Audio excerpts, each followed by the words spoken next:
On Britain's streets, a battle is raging. Over 11 million of us rent. Oh, God. But thousands fall victim to rogue landlords.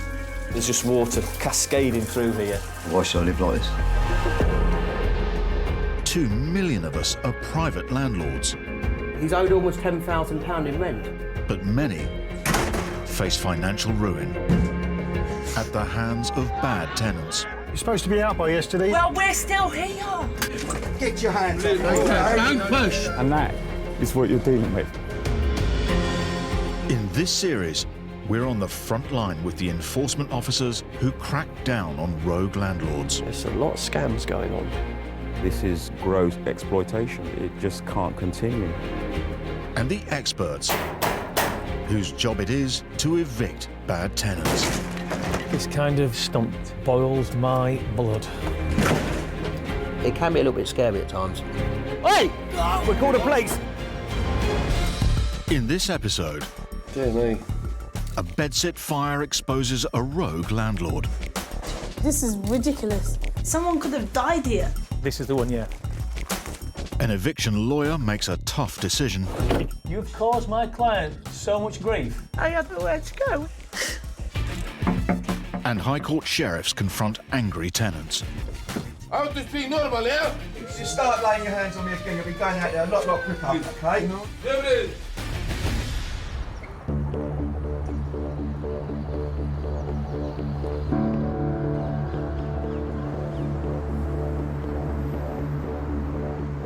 Four out of 5 of Britain's private landlords own just one rental property.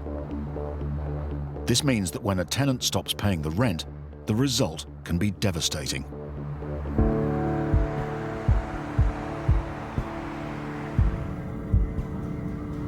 "32-year-old English teacher Mohammed Rahman is owed over £8,000 in rent and legal fees by his tenant Carmen. It's been almost 4 months since he last received rent for his 3-bed house, and he's in deep financial trouble. The rent started coming in late, and I had to keep on calling them, and they keep on coming up with excuses. And after about 9 months, my rent stopped. Financially, it's really hard for me and my wife, and it's painful in so many different ways. Desperate, Mohammed has asked eviction specialist Paul Champlina for help. A week ago, they took his tenant Carmen to court. We were successful in obtaining a 7-day possession order against these tenants, and now it's run out. So I want to go back and see whether this lady is in the property, and if she is, then we know that we're going to most probably have to go and get the bailiffs in. People have a perception of landlords, they're these greedy property investors that just want to make money out of people. They're just normal people, you know. 80% of landlords out there have 1 and 2 properties, you know, and it's really, really hard. Hi, Mohammed. Morning, how are you? How are you doing? I'm all Are right. you okay? I'm kind of, yeah. How You're are a you? little bit nervous, I presume. I am, yeah. Okay, so what I'm going to do is I'm going to knock on the door, see if she's here, and if she hasn't left, then we have to have a conversation about how we need to evict the tenants. Let's do it. We pitch up early in the morning to try and get tenants in. Some of them would slam the door in your face, or some of them would get verbal, and sometimes they would get physical. So, yeah, you're quite jittery. You don't know who's behind that door, and you don't know what reaction you're going to get. All right, let's go. Hello? Hello? Hi. You're the tenant? You're Carmen, yes? Yes.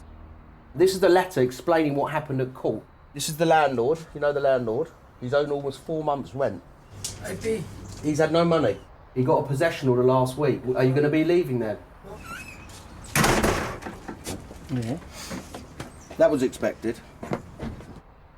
I was hoping that they'd come to their senses, either pay the rent or leave. I was really hopeful, but it didn't work out that way. Although Carmen is the named tenant, Mohammed and Paul strongly suspect there are a lot more people living in the house, which will make the eviction more challenging. The next time we're going to come back here is going to be with bailiffs. Yeah.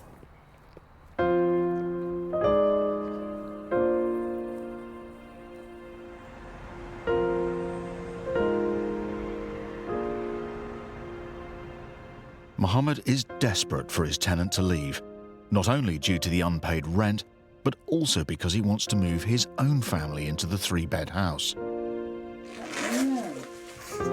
At the moment, all 4 of them are sharing one room in his brother's home. So this is basically our sleeping room, our chilling room, my work room, my children's playroom, my wife's dressing up room. Yeah, it's hard. 2 years ago, when he bought the 3-bedroom house, he planned to rent it out for a time while he saved enough to refurbish it. There's no zip. Press it a bit harder. But when his tenant stopped paying the rent, his life was turned upside down. Can you do one of these shapes? It's really hard not to get angry about something like this when you're living cramped in a room. Even though Mohammed works full-time as an English teacher, he's finding it hard to cope. I've had to think of different ways of making money. So I thought I'd do Uber, which is quite flexible, and I can do it after school or during my holidays. It is long hours. It doesn't pay well, but it pays. Mohammed can only hope Carmen and the other occupants move out without a fight. At this point, where everything is falling apart, I just want that property back so I can just start afresh.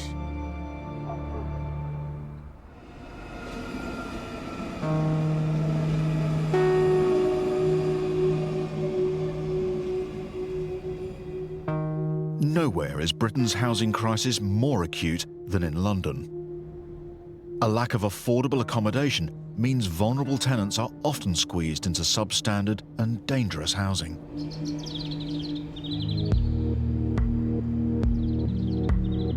In northwest London, there's been a fire at an unlicensed HMO, a house in multiple occupation. Housing enforcement officers Joe Smith and Andrew Sedman are on their way to investigate. I don't know how the fire broke out, but I do know that the property does have a full automatic fire detection system. However, the fire officer said that that wasn't working. Meeting them at the 6 Bedsit property is an officer from the London Fire Brigade, as well as Joe and Andrew's colleague, Ozzy Al-Bayrak. Hello. Hello there, Fire Council. Dear me. Got a nice picture of this. Definitely. According to the fire service report, the fire alarm failed to go off, but luckily only 2 of the 5 tenants were in at the time, and both managed to escape. This is ridiculous. Someone could have died here.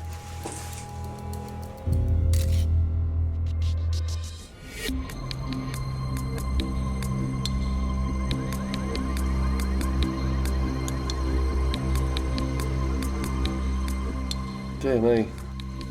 Council housing officers and the London Fire Service are investigating a fire at an unlicensed HMO in Harrow.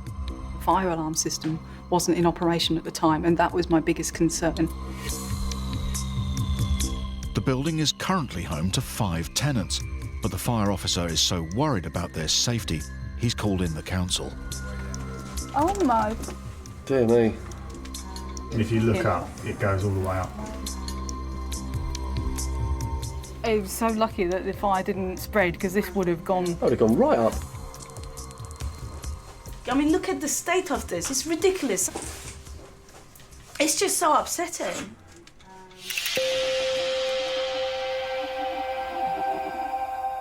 Upstairs, Ozzy finds one of the tenants, Victoria.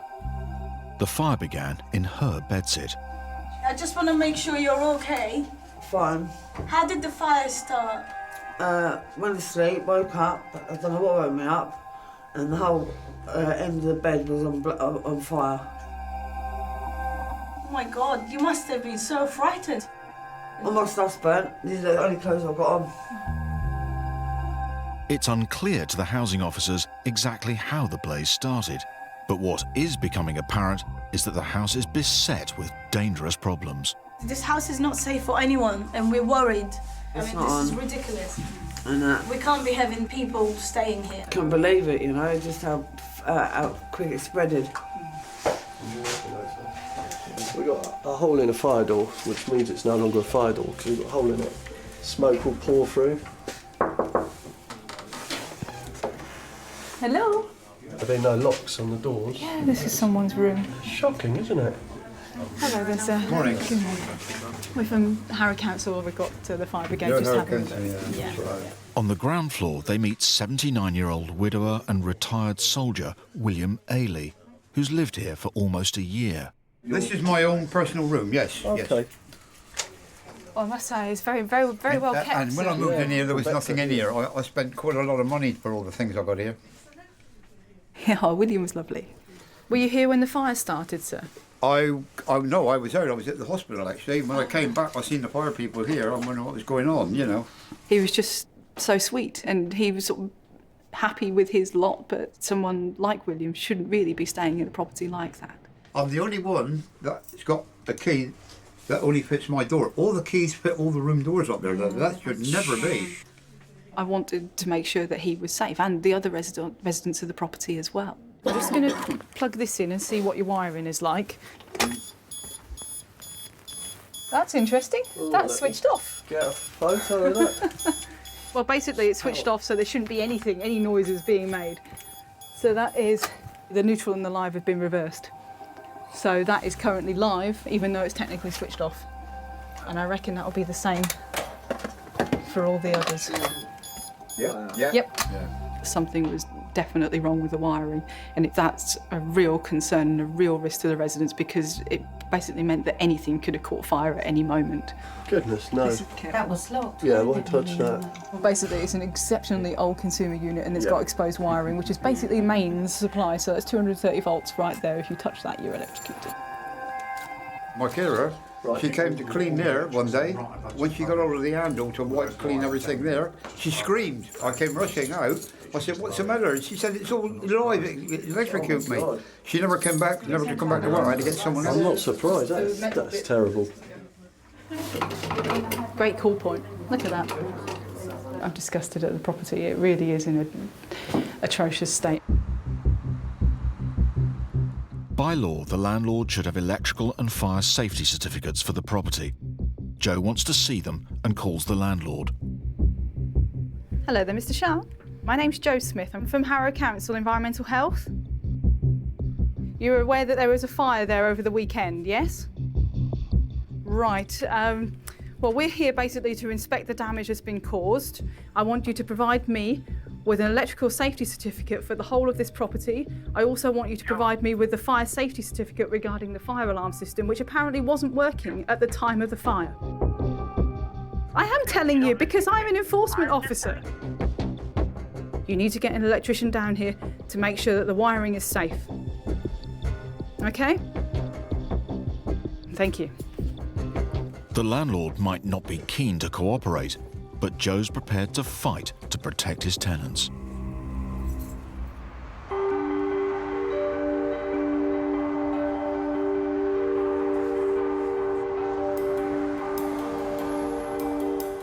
In 2012, squatting a residential property became a criminal offence, with a maximum sentence of 6 months in jail.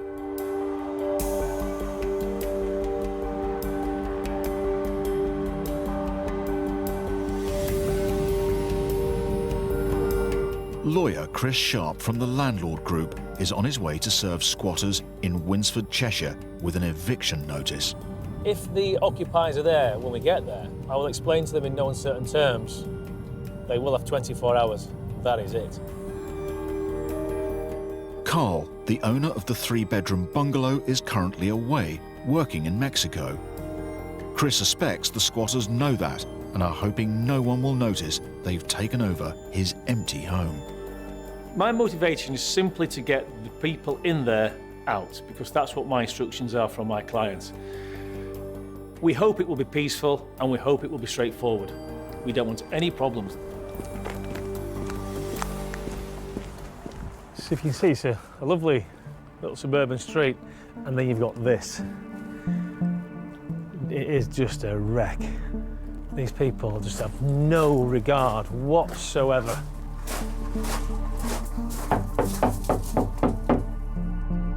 It's been broken into, you can see where it's been broken into.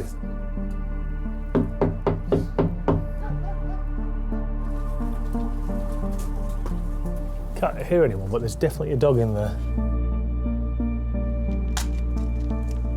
Now the eviction notice is served, the squatters have just 24 hours to get out or face arrest. Oh, just as homely around the back as well.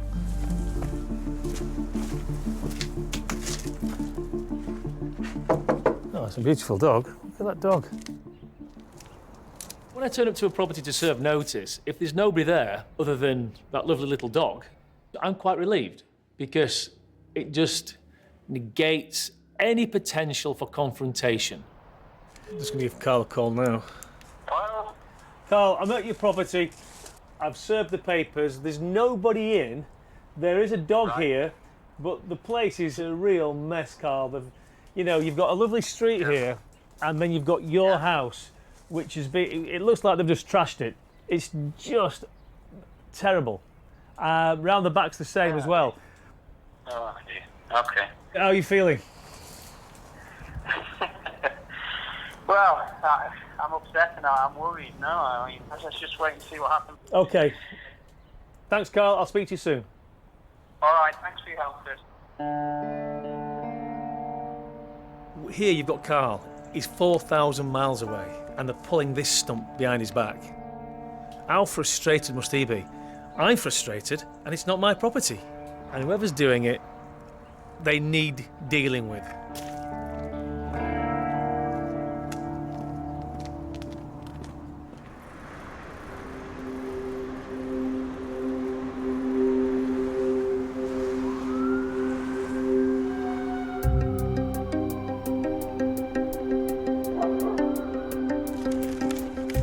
Less than 24 hours after visiting the fire-damaged property, Harrow Council Enforcement Officer Joe Smith is back. It's upsetting, really, to see people live in a state like this.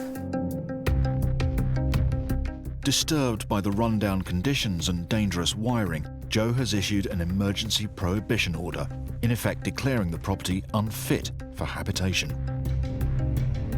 Because the electrics are shot for the whole property, I don't think it's personally safe for any of the tenants to be here. So we're effectively making people homeless, and it's something that we do not take lightly. The last thing we want to do is make people homeless, but in this situation, their welfare meant that they couldn't stay at the property because it was unsafe, and I didn't want to have that on my conscience. If another fire had happened in that property, I don't think I could have lived with myself having known about it and not done anything. Joe needs to let the 5 tenants know it's too dangerous to stay here and they have to leave. Hiya. Hi. I just wanted to give this to you. It's a copy of the prohibition order. You ain't condemning the building, are you? Are you? Really? Yeah, that's a prohibition order that basically says that it shouldn't be lived in. But at the end of the day, like, it's a roof over our head. It is, but I'm more concerned for your health and safety, yeah. so... I appreciate that. Nice to meet you, Joe. Okay, so we got the housing with this tomorrow, okay? Right then, Joe. Thank you, yeah?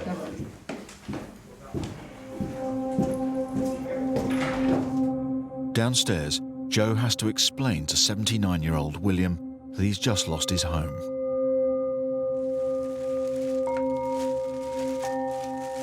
Telling William and the other tenants that they weren't allowed to stay in the property was difficult because they didn't really fully comprehend the nature of the danger, and they were reluctant to leave, understandably so, but with William it was exceptionally difficult.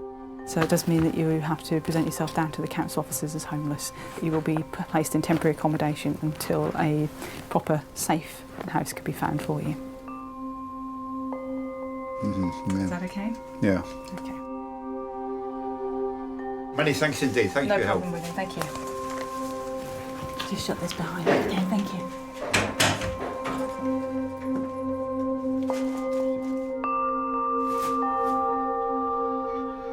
I have rheumatoid arthritis and I've had 2 hip replacements. I have to live in a place on ground level. I cannot use stairs, I'm not allowed to use staircases. And that's it. So finding places like that's not easy either. So we'll see what happens.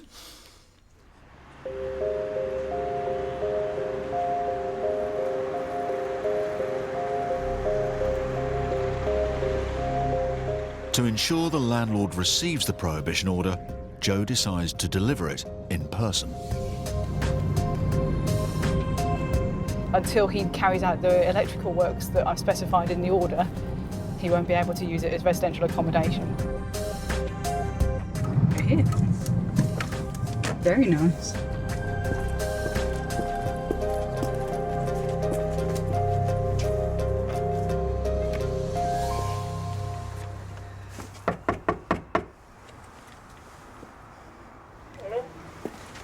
Hello there, can I speak to Mr. Shah, please?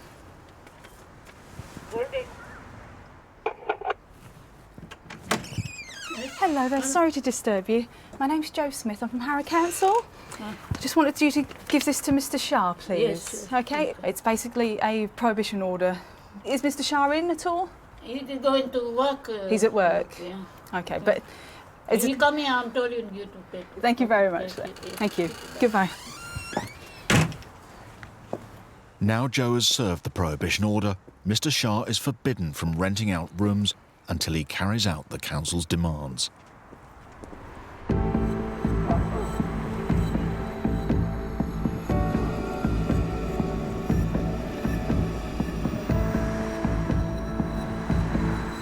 It's 6:30 a.m. and English teacher Mohammed Rahman is heading to his rental property. In less than an hour, High Court sheriffs are set to evict his tenant, Carmen, and anyone else living in his home. I've been looking forward to this day since like 4 months now. I just want it to be over and just done. I just want to get it over and done with. Even though the eviction order gave his tenant 7 days to leave, Mohammed's legal advisor, Paul Champlina, is not feeling optimistic. You know, when there's months and months of court cases and there's letters and there's confrontation, tenants still don't understand that they're going to be evicted. They think that day's not going to come. So when we turn up and that happens, then emotions run really high. So I was really, really nervous driving to that eviction. Hi, Mohammed. Hey, morning, how are you? A miserable day in Ilford. It is. We're 15 minutes away. It may kick off. We've got to make sure that we manage that properly. And if it does and they refuse to leave, then we call the police. A few minutes before 7, High Court Sheriff Scott Hines turns up. Hi, Scott. Hi, mate. You all right? It's just over there. The lights are on. Someone's in there, Scott.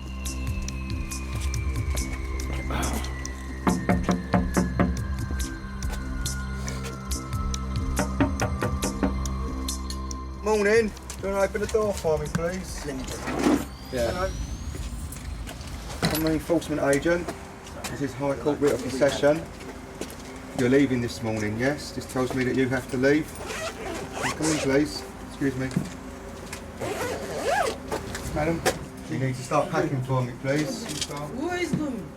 Mohammed is now owed over £8,000 in rent and legal fees, money he's having to make up by working 2 jobs 7 days a week. This is High Court writ of possession. Yeah. Now you need leave. Don't come like this, yeah? Listen, don't start shouting. Don't come like this, yeah? Let me come in. Sorry. Why are you coming? Don't start. Get out. Don't start doing that. Well, Start why are you threatening going me. for You my don't scare children? me Why? whatsoever. You wanna fight? I want to speak normal, yeah? Yeah, children, small. You're shouting. Don't come inside, yeah?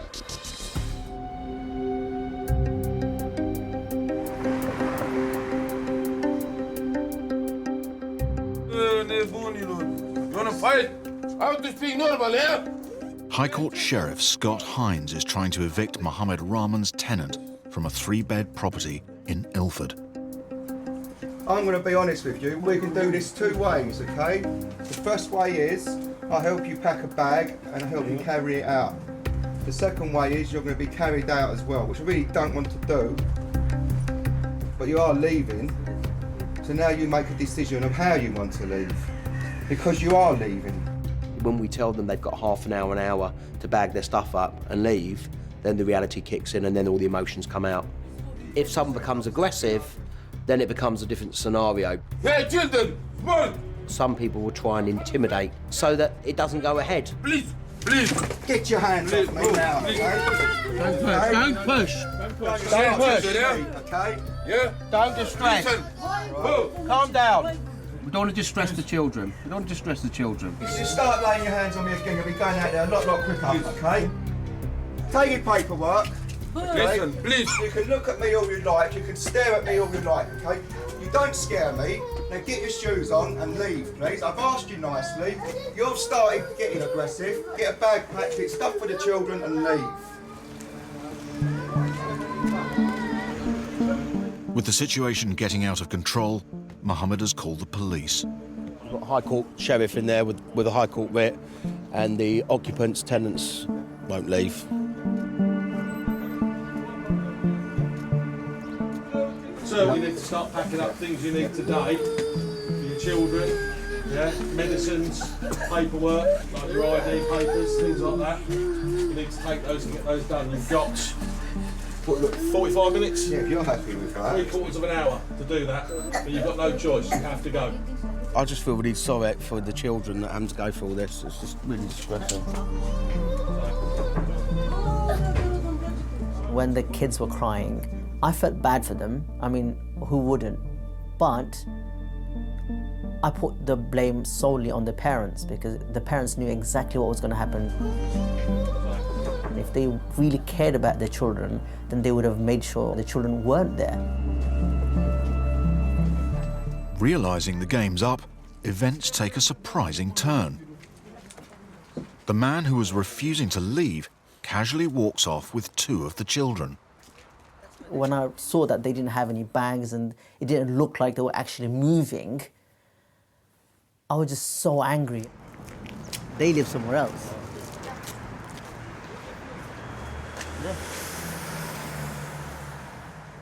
So I've just seen them just walking to the house.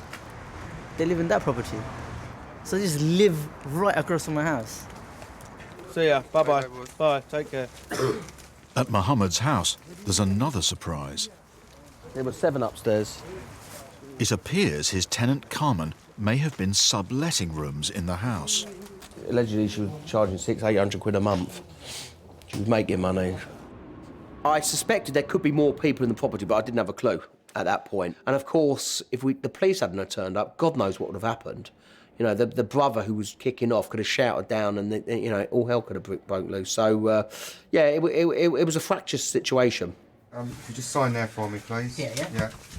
Now Scott's sure everyone's left, Mohammed can finally have his home back. Well done, Scott. You've done a really good job. No problem. Very, very good. I earned me money today, haven't I? You've earned your money. Look at the garden. Huh? Rubbish that they left there. Oh, my God. Oh, that's disgusting. None of that was yours? None of that was mine. None of this is mine. You're going to have to skip all this. I am, and that's going to cost you more money. It's not just the garden that's a shock. They soon discover that every space has been converted into a bedroom. This is supposed to be the dining room, the lounge, but this isn't a bedroom. They're double beds. Most probably 2 people were sleeping in each bed, trying to maximise as much money as possible. She's still outside, the woman. Still outside, yeah. I think you might need to leave someone in here. Yeah, I'm just going to call my brother, because if I go work, I can't have no one coming in here. Who's to say they're not going to break back in? What do they want?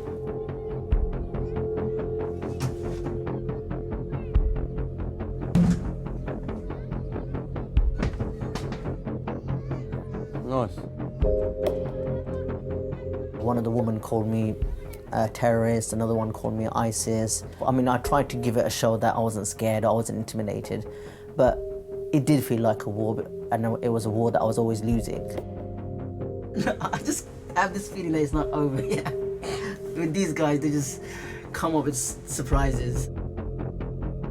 Because I know they've just gone down the road They're probably just waiting for that house to be empty. I'm just thinking, what's going to happen next?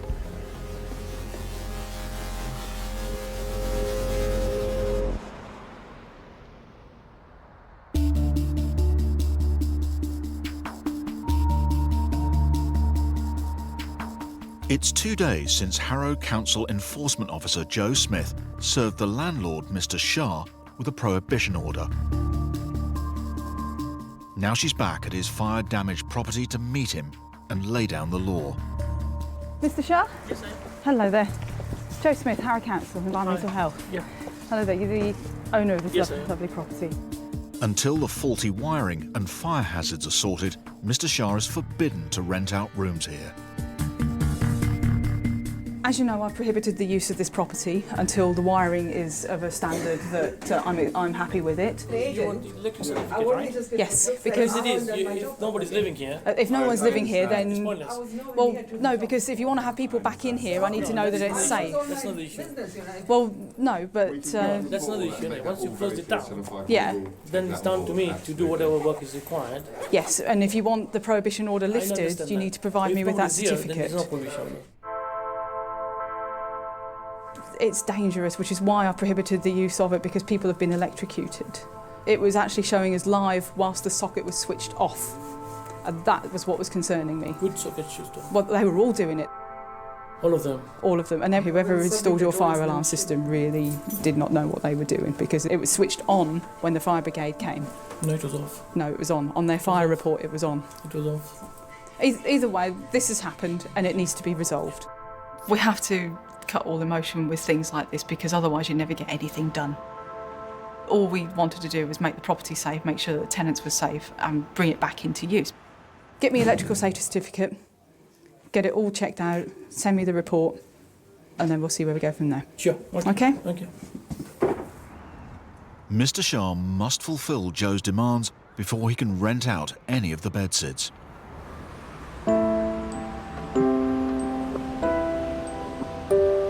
But one of his former tenants, 79-year-old William, has no intention of returning, as he has a new home. This is the lounge room in the bedroom. The council offered this accommodation for me. They said they got something for me straight away. They got the transport for me. They packed everything for me. They brought it here, brought everything in. I never had to do anything. It didn't cost me a penny. The other place where I was, it was a third of the size of this place here. And just here is the bathroom, toilet. I don't want to make anybody homeless, let alone someone like William, who is absolutely lovely and really did affect me in that respect. And now I know that he's somewhere safe, he's warm, he has a lock on the door, he has heating and lighting that works and is not going to electrocute him with the touch of a switch. It's brilliant. And I love the fact that he's now safe and well. It's really good, really good. It's peaceful and quiet, you know. The neighbourhood is peaceful as well here. It's very good. It's a godsend.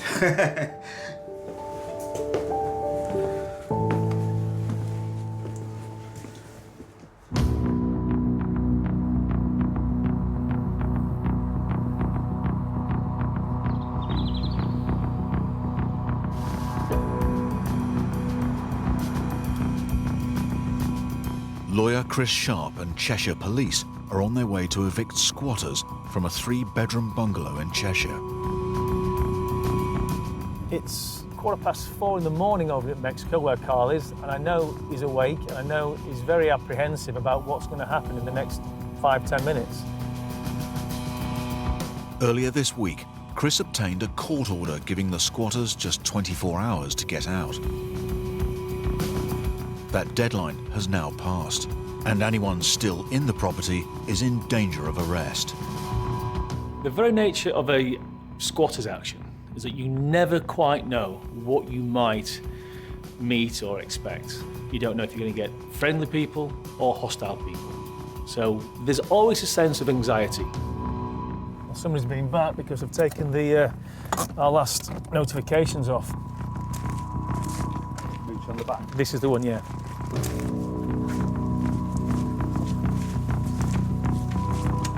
Hello? No? Don't let the dog out. Don't let the dog out. Right, we're in. Hello, please. Everybody in? Obviously, signs it's being used.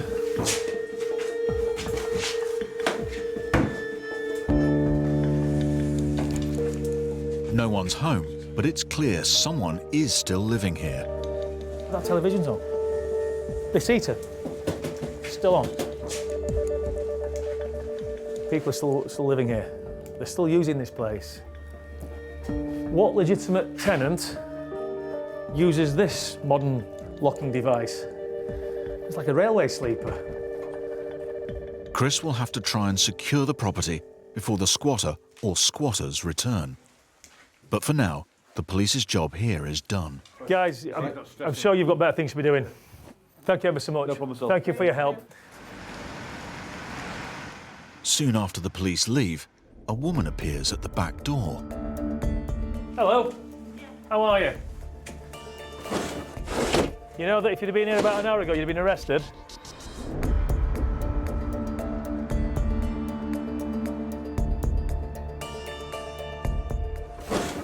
You can't come in. Lawyer Chris Sharp has been tasked with evicting squatters from a property owned by a landlord living in Mexico. One of the squatters, Cassandra, has just turned up. It's a criminal offence for you to be in this property. If you'd have been here this morning, you would have been arrested because we had 4 police officers here this morning. So it's up to you what you want to do, but you're not coming in. Okay. Okay. I understand. I was just looking for somewhere to live. I was made up that I had a roof to get over my head to go to. Cassandra has been squatting in the bungalow for at least 6 weeks. The builders are going to be securing it. Okay. Nobody can come back in then. Okay. So if you need a hand with some of your gear, Okay. we can get it for you. Okay. Do you want to come in and show me what is yours? Everything in there is mine. Obviously, I'm not going to get a chance to get this stuff, am I? Well, we can put it outside for you. That's not a problem. Okay.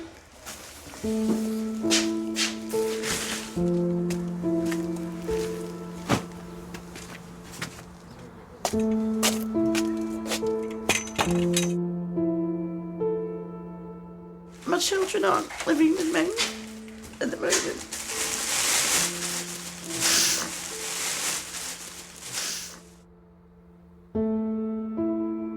I suffered badly with my back due to an accident I had. So I was finished in care work, which I loved, and if I'm honest, things I started going downhill when I lost my job.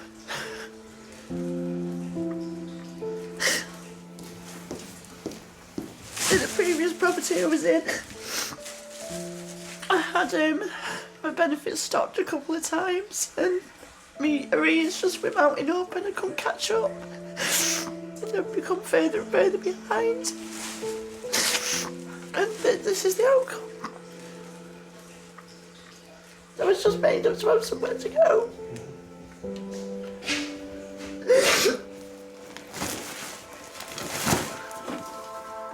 This is the real ugly side.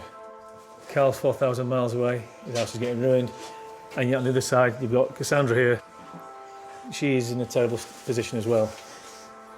There's no happy ending. Not for Carl, not for Cassandra. It's a shocking situation, it really is. That moment that you realise the desperate situation of some individuals, she looked broken. That is a very difficult part of my job. That's pretty much what I can take for now.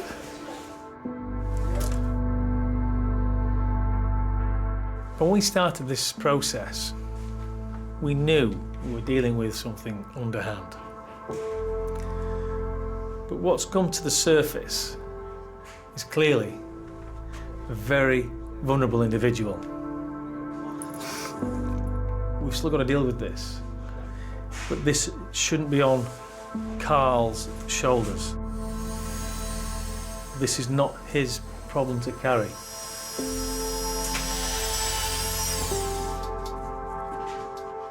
I guess I'll try and stay on a friend's sofa for now and go from there.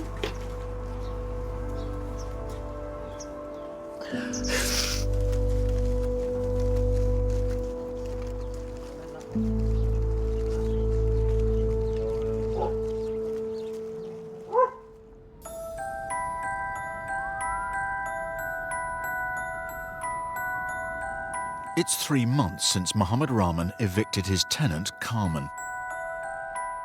And a lot has happened at the 3-bed house in Ilford. This is my house. My kingdom. My pride.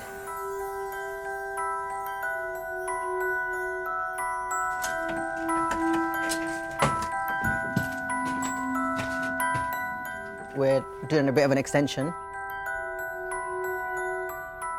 It's for my children. We've stayed in such a cramped place. I just want to show them that we can do better and we're going to make a bigger space for them to run around and grow up in. His tenant left owing him over £8,000 in unpaid rent and legal fees, money he's unlikely to see again. But despite being broke, he's determined to create a comfortable home for his family. Basically, I've maxed out on my credit cards, maxed out on the amount of people that I'm asking to borrow money from, and I'm also doing Uber in my free time, after school, weekends, but we'll have a wonderful home to move into. So this is the first floor. Now I can say first floor because we're going to have another floor upstairs. His former tenant, Carmen, and her relatives still live around the corner, but so far it seems they've decided to leave him alone. I don't see any problems. As long as they keep out of my way and my children's way and my wife's way, I'm happy with that.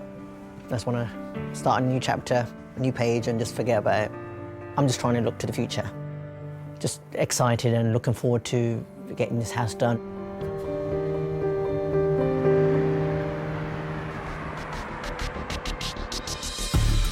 Next time. Dog crap on the curtains. An internet celebrity leaves her landlords right in it. Little box of poos. Chris Sharp uncovers a drugs den in Chelmsford. Look at how they're living. There's needles everywhere. Look, don't touch my door. And Paul Champlina tackles an angry tenant. Hey! We call the police.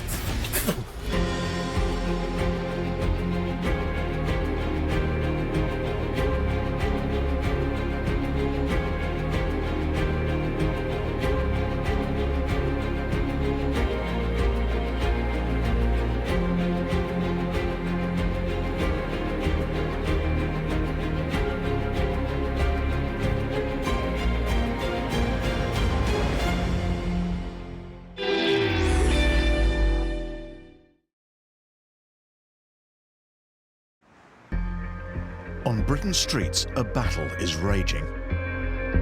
Over 11 million of us rent. Oh, God. But thousands fall victim to rogue landlords. There's just water cascading through here. Why should I live like this? 2 million of us are private landlords.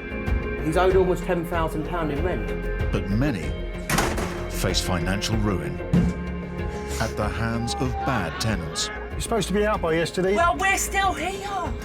Get your hands up. Don't push. And that is what you're dealing with. In this series, we're on the front line with the enforcement officers who crack down on rogue landlords. There's a lot of scams going on. This is gross exploitation. It just can't continue. And the experts whose job it is to evict bad tenants. This kind of stump boils my blood. It can be a little bit scary at times. Hey! We call the police. In this episode, What are you going to do about the £4,000 that you owe him? a doctor with a nightmare tenant. Move it. Now! Now! On a dawn raid, a housing team make a shocking discovery. If something goes wrong here, all hell breaks loose. And a landlord has to tackle a case of extreme hoarding. To me, it smells of death. Ugh.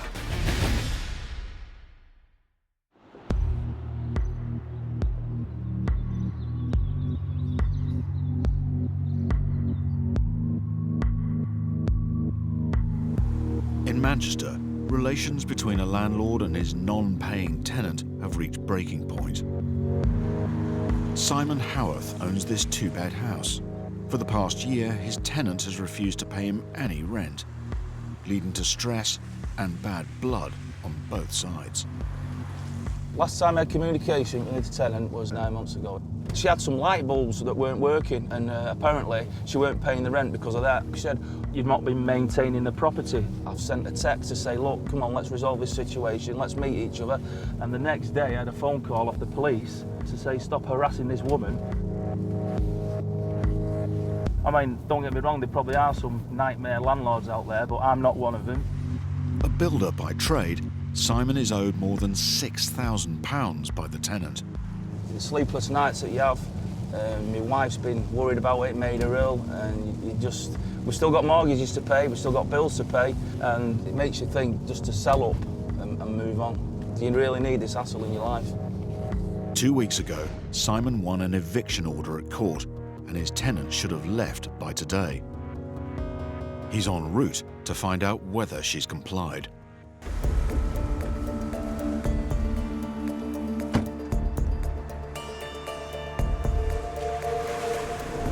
I want to look her in the whites of her eyes and ask her why she's done this to me.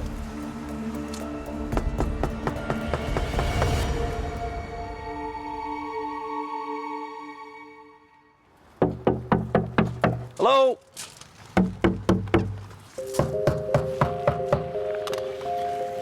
Hello? There's mail there, there's shoes there. So somebody's in. Hello? Nothing. You try on the back? Simon has been letting this property to the same tenant for 5 years, but over the past 9 months, the rent has stopped and relations have soured. Oh, it's open. Somebody's in, the dog's barking. Hello?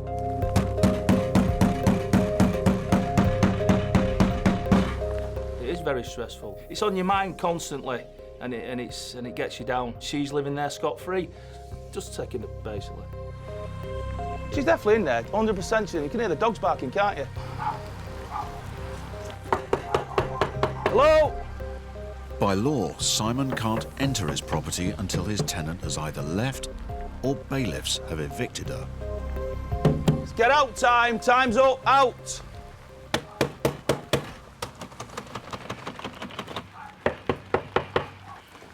She's not answering, is she? She's not answering at all. The tenant seems to have ignored the court order to vacate the property.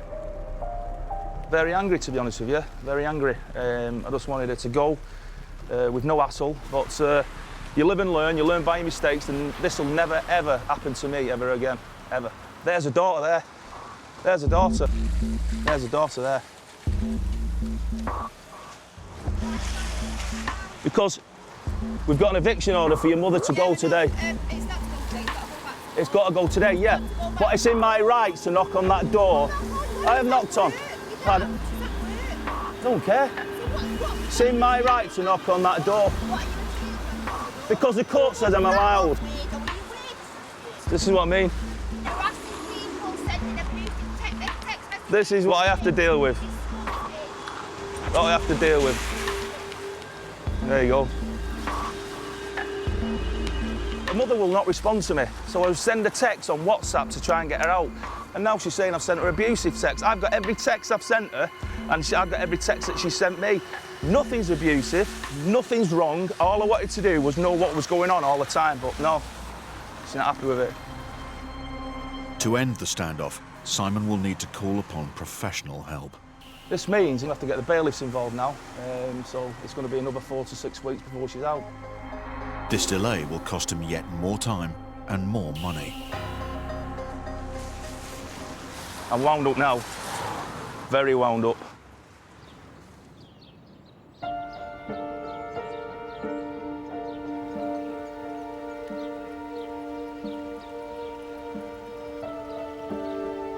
Becoming one of Britain's 2 million private landlords can sometimes mean taking on a whole lot more than just bricks and mortar.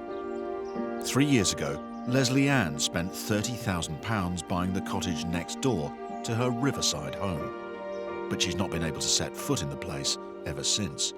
The property was cheap because it came with a long-term resident, known as a protected tenant, paying a controlled rent. I was a neighbour for 7 years and landlord for just over 3 years.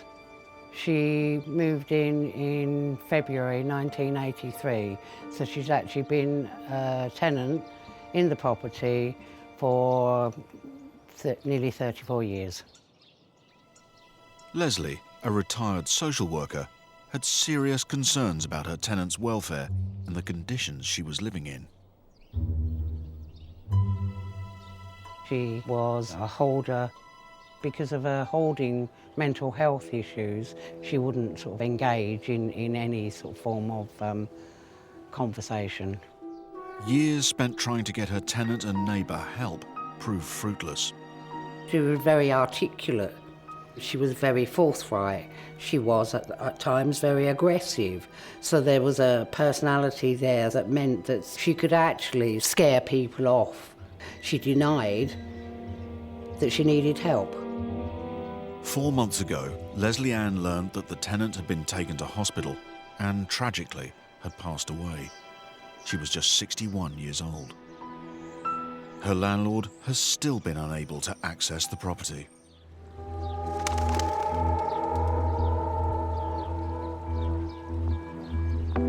Leslie Ann owns the cottage next door to her own home. It came with a protected tenant who sadly died 4 months ago. But that didn't mean Leslie Ann automatically got her property back. She's still yet to set foot inside. I was still unable to go into the property, go down the passageway, do anything to the property, and the reasons being were to do with the fact that there were still outstanding extensive legal issues.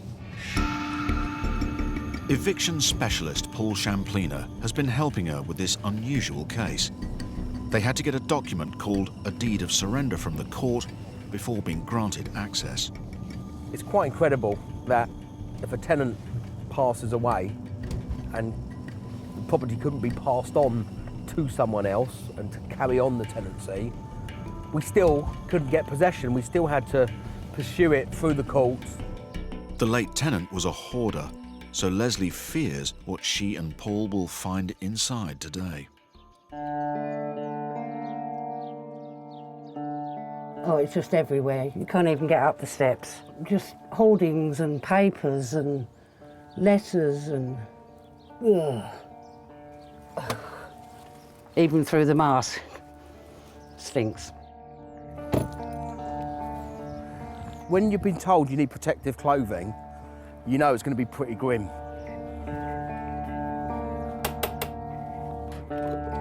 Leanne, we finally meet. How are you after all this time? My relationship with the tenant was really strained. I'd never actually been allowed to gain access inside the property. She was reclusive, like she was a hoarder, wasn't she? Severe hoarder. Really? The last time anyone has been inside, either yourself or Ian, was in 2015? Yep. Okay, right. The next stage is what's in there and how do you deal with it? Leslie Ann's friend and builder, Ian, is joining the inspection. To avoid the risk of infection, protective clothing is a must. I'm ready. I don't know what I'm ready for, but I'm ready. This was a really unique and very strange case because it wasn't an eviction. It was us to take formal possession of the property. But God knows what's behind that door. Right, oh God. Oh dear. It's horrendous. This is the first time in 3 years that Leslie has seen inside her property. Oh my God. Perfect cooker. Oh my God, that is so dangerous. So did she never cooked? Obviously. No. When I walked into that property, I was just flabbergasted of how someone could actually live like that. The cottage is so full of junk that many of the rooms are almost completely inaccessible. So where does she sleep? She slept for nearly a year in the living room. God, how can someone live like this? I've seen hoardings sort of in my social work career, but not the extent of the severity of the hoarding. We were actually shocked and horrified what we were finding. The smell is absolutely unbearable. The worst property I've ever been in 25, 27 years. It's all too much for Leslie Ann, who has to leave. To me, it smells of death, you know?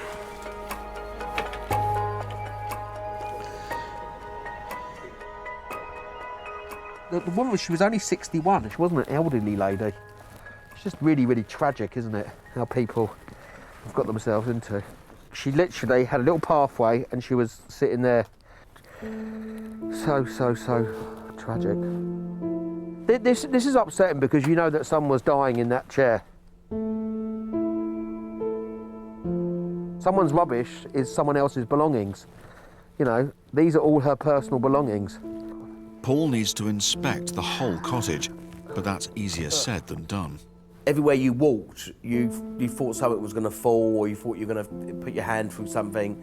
This is so dangerous, you can put your foot through it. Well, I don't even know, where's the stairs? Oh, right. That's how bad it is, I don't even know where the stairs are to go upstairs. The upper floor is so cluttered, even the deceased tenant had stopped using it.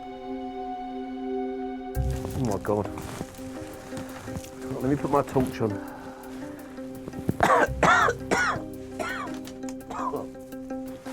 This is her bedroom. She hadn't been up there for years. The ceiling's all collapsed.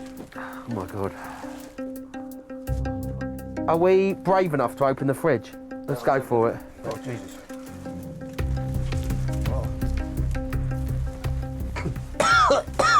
Yeah, I need to get a bit of fresh air. Oh.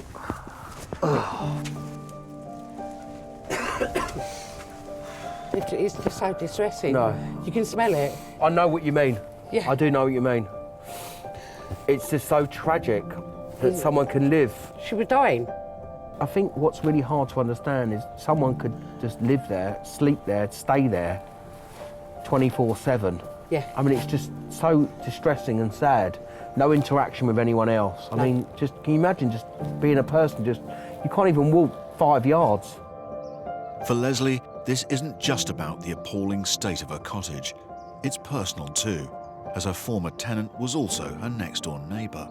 The only regret is that I couldn't help her, I couldn't save her, I could, you know, that's truthfully sort of, that's the only regret, sort of, you know. Leslie's next challenge will be cleaning out the cottage and discovering exactly what state the building is in.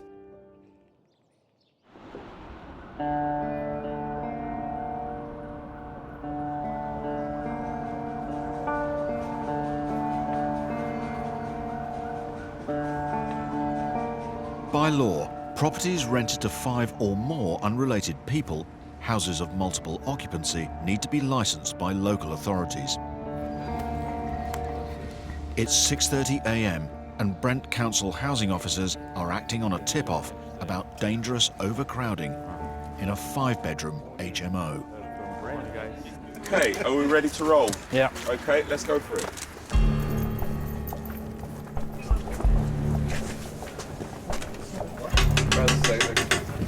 Unsure what to expect, Head of Housing Enforcement Herb McGowan has requested police backup. Morning, we're from Brent Council. We'd like to come in. Friends, passports? Passports? Yeah, of course. So, What they find is shocking. This is where you sleep? Mattresses line the floor of every room, including the kitchen. It does pull at your heartstrings when you come across situations like that with chronic overcrowding, and you think, well, your son or your brother or some other relative could end up in a situation like that. It's seriously overcrowded, and I think we just have to try to establish what's happening here. How did they get in here? Who recommended this property for them? So how many of you are in here? The housing officers need to establish some facts. From Brent Council, do you understand English at all? Intelligence leader? They say that they've been here for about a week. And they came from Romania or? Did Romania have been here? Yes. Okay, all right, okay, that's fine. We didn't come to steal, we just came here to make some money. No, I appreciate that, and I'm here to help you. If there's a fire or something like that, there could be serious problems. Our job is about making sure that there is a fence at the top of the cliff rather than an ambulance at the bottom. We are determined to ensure that these properties are properly regulated before something tragic happens. My friend, why are you stood around the back alley smoking a cigarette if you don't live here? At the rear of the property, police find more tenants. Why are you stood around the back alley having a cigarette? Yeah? And more mattresses. So there's a bed round here. This is crazy. A bed in a gazebo round the back, open to the elements. Clearly this is gross exploitation. You know, it just can't continue. It's not acceptable. If something goes wrong here, all hell breaks loose.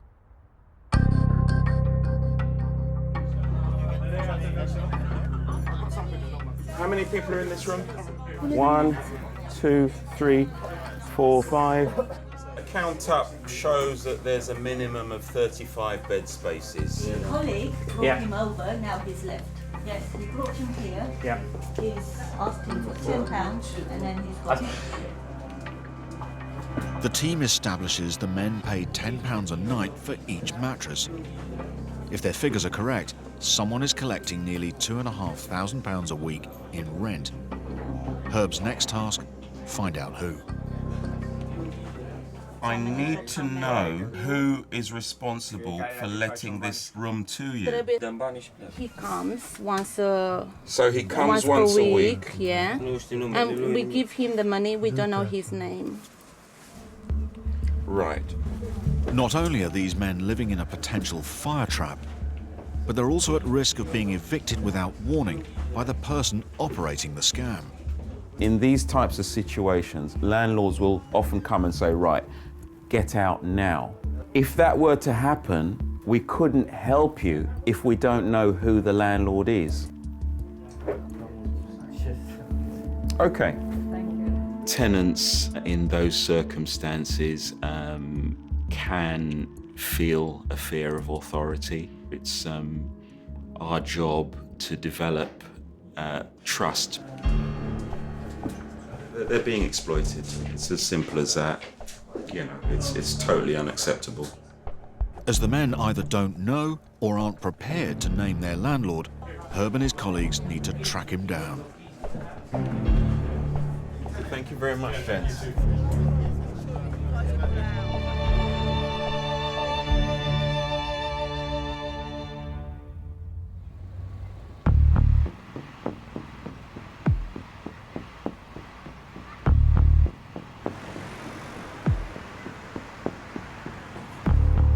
A month ago, landlord Simon Howarth won an eviction order against his tenant, who owes him over £6,000.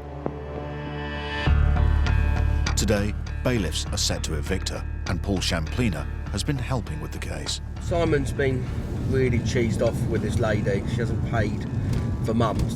I just hope that it's peaceful. You right, Simon? Hi, Paul.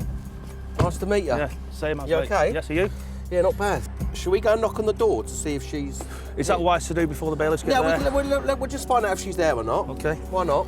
Let's have a little indication. It's locked. Yeah, exactly. And they haven't got a key? No. So it's locked from inside. Right, okay. The bolted door suggests that the tenant is still living there. Can't see much, Paul. Yeah, well, she's locked the outer door, hasn't she? But then Simon makes a welcome discovery. It's empty. The property's empty. Oh, you can see it. Hold on. Yeah, it's empty. She didn't have the decency to leave the doors open. She locked every door and left every key inside the house. A locksmith has been called to grant the bailiffs access. And while they work, Simon inspects the garden. Look at the state of that. Disgusting. Absolutely disgusting.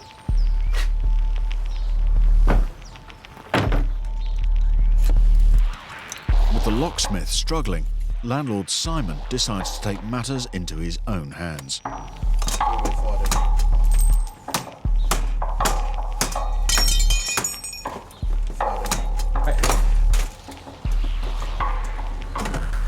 Take your frustration out now, aren't you, Simon? There you go, that's how you get in. The bailiffs confirm the tenant has left, and Simon can now discover what state his house is in. Wow. It smells a bit, doesn't it? Yeah. It stinks of dog feces, cat feces. Dogs, yeah, pets, isn't it? This is all full of stuff here, look. The tenant may have gone, but she's left plenty behind. Oh, look at that. Oh my God. Clothes. Yeah, stuff they couldn't have managed to take.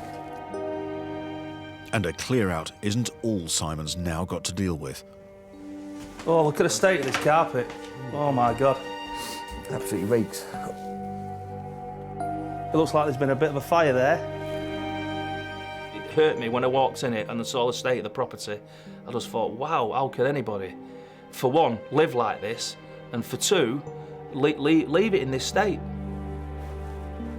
Let's have a look at the bathroom. What's that like? It's disgusting, isn't it? It seems there's damage to every part of the two-bed house. Look at this room here. Oh, God. Doors hanging off. I wonder what's gone on here. Door. To blatantly do things like that, disrespectful, and have no qualms about ruining your life, your property, not giving a shit, that's where it becomes a problem. This is the harsh reality of it when it goes wrong. This is why landlords say, you know what, sod this. Yeah. I've had enough. Yeah, yeah. You know. That's exactly where I'm at this moment in time. Looking at this now, walking in with you, just think, is it worth it? Total refurb. It's going to be more money, isn't it? Simon is already down £6,000 in lost rent, and the builder estimates that he now faces another four-figure bill for repairs. To get this right to a standard that I want a tenant to walk in, I don't think you get much change out of £6,000.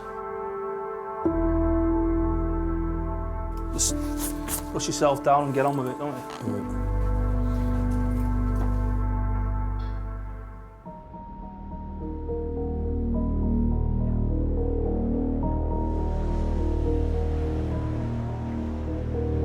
When A&E doctor Tariq Mohammed left Wakefield Hospital for a new post in Grantham, he decided to rent out his old family home. It's a decision he's come to regret. It was tidy, nice, cozy house, no problems. Area was good as well. And I never imagined I will end up in this sort of situation. For the past year, his tenant Andy Croshaw has fallen seriously behind with his rent, and Dr. Tariq is now owed nearly £3,000. My bad luck that I came across a letting agent who gave it to somebody quite undesirable. Very sad. I'm very unhappy, angry, disappointed all together. So I haven't seen the house for the last 2 years. Today, Dr. Tariq is visiting his former home to check up on it. I don't expect anything good. Look at that. Despite the arrears, Dr. Tariq has yet to be granted an eviction order, so he has no right to enter his property today. But just inspecting the garden, is enough to confirm his fears. This is like a dump. You just throw everything outside. It is terrible. It is just like your possession and somebody is messing with it. And you have worked hard to buy that house. The feeling is undescribable. Unbelievable. Dr. Tariq has been unsuccessfully trying to evict his tenant for 6 months. But with a busy career, he's decided it's time to call in lawyer Chris Sharp from the Landlord Group. Tariq is a senior doctor in accident and emergency. You know, he has got better things to be doing with his time, and other people will benefit more from his time doing his job than Tariq having to come here today to court, taking time out of his own busy schedule to fight this claim. Chris Sharp is accompanying Dr. Tariq to court to seek an eviction. Hi Tariq, Oh, good hello, to meet you. Chris. How are you? I'm fine, thank you. Good, good. How are you? I'm good, how are you? Anxious? Losing money, of course, is a big thing. I worked for it day and night. But more than that is the psychological trauma which I went through. It was like a black cloud on my head. An hour later, the case is over, after the tenant failed to show up. He didn't even have the courtesy to turn up today. So the judge was more than happy to make a possession order 14 days. If he doesn't leave within 14 days, then we need to get a bailiff. But this is the final hurdle now. I've got my house back. I am so happy. Thank you very much. Thank you very much. My pleasure. Thank you very much. Absolute pleasure. I was elated. I was really, really happy. But that was short-lived in a sense. Then I came to know that I have to give him 2 weeks' notice to vacate. And I knew, of course, he will not go.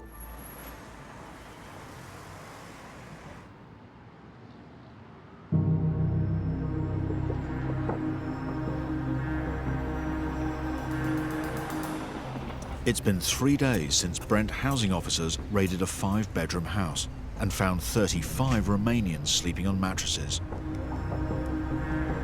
This morning they've returned to discover the men are out on the street. So it's locked, is it? So you've been locked out? All the men have been kicked out by their mysterious landlord. The locks were changed. There's bags all over the place in the rear yard, and essentially they're told that they need to go and find somewhere else to live.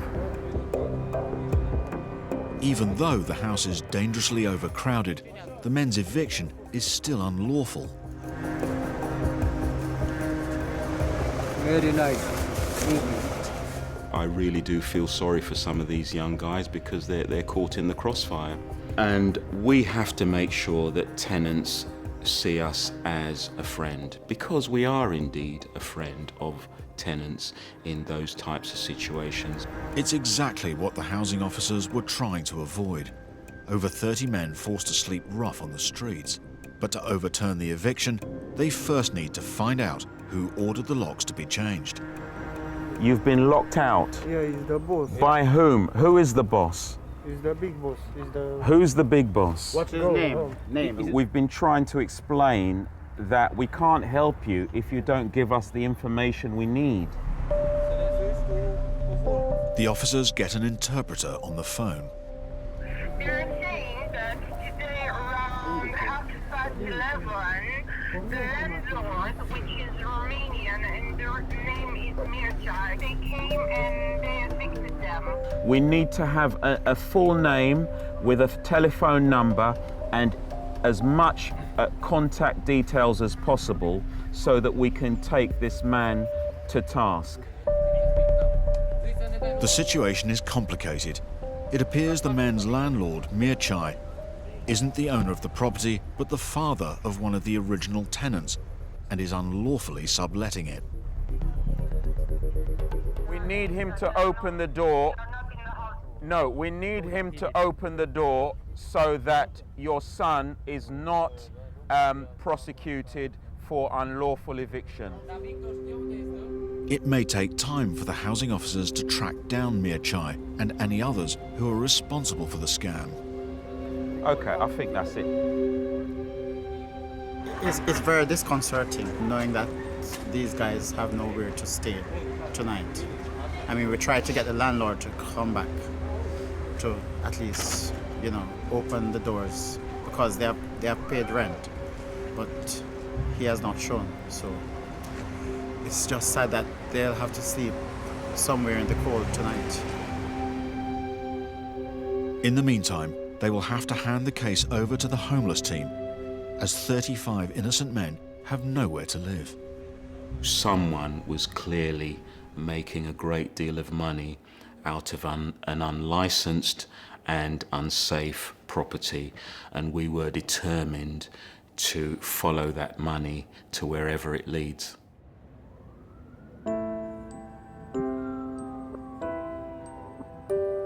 Five months later, and those responsible for the scam are fined over £20,000 by the courts.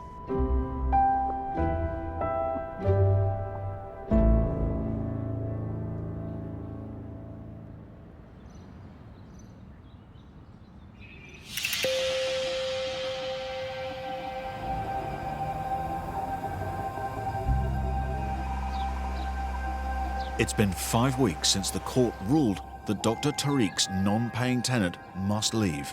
Today, he and eviction lawyer Chris Sharp are en route to meet bailiffs at the property. Unfortunately, the reality is this tenant is in substantial arrears. Dr. Tariq really was forced to take this action. He's done all he can, and he's now left with no option but to get the bailiffs involved. The rent arrears now stand at over £3,000, and the tenant, Mr. Croshaw, has been ordered to vacate by 3 p.m. today.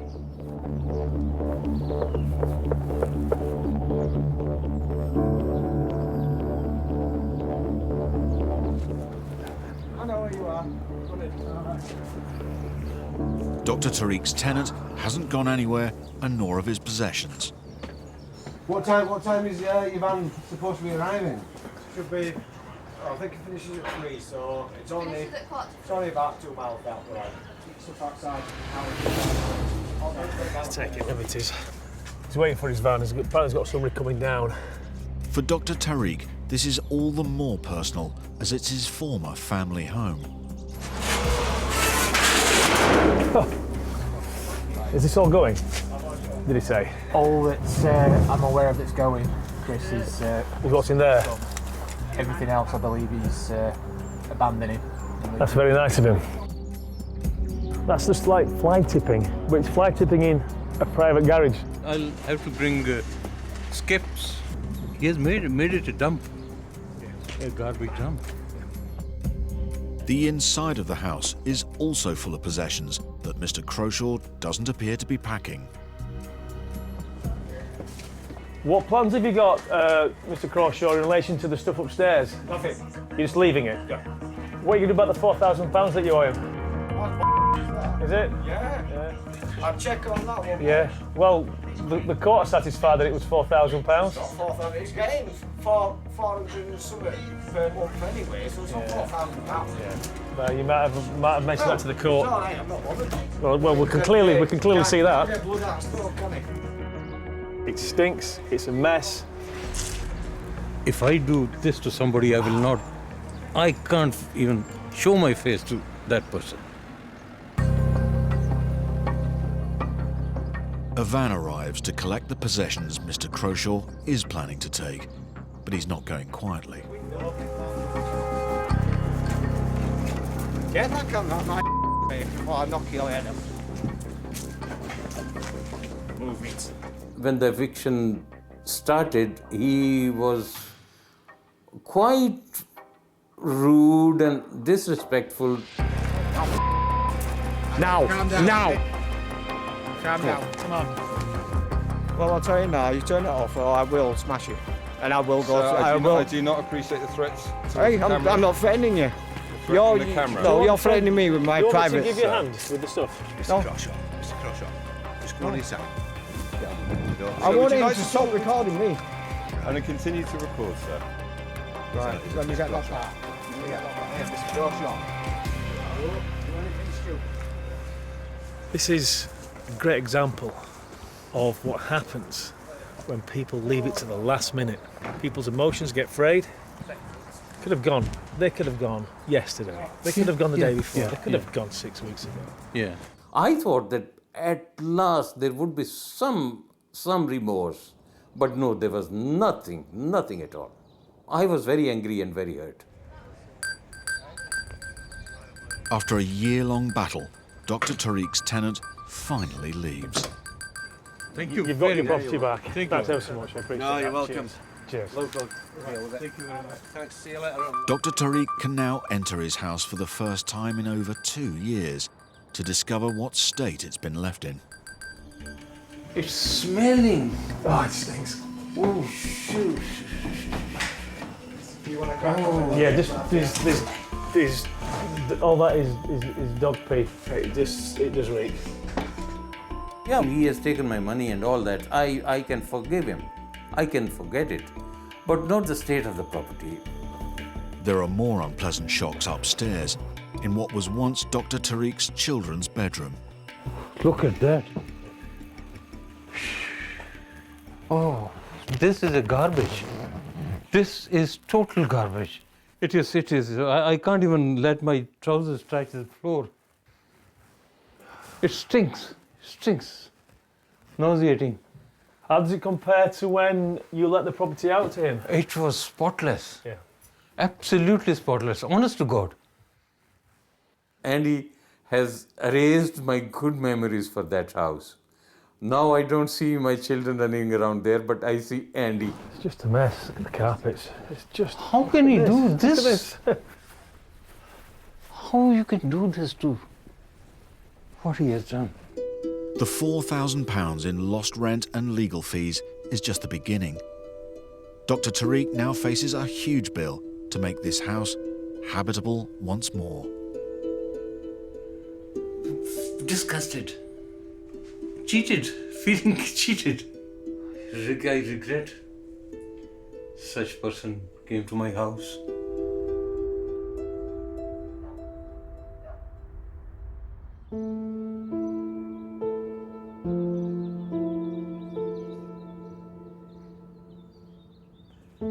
Three years ago, Leslie Ann spent £30,000 buying the cottage next door to her home. It came with a protected tenant, a serial hoarder. Her tenant died 5 months ago, leaving the property in a terrible state. This was the worst because you couldn't get to any of the rooms because it was just chocker with food stuff, rubbish on the floor. It's taken Leslie Ann 7 weeks to clear out all the rubbish. The carpet absolutely covered with rats' feces. Rubbish bags, piled high, a decomposing mouse in amongst all that. And underneath the settee, there was like sort of human sort of toilet tissue paper, food, and it had all been stuffed underneath. As we removed sort of some of the cushions, the mice had made 3 nests. Leslie Ann discovered that her tenant's hoarding problem extended to far more than just junk. Although this is still stacked up, this is all sort of stuff that came out from the bathroom. It's all brand new stuff. Brand new boots and shoes and everything. We've given to the charity sort of probably about 50 pairs of as well, on top. Now that the rubbish has gone, Leslie Ann can see the true state of her property. It's the electrics, it's the rot. We uncovered some seriously dodgy wiring, sort of, and switches.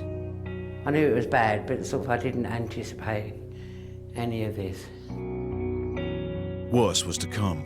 It turns out the cottage is no longer structurally sound. There's so much rot in all the joists, in the floorboards, the windows, the roof, and it's literally slipping into the river. The whole thing sort of is collapsing.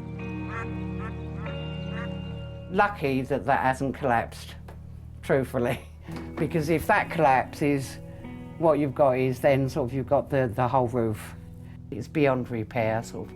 It's not even disrepair, it's beyond repair, full stop. Yeah, there's been a few tears. There are 3 victims in this case. There was the tenant, there was me as a landlord, and the 3rd victim is the property. It was an 18th century, beautiful 2-bedroom cottage. Sad to see sort of such a waste of a property. So a bit of history has gone.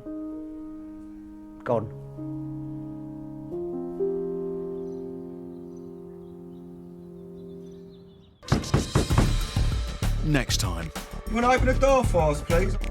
A High Court sheriff helps a Dagenham grandmother evict her nightmare tenant. Good morning. Who's your landlord? Who's the landlord? Chris Sharp tackles squatters in southeast London. I think that kind of tells you everything, doesn't it? And a raid in Harrow Please! reveals more than poor living conditions. That's not for chopping vegetables, is it, really?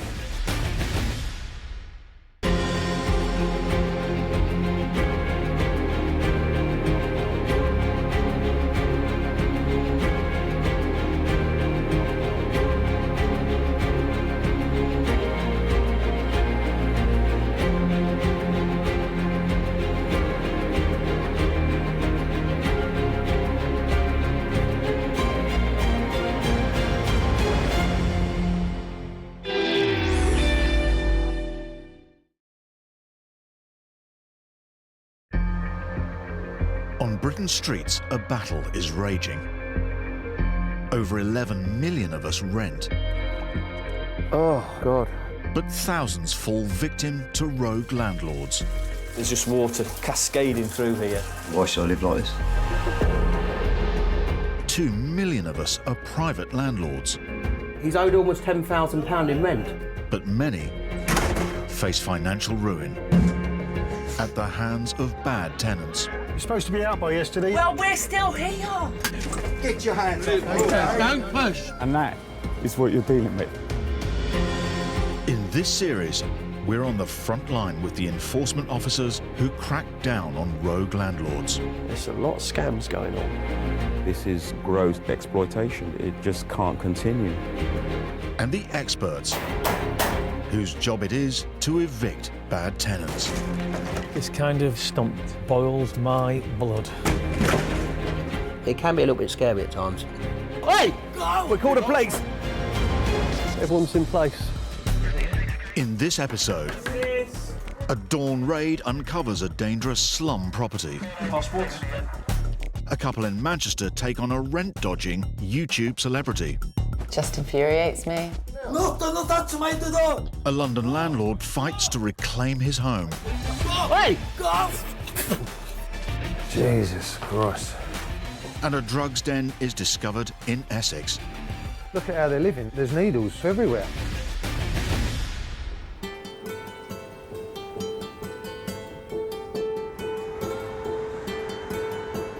Hampstead, one of the capital's most desirable neighbourhoods.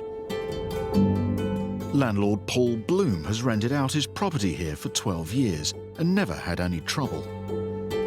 8 months ago, all that changed when he began getting complaints from neighbours about his latest tenant, Muhammad Ali. I said to the guy, you've got to keep noise down, otherwise, you're just breaking every rule and every clause in the contract. My tenant said, if you don't stop ringing my door buzzer, I'm going to come round and teach you a lesson. And then I got a text saying, well, I'm not paying the rent. He actually told me he wasn't paying the rent. It's now been nearly 6 months since the tenant last paid the rent, and Paul is owed over £9,000. I live literally 2 roads away from this, and I have to drive past on a daily basis. And it was just winding me up, making my blood boil. I was getting proper stressed by it. A week ago, he won an eviction order at court, and he's asked eviction specialist Paul Champlina from Landlord Action to hand-deliver the notice. Paul had lived at the property, and of course he knew all the neighbours. So he was getting it in the ear from all the neighbours about the complaints and the antisocial behaviour. So I knew that it could be quite fractious, and I knew that the first meeting could be lively. Let's just save that. You need to get the property back, and we need to try and recoup your losses. OK, let's go and do this, Paul. Have you got the keys, haven't you? Yeah, OK. Come on. The court order gives Mohammed and his family 2 weeks to leave the property. You're quite jittery. You don't know what reaction you're going to get. Hello, Mohammed.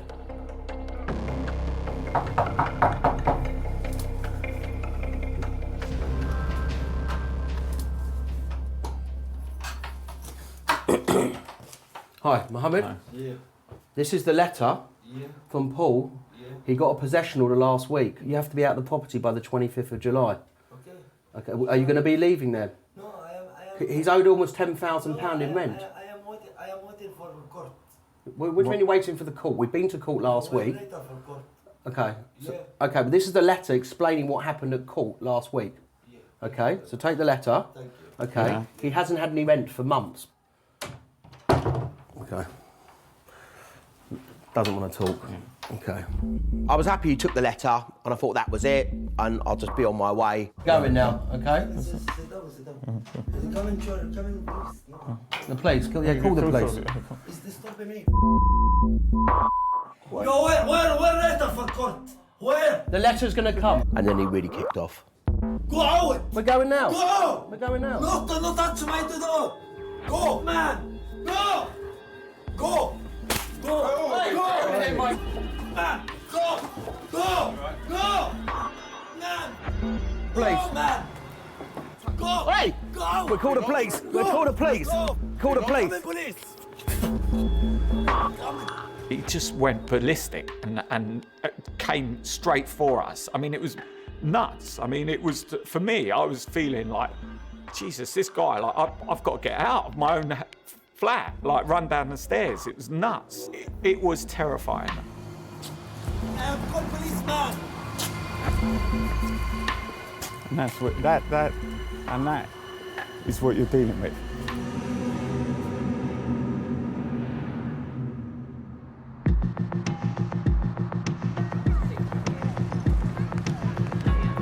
Britain's housing crisis isn't limited to London and a few wealthy towns. With rents soaring, the number of homeless people in the east of England has almost doubled in the last 2 years. And that means empty properties are a prime target for squatters. Today, lawyer Chris Sharp from the Landlord Group has a difficult job on his hands. He's acting for a property developer who owns a former printworks, which is being squatted by a group of homeless men. I have heard some rather disturbing reports that they aren't shy when it comes to throwing themselves around, pushing people around and making a nuisance of themselves. The very nature of a squatter's action is that you never quite know what you might meet or expect. There's always a sense of anxiety. Chris has just won a court order telling the squatters to leave the property or be thrown out by the High Court sheriff, and he needs to serve it in person. He's hoping there won't be any trouble.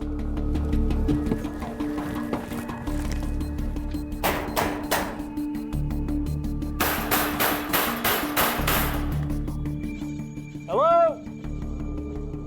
You can just see there's evidence that it's been used. Tins, cans, dirty mattress. Hello? Anybody home?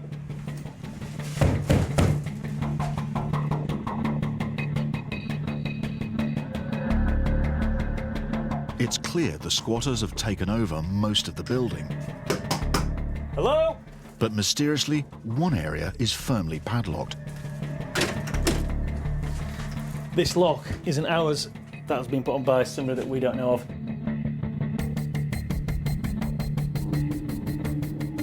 There's lots of recently opened, discarded cans of beer, bottles. Yeah, absolutely reeks in here. Anybody in there? The property seems quiet, but just as Chris is about to leave, two men turn up. What's going on? I'll be honest, when these guys rode up, I had to be prepared thinking, here we go again.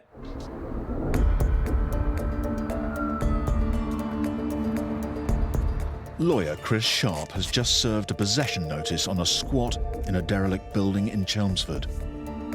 The occupants must leave immediately or be physically evicted by High Court sheriffs. Are you guys living here at the moment? Yeah. Oh, OK, guys. Well, look, just doing our job today. We've got the court order. It's a forthwith order, so basically there's no right to be in there anymore. But clearly you are. Well, yeah. Well, we're going to stay until basically the bailiff's coming throw us out. We've got stuff up there. If you want, you can come and have a look at the premises. It's not a shithole or nothing like that. It's tidy. We're homeless, but we're not animals. OK. As you can see. If you want, if we can go and have a quick look, that's no absolutely worries. fine. Yeah, it smells a bit damp downstairs, obviously, but we live upstairs and it is reasonable. It's not brilliant, but it's better than getting your head kicked in living on the street. Yeah, you know, like I've been homeless for about 8 months now, do you know what I mean? Yeah. But like, you know, like all I need is a place for a month. Yeah, and then we can sort ourselves out. Yeah, it's been me ex, 19 years, split up, lost my job and then ended up homeless, yeah.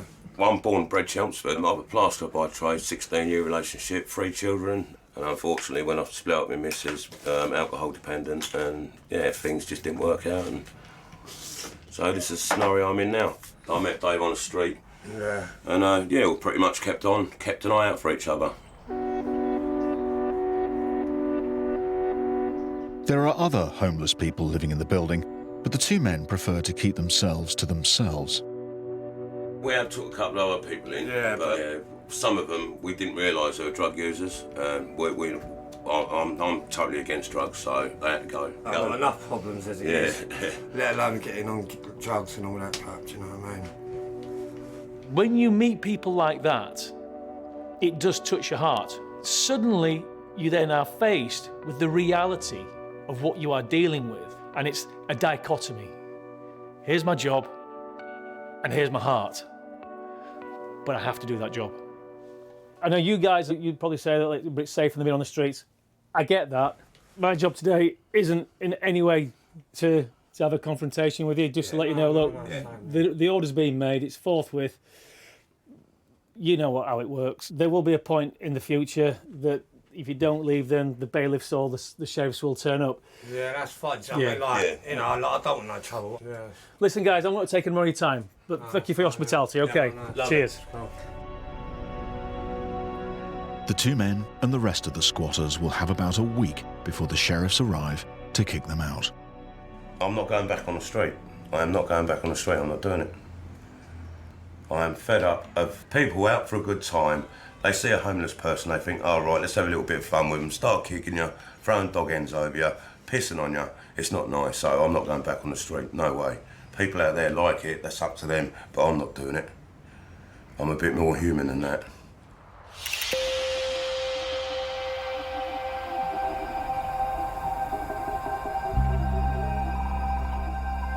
It's been 3 weeks since Paul Bloom's tenant chased him out of his property. This morning, he and his legal advisor, Paul Champlina, are heading back to evict him. Last time I went to the property, I served the letter on Mr. Ali, who's the tenant, and he lost it. And he ended up lashing out, tried to kick me, and he even spat at me, which was nice. Morning, Paul. How are you? Yeah, glad this is finally here, yeah. How you feeling? Yeah, a little bit apprehensive, you know. Yeah, well... Never sure how he's going to... After our last Visits Antics, you never know what's going to happen. I was proper nervous that day. I remember feeling almost sick with, like, nerves. You all right, Scott? Hi, mate, how are you? This is Paul, the landlord. Hello, nice to meet you. The High Court Sheriff, Scott Hines, and his men will lead the eviction.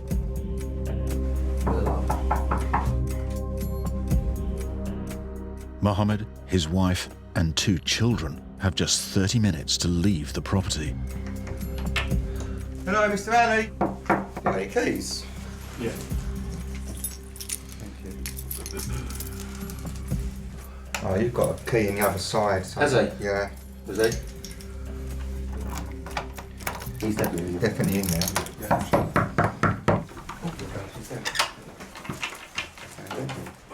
Hello, Mr. Alley. Yeah. Now just speak to me, though. No, big truth. I'm bailiff, so you understand what's happening this morning? I understand. Okay. You ready to leave for me? Yeah. Yeah? Well, I'm going to come in, okay? Yeah. Thank you. 1 minute. Yeah. 1 minute. This is my work lady. Okay, that's Yeah. fine, but she Yeah, still has please, to leave. Okay. Okay, leave the door. Please, please, Yeah. please. Okay, well, let's stay. They can stay there. If No, he okay, wants, no problem. If he wants to come in, he Right, can. Stuart, can I come in with him? You come in, Yeah, no come problem. in. Come and sit. No problem. So you need to pack up for me, please. Yeah? You can get yourself dressed, get your wife dressed. Yeah. You've got about half an hour. Okay, look. Half an hour, where are you going? One day, 2 day, one. No. I just told you half an hour when you're telling me 1 week. Listen, you don't seem to understand. You're leaving here this morning. Yeah. Simple as that. You need to get your wife dressed, get your children awake, and then you all need to leave. He can start changing the locks as soon as he's ready to pull. Yeah, okay, yeah.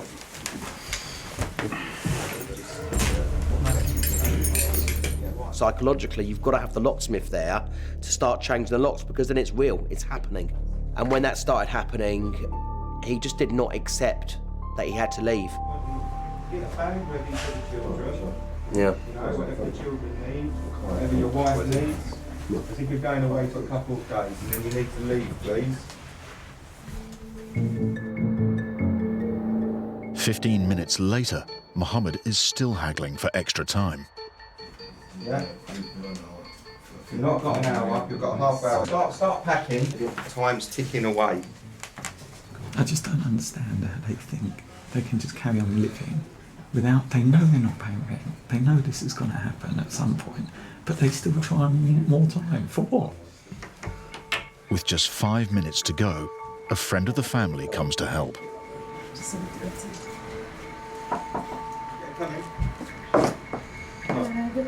Hello. We've got about 5 minutes, madam, please. Yeah, but you can't take Madam, I let you come in here because you said you're going to help. If you're going to hinder, then you need to leave. Okay? So if you're going to help, then help them. If you're just going to cause me problems, then you have no right to bring... I'm not causing you problems. Let's get these suitcases and let's start going, please. But come on, then, time to go, please. Let's go. You stand there insulting me. Come on. Let's start leaving, please. Yeah? You start shouting at me, you're going to start leaving a lot quicker. Come on. What? Get your hand off me now. Okay? He's losing it. He's getting aggressive. I'll give me 10 minutes! 10 minutes! Give him 5 minutes. 10 minutes! Give him 10 minutes. Scott, give him 10 minutes. Give him 10 minutes. Give him 10 minutes.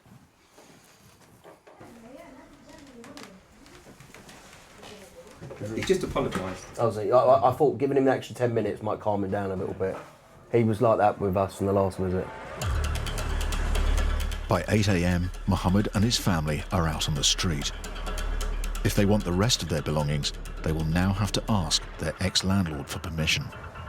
I felt really conflicted at the eviction. I was like, oh my God, we're throwing out this family.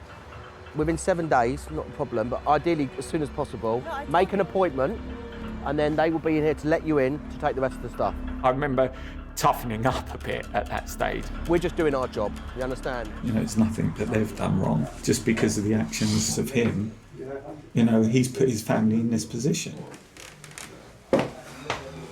Scott and the bailiff's job is done, and Paul Bloom finally has his flat back.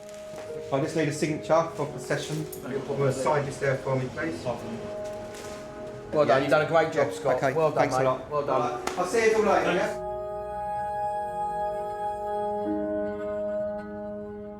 In a way, it feels a bit funny because you kind of, it's been so sort of long.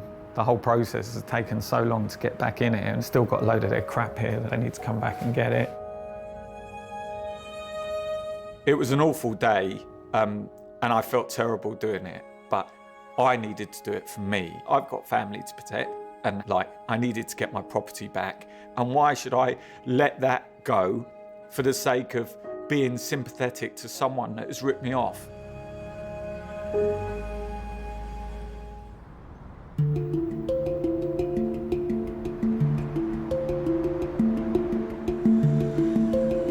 Just north of Manchester city centre is Prestwich, a quiet residential area popular with families. When Paul and Paula Hopwood moved out of their old home a year ago, they rented it out to Kayla Jenkins, aka YouTube makeup guru O'Kayla, and her friend Casey Petchy. Hi guys, welcome back to my channel. The two women now owe the Hopwoods over £9,000 in unpaid rent. Cue action. To add insult to injury, they even boast online about their glamorous new home. This is a tour of the property they did. It's that room where we do shoots. Just infuriates me. And their young fans are suitably impressed. Wow, you guys have a beautiful house and such good taste in decor, very pretty. You guys have done so well to get a place like that at a young age. The Hopwoods recently heard that Casey has moved out, but O'Kayla is still there. So a fortnight ago, they went to court and won an eviction order. Today is the deadline, and the couple are on their way to see if their tenant has obeyed the order and left. What else could we do? She just seems like, you know, she's sitting in the castle laughing at us. They're worried by what they'll find, as the last time Paul visited, he was in for a shock. As I walked in, the house absolutely stunk of dog feces and urine. I looked, she had 5 dogs, 4 cats, 2 budgies, 2 guinea pigs, and 3 rabbits. And in the rent agreement, we'd made it quite clear that no pets were allowed.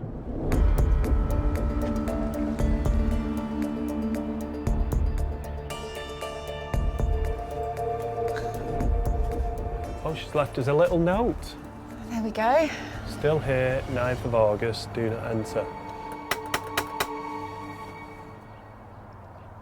Oh, it makes my blood boil. That is just the ultimate of cheek. Doesn't surprise me the least bit, though. Not the tiniest bit. She's in there. She's making money in our house, using it as a film set for her videos, and not paying her rent. And there's not a thing we can do. It was literally just a big middle finger to us, wasn't it? Yeah. Yeah, look, just dirty. That is actually one of our pillows. Ruined. Even though no one's answering the door, it appears their tenant is not only home, but has called 999. Oh, where's the police? Here we go. And, you know, we're just 2 nice, normal people, and, you know, we're having to deal with the police. It's quite scary, it's quite daunting. We've got an eviction order that runs out today, so we're the landlords. She hasn't paid any rent for 5 months, but she's still sitting pretty in there. So she's not paid? She owes 10,000. Yeah, yeah. Really? Yeah. Ah, she's in. She's just now. playing a game, isn't she? She's trying everything in her grasp to try and stay in the property. Right. She's got a vehicle booked for Monday at 4 o'clock to come and take all her property out of the house. Can I not be here just to make sure she doesn't take anything out of the property? What I'm going to say is if you ring us up and arrange for a patrol to come here at whatever time you're going to... We're not going to assist in any sort of moving or any arguments or all that. Literally, all it's going to be is preventing a breach of the peace. How'd the house smell when you went in? It's pungent. Is it? Just trying to mess with our lives, totally, you know, it was just beyond words.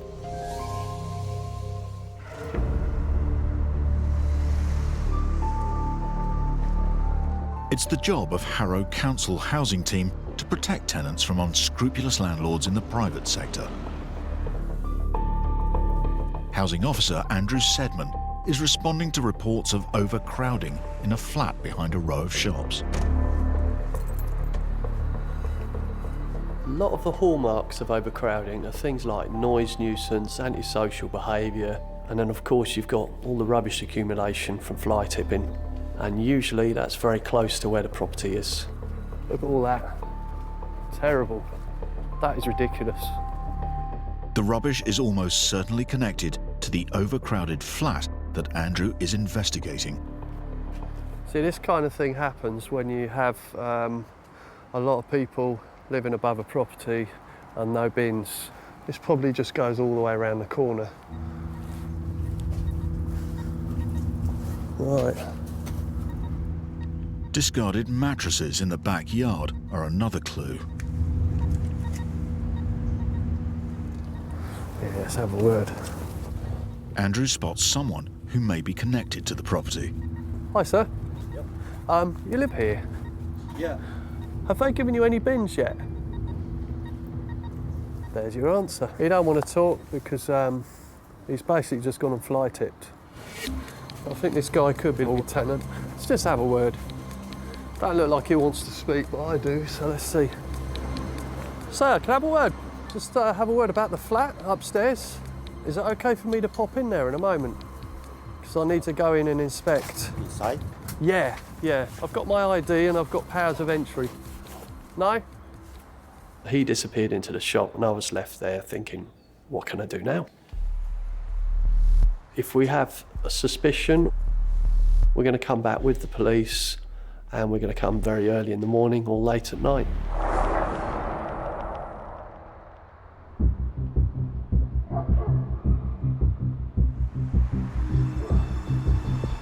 Andrew and his colleague Sheetal Rajani have arranged a raid on the property.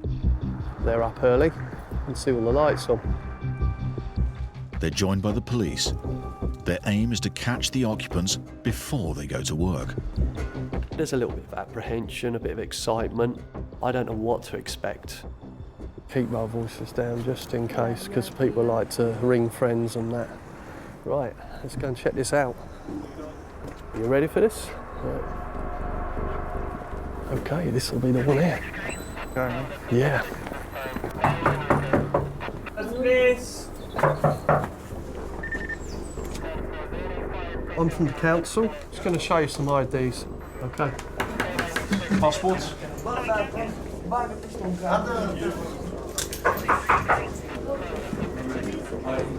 As soon as they enter the living room, it's clear Andrew's hunch is correct. The flat has been turned into cheap accommodation for low-paid labourers. How long have you lived here for? 2 weeks. You're a family, yeah? Yeah, family. Okay. Your names are different. They weren't too happy to see me, but these people are in danger. If these places go up in fire, people could die. How many people staying in this room? I don't know. Concerned for the men's safety, Andrew's determined to find out who set the place up. Landlord? You know the name? No? How much money you pay? No money, brother. You don't pay? No. Free? Wow. I feel that these people are drilled. There's usually someone at the top taking a load of money and they're programmed to say, whatever you do, don't tell the truth. Just think of something to get them out the door. Do you know how many people in the whole property? We've got 8 here. How many upstairs? I don't know. Upstairs, Andrew and Sheetal discover all 3 bedrooms are crammed with bunk beds. 4 people here. Yeah? 1, 2, 3, 4. It's like this room's 4 people. Yeah, there's definitely that. Yeah. Potentially in this room alone, you've got 2, 3, 4, 5, 6 in just this one small room, which is probably 10 foot square. I mean, come on. There's too many people here. It's just so dangerous. There's another bed here, so... Yeah, even there is another here. This is just really out of order. But it's the final room that's the most shocking. In this bedroom, how many people sleeping? 5? 5 people. Sharing just one small space is a family of 5, including 2 children and a month-old baby. And who's your landlord? I don't know. How do you pay your rent? Cash? Yeah. Cash, okay. You get people subletting, they're making a lot of money, they're getting money in cash. These people might be paying cheap rent, but when there's a lot of them, the markup is high, there's big bucks involved. Andrew and Sheetal have seen enough. Their job now is to find the person responsible. People deserve better than this. No smoke alarms. Got no chance in a fire. This is totally crazy. We need to find out who owns this place.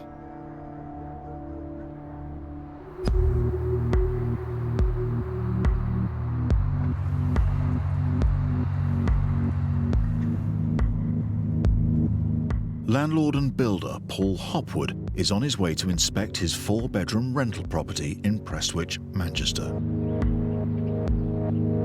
His tenant, Kayla Jenkins, better known as YouTube makeup and style vlogger O'Kayla, is due to leave at 4 p.m. Paul wants to be certain she goes. She said she's got a van booked and she's going today. So hopefully we'll get the house back. I dread to think what it's going to be like and how much it's going to cost. When Paul arrives at the property, he's not sure what he'll find. Before going in, he heads round the back to check whether she's left. I think she might have gone, you know, the TV's gone. Kayla now owes over £10,000 in rent, but that doesn't include the legal fees or the cost of any repairs. And from first glance, it looks like they could be a lot. Look at the rubbish everywhere. She'd never once emptied the bins, she'd just thrown the bin bags in the garden. The cat wee and dog wee all over the curtains. Paula is going to freak when she sees this. For the couple, this is personal. This used to be their family home, a place full of memories. Spent 10 years in the house, making it our own, bringing up our babies there, and, you know, she knew all this. I discussed all this with her and said, you know, you need to love and respect it as we do, and, you know, yeah, of course we will, you know. Oh my God, look at the bottom of the curtains. And then to just walk in and see that it had just been completely wrecked was just absolutely soul-destroying. Oh my God. Oh, the smell. Oh, it actually makes me feel like I'm going to be sick, that smell. Even though the tenancy agreement clearly said no pets, Kayla at one point kept 5 dogs, 4 cats, 2 budgies, 2 guinea pigs, and 3 rabbits here. There's dog crap on the curtains. Oh my God, look at that. It hurt my eyes when I walked in, the smell was that bad. So I was in shock at the absolute mess she'd left. Look at the mirror.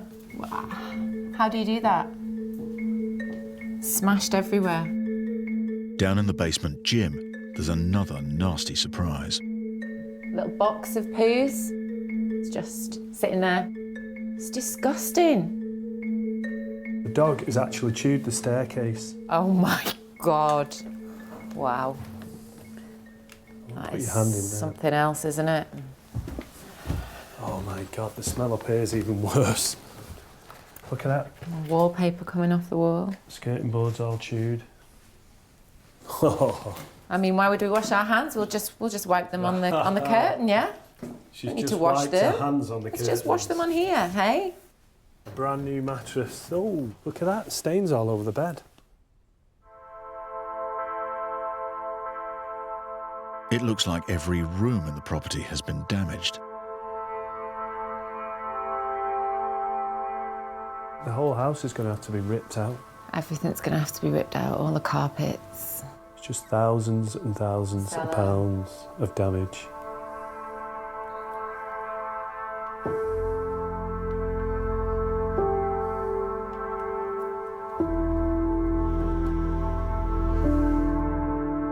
Totally and utterly appalling. appalled at what she's done to our home. Just can't believe it. Are you okay? I'm not okay now. I'm appalled. I feel sick. I feel just really sick. Not just from the smell.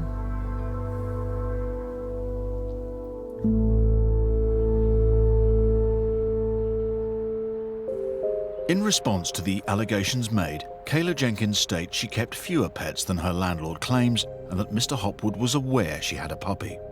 Ms. Jenkins alleges Mr. Hopwood is a rogue landlord who is making false claims she left the property in poor condition and that the house was thoroughly cleaned by her mother on the day she moved out. She does acknowledge a mirror was damaged. Kayla states she fell into arrears when her self-employed work dried up and that she was keen to work out a payment plan with her landlords.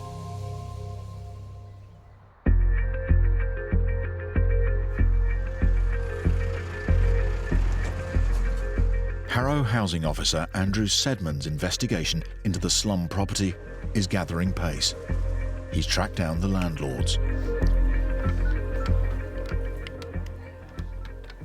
Right, okay, we've got a big problem here, sir. Or should I rephrase that? You have a big problem here.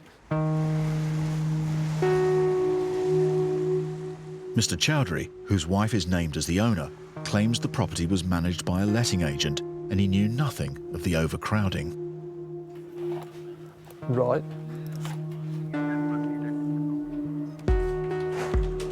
Possibly the tenants in there subletting, but to be honest, I don't care. It's down to him to get it sorted out. Whoever is responsible, Andrew's determined to make the property safe, which means Mr. Chowdhury has a lot of work to do.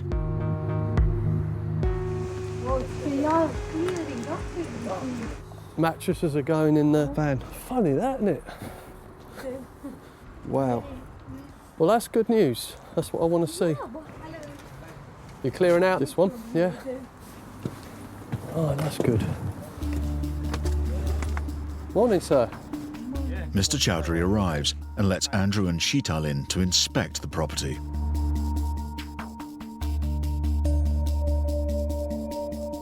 And now this room is called living room.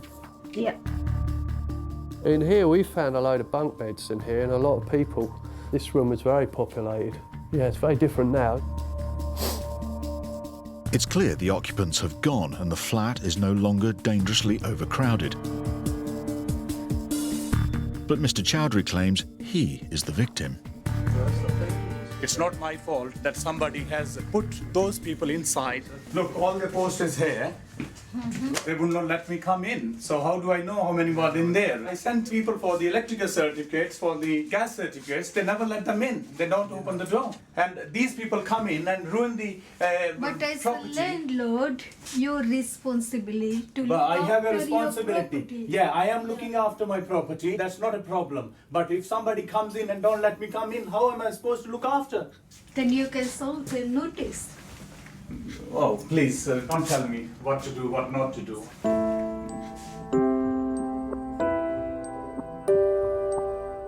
Andrew and Sheetal can only hope the tenants have found somewhere safe to live. I'm just happy that it's empty and there's no one at risk in here now. That's the main thing. It just boils down to that. It's empty, no one in danger.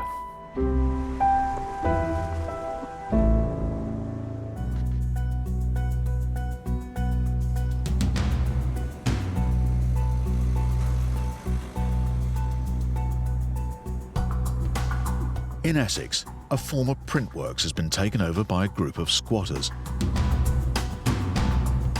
Today, Chris Sharp is joining High Court sheriffs to have them evicted. You can never second guess what reaction you'll get from squatters. From what I've seen so far, these squatters seem amicable enough.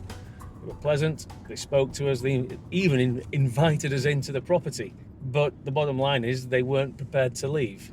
So that means that we've got to get the sheriffs involved. Meeting Chris at the property is the building's owner, Dean Morrissey. Dean. Hello. How are you? You all right? Yeah, very good. These are demolition guys. Yeah.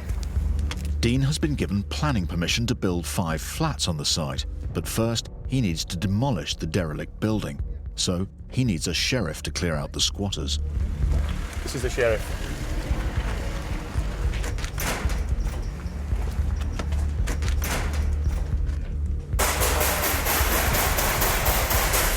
Sheriff's office! Can you show yourself, please? Sheriff's office! It looks like the 2 homeless men Chris met before may have left, but the other rooms still need to be checked.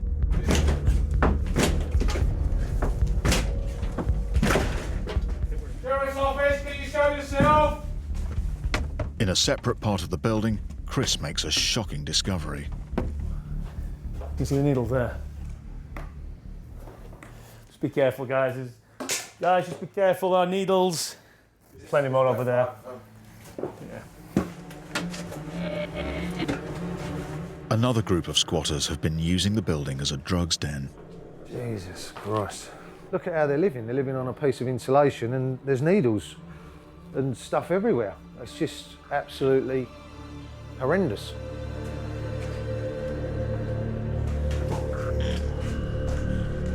Now they're sure every room is empty, the demolition team move in.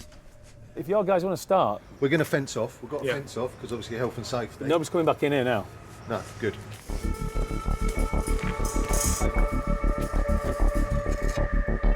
An hour after the demolition starts, one of the squatters Chris met before arrives to collect his possessions. My blue rucksack, big rucksack, that's what I need out of there. He wants his blue rucksack. Can't go in. Can't go in now, building site. Can you get it for He wants us? us to go in there for him. Yeah, it's just one rucksack. It's upstairs on that. Can't get upstairs till tomorrow. Yeah, I what can't get time? upstairs till tomorrow, mate. Yeah. Tomorrow Yeah, morning, fine. alright? Yeah, what time? About this time tomorrow. Come back tomorrow. Because I'd have made me way in then. It's so dangerous now, the stairs are gone. No, that's cool, that's fair enough. Yeah. Back on the street again, isn't I? When it's safe to go up there, we'll look for your rucksack. Don't come back here tonight, though, will you? Because it's dangerous. All right? All right. Cheers, yeah? As the squatter heads off, it soon becomes clear that he's not the only one who's left something behind in the building.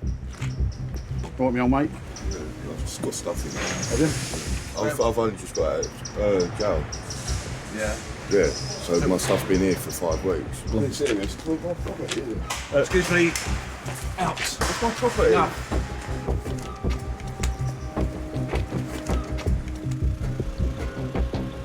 If the guys just come out of prison, you know, he needs to be going to the authorities because this isn't a place for anybody. This is no halfway house.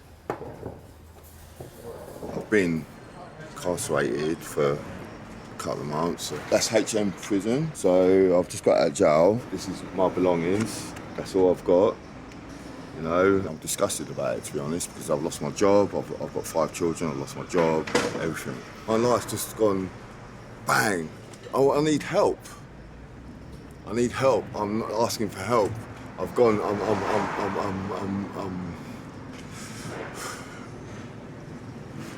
need help. They can't find nowhere for you to live? No, mate. No. Is there no one that can help you? No, no one can help me. Chelmsford is riddled with homeless people. Yeah. It's riddled, mate. I'm telling you. But the problem, I mean, honestly, the problem we've got now is this is now a building site. Oh, not problem. No, I'm just saying, you can't come in no matter what. It's all, honestly, I swear to you now, it's dangerous. We can't go looking for tobacco and all that sort of stuff. I'm sorry, now, mate. Yeah. But, let me shake your hand. That's all right. Take that.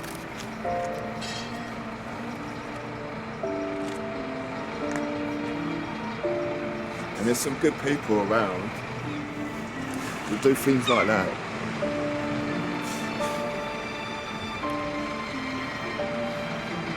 You do get some good people.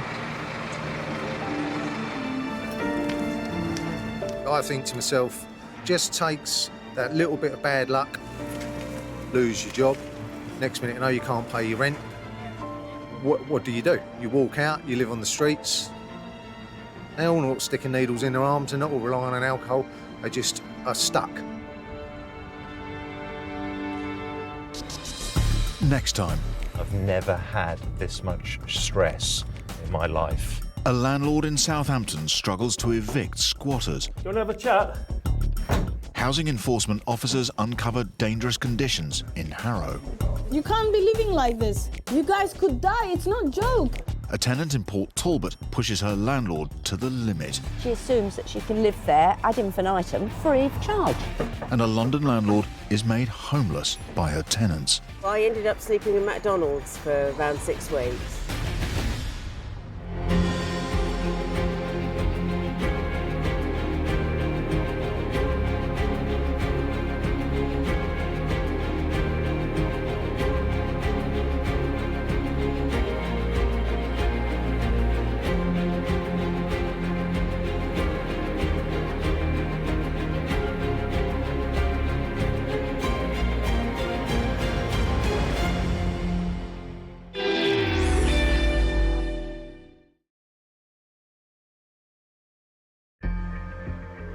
On Britain's streets, a battle is raging. Over 11 million of us rent. Oh, God. But thousands fall victim to rogue landlords. There's just water cascading through here. Why should I live like this?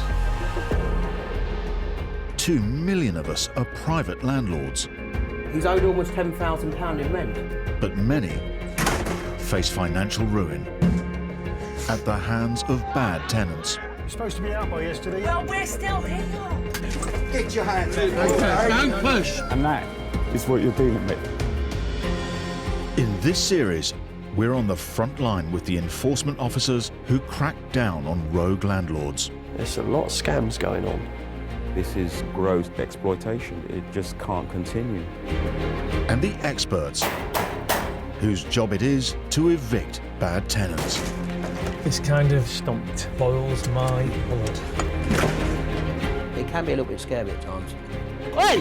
We're called the police! In this episode, You want to open the door for us, please? a High Court sheriff helps an Essex grandmother evict her nightmare tenant. Good morning. A London landlord's furious when he finds his flat on Airbnb. My blood pressure was at boiling point. And a raid in Harrow reveals more than poor living conditions. That's not for chopping vegetables, is it, really?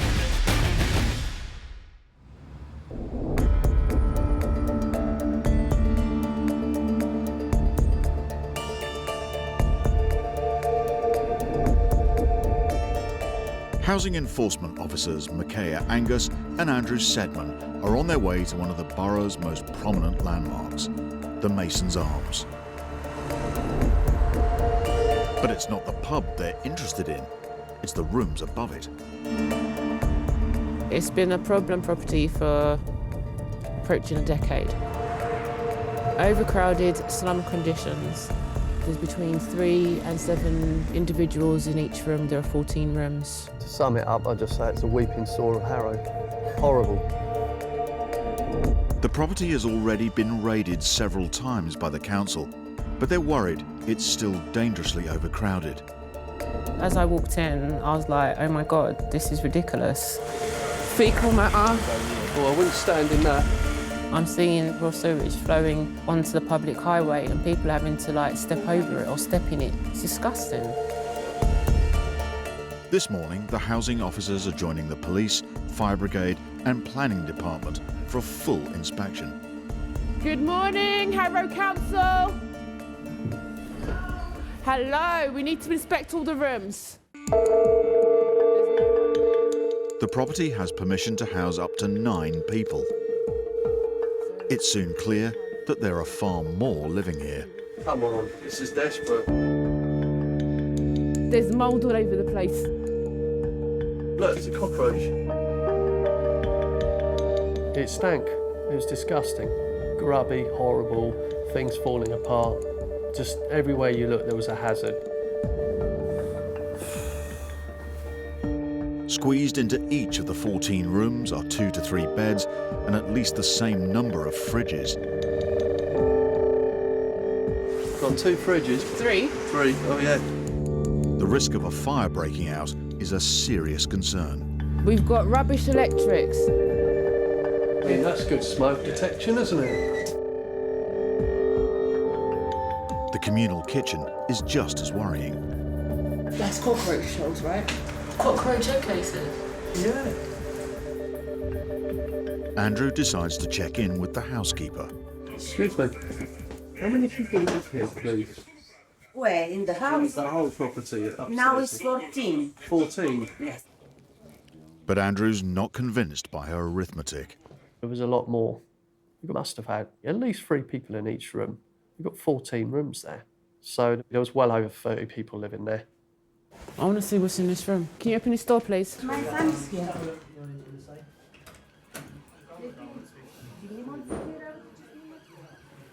Wow. Young man, I'm going to need you to come out for a minute, please.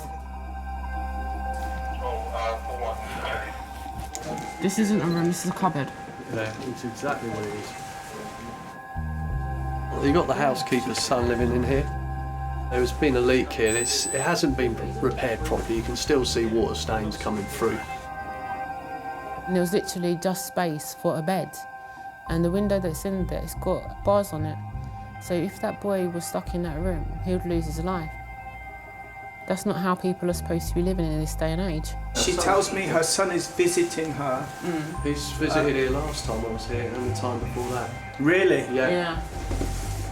As well as the housekeeper and her son, the only other person present is Nikolai, the man who collects the rent on behalf of the landlord. I wish to talk to him.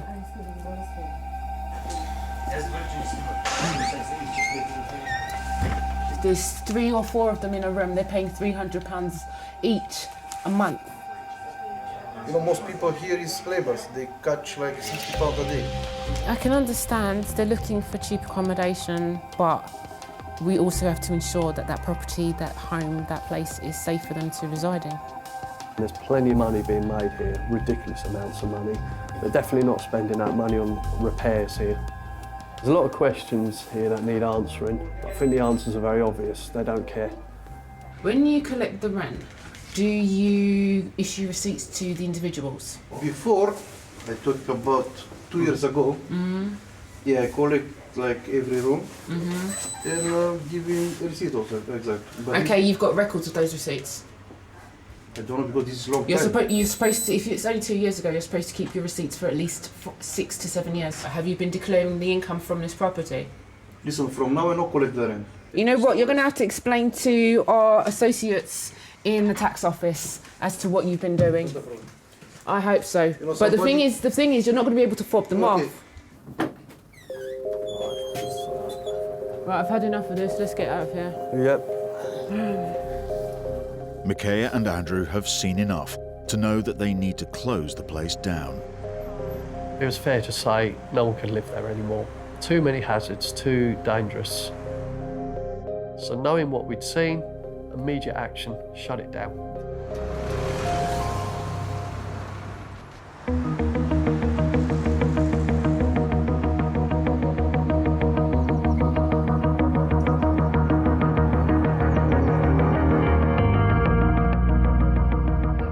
Eviction specialist Paul Champlina from Landlord Action is on his way to Dagenham in Essex. It is now 7 o'clock in the morning, bright and early, and I've got to go and serve a Section 8 notice. When we have to serve notices, we normally do them early with tenants so that we can catch them in and try and have some dialogue with them with regard to why they're not paying the rent. The tenant, Brigitte Chepkanskien, currently owes her landlord £4,500 in rent. As soon as the Section 8 notice is served, she will have just 2 weeks to pay up or move out.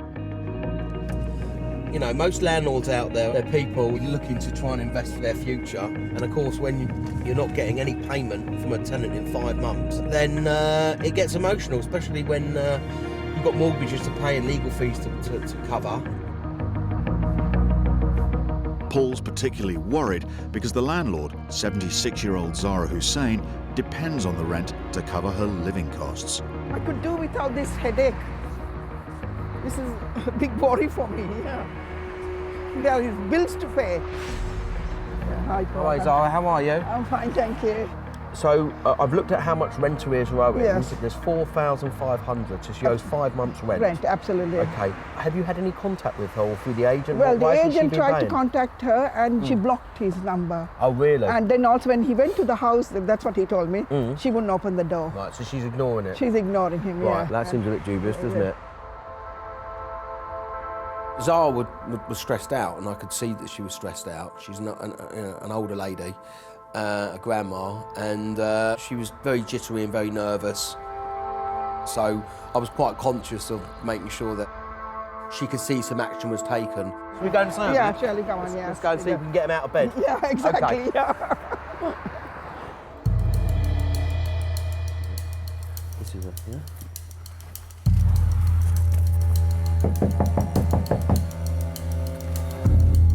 You've always got to be a bit fearful as to what you're dealing with because you never know. And then we saw the door. It clearly has some problems there. It had been kicked in. I was angry and shocked it was damaged. And that was worrying me. I don't know what's happening inside. No one's answering. So what I'm going to try and do is, if I can serve it, right, that's been served.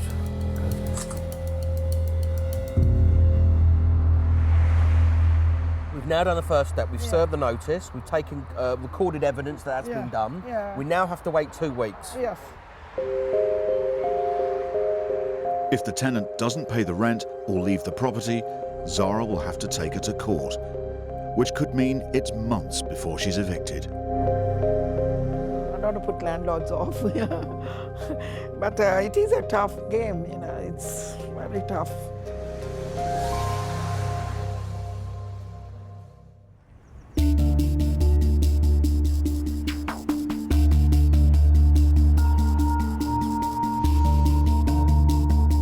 It's 6 days since Housing Enforcement Officer Micaiah Angus inspected the rooms above the Masons' Arms. I'm disgusted. This is 2018 and we still have people living in squalor. Come then, let's get moving. Micaiah and her colleague Andrew Sedman have obtained the legal right to close the property down. Hello, anyone here? Every room is given the paperwork explaining that no one's allowed to live here until further notice. And that includes the rent collector himself, Nikolai. You've got to find alternative accommodation. I will give you some time, but you need to get out of here. It's unsafe. When we shut a property down and people are told to leave, reality is they are homeless. We have to think very, very hard about any decision we make which puts people out of the building. In this case, I wouldn't be able to sleep knowing that there's people in that property because they could die. It is a big decision to make, but we had to do something because those in receipt of the rent were taking liberties with other people's lives. They're taking risks, and that's not fair.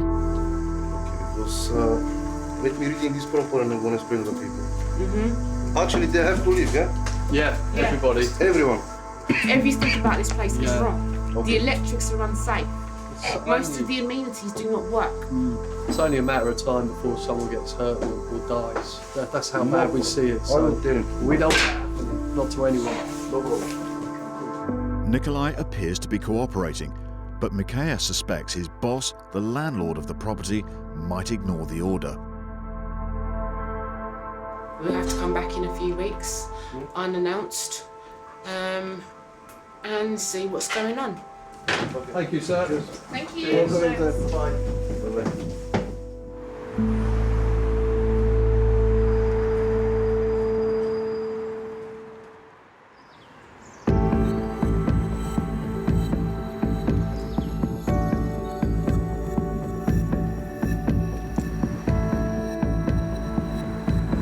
It's 4 months since eviction specialist Paul Champlina served a Section 8 notice on Zara Hussein's tenant. Unfortunately, the tenant, Brigitte Chetkanskian, didn't leave, and 76-year-old Zara had little choice but to take her to court. Zara won the case, and today her 9-month ordeal should finally be over. We're in Dagenham really early. We're doing the eviction for Zara's property. And when you don't know who's behind the door, I'm quite anxious because I think there's a chance it may kick off. Hi, Paul. Hi. How are you? You okay? I'm feeling a bit, well, Nervous. It's really nervous, yeah. Yeah, because we don't know who's there. Yeah, what's inside. There could be trouble. Trouble, absolutely. There could be trouble. 9 months without rent is a lot of money. So Zara was really nervous when I saw her. She didn't know what to expect. And bearing in mind that there could be an altercation, you know, you don't want an older lady having to go through that and deal with that. Joining Paul and Zara is the High Court Sheriff, Scott Hines. So we can start now if you want. Let's give him a knock, eh? Right, Zara's tenant and whoever else is in the property have just 30 minutes to leave. This one here, yeah? Yeah.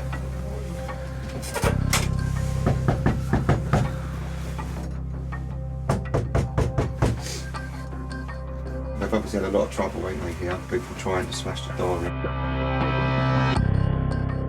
As there's no answer and the tenant has changed the locks, all they can do is wait for the locksmith to turn up. Yes. In the meantime, Zara calls the building manager to find out if he knows how many people could be inside. Five, 6 people. Thanks. Bye. Bye.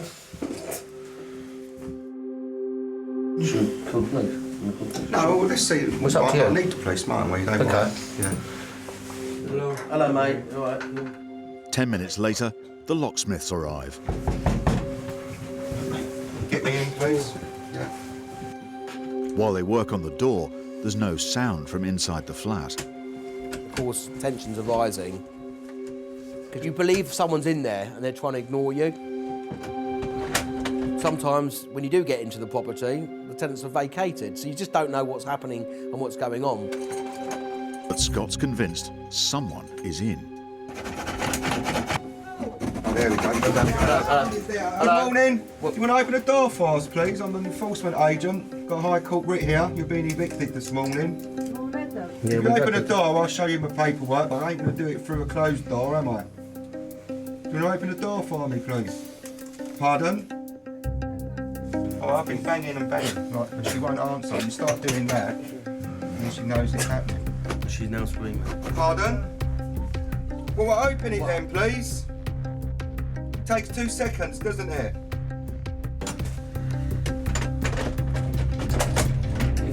Just put a bolt on. Take the lock off. Half an hour has already been wasted and Scott's patience has run out. You've got a sledgehammer. Just get it open, mate, even if you've got a crowbar. Yeah, just smash it open. Oh my God, it's such a nightmare. I don't know. Just kick it. Kick it. There we go. There you go. There. Morning. There's a High Court writ of possession. Yeah. That tells me you have to leave this morning. You can pack the bag and leave for me, please. So, who else is here? Just you? No, it's just friend. Okay, well, he needs to wake up. Yeah. And you need to take a bag. Okay, and you need to leave. It's as simple as that. You're always quite relieved. You eventually open the door and there's only a couple of people and there's not 4, 5, 6 blokes. Because, you know, sometimes obviously it can be quite fractious. Is there any needles in here? Any sharps anywhere? No? Okay. Right, you want to start getting dressed for me, please? Can I get my paperwork? Once you're leaving, I'll give you the paperwork. For 15 minutes. Why 15 minutes? Why, give me an hour. Hold on, you haven't paid the rent for 9 months. Okay, start packing your stuff. You're going now. Yeah, I will. Thank you. You're not going to get any money back. Nothing, yet. no. We just got to get the property back. You've got to do what you can and try and relet and get decent tenants in. Yeah. Well, I think we're ready to go, aren't we, please? Yes. This is good. Madam, I just need you to give me a signature. Zara, you got your property You can back. stick that on the door. Well done, Scott. Right, that's no problem. Right, good luck. The tenant has 7 days to collect the rest of her belongings. I was expecting to take everything and just go away. Look at the state. So much of stuff. Well, 9 months she lived here, isn't it? Rent-free. I hope you don't have any more aggravation. Nah. If there is any problems, give us a call. Okay, then, Paul. Thank you very much. Take Thank care. you. Good luck. Good luck in the future. Bye-bye. Zara spent 9 months trying to get her tenant out and has lost over £7,000 in unpaid rent and legal fees.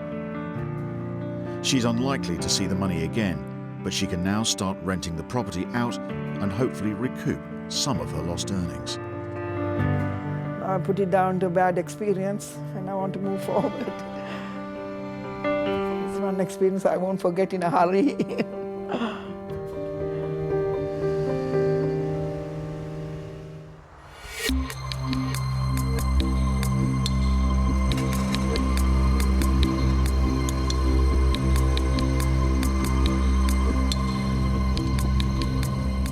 Lawyer Chris Sharp from the Landlord Group is on his way to deal with a problem at an empty rental property in southeast London.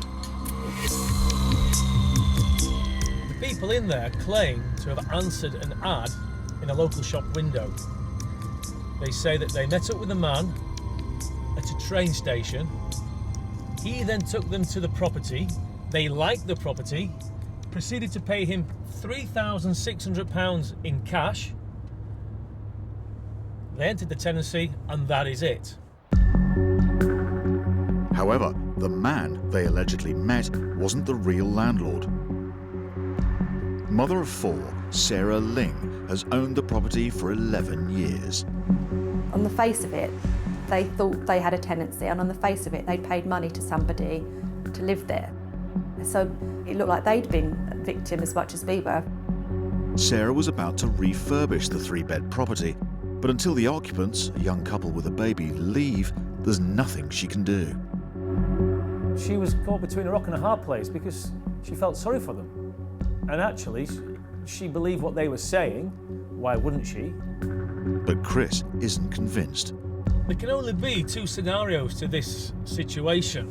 One is that the people in there are genuinely innocent victims, or 2, they are part of the scam.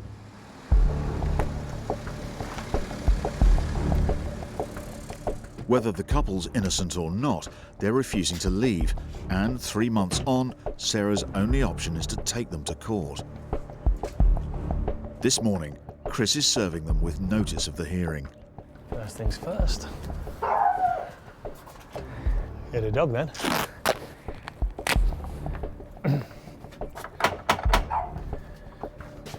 The notice informs the occupants that the case will be heard in 12 days' time.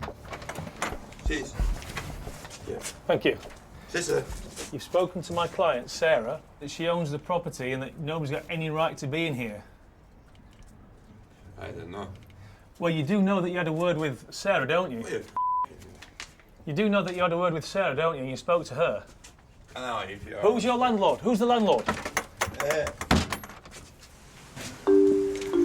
I think they need the dog back in. Come on. The dog's friendly anyway. Knock at the door and walk away, because I think that dog needs to go back inside.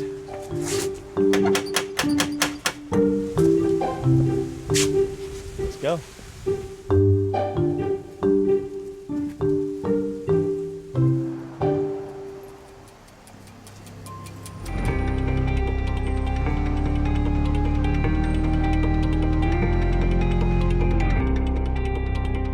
Days later, it's the day of the hearing, and Sarah's on her way to meet Chris at Woolwich County Court. I just want it to sort itself out as quickly as possible, really.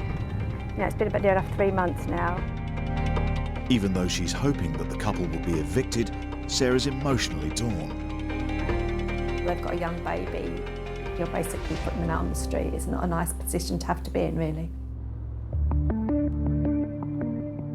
But Chris is worried that the couple could, despite Sarah's sympathy, cause them a lot of trouble. What could go wrong today? By wrong, we wouldn't get the order for possession. Is that if they turn up with the landlord who they purportedly say gave them the contract, but because that, in my opinion, is all made up, that's never going to happen. We'll But ultimately, courts have a discretion. Will the court have a bit of sympathy for the victims? Who knows? If the couple put up a strong defence, the case could easily be adjourned, putting Sarah back to square one. Hi, Sarah. Hello. So I said the journey down here. Not too bad. We'll go in, we'll get settled down, and then we'll go before the judge. Whether they'll turn up today is anyone's guess. But look, let's go inside and let's get this hopefully over with. Hopefully, yeah, fingers Okay. crossed. I was a bit concerned that they were going to show up, and I didn't know whether they were going to make up something or, you know, how that was going to work out. So yeah, I was a bit apprehensive about how it would go. Half an hour later, the hearing's over and the couple are seen leaving the court. Well, I think by the look of Sarah's face, you can see how it went. We got the order. They turned up, they got legal advice, they conceded the point that they had no right to be there. But Sarah, out of the very good nature that Sarah is, she's allowed them 14 days to pack the gear up and go. Now, I think that's a very nice gesture by Sarah, because they've got a child, haven't they? I don't mind giving them 14 days if that gives them time to sort of sort themselves out. If that's what it takes just to finish it amicably, then that's fine. 2 weeks is nothing really. They've been there for months. What's another 2 weeks really? If the couple don't leave, Sarah will have to pay bailiffs to physically evict them. Just hope that they, you know, do what they say they're going to do and, you know, go at the end of the 2 weeks, really.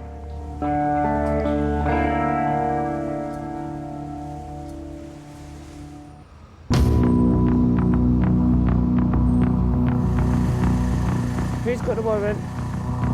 It's 6 a.m. and housing enforcement officers Micaiah Angus and Andrew Sedman have returned with the police to the Masons Arms in Harrow. Ready?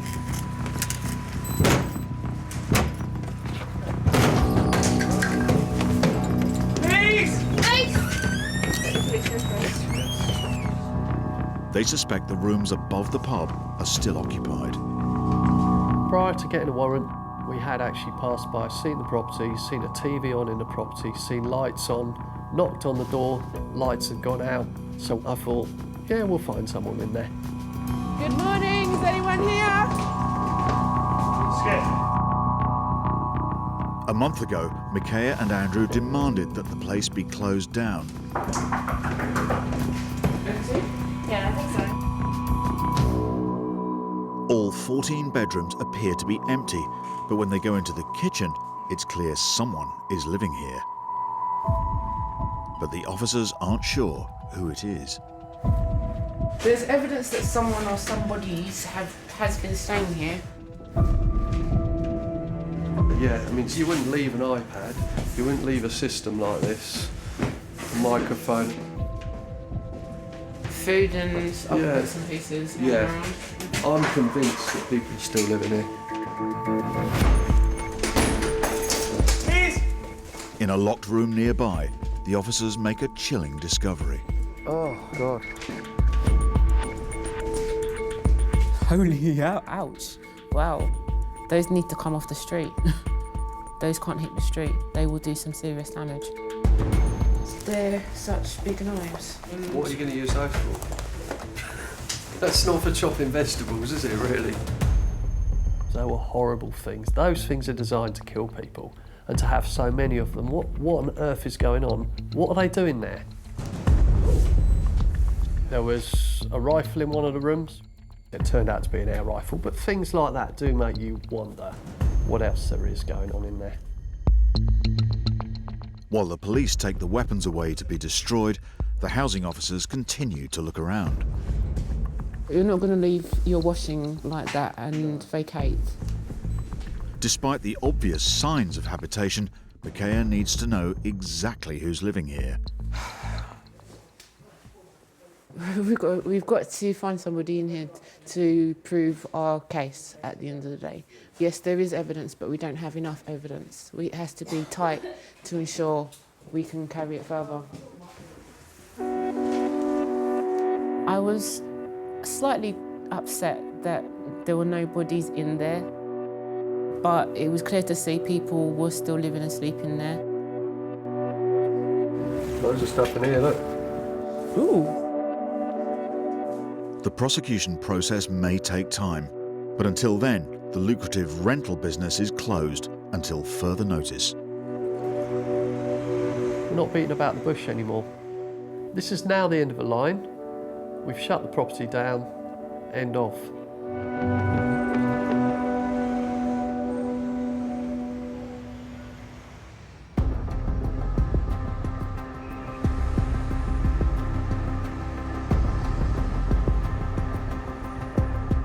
72-year-old grandfather and retired academic Rob McPhail is on his way to his two-bed rental flat in affluent St John's Wood. His tenant, Mahir Vachani, hasn't paid any rent for 4 months, and it's taking a financial toll on Rob. I'm relying on that property as my pension. Simple as that. So what it means is every payment that the tenant misses, I don't have my pension. But only a year ago, Mahir appeared the perfect tenant. According to my letting agent, this chap was a young man starting out in life. He'd been living with his parents, and they were impressed with what a nice young man he was. He was prepared to pay 6 months' rent in advance. What more could one want? More fool me. Rob now believes that despite paying £10,000 rent up front, Mahir never moved into the property. Instead, he had other plans. It transpires that he's letting it out on the Airbnb for something like £125 a night. Looking on the site, I found that 48 people had actually stayed there, paid the money, and reviewed the site, the property, as being a lovely property. I was incandescent. To Rob's horror, the Airbnb advert showed that his two-bedroom flat was now a 6-bed holiday let, being rented out under assumed names. By the time I went onto the Airbnb site and found out that he'd used 2 aliases to actually let the flat out, my blood pressure by this time was sort of at boiling point. Concerned his flat would be damaged by complete strangers, Rob promptly asked his tenant to stop subletting. But his tenant Mahir's response made matters even worse. He then stops paying his rent. He now owes me £5,500. Rob threatened legal action, and 3 weeks ago, Mahir agreed to give up the property. Today, Rob's going there to find out if he's been as good as his word.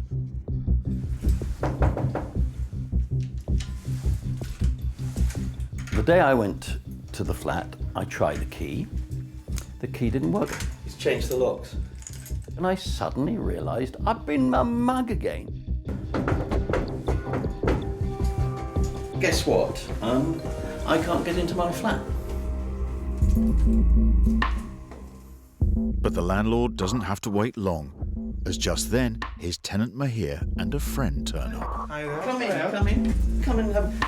I can't. Why have you changed the locks? Because the locks weren't working. We brought another set for you. And can I have the set, please? Yeah. Now they're face to face. Rob takes the opportunity to confront his unscrupulous tenant. Why are you renting out? Why do you owe me £5,500? I'm happy to pay any money that we do. I think he realised he'd been well and truly caught. I think he wanted to avoid the repercussions of being caught, because of course, if it goes on to county court judgments, he will never be able to rent another property. He will never be able to get a bank loan. You don't need to answer anything now. Okay, then I'm going to go to your speech solicitor. I'm really sorry. Yeah. If you had met with us in a cordial manner, we'd be really happy to have spoken with you. Bye-bye. Okay. That's fine. No, come on, let's go. Yeah. Bye-bye. I'm really sorry. I would have been happy to have spoken to you nicely. Bye-bye. There we go. He says he prepared to pay his rent, but why hasn't he? What is actually going on in the flat? As Rob has already given Mahir notice of an inspection, he can legally go in the flat. Now, what did I say to you? Look, 2 single beds, nothing to do with me whatsoever. Let's look in the other bedroom. Yep, more cases. Those are certainly not my cases. Somebody's pyjamas. It says to me, considering all the cases that are in there, that he's still subletting. It's now clear that Mahir is ignoring Rob's requests, and he will have to take his tenant to court. My first reaction was to take him out and hang him from the roof by his ankles. My anger was replaced by depressed resignation. What this now means is I'm going to have to pay for court costs, I'm going to have to get the bailiffs in, then going to have to try and extract the £5,500 from him.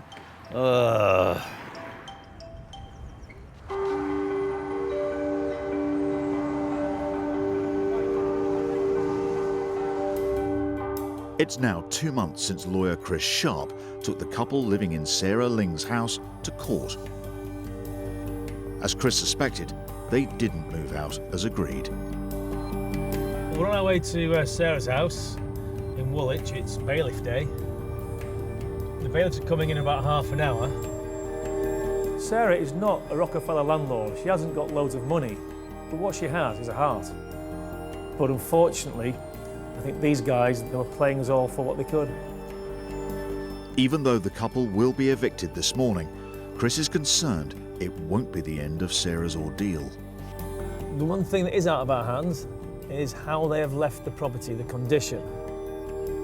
If the outside is anything to go by, then I don't think we can hope for much on the inside. Hi, Sarah. Hi, Chris. How are you? I'm good, thanks. This seems to be worse than last time. Yeah. Morning, guys. Hi. Chris, we're on the At 8 a.m, the bailiffs arrive and the eviction begins. We're going to have a look.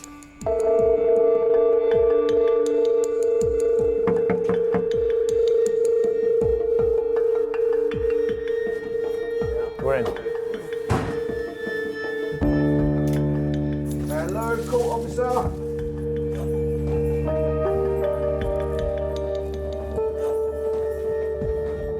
It's soon clear that the couple and their baby have left before the bailiffs could throw them out.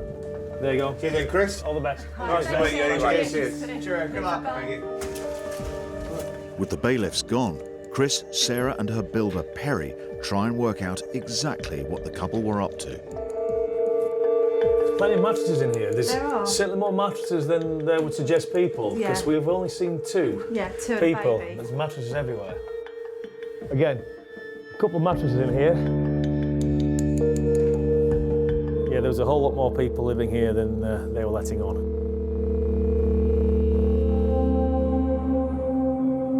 As the couple had a baby, Sarah went out of her way to help them. Discovering that they were taking advantage of her is a huge disappointment. We discovered subsequently from neighbours that it wasn't just this family that were living in the house, that there were an awful lot of people coming and going.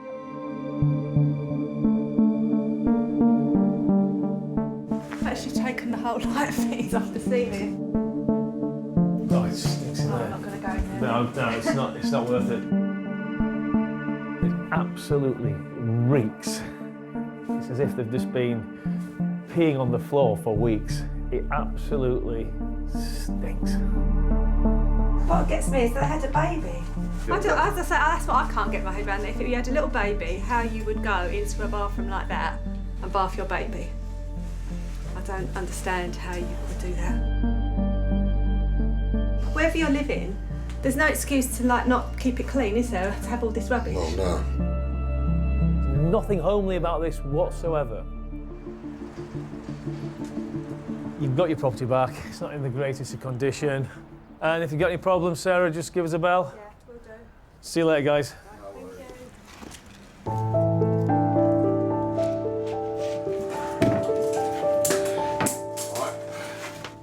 It's been an eye-opening experience for Sarah, but she's determined to move on. 5 months later than planned, she can finally start renovating the rental property. It's nice to get back and just, you know, get it sorted. It is going to cost quite a lot of money, yeah, but it could be a nice house. I just hope it can get back to that.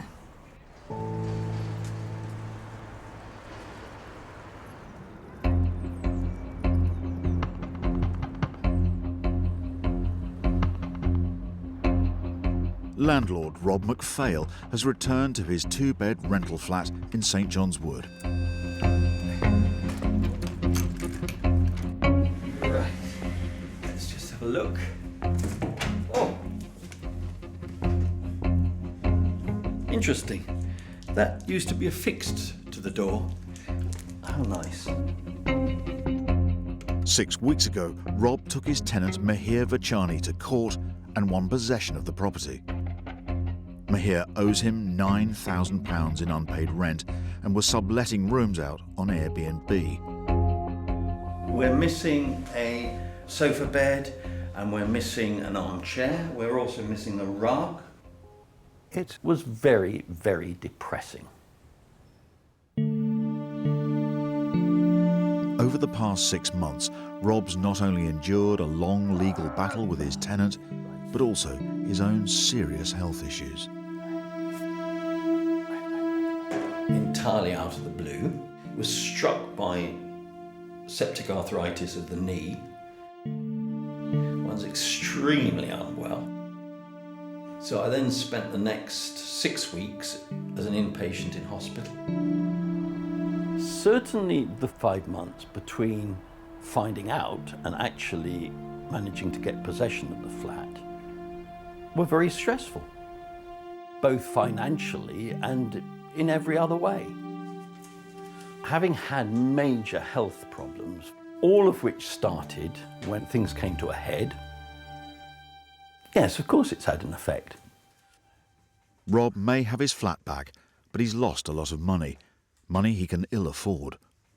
The money judgment is for a shade over £9,000, but if you add the missing stuff, £2,000 worth of furniture, the legal costs, another £2,000 onto that, so that I should think we're talking about 13 grand.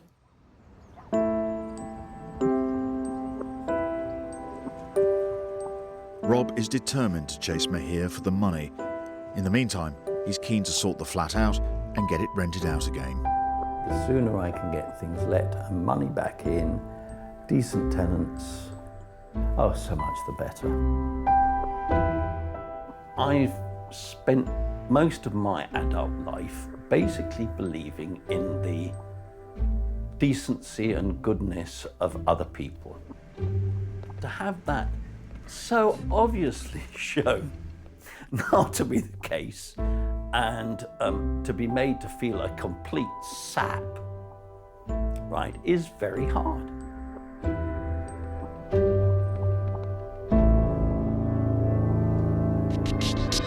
They're in the car on the driveway.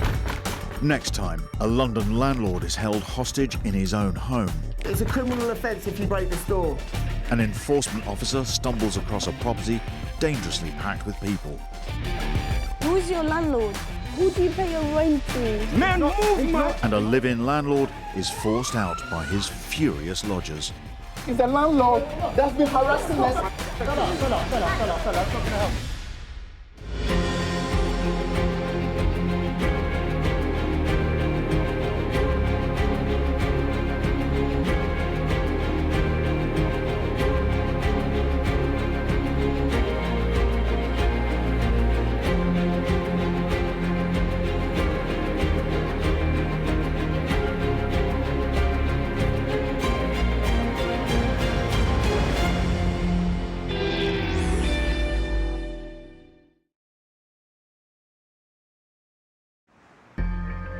On Britain's streets, a battle is raging.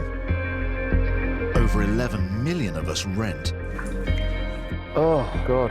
But thousands fall victim to rogue landlords. There's just water cascading through here. Why should I live like this? 2 million of us are private landlords. He's owed almost £10,000 in rent. But many face financial ruin at the hands of bad tenants. You're supposed to be out by yesterday. Well, we're still here. Get your hands up. Don't push. And that is what you're dealing with. In this series, we're on the front line with the enforcement officers who crack down on rogue landlords. There's a lot of scams going on. This is gross exploitation. It just can't continue. And the experts whose job it is to evict bad tenants. This kind of stump boils my blood. It can be a little bit scary at times. Hey! Go! We're called the police! In this episode, I've never had this much stress in my life. A Southampton landlord struggles to evict 2 drug-taking squatters. They're horrible, nasty. It's just completely overwhelmed me. Housing officers uncover appalling living conditions in Harrow. You can't be living like this. You guys could die, it's not a joke. I've woken up at 3 o'clock in the morning thinking, what the hell am I going to do? A landlord in Wales is pushed to the limit by her rent-dodging tenant. It's soul destroying. And a High Court sheriff closes down a suspected subletting scam. You've got 5 minutes and then you're leaving. It's as simple as that.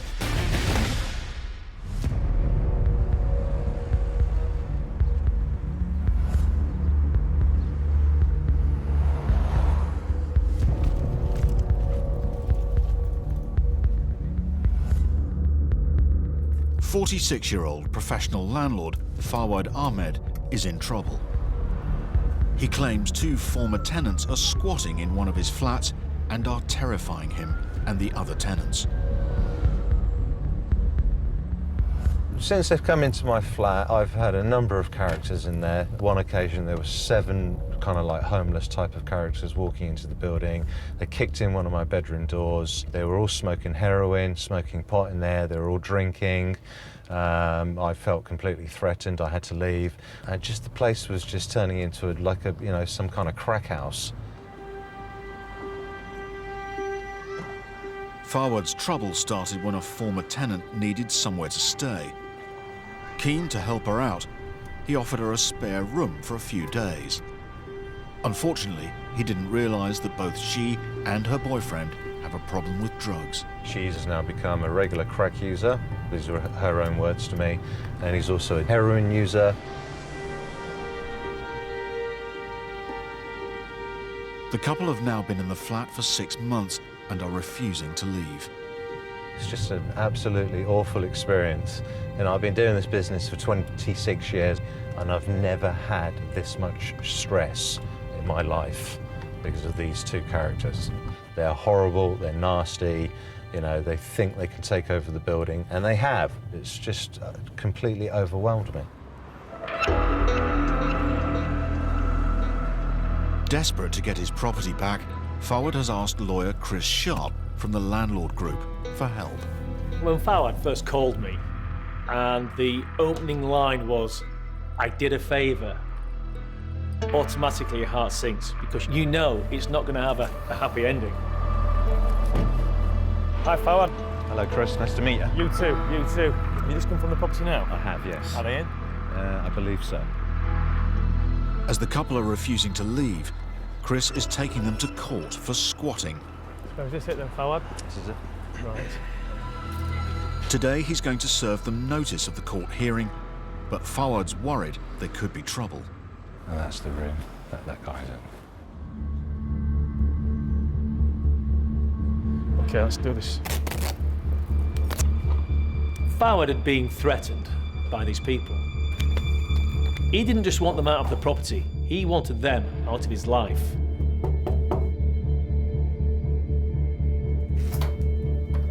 Yeah.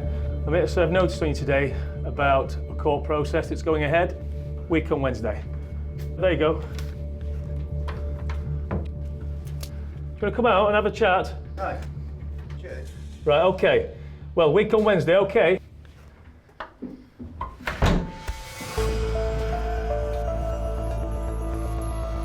How you feeling? Just when I'm out of the building. I'm sick to death of this. Forget about the money side of it, just the emotional side and the distress that I'm feeling here. The fact that I'm, falling out with my family over this, my kids are suffering from this, and I've told them this, and they're not listening, they're just laughing about the whole thing. Fawad's hoping the case will go his way. But as it was he who originally invited the squatters in, the result is far from guaranteed.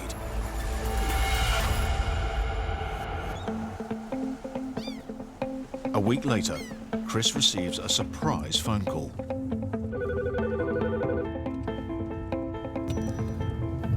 Morning, Fawad. This is Chris. Good morning. Can I bring you up to date on what's happened? Yes, please, yeah.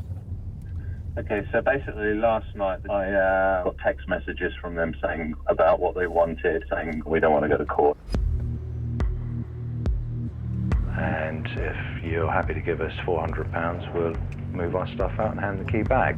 So last night the deal was done. I had a third person go in and actually negotiate the deal. So all of that happened last night at 9:30, got the key back. Yeah, that's really good news, Fawad. I've got to say, if they've definitely gone, just got to make sure they don't come back. I say that because ultimately, they're still squatters, so make sure they don't come back. All right. Thanks, Fawad. Bye-bye now. Cheers, bye. I've seen it before. They ask for money, you give them money, they leave, you turn your back, they go back in the same way they did before, yet you're out of pocket. You have to remember who we are dealing with. Doing a deal with them, almost like doing a deal with the devil. Fawad may have given his squatters £400 to leave, but it's a big gamble.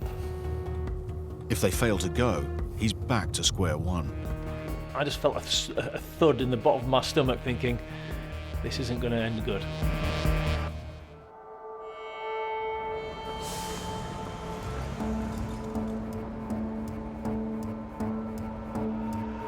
Two years ago, 58-year-old writer Sarah Martin decided to travel the world.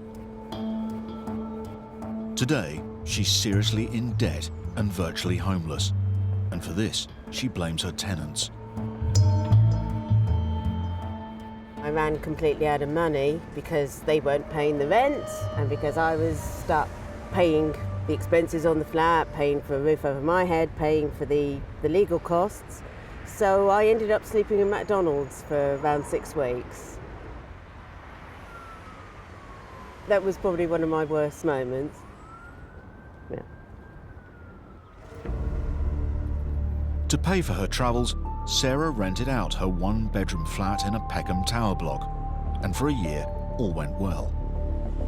But 12 months ago, the rent abruptly stopped, and Sarah was forced to return to the UK. I found a family of Colombians who knew nothing about me, a young couple, 2 small children, one was newly born then. Sarah's tenant had sublet the flat without her permission and was pocketing the rent. I think I was targeted deliberately because he knew I was going away. He knew I wasn't going to be around to interfere in what he was doing. So he could basically do what he liked.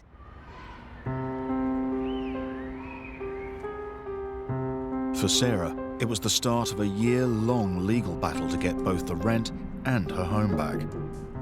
I had nowhere else to live. I'd come back. I had no money because he wasn't paying the rent. And they're living in my house, 5 months ago, her ex-tenant reluctantly agreed to pay the money he owed her. But to cover her costs, Sarah's had to take out a payday loan and is heavily in debt. Worse still, the family are refusing to leave her flat. Today, Sarah's come back to see the place she used to call home. That's the flat there.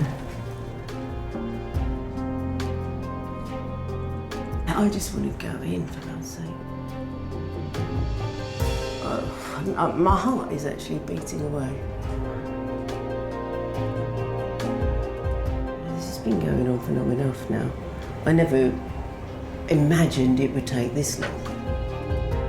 I do accept that they're victims, but I'm afraid I'm very angry with them because they couldn't see anyone else's point of view, ever.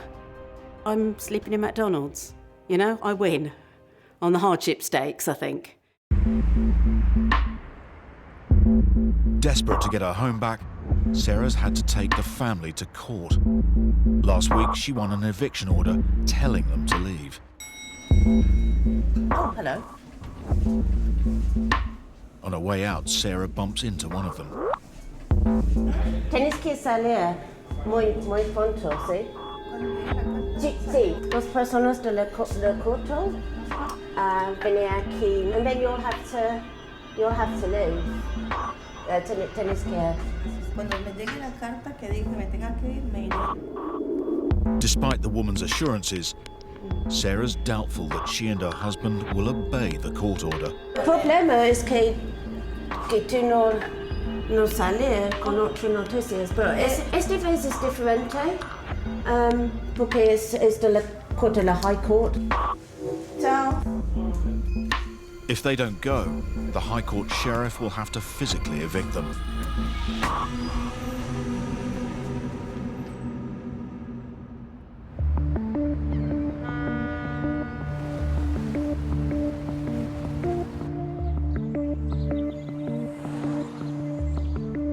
It's less than 24 hours since landlord Fawad Ahmed paid his squatters £400 in cash to leave his property. And unfortunately, Chris's predictions have come true. One of them has been caught on the building's CCTV. He's skulking around. This is Wednesday morning at 3:24.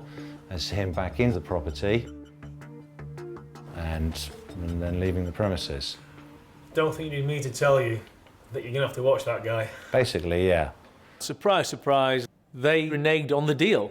So it was square one still. But the fact is, he's got no right to be coming back into my premises. He could come back. Yeah, he will come back. And I don't think he'd give the monkeys. The squatter's return is a huge blow for Fawad. Not only does it mean he's wasted £400, but also that the fight isn't over yet.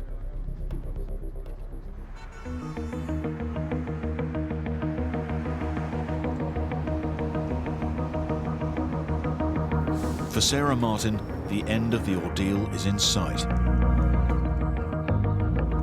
A High Court sheriff is on his way to evict the family, who are refusing to leave her old home. I'm a bit apprehensive, to be perfectly honest.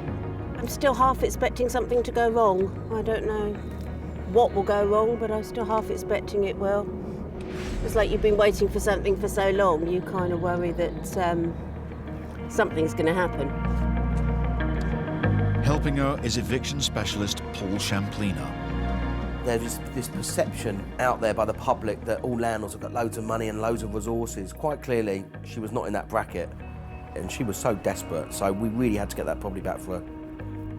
Sarah. Hi, hello. How are you? It's Paul from Landlord Action. Hi. You hi. okay? I'm good, I'm good. It's good. How are you feeling? A little bit stressed. I bet you are. So I know you've been homeless, and where are you sleeping at the moment? I've been in an Airbnb for the last couple of weeks while I've been waiting for this magical date to arrive. But that's come to an end now, so I'm hoping, crossed everything, that I'm going to be in my flat tonight.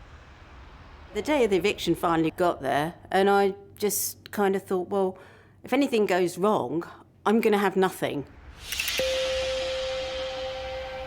You know, I can't go back to court again. I've no more money to do that. I had really nothing left by that point. 3 weeks ago, Sarah and Paul won a court possession order telling the family to leave or be physically evicted. Today, their deadline is up. Scott, how are you? You okay? This is Sarah. Scott, he's our High Court bailiff. We think there's about 4 or 5 people in there. There'll be, if they're there, yes, 2 adults, 2 children, a dog. All right, let's go.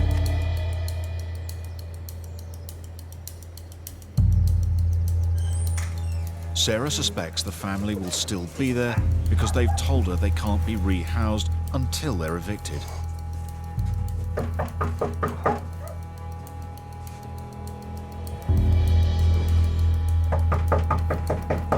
As there's no reply, the High Court sheriff uses Sarah's keys to get in. Hello? Hello? morning. It's a High Court writ. It tells me that you have to leave this morning, that you shouldn't be here any longer. Did you not hear me knocking? You need to pack a bag. You need to leave, please. The eviction's taking place now. We sent letters. 29th of January, we sent a letter saying we're going to do an eviction after 7 days. We didn't receive, what you're saying is that we didn't receive the second letter. But Look, oh, sorry. Right, there's no arguments now, okay? No, shush. I'm talking. The eviction's taking place now. We sent a letter saying the eviction's going to take place after 7 days. What I'm saying is that there's no argument. There's been paperwork that's been served. There's been court papers that have been served. Okay? It's happening. It's reality. There's no way that they hadn't received any notification. The documentation all went to the address. It was all served there. After 45 minutes of arguing, the High Court Sheriff has heard enough. You've got 5 minutes and then you're leaving. It's as simple as that. So don't worry about what you did and didn't get. I've now been here nearly an hour. So you've got 5 minutes and now you have to leave and then you come back to get the rest of your stuff. Take your necessities. Okay? Let's do it now because what we're talking, we're going around in circles.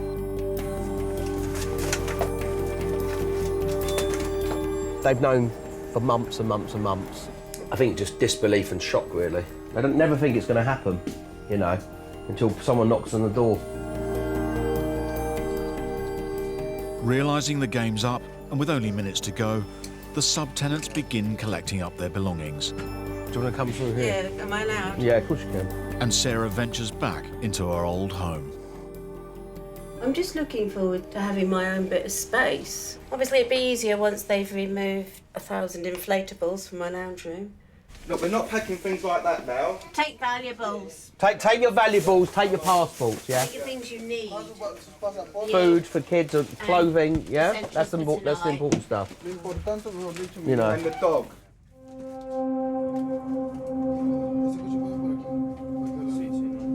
I'm not enjoying it, I have to say. I'm feeling guilty. And I'm angry with myself for feeling guilty, actually. You know, because I've been treated really shoddily. Let's go this way now, come on. When Scott sort of asked him to leave, it was just, yes sir, no sir, you know, and I thought, oh, right. So you can be respectful, you know? All right, guys, let him just take one more thing, go on.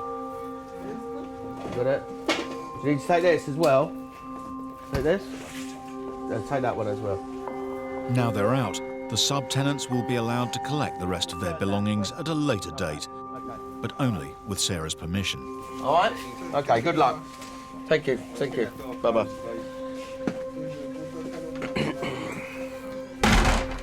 You have your property back, Sarah, officially.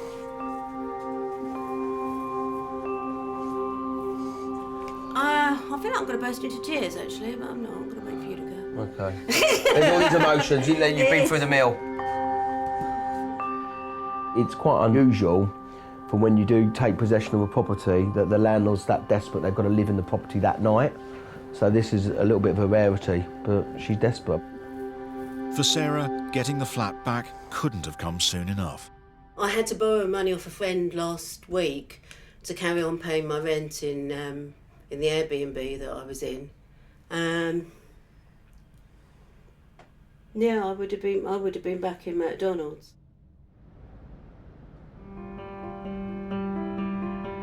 I was relieved to get the flat back. However, after that I started to get angry because I certainly lost more money than I ever made out of it, put it that way. Good luck. Cool, thank you so much. I hope you never have to call us again. Yeah, let's hope.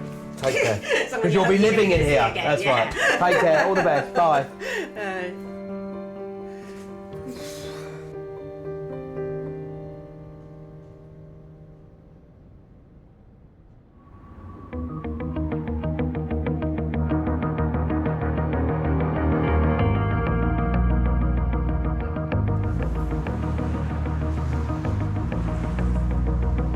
It's nightfall, and Harrow Council Housing Officer Jo Smith and her colleague Ozzy Al-Bayrak are investigating a tip-off about a dangerously overcrowded property. If if you've got 20 people living in a property that's meant for 5, it's not exactly ideal. We've had issues where there's been so many people in a property, the drainage has backed up completely and it's ended up flooding the street with sewage. Downstairs looks empty. Right. Finding the front door unlocked, the enforcement officers decide to check the upstairs. It was really creepy, to be fair, because we just entered, the door was open. So the main door was unlocked and we just got in and I was like, oh my God, you could tell from that there's something totally wrong.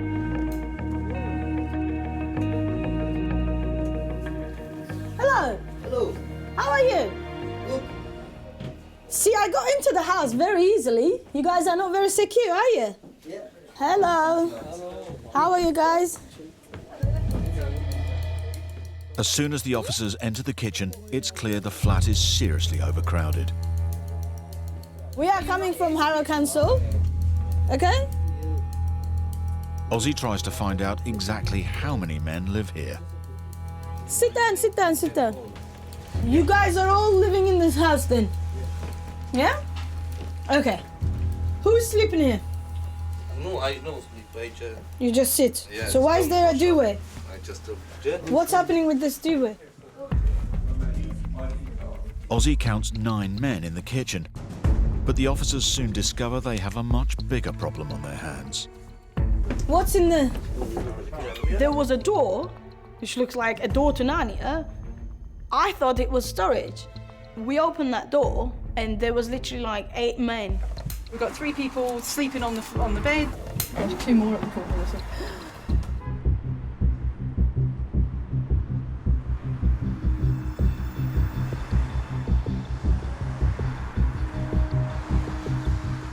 Housing enforcement officers from Harrow Council have uncovered a seriously overcrowded property.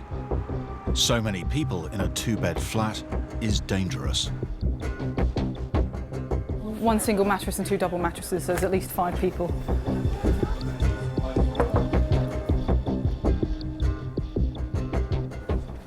Nobody in this one, but 1, 2, 3, 4, 5, at least possibly 6 sleeping spaces, but you can smell the dampness, mold growth on the walls and everything.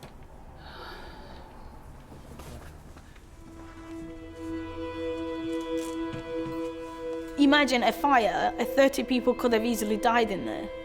I mean, there wasn't proper smoke alarms, proper fire escape routes, anything could have happened. Oh my God!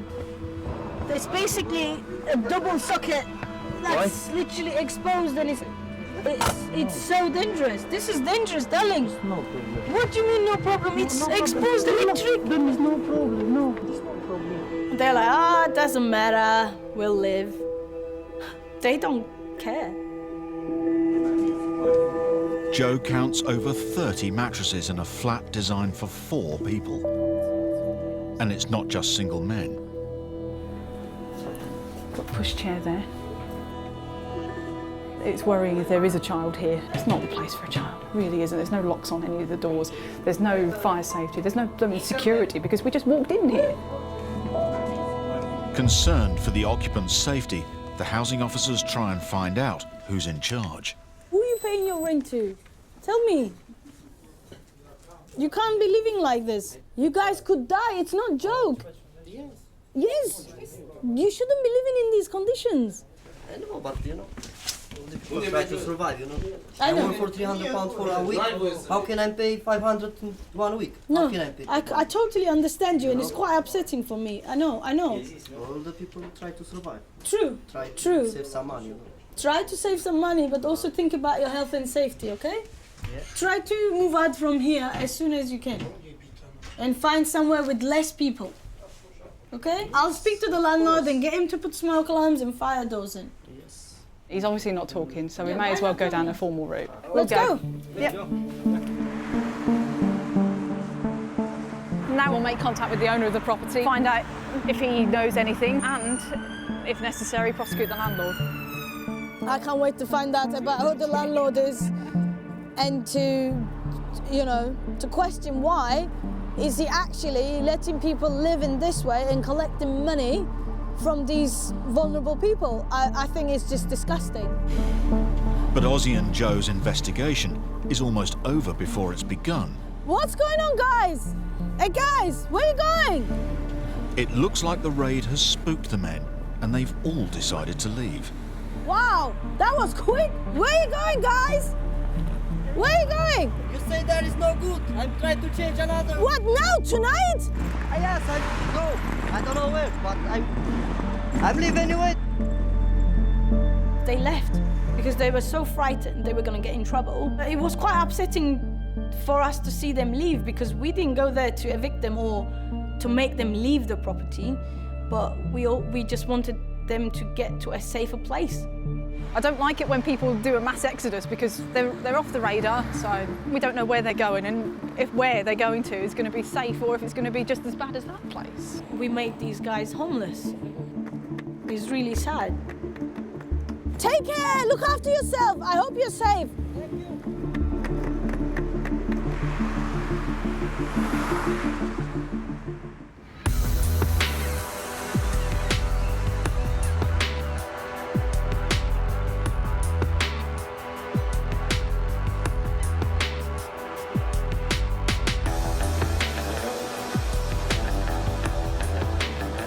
64-year-old grandmother Trish Moore seriously regrets becoming a landlord. It's incredibly stressful. It's financially absolutely ruinous. I've got a retired husband. The idea was that it would supplement our pension. You end up stressed, you end up not being able to sleep. It's just a constant worry.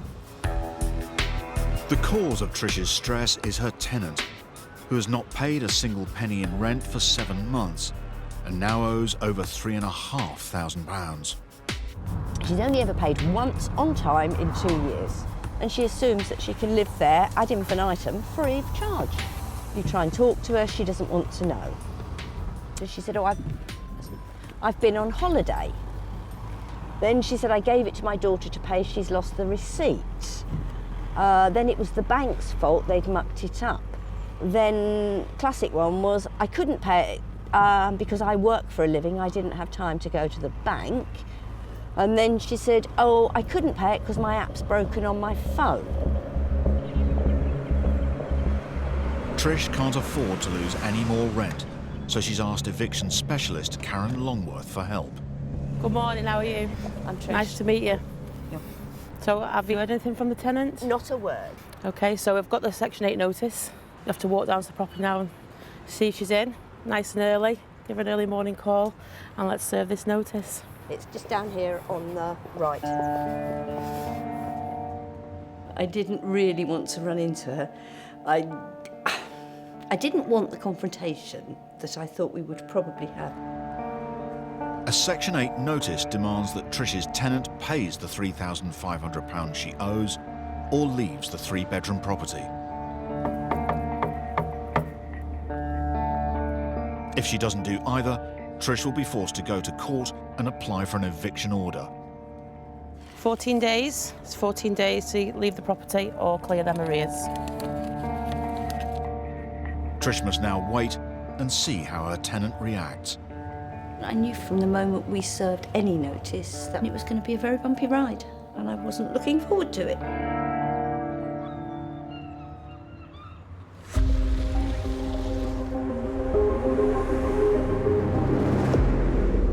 Professional landlord Fawad Ahmed has received a serious blow. He struck a deal with 2 squatters, paying them £400 to leave his property. But one of them has been caught on CCTV coming back in the middle of the night. Yeah, he's skulking around.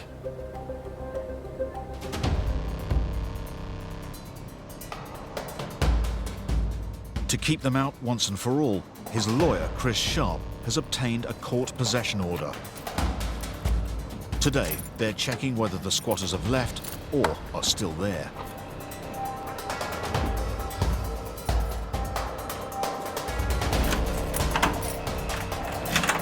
Let me go in. Give me the key. Sure.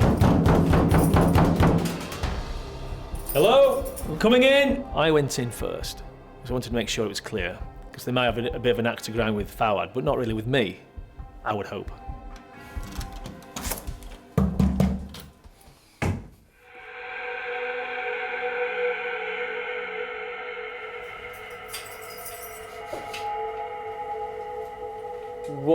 What you can't pick up on is the smell. Drug. There's a drug smell. Basically, yeah. It's overwhelming, isn't it? Completely. Well, look, there's a Little needle. syringe there. Yeah. So just be careful. Just watch yourself for needles there, Fawad. This mattress is being cut up here. As you can see, look, you got. And in case there's needles in there, I wouldn't touch it.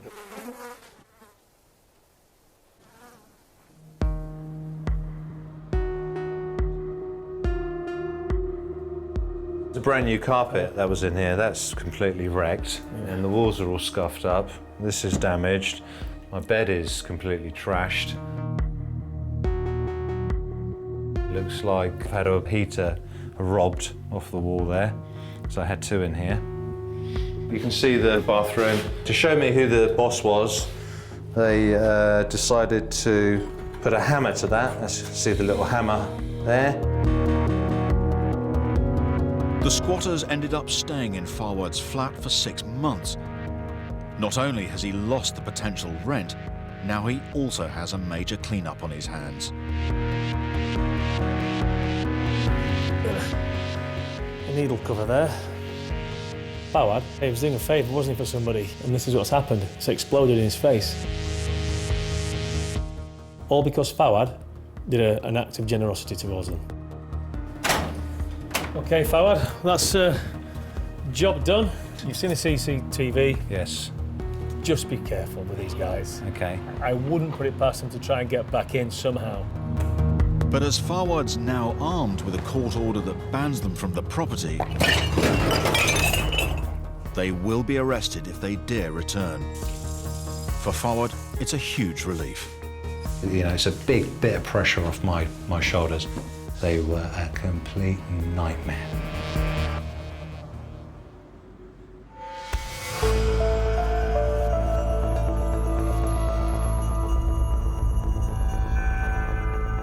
It's a fortnight since Trish Moore served her tenant with an eviction notice. The deadline to pay up or leave the property has now passed. But Trish hasn't heard a word from her. I should be making Weetabix at this precise moment. I want to find out if she's leaving, and I've tried a couple of times to get hold of her, and it's always very, very difficult. So she should actually be going, unless we're going to have to go to court. There are some lights on. Determined to get an answer, Trish is hoping to surprise her tenant before she heads off to work. The notice had been served by the court, and I went to see really whether she was actually going to leave or whether we were going to have to go through the whole rigmarole. And her daughter came out. That's the daughter. And she has now seen me. Damn. Never thought about her.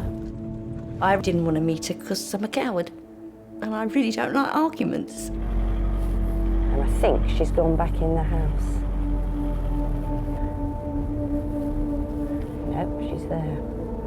That is the daughter. I thought if she gets out the car, I've had it really, because, you know, I really don't want a blazing great row in the middle of the street. But the fact that she pulled up and wound down the window, I thought, you're not getting out either. No? Why?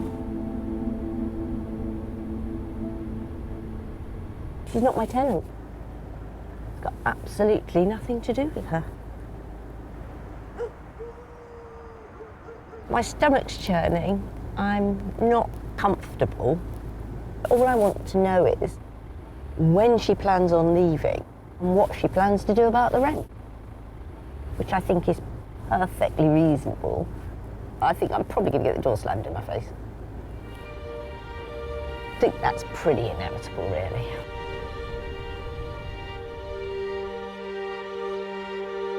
After an hour, it's clear the tenant's not coming out. So Trish tries a more direct approach. I think she's just seen me.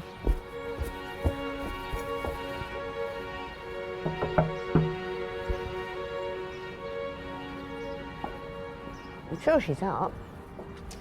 I saw her in the window. I just need to know when you're leaving. How soon's possible?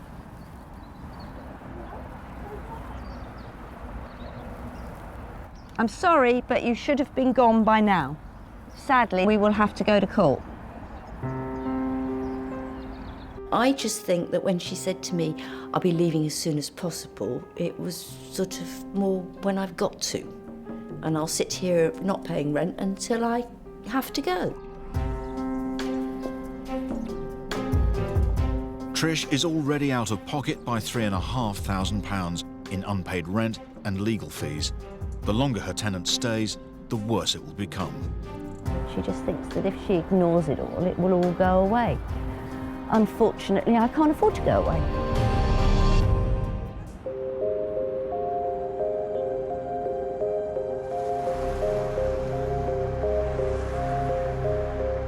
It's a fortnight since housing officers raided a two-bedroom flat in Harrow and discovered around 30 people living there.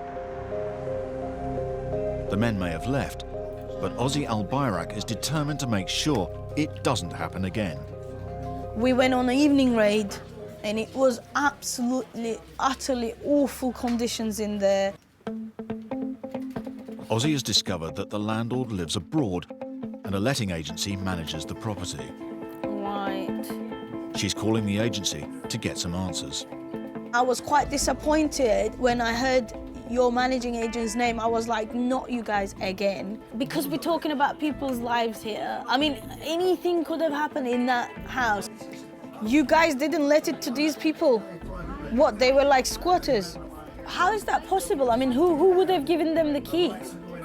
I'm not trying to be cynical, but it is my job to be, you know, questioned. Ozzy needs to know what's happening with the flat, so she decides to make a surprise inspection. The property might be completely empty, or there might be a few people living in the property. We don't know. We'll find out.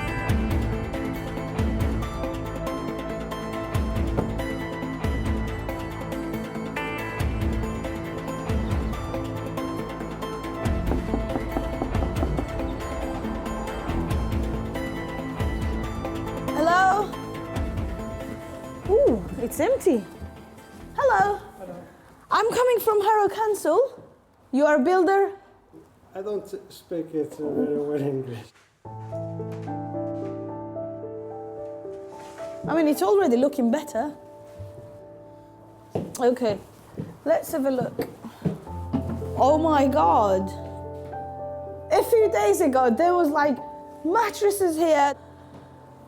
The guy there, he was sleeping in here. He was like literally tucked in. Ozzy may never find out how the 30 men got into the flat, but what is clear is it's now being turned into a safe family home. For Ozzy, it's a good result. Unfortunately, squatters get in, but I understand the builders are being given instruction to repair this house, do the electrics, do all the fixing. Overall, we're happy.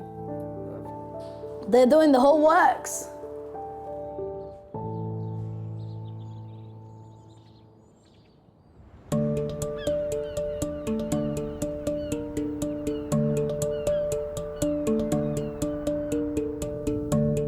Three weeks have passed since a court ordered Trish Moore's tenant to leave her two-bed house. So far, the tenant has ignored it.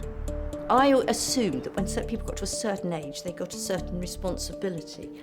As a landlord, I've learnt that it's absolutely nothing to do with age. They've either got it or they haven't. And I just don't think she had any responsibility. But this morning, just 5 days before the bailiffs are due to arrive, there's some unexpected news.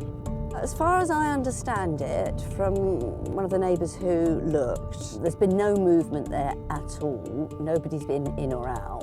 So I'm going to go in there and find out if she actually has gone. If she's still there, I haven't got the faintest idea what I'm going to do. Probably cry. Trish's tenant now owes her over £5,000 in unpaid rent and legal fees.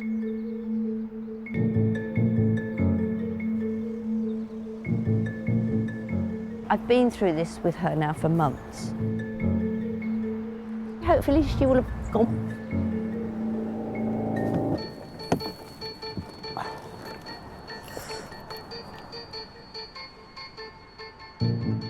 Only once she's inside will Trish know whether her tenant has left and her 9-month-long ordeal is over.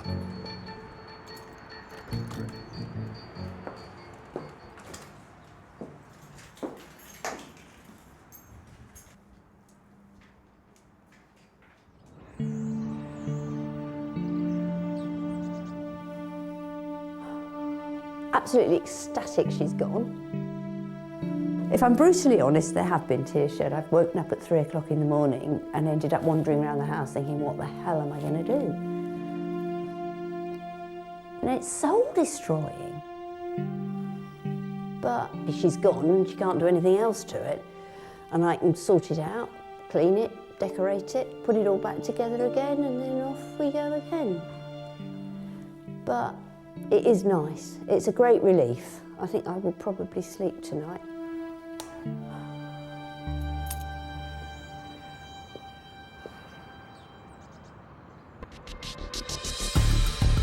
Next time. It's get out time! Time's up! Out! In Manchester, a landlord's forced to break into his own property. There you go, that's how you get in. Enforcement officers on a dawn raid. We're from Brent Council. Uncover a shocking case of exploitation. If something goes wrong here, all hell breaks loose. And a landlord's faced with the clean-up from hell. My God, how can someone live like this? To me, it smells of death. Whoa.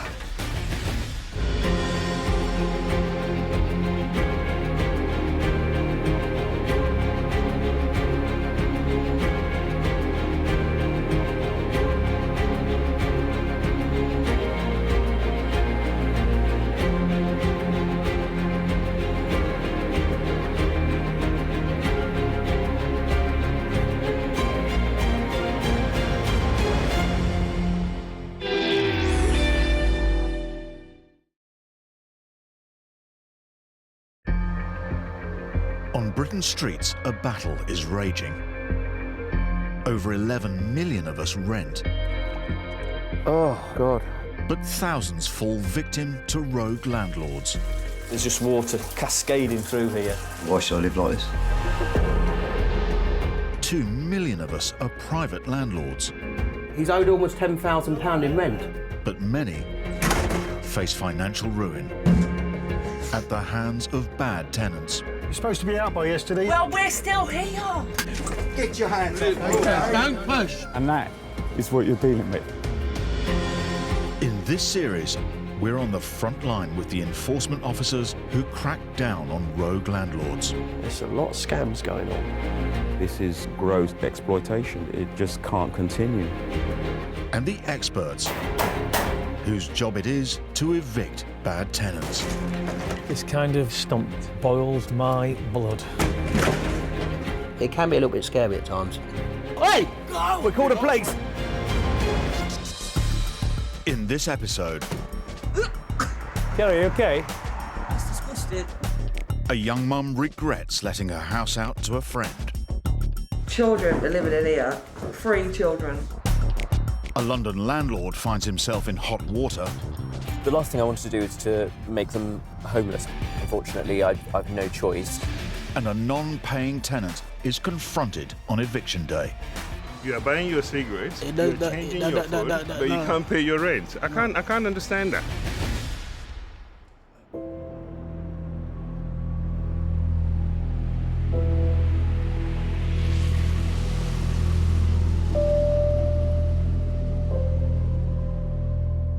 London's acute housing shortage means vulnerable tenants are often being squeezed into dangerous properties by unscrupulous landlords.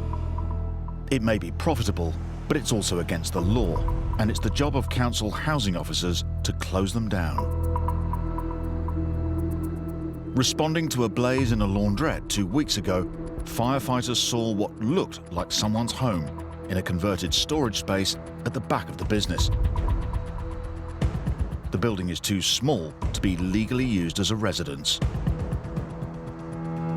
Today, along with the police,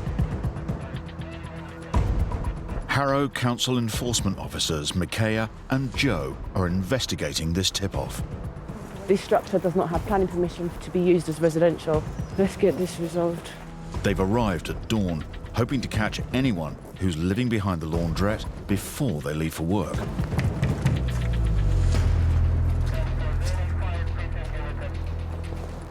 This is not good. There are times as an enforcement officer when you walk up to a premises that you need to inspect and you're like, oh my gosh, seriously? No. The fire brigade state there's 3 rooms, but 3 rooms could be 3 people or 30. So I need to get in there. We've already had a fire to the front where the business is, so I am fearing the worst. The property is that unsafe that we haven't got time to keep knocking and playing nicey-nicey. We have to get in there. We have to assess it with immediate effect. Good morning, is anyone here? Like, locksmith can get here in an hour. An hour? Yeah.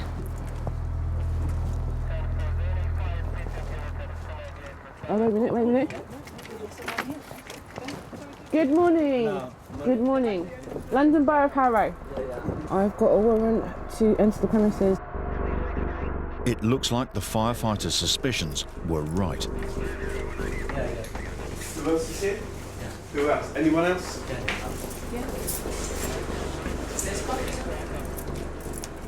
you want a few moments to get dressed as well? Appears to be occupied by 2 individuals. Where are you from? What language do you speak? Not English, but what language do you speak? The lady, if she doesn't speak any English, or at least she's refusing to speak English. It appears that there are 2 people living here. As Joe attempts to interview them, Do you have a tenancy agreement or anything to say that you can stay here? Yeah, I need it. Can I have a look at that, please? Micaiah inspects their makeshift home. 50 centimetres. What she discovers is concerning. They've got a window that is 50 centimetres big, but it has bars on it. And then you come through here, we have a window, but it doesn't offer any means of escape. When a fire broke out in the front of the building 2 weeks earlier, it didn't spread to the storage unit. But if it happens again, these tenants might not be so lucky. If you're stuck out in this space and that door's locked and this door's locked and you don't have the key for either, you're not going anywhere. You're kind of like stuck because you can't get out. You've got people living in a storage unit. It's not all right. This is 2018. How long have you lived here? I live here. I rent here? 5 years. 5 years? Yeah. The 2 tenants are almost certainly victims, not villains. The fact they've been living in cramped and dangerous conditions for so long is a big worry. It's interesting. Just there. Manhole cover. It's incredibly weird to have a manhole in a bedroom. It's not normally something that you'd have. And if you do have one, it needs to be double sealed so you don't get any smells and rats and all manner of nasty things coming out. And this version of double sealing is just duct tape around it. Thank you. Outside the property, piles of dumped rubbish add to the risk of fire. This is nasty.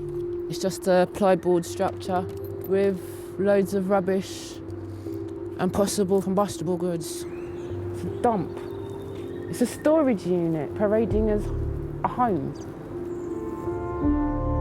The storage unit is too small for anyone to live in. It doesn't have planning permission and is a fire risk. Micaiah now needs to identify the landlord and force them to take it down.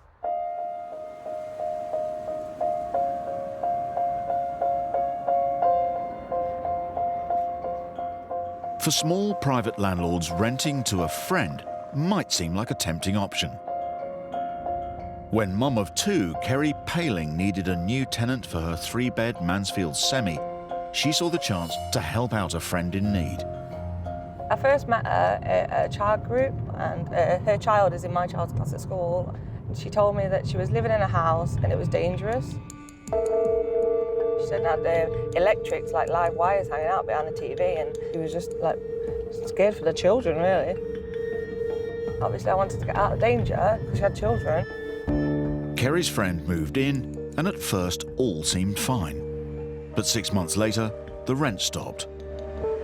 Now she's 5 months behind and owes over £6,000. All of a sudden, she just stopped paying. No explanation, no nothing. And that's what makes me angry, because she does know me as a person. She knows I would have helped her in any way that I could have if she asked for the help, but she just chose to ignore us all. It is a lot of money, and it does pull at my heartstrings, especially with her having children as well, because I've got children of my own, so I do sympathise with her. But I shouldn't do, because at the end of the day, she didn't pay. She's the one that put herself in this position. The lack of rent isn't the only issue. Kerry's dad has a home that backs onto the property, and they've discovered the tenant has up to 10 dogs living there. Oh my God. What a mess. Wow. That's disgusting. Mess. Dirt. Kerry agreed her tenant could keep just 2 pets. At this point, I was getting really angry because she was moving all these animals in, and it's a lot of cost. So what was going through my mind is, if she's paying for all these animals and keeping these fit and well, why is she not putting the roof over her kid's head? 4 weeks ago, Kerry won an eviction order at court, and her tenant should have moved out by today. Lawyer Chris Sharp, who's been helping with the case, is here to check whether she's left. Hi, Kerry. Hi, Dave. Hi, Chris. You all right? Nice fresh morning, isn't it? Yeah. This is Gav, the dog handler. How you doing? Nice big dog kennel in there, isn't there? In situations when a client calls you saying, I did a favour for a friend, invariably they are not friends when the story finishes.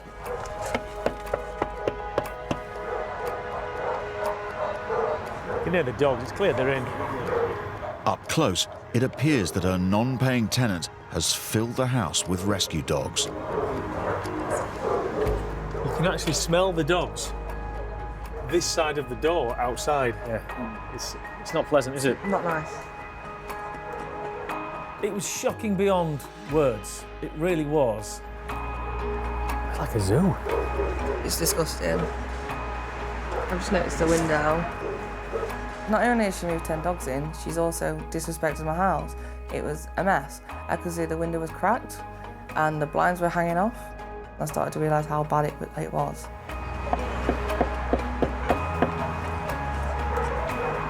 Hello? She's not here. She's not answering or she's not in, but what we do know is she hasn't vacated.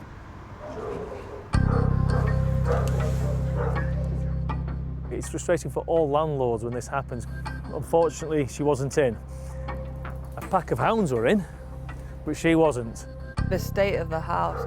I'm really worried about getting inside, especially for that smell. You can smell it from the front door. It was disgusting. Yeah. Bad. What about the children that live in there? Yeah. At the start of this morning, I did feel sorry for her, but now, not at all. Now, she's just completely disrespected, like the fact that I was a friend. Kerry will have to call in the bailiffs. She now faces an anxious wait to see what her former friend has done to her house.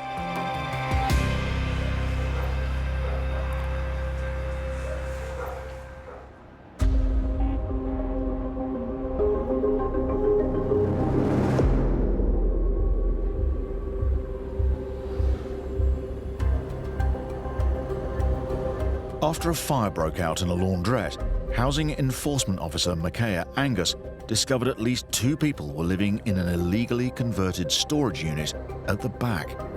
9 days later, she's returning with colleague Andrew Sedman to meet with the landlord responsible. This one was dire. It's like, seriously? Does this still happen in this day and age? The landlord, Mr. Mansour, is waiting with Eddie from the council planning department. Because of the size of the property and safety concerns, the council have issued a prohibition notice, which means that all the tenants should have left immediately. So I've been inside, I've been speaking to Mr. Mansour. There's one left now. One tenant is still living in the storage unit. In cases like this, it's the landlord's responsibility to remove them as soon as a property is declared prohibited. Mr. Mansour, have you read the order? Yeah. Yeah, you understand that I will enforce. Yeah? All right, let's go in. In situations like this, I am a landlord's worst nightmare. Sort it out, because I will drill down on you. This is dire, because if that hadn't been a solid wall and that fire had come through here, these people in here would have died. You would be facing criminal charges and a possible prison sentence. So, no, it's serious, Mr. Mansour. That's why I'm saying. Sorry, Okay, I will take it down. So, okay, take it down. And I told him the day then he's going. So I promise you, I will take it down and I will use it as a storage. I think I've seen a lot of people at the back of the. Quick money here. It's not possible. It's not quick money because it just wasted space. I thought we can create it. Mr. Mansour is the freeholder. He also owns and runs the laundrette at the front of the building, where a recent fire broke out. I know I sound harsh, but I have to tell you the whole truth from the get-go. There's no escape. There's no escape. If you're here and that fuse box catches on fire, it's not on fireproof retardant materials. You're dead.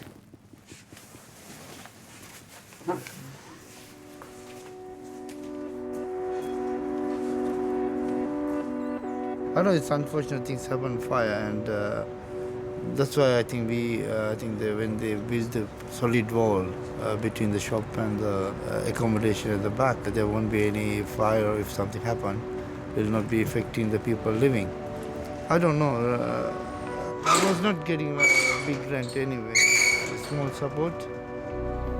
Mr. Mansour, when it's empty, please call us. 18, yeah, I'll call you. Thank you. The housing officers have ordered Mr. Mansour to remove the remaining tenant and convert the space back to a storage unit, or he may face prosecution. Micaiah will return to ensure he complies.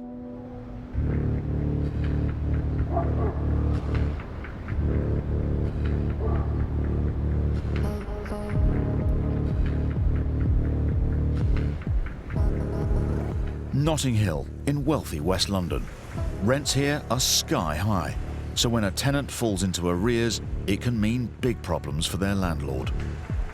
Currently, I'm owed just under 10,000, and on Monday, which is when the next month's rent is due, I'll be owed a total of 12.5, I think. Pushan Chowdhury's tenants, a married couple with children, moved into his 3-bedroom flat 9 months ago. They were paying just over £3,000 a month. They were as good as gold for the first few months, and then suddenly 1 month's rent didn't appear, and I contacted them, and then the wife said, we're really sorry, he actually lost his job last month. We've been too embarrassed to call you, he's looking for work. After almost 4 months without any rent, Pushan is now in financial hot water himself. I'm struggling to find the money to pay the mortgage that I have on that property, which is huge, and the mortgage on the house that I'm living in. The last thing I wanted to do is to make them homeless, effectively, but I do have to begin eviction proceedings, unfortunately. I've no choice. Today, Pushan is serving his tenants with what's known as a Section 8 notice, ordering them to pay up or get out. Eviction specialist Paul Champlina from Landlord Action has been working on the case. Hey there. Oh, Bushman. Hi. How are Hello, hi, nice to meet you. Sorry How are to you? keep you. Good, yeah. Yeah, How you cold, feeling? cold and wet, but good, yeah. You okay? Nervous, actually. Nervous. Yeah, it's Keep thinking, am I doing the right thing? Have I given them every chance? Am I being a nasty landlord? It's a horrible situation. No. So look, I've got the notices. Let's go and serve them, see if they're in. Yeah. See if I can have some dialogue on your behalf to see what's going on. Okay. Would you mind if I didn't come with you to the front door? No, of course not. Of course now, not. I can I'm understand just finding it a there's little quite bit. a bit of anxiety. You hang back, and I'll just go and speak to them and see if they're in as well. I just felt quite embarrassed by the whole thing. There was no sense of victory or gleefulness. I was just embarrassed. They've put the blinds up. Look, is he looking through the window? It's a very difficult position to be in because whatever your feelings towards the parents, whether it's anger, disgust, or bewilderment, all of which I felt in this instance, the children are obviously at no fault.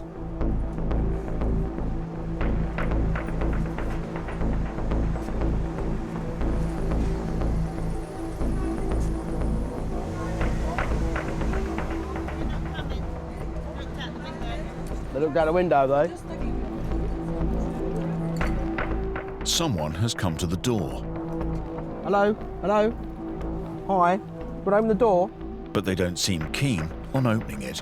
I've got a notice from the landlord. If you're not going to open the door, I'm going to put the notices through the letterbox.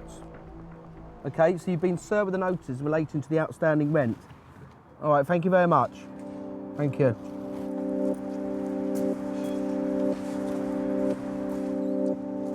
Pusham,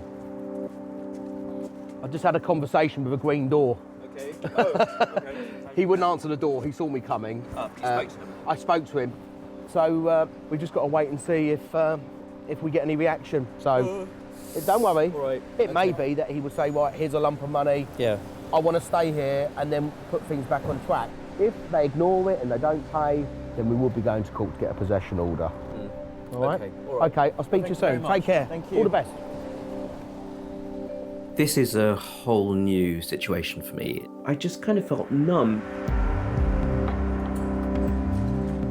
Half an hour later, and the tenants do contact Pushan, but not to offer any money. Pushan, I'm totally disgusted by your bullying tactic.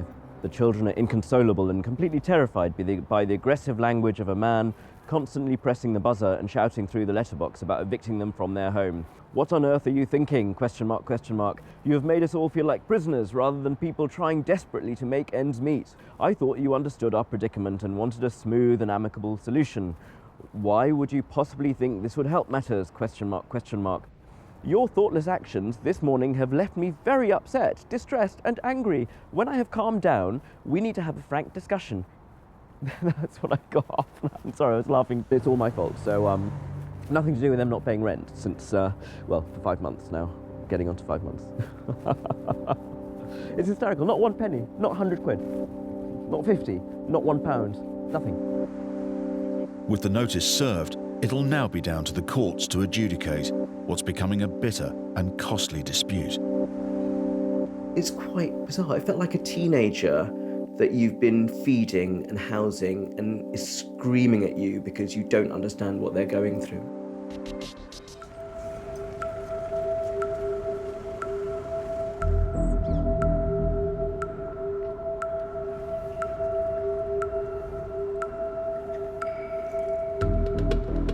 After his tenants missed another month's rent, landlord Pushan Chowdhury is now owed more than £16,000.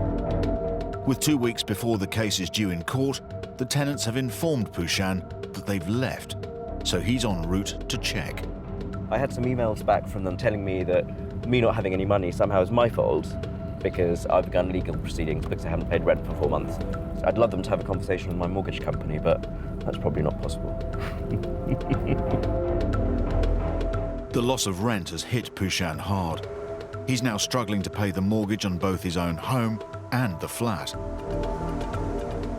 I think genuinely, if I'd been more hard, I think that I would have been higher up on their priority list of people to pay.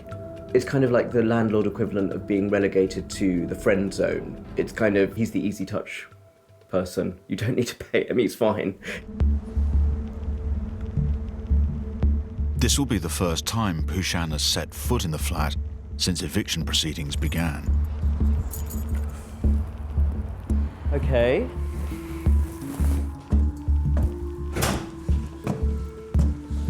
The floor is just beyond. Clean would have been nice, but there we go. It looks like the tenants have gone, which is a huge relief to Pushan. But his next task will be getting the property ready to go back on the London rental market. It's a fun staining on the loo. Oh no. I think it's been putting mugs of coffee on everything. All the... Oh, this is just... It's kind of heartbreaking. Paint all over the leather.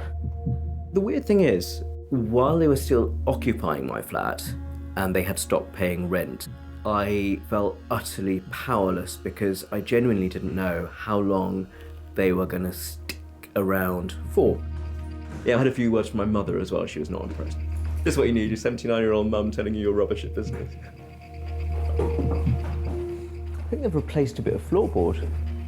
And they seem to have used kind of scouring pads to clean everything, so anything that was shiny is now just scratched.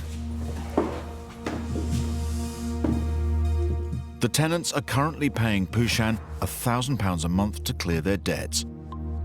But in the meantime, he's been left out of pocket as he's had to cover the lost rent to ensure he kept hold of the flat. The mad thing, of course, is that if I stopped paying the mortgage on this place when they stopped paying my rent 6 months ago, I would not have a house anymore. It would have got repossessed months ago. So I've had to find that cash that they have not bothered to pay me, and I need it back.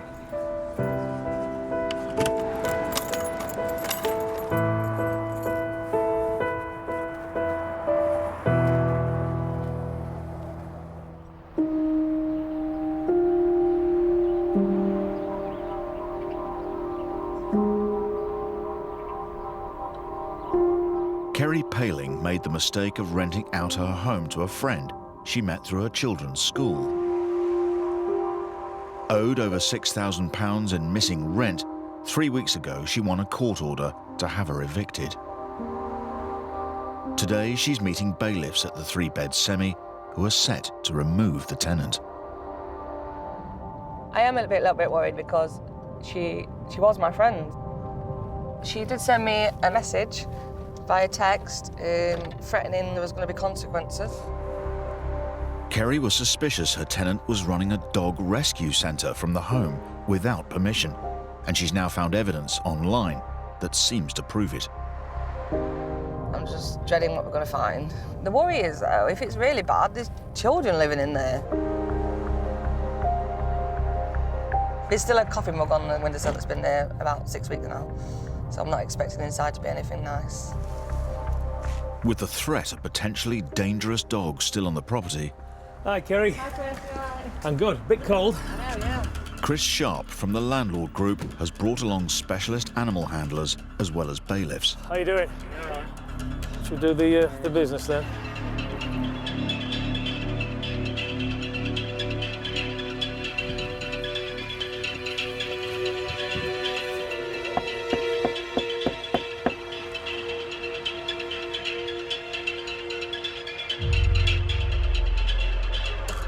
With no answer, the bailiffs decide to enter. Hello. The tenant, her 3 children and rescue dogs have gone.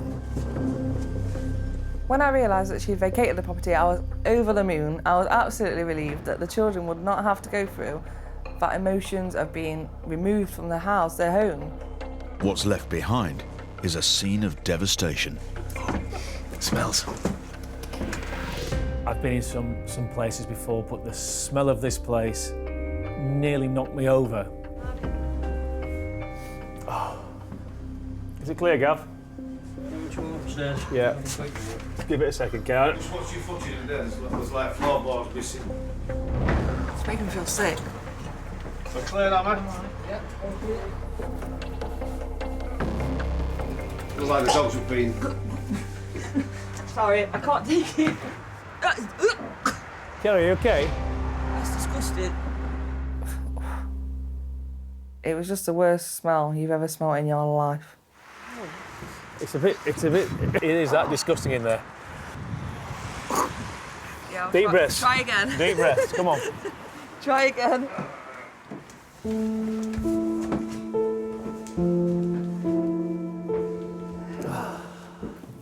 You see the floorboards in front of you there, that's where the dogs have been gnawing. What a complete and utter sty.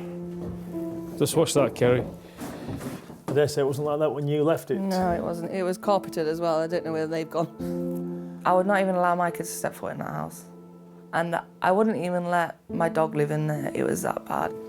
What makes this all the more difficult is Kerry met her tenant through their children's school. Children are living in here. 3 children. Get out of it. Yeah. It's really disastrous. Shocking. Absolutely shocking. There's more mess and more damage in the kitchen. It's a sharp contrast to the home Kerry let out to a fellow mum in need. It was clean, it was freshly painted, it had a new kitchen, it's had a new toilet. It's not there anymore. Toilet's not there now. What? No toilet. No. Was it a toilet? There was a toilet. It's not now. There's certainly a waste where a toilet would go. But when she signed a tenancy, there was a toilet. The upstairs bathroom toilet has survived, but outside are more kennels and more mess. Watch where you stand. Wherever you look, it's just a continuation of just filth and carnage. It's just shocking. Dog poo, loads of dog poo. I'm shocked more than anything. I expected it to be a mess, but not like this. After a year in the property, Kerry's former friend has left her mark in every room. Oh my God, the wall's missing. Look at the state. Who lives like this? Wow. Total neglect. So look in this one. Oh, it stinks. Absolutely filthy. It's not even safe for a child. It looks like a note from one of the children. It says, "Mummy is caring and lovely. She tries her best." I could cry for them. I really could. Because they are such lovely kids. They are. I speak to them all the time. Well, I used to. Absolutely heartbreaking.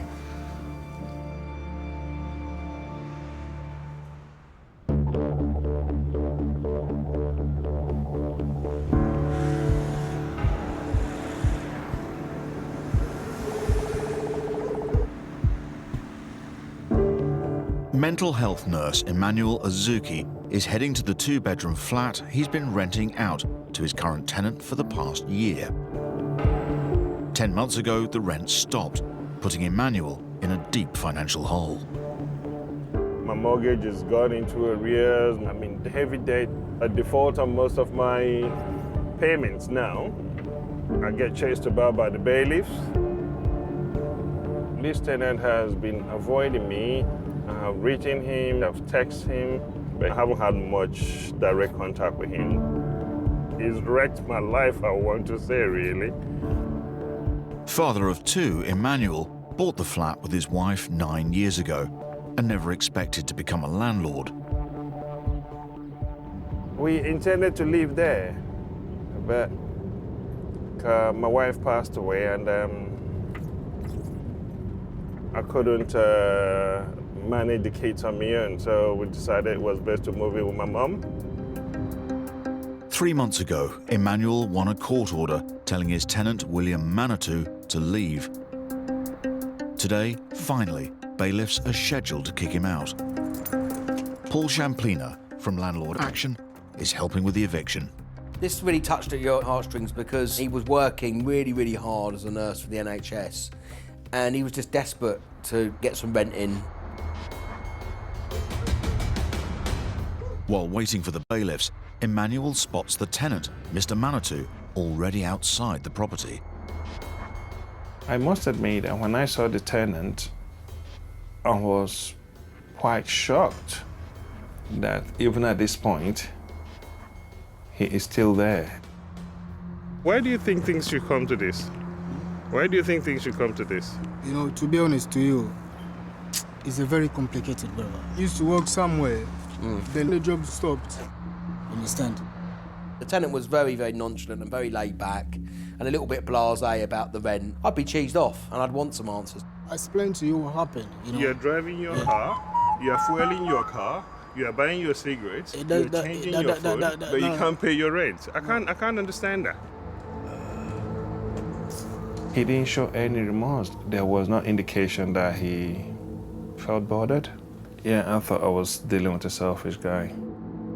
I think the problem's been a bit of the lack of communication, so that's why you can imagine why... He will avoid me completely, he won't call me, he won't talk to me, nothing. But I mean, listen, it happens. People fall on hard times, we understand that. He will avoid me. But I think it's because he didn't hear from you, I or never there's been no avoided you. payment. Don't say that, bro. Me and you been like your brothers. I always respect you.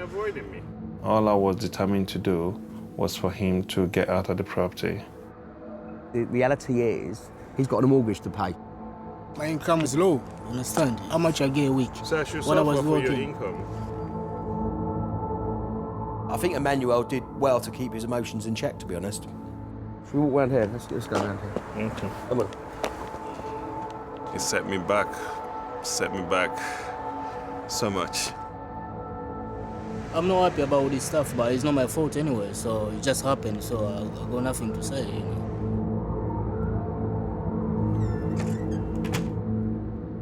I don't believe anything he's saying, because if he was genuine, he wouldn't be avoiding me all this time. Hi, chaps. The bailiffs arrive. It will now be up to them to remove Mr. Manitou from the property.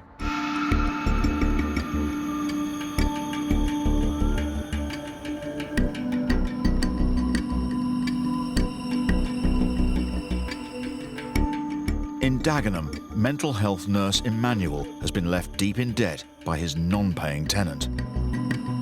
Today, with the assistance of eviction expert Paul Champlina and the bailiffs, he should finally get his home back. Hi, chaps. Hello there. Hi there. Come on. Hi. It's the landlord. Nice to meet you. Hello there. Are you expecting anybody to be here at the moment, or are they already gone, or what's the situation here? They're still there, yeah? The tenant's still there, yeah. Okay. When the bailiffs arrived, I thought finally we are getting somewhere. 3 months after a court ruled he should leave, the tenant's being evicted. This is the chap here. It's William, yes, it's the bailiff. Can we go in the premises? Emmanuel believes that the tenant, Mr. Manitou, is the only person living here. Have you seen these people before or not? I've seen them, but I see them outside. But not in the flat, yeah, you can't come in. I'm not being let in, you know. Yeah, he won't let me in. When I went in there, I realized he was living there with his family. At the time he moved in there, he moved in as a single occupant. That one explains you have been evicted, so that's the one you need to keep hold of, okay? Widowed Father Emmanuel is out of sympathy for his non-paying tenant. We are all in the same situation in this system, really. We all have to provide for kids. You can't use that as an excuse. I feel he's even luckier. He's got his partner. I haven't got that. And I have to do just about the same thing he does. Okay, you're free to go then. Yep.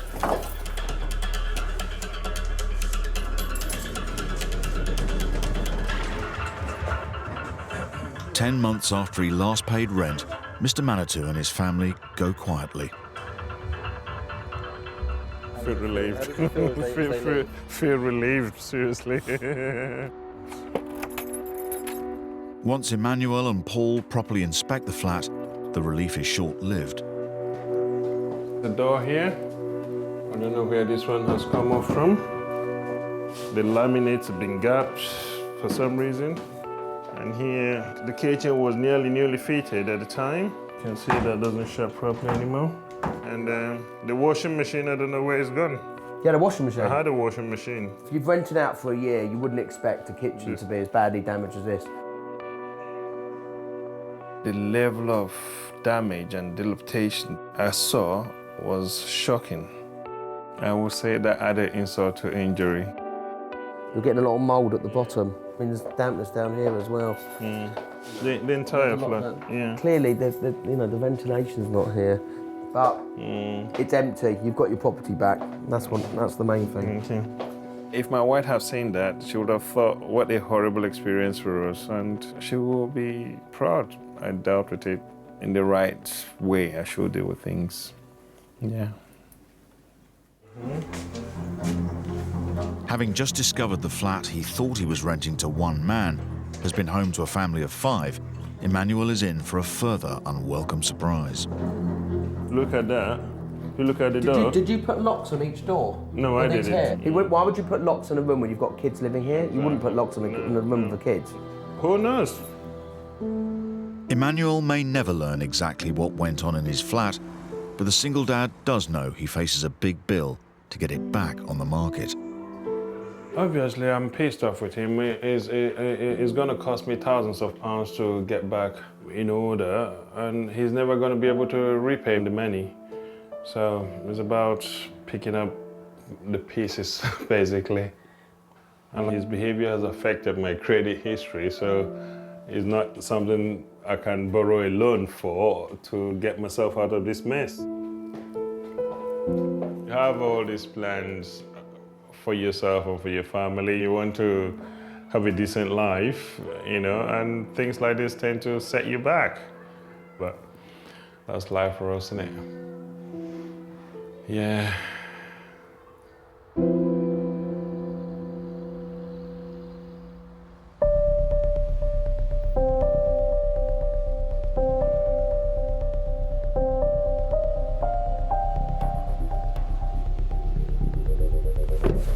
Council Enforcement Officer Micaiah is back at the laundrette storage unit that had been illegally turned into a residence for 2 people. 4 days ago, the deadline for the landlord to restore it to its original use passed. Hello, good morning. She's returned to meet him, and it appears there's no longer any tenants living here. However, the bathroom hasn't been removed. You can keep the toilet, but this will be going out this needs tonight. to go. Tonight. This needs to go. I'll tell you why. That and the water. No, I'm going to take it out today. You will be called into our offices at a later date. Yeah. For a PACE interview. Yeah, no problem. You know what I'm saying is, I don't mind. I made a mistake. If you're going to be silly about it, you've only got yourself to blame if you end up with an officer like me. Because I will make your life a misery. Come with me, we haven't finished talking. The kitchen has been dismantled, but Micaiah soon spots other worrying issues. This is your RCD, your fuse box. It's supposed to be on protected fireproof material. It's just on a wall. On the primary means of escape. The shower needs to come out. It will come down today. And this needs to be removed. Housing officers became aware of the illegal residence after a blaze in the laundrette at the front of the building that Mr. Mansour also owns and runs. Anyone caught in there, residing there, living Nobody in there? will be. I made one mistake, I will not make again. See, I made a mistake, I know, I didn't realize it's such a big issue. But now I know it's not right place, so I will take it out. This was really unsafe, and you're lucky, because it wouldn't have been me, it would have been the coroner, the police, and you would be in a police or prison somewhere if someone had lost their life in here. It could have been a lot worse. Thank you very much, Mr. All right. Mansour. No problem. You've put people's lives at risk. The only saving grace is that there was a solid wall. If there'd been a little fault in that wall, that fire would have spread into that storage unit. There is nothing they can do to make it a safe residential unit because it's a storage unit.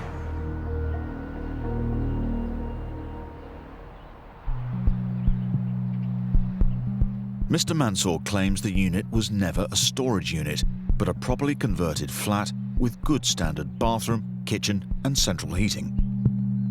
He maintains that none of his tenants were at risk as there was a solid wall dividing the shop and the flat. He points out there was no damage where a fire did break out in the laundrette. He refused to clear the rubbish amassing in the rear yard of the property, as neither the yard or the rubbish belonged to him. Next time. So now we're going to be nitty-gritty over little stickers on the wall. We've done everything else for you. A family confront their landlord on eviction day. This is your walls, your cracks. A panicked mum has to protect her children from their dangerous home. I'm freaking out and I'm terrified. And housing enforcement officers raid a suburban bungalow. The pantry's being used as a bedroom, the entrance hall's being used as a bedroom. Dreadful, isn't it? Absolutely dreadful.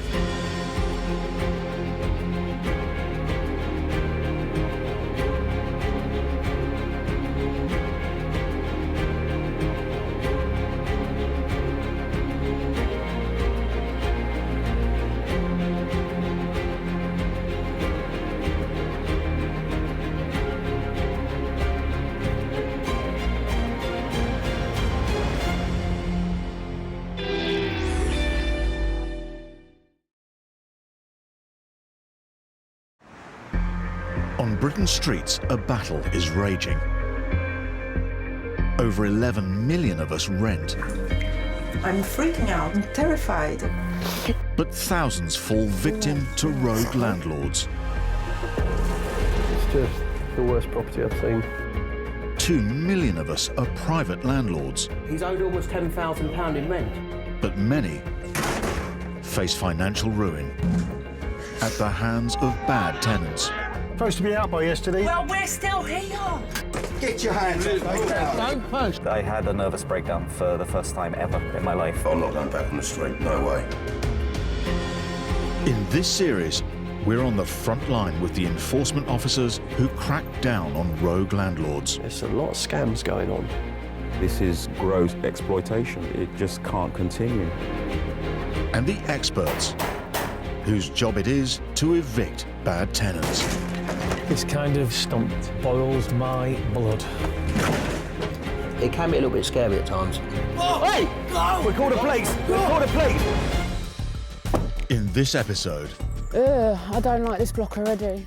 council officers go to the aid of a young mum trapped in a dangerous flat. I just wanted a home for me and my daughter so we could have a normal life. A married couple get more than they bargained for. All the windows are open and smashed. With their first buy-to-let. Shame on them. It's just a shame. It's just doing too much of that.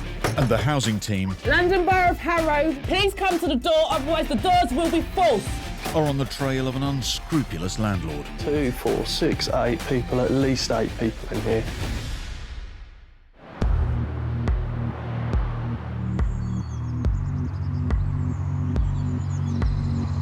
"14 months ago, married couple Simon Mason and Pauline Dillamore bought their first ever buy-to-let property after attending a course on becoming landlords.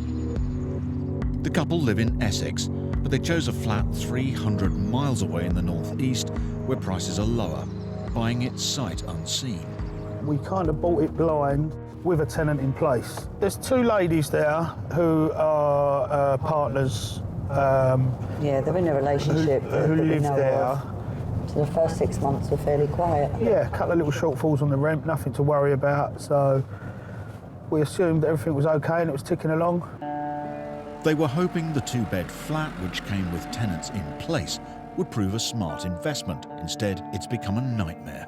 It was about last August I received a phone call telling me that there'd been problems with the tenants, and then they sent an email saying that the police were worried about the activities going on there and the local council. The police report was very shocking reading, up to about 120 arrests between the 2 tenants. Both tenants have been arrested multiple times for offences, including breach of the peace and possession of Class A drugs. This behaviour could lead to the landlords themselves being prosecuted. We're responsible ultimately for the property, and it could result in us action being taken against us if we allowed it to continue. Today, Pauline and Simon are heading to the property to begin eviction proceedings. Expert Paul Champliner is handling the case. There's hardly any rent arrears. The tenants get paid housing benefit. That's generally coming through. We're just ending the contract, so we're here to serve a 2-month notice called a Section 21 notice, just to end the contract. And then once we serve it, we have to wait. So it is a real waiting game. Hi. Hi, Paul. How are you? Nice to see you. Nice to see you. Nice to meet you. About a couple of months ago, we got an email saying that the police and the community officers are going to prosecute us if we didn't get the tenants out. Not easy being a landlord, is it? No. And it's your first one, isn't it? It is our first one. Okay. We don't know what's behind the door. We've never met them. Okay. Because the property came with tenants, the landlords have never been inside or even visited the area before today. Right, we go this way. It was a very intimidating situation approaching the flat, definitely. Is it the one with the window open? Yeah. The 2 lady tenants, between them, have been arrested over 100 times. This shows how terrible and how severe this situation was. The 2-bed downstairs flat appears to be empty, but they quickly spot signs that at least one person is still there. Oh, the furniture's all tipped upside down. Oh my God, it doesn't look lived in, does it? Well, I think it is lived in because the dog's there. There's no one in, I don't think. So look, I'm going to serve the notice. This is what we're here for, yeah? That's been served. Should you have a look down the side? Simon and Pauline have contracted a local management agent to check up on the property. Their most recent report said the flat was in good condition, but things have clearly deteriorated since then. Oh, all the windows are smashed by the looks of it. All the windows are open and smashed. Wow, that is shocking. Oh my God, look at the state of your windows. Shopping trolleys laying about, broken doors in the back garden, rubbish everywhere, and the big smashed double glazed units just looked like a war zone. And the problem we've got is until we get possession, which could be another 4, 5, 6 months, we don't know what state it's going to be in. That's what you would imagine a squat to look like, unlived in, unloved, uncared for. I wish we could get your property back straight away, but that's not going to happen. We've got to go through the process. And you seeing how it is now, God knows what it's like inside. I have to prepare you for the worst. With months to wait until they can evict their unruly tenants and get access to their damaged flat, it's going to be a nervous wait for these rookie landlords.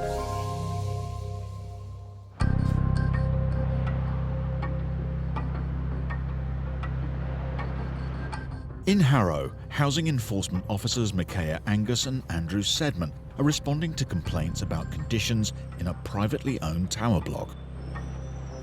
We are going to check the conditions of the block because apparently there's a lot of disrepair issues. The leaseholder of 6 of the flats is the freeholder of the whole block. They've got a lot of responsibility. I don't like this block already. So there's a lot of moisture ingress. Moisture's going somewhere. That is horrible. The communal areas show worrying signs of disrepair and damp. From the local authorities, London Borough of Harrow. Oh no, really? Every tenant the team visits reports issues inside their own homes. A bit of damp going on there as well. Moisture ingress. Yeah.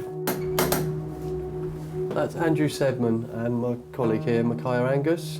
We're looking at the whole building. No. Young mum Katie has been living in the tower block for 7 months. This is not acceptable. Her flat is owned by a private landlord rather than the building's freeholder. But she's also experiencing serious issues. I have mushrooms in there. There's mushrooms even down there still. Oh my God. Gee whiz. I'm like, you seriously paying to live here? Oh, wow. The wall is actually wet to the touch. This room is a write-off. In the kitchen, it's even worse. Oh, when the heat comes, it comes through my light.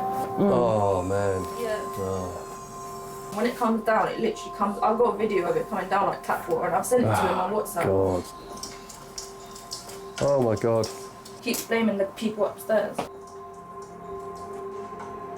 I'm sure the landlords don't live like this at all. Nice worktop, but That's the best thing. I built the kitchen myself. Oh right, Yeah. so you've done the good bits in here, and the rest is just there. Yeah. Shoddy workmanship. Yeah, you said it. My heart went out to her because, you know, she's trying to make a life for her and her child. And you can't really make a life for yourself in that kind of condition. Before moving into the flat, Katie and her daughter were sofa surfing. She's on housing benefit and many private landlords won't take her. This flat is the only place she could find. What kind of heating have you got in here? Just that? There's no need to cry, darling. It's all right, okay? It's just I don't think I've been alive since I was like 16. I've just been living so bad. But before I had her, I was in a hostel. They kicked me out, and then I was sleeping on my friend's sofa, and then I got this. It's okay, okay. I'm gonna get someone to get back to the office, okay? She's had to throw away her bed and her child's bed because the bed smelled of damp and mould. I just wanted a home. I just wanted a home for me and my daughter so we could like have a normal life. But I broke my things in here and everything got destroyed. My landlord even recommended that I go back to where I came from, but what, go back to someone's sofa? Oh God, here we go. Outside, Andrew and Micaiah quickly discover one cause of the damp that's affecting Katie and the other flats. We now know why there's so much moisture on this side of the building. Everything's blocked. The water has to go somewhere. It does. The walls are soaking it up very nicely. And everyone's suffering as a result of someone not clearing a simple thing like clearing a drain. Andrew and Micaiah will now contact the tower block's freeholder and individual landlords. They will instruct them to make urgent repairs before the situation deteriorates.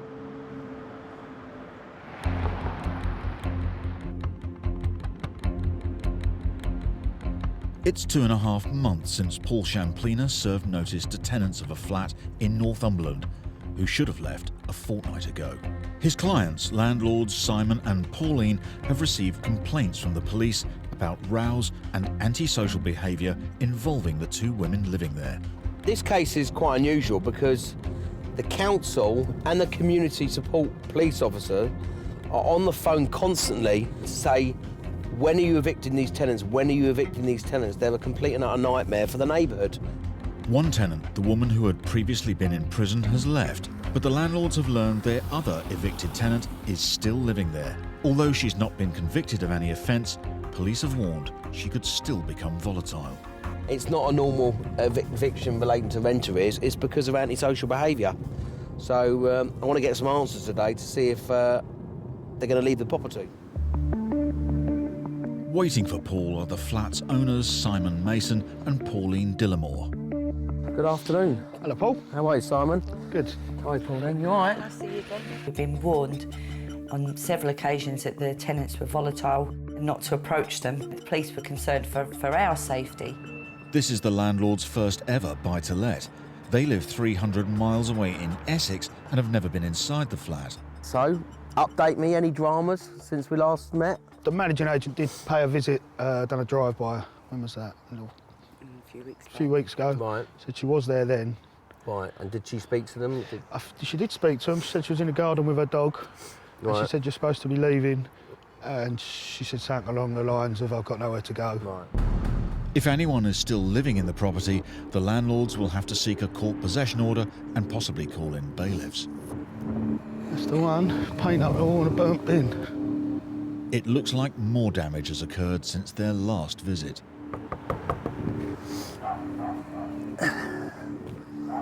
Oh my God, there's like right cars in there. Look at that. Hi, there's the door. She's in. Hi. Hi there, you Anne-Marie? Yes. Yeah, hello there. I'm with the landlord. I can hear you. Yeah, I'm with the landlord, Simon.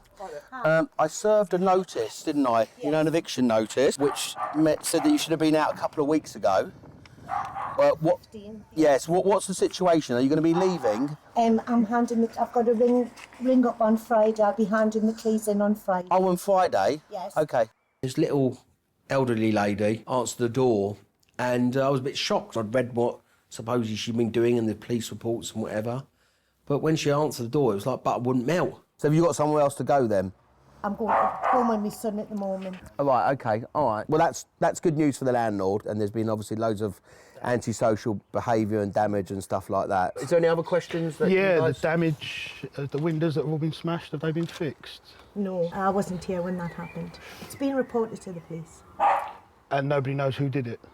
Well, I've heard nothing back. Because they're smashed from the inside, so it's someone you've let into your house to No, smash. they're not smashed from the inside. No, they have been, yeah. 'Cause we saw when we came here last time. If you have a look, Yeah. if they were smashed from the inside, the window would be out. There's only one panel out on the outside. But you don't know who did the damage, no? I know, I don't. Okay. But I know that the tenants who live upstairs actually seen somebody leave. Did they set fire to the bin as well? Oh, I know nothing about that. You don't know anything about anything, though? About the bin, no. OK, all right then. Thank you for your time. Thank you. Bye-bye now. Bye. She said, oh, it's nothing to do with me. I wasn't here. It's not my fault, not my problem. But it isn't her problem, is it? She can just walk away from it. The remaining tenant has promised to leave by the end of the week. Her landlords can only hope she keeps her word and that their property isn't too badly damaged.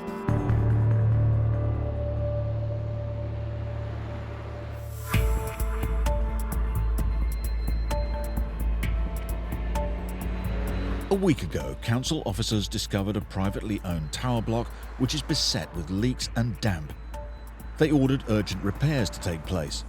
But young mum Katie, who rents a flat in the building, is still experiencing problems.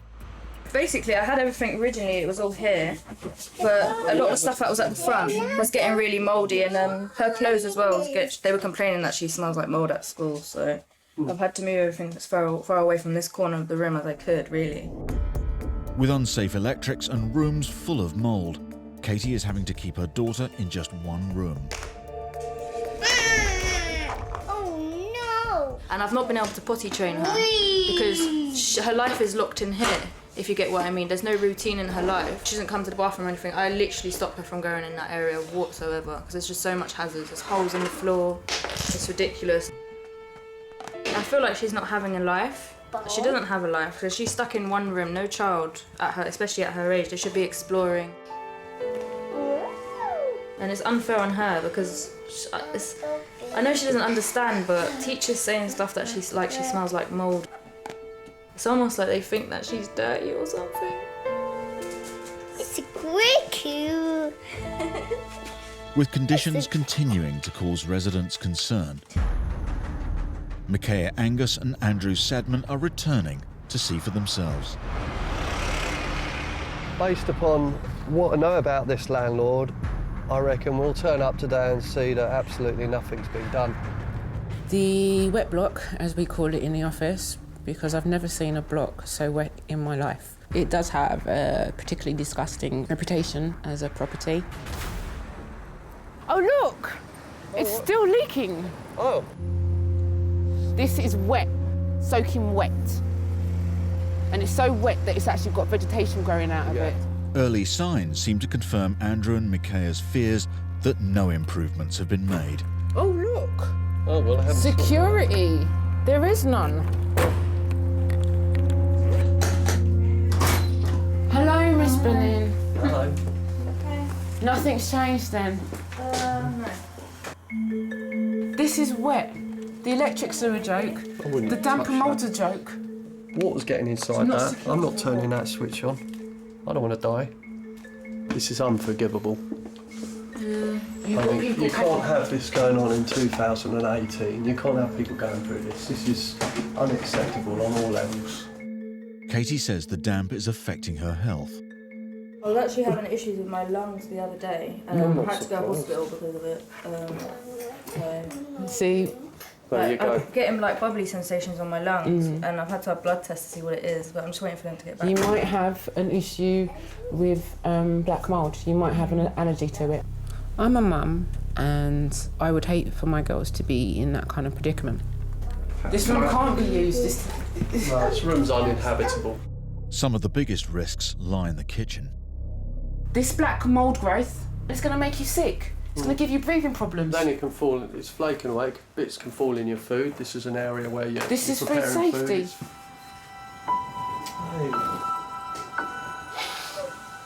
Come on. I don't know what to say, I just try so Okay, we're going to get through this. Yeah, we'll get you through this, don't worry. Don't you worry about where you end up. Anywhere's better than here. Yeah, isn't it? So, don't worry about that. We'll be looking. It's just maintaining it. It's just hard work. You won't. I know, it will be I don't hard want you work. having that worry anymore. Okay. So I just want you to look back on this and say, thank God I got through it. Okay, sticks with me. We all deserve to be safe and secure within our homes. As it stands, she's not safe and secure. Let's shut them down. Cool. Let's do it. Conditions are so bad that Micaiah and Andrew have decided to issue a prohibition order. Landlord needs to step in and be responsible. So he's going to feel the weight of the law now, for sure. This means that no one will be able to live in the block until the repairs have been made. In the meantime, Katie's landlord will be responsible for rehousing her. You want to give Mummy a cuddle?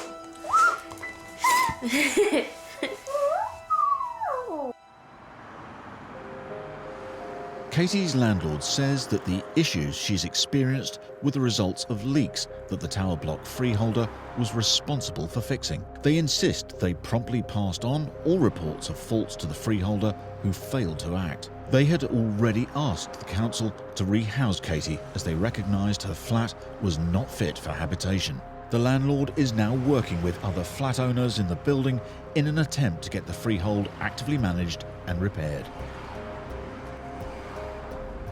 The freeholders of the block of flats, Buttercup Buildings Limited, maintain their responsibility is only the maintenance of the common areas of the flats.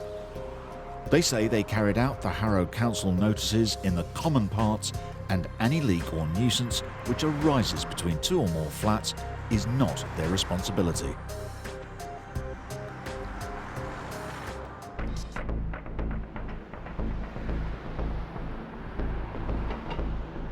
Simon Mason and Pauline Dillamore have been asked to evict their antisocial tenants by the police.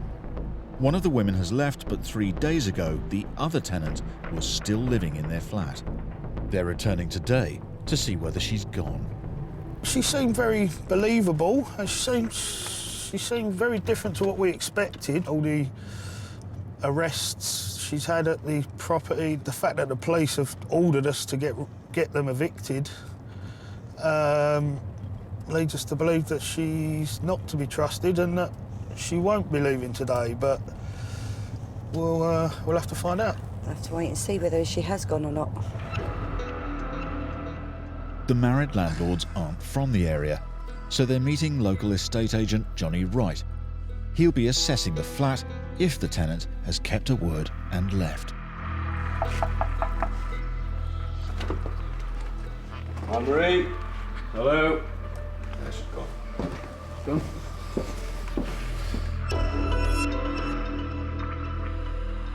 The house is empty, but the relief is short-lived. Right, there's your thingy, right? You've done no repairs to this house, right? What? There's your keys. The son of the evicted tenant arrives to hand over the keys and confront the landlords over his mother's eviction. Oh, I'll take you to court. He was sort of bringing the keys over, but also with the attitude of an attack. Everything is perfect, spotless, immaculate. This landlord's done nothing for her. It wasn't me mum, it's the landlord. She's, a bit. She's crying her eyes out and everything. She's got nowhere to go, no, she's homeless basically. Despite a history of run-ins with the police and neighbours, the son believes his mum is the wronged party. Shame on them, it's just a shame. And you know something, you would never have a better tenant than her. It's just doing too much of that. I don't know any of That's all this. it is, mate. And that's the problem. And Ian had is because you've already told me, mother, you've rang her up and you've told her. When was this? I was there. You told my mum that she was keep ringing you for complaining against mum and you were sick of her on the phone. I swear on the Bible and I'm a pure Catholic. I swear to God, you did say that. Just complete lies. I've never heard anything like it. Never heard anything like it. We've got the photos of the property when we bought it. There's never been reports of damage to the property asking us to repair it. It's just shocking. Baffling. 18 months after they bought this flat with sitting tenants, Simon and Pauline finally set foot inside. It's just shocking, isn't it? All we've ever seen the property were on the property details, the pictures, and this is certainly not what it looked like. Not at all. It was carpeted, it was clean. Really, with the state of the place, it's going to need a complete refurb. It's going to be a lot of work to get this ready for another tenant to move in. It's just shocking. We can't even gain access to the kitchen. Just bust the latch. They never reported anything. All the curtain poles ripped out the walls. Obviously needs redecorating throughout, new floors, new doors. It was a bit endless, really. Actually, this is better than I thought, other than the... Kitchen's not as bad as it seems. Oh, it's on the outside, that window. In the case of the broken kitchen window, it looks like the tenant was telling the truth. I think the bathroom windows are smashed as well, aren't they? You lose faith in people that, you know, they've just got absolutely no respect for anything. Turned it from sort of a dream purchase into a nightmare purchase. It was a nightmare. Yeah. The property details, it was a really tidy, well-maintained flat. I mean, it was immaculate, carpeted throughout, decoration. It was in really good order. We were quite happy with the purchase. To find it in this condition, stripped bare, really, isn't it? Yeah. Simon and Pauline bought this flat 18 months ago after viewing it in a brochure. The reality of life as landlords has been a rude awakening. Glad we got it back, but yeah, it's a lot of ag for just a small rental that isn't really worth so much ag. But possibly put it up for sale. I think that might be the way forward. Just to wash our hands of it.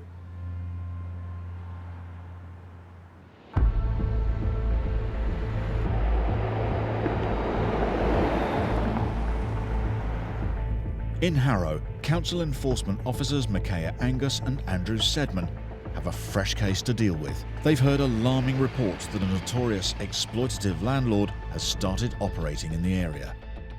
We are trying to stop people living in terrible conditions. It's not fair. If those that are collecting the rent are living the life of Riley, why should others be living in squalor? Today, they hope to inspect a property the bad landlord is believed to be running. Waiting for them is Eddie from the council planning department. See you. And you too. There's 2 keys there. The fact that the keys to this place were in the letterbox right there, there was nothing stopping us entering.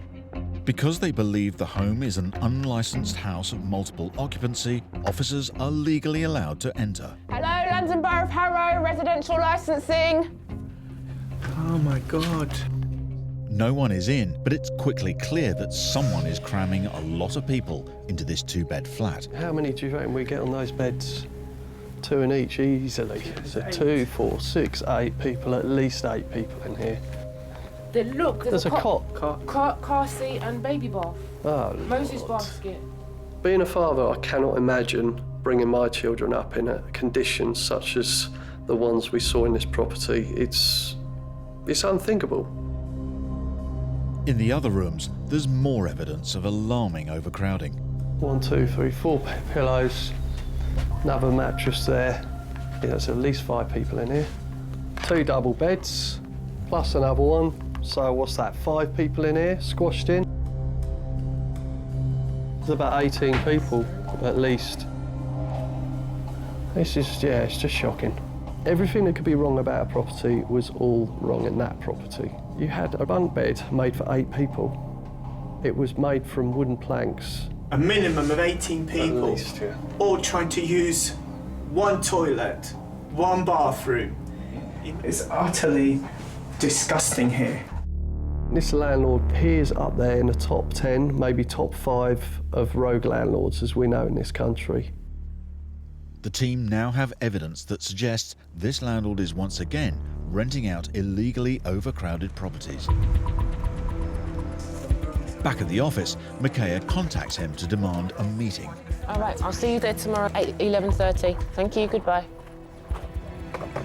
He's saying he doesn't believe anything untoward about it being overcrowded. It's annoying and frustrating. Micaiah and the team will confront the landlord at the property. They also intend to raid another home he's believed to operate in the area.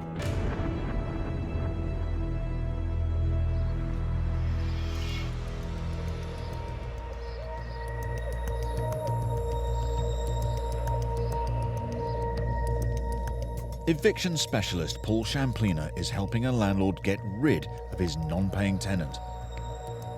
This one-bed flat belongs to a landlord called Eugene Song. He's only ever had one tenant, Brendan O'Brien.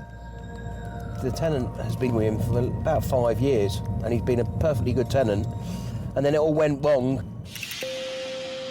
9 months ago, Brendan stopped paying the rent, and now he owes over £7,000. He's tried to phone him, send emails, just having no joy whatsoever. Tenants falling hard times, and a lot of landlords want to try and work with it and try and help the tenant out. But if you're not hearing anything, it just adds to the problem whereby you think, well, I need to take some action. The landlord won a possession order in court 2 weeks ago, and today Brendan is due to leave. Paul's heading to the property to find out if he's complied. If it turns out that he's actually left the property, that would be great news. With the landlord currently working abroad, Paul is meeting Shannon Taberman. Nice to see you. You okay? The letting agent. Got the keys, let's go and check out and see if he's there, living there or not. If Brendan has ignored the order to vacate, the landlord will face further eviction costs on top of his lost rent. The early signs aren't promising. But there's posts for this tenant, Mr. O'Brien, yeah. So he's clearly picking his post up because it looks like it's the daily post. So let's go and knock and see, have a look.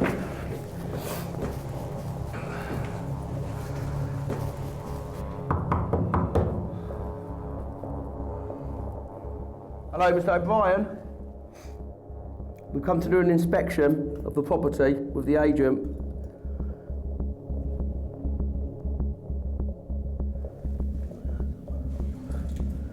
I can hear. Oh, hello.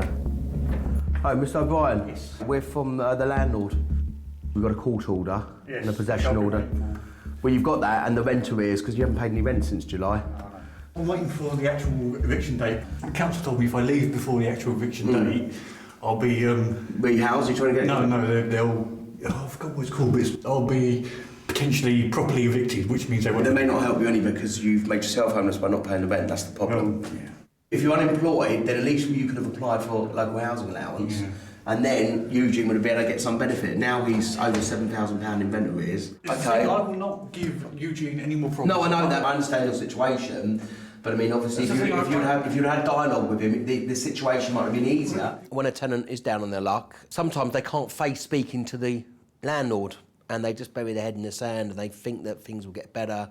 And actually, most of the time, it gets worse. Are we able to do access? Are we allowed to come in to do access? I'm just about going to the job centre. OK, all right. We've now established that we need to go to the next step, which is bailiff eviction. OK. Thank you very much. Thank you. Thanks a lot. Thank you. Paul has his own suspicions about Brendan's reluctance to let them in. I felt a bit sorry for him, to be honest. Flat absolutely pen and inked, you know, it stunk of just smoking, you know, and I'm sure it's a complete tip in there, that's why he didn't want us to come in. Paul has no option but to return with bailiffs in just over a month's time.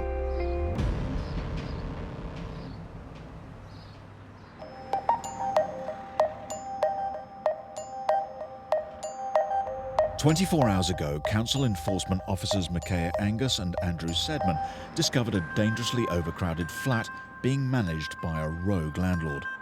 Now they're en route back to the property to confront him. I know he likes to take properties and fill them out with loads of people because I've come across him at other properties. With advance warning of their visit, Micaiah suspects the landlord may have already removed any evidence of the overcrowding.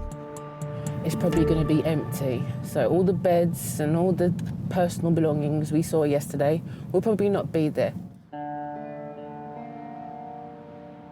Waiting for them is Eddie from the council planning department, but the landlord is nowhere to be seen. He agreed to meet us here at 11:30, but Andrew and I are in the opinion he's not going to be here. Tried ringing his phone. It's funny, he doesn't pick it up. Someone is in the flat, Windows are open. but the key they used yesterday to gain entry is nowhere to be seen. They've moved it. Yeah, they know we're coming, that's why. Oh my God. Around the side. Hello, can you open the door, please? You need to open the door, please. Otherwise, we will come back with warrants. Is he coming? Can you come and open the door? If you do not open this door now, I will go straight back to the office and write a warrant application and come back tomorrow. You need to open it now. Thank you. The landlord finally opens the door. Hello, sir. But as they suspected, the 18 beds the officers saw a day earlier have all gone. Told you, they've done it. They've cleared it. Empty. The bunk beds have gone. This gentleman is well drilled. The property was, shock horror, empty. Yesterday, there were enough beds for 18 people. 18 bed spaces, and there's children in here. You do realise we've got photographs, we've got video footage. There was 18 people here. We counted all the beds. Turning around trying to tell me and my esteemed colleagues that we're making it up and what we saw is not true. Behave yourself. How can you lie? We're going to issue an enforcement notice for the illegal use of the property as a house in multiple occupation. The place has been emptied. There's 1 double bed in each room. All the bunk beds have been removed. They've painted over all the mould as well. They're not getting away with that.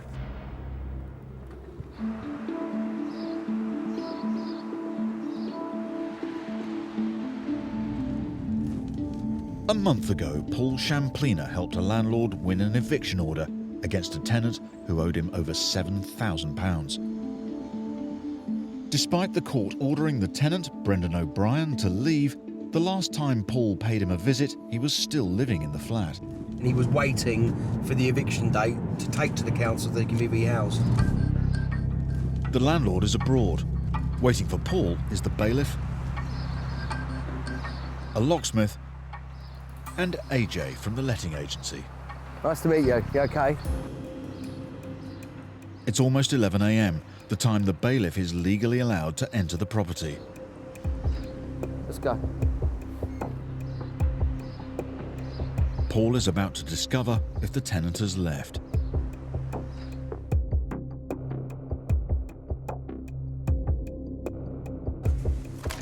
Landlord, he's left the keys.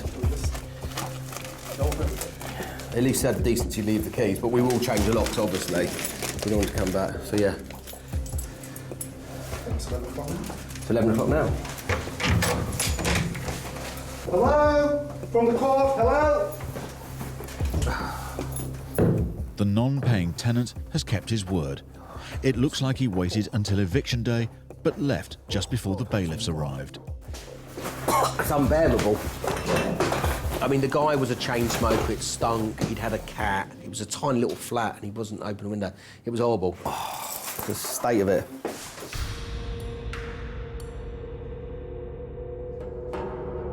This is all orange from smoke, isn't it? From cigarette smoke. Tiles are orange. Yeah, it's just grim. This is just absolutely disgusting. I mean, look at these are all this is supposed to be white. It's yellow. I feel itchy being here. It's horrible. I mean, look at the pots and pans. Look, how long has that been there? Look, there's flies. Oh, it's absolutely disgusting. It's worse than the bedroom. Okay, do I need to take a deep breath? You may need to.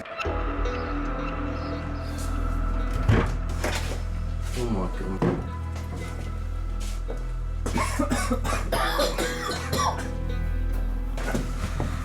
Open windows. This is how people live. Look at the dampness there. Look. Oh, that's terrible. It's quite clear that he didn't allow Eugene any access, which is a real big problem for landlords. You know, some tenants will try their best to clean up the property, some just don't care. And in this case, it was terrible. And the problem we had with all of this is that you couldn't get access, and he wouldn't give you access. One, he owed you money, and two, he doesn't want. He's embarrassed. He doesn't want you to see the state of the property. He wouldn't even answer our emails, I know that. phone calls, texts. Yeah. No wonder he didn't want you to come in the property. The landlord, Eugene, is currently abroad. When he returns, he'll have his flat back and a lot of work to do. This was a complete refurb. He would have to spend quite a few £1,000s to get that up to a lettable state again to re-let. I think when Eugene comes back, if it is as it is now, I think he's going to have a heart attack. Okay, we've got access now, that's the main thing.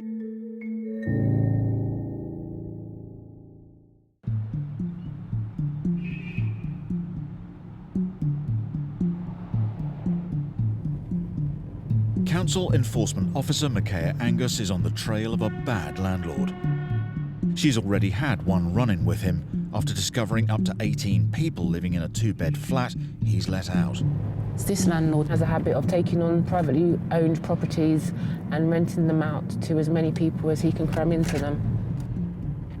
Now, along with colleague Joe Smith, Micaiah is en route to another property he's renting. He's suspected of illegally dividing the house in question into flats, so today they plan to raid it. From looking at it from the street, this property has at least 6 units in it. Micaiah has a court warrant to enter. London Borough of Harrow, please come to the door, otherwise the doors will be forced. And police back up. It did feel satisfying. It's the liberties he's taking with other people's lives. This is my last warning. We are entering at force. London Borough of Harrow, we are executing a warrant of entry. Fine, we start at the top. We're entering all the units in here. I would like to see some ID. Oh, sorry, I need to go to work. We have a locksmith, so if you don't let us in, we'll come in. To build their case against the landlord, Micaiah and Joe need to collect evidence. How many other people are there in the property that you know of? One couple here, downstairs 3 boys. How much do you pay a month? 750. Do you have a tenancy agreement? Not yet. Not yet? No. Not only has the house been illegally divided up, the rooms are crammed with beds. There's somewhere between 2, 4, or even 6 individuals in here. And they're paying a lot of money for it. Hello there, I'm Joe Smith from Harrow Council. Which area of this house do you live in? Is it just the ground floor? I live only here, in this room. Is it just a single room with a bathroom? Yes. Yeah. It's literally a maze. The ladies that I've been speaking to are both Romanians. They don't know enough about the landlords. They've got no tenancy agreement. 136. It's all a bit odd, and to be honest, I'm glad we've got in because there's no smoke alarms, there's no heat detectors, there's a shared kitchen for way too many people by the sounds of it. Numbers vary from 8 to 10 to 15. Good morning, London Borough of Harrow. Coming to execute a warrant. Okay, for what though? Because this place is unsafe. For? Occupants, people. How long have you been here? Just 2 months. How much do you pay a month, please? 750. If there's something wrong with the place, I don't understand why. There is something wrong. There's a lot wrong with this place. The meters are unregistered. Yeah? So the whole conversion of this property is unregistered? You mean this whole property is basically illegal? Yes. Now you see why we had to come in.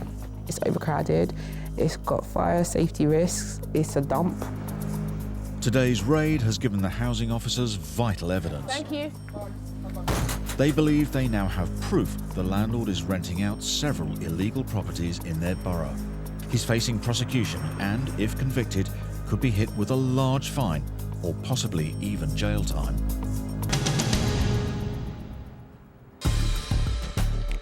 Next time, It's private property, look. Do not touch me. a raid by council housing officer Micaiah on a suburban bungalow turns fractious.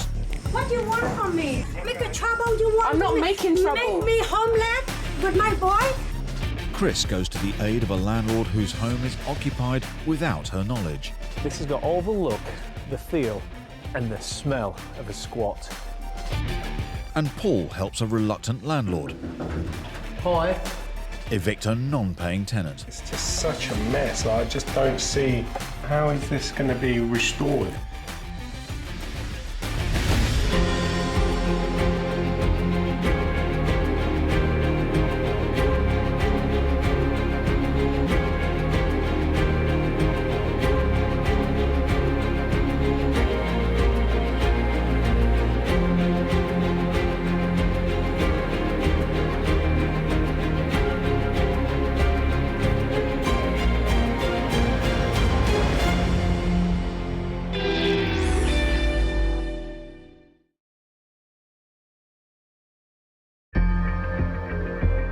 London streets, a battle is raging. Over 11 million of us rent. Oh, God. But thousands fall victim to rogue landlords. There's just water cascading through here. Why should I live like this? 2 million of us are private landlords.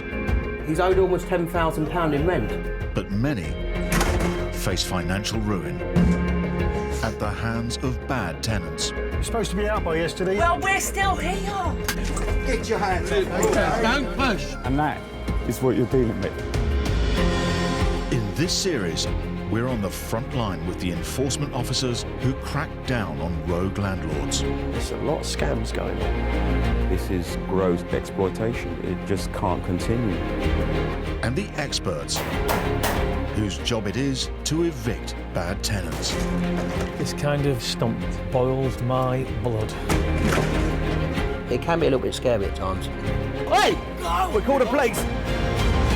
Oh my God, look at that. In this episode, we return to some of our most dramatic stories. So when are you going to pay me the money? A Northamptonshire landlord has his goodwill thrown back in his face. They now owe me over £4,000. Yeah. You can pay A widow in Lincolnshire struggles to evict her unruly tenants. That's a statement saying, up yours. Oh my God. And an elderly couple find themselves face to face with an angry squatter. Hey, Charles, idiot!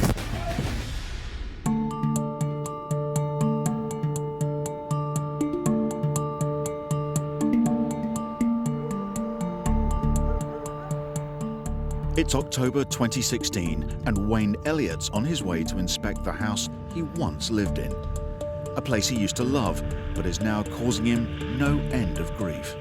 I think I can help people, so you do, you know. I class myself as quite a nice guy. She was in trouble, so, you know, if we can help, we'll help. When Katie, an employee at the tanning shop Wayne runs, needed somewhere to live, Wayne offered to help. A decision he bitterly regrets. The way she became the tenant was basically she hit hard times and she became homeless. I was just moving in with my partner and my property that I was in, I was going to rent it out. So I said, look, you move in there, it's fully furnished, it's got everything. And she didn't have anything at the time. And for the first about 6 months, it was fine. The honeymoon didn't last. First, Katie stopped turning up for work, then stopped paying her rent. We tried to phone her on numerous occasions. She sent us a text and said, you can't phone me, you can't text me, here's an email address. So we emailed her, we never got a reply. So that didn't really work very well. At that point, I knew there was no going back. At no point did I think there was any naivety on Wayne's part. He was simply doing someone a favour, a good turn. You don't expect that to be thrown right back in your face. And when it is, it's galling. Katie now owes Wayne over £3,000 in unpaid rent. I just felt a bit of a mug, really, for trying to help somebody out. Oh, my God. Yeah, it's a right mess. You've got rubbish on the front lawn. The outside is bad, but it's the inside I'm worried about. I had new carpet in there, it's all wooden floors.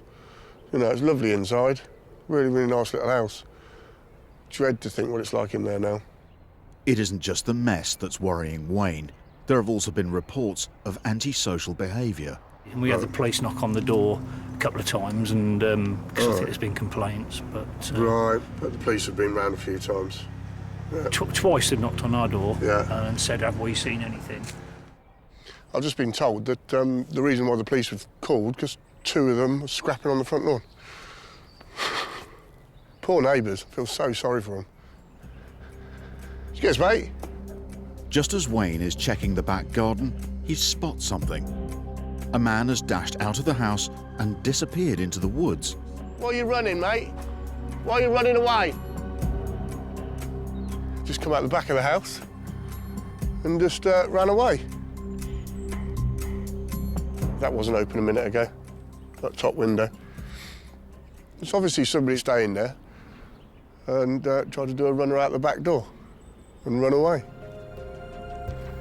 Madness. With no rent coming in and strangers in his property, Wayne's decided it's time to take his tenant to court.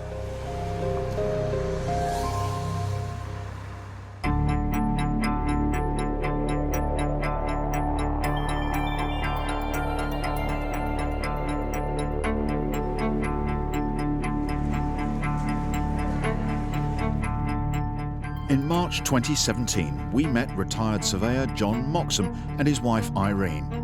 They owned an 8-bed HMO, a house in multiple occupation. Did a lovely job of doing the house up, spent a lot of money on it, and we gradually let the rooms.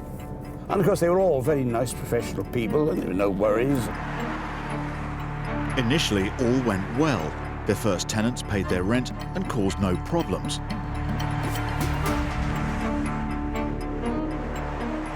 But 2 years ago, a new set of tenants moved in and their retirement dream turned sour. All of a sudden things changed and it's gone downhill. Just because you've got an 8-bedroom property doesn't mean you're going to make money. It's got to be managed. Managing 8 different tenancies is difficult. It can end up in an absolute nightmare if it goes wrong. 4 of the tenants owe more than £11,000 in missing rent. To make matters worse, there are problems with noise and vandalism. The quality of the tenants, largely our own fault for not vetting them properly, but whatever. It's gone down to the state we got now, where we literally have a house full of bad guys. I absolutely hate going there. I loathe and detest it. I will do anything rather than go, but of course you have to. Oh, it's just awful. I really feel quite sick when I go in. Irene hates going there because several of the tenants have been abusive when they've raised concerns. Today they're checking the state of the property, but even from the outside, it's clear that at least one tenant doesn't much care. Just drops the rubbish out of his window. Normally, if it's liquid, it goes down the wall. Well, it's dry at the moment, and he drops it right down to here. Because he can't be bothered to push in the rubbish, he just flings it out of his window into the garden. As the property is an HMO, by law the Moxhams are allowed inside to inspect the communal areas. Within minutes, it's obvious there's been trouble. One of the bedrooms, which was empty and locked, has been broken into and is now clearly occupied. By whom, they have no idea. Oh my God. And they've obviously gemmed it open. Oh, the smell is absolutely awful. Dreadful. Dreadful. Oh my Christ.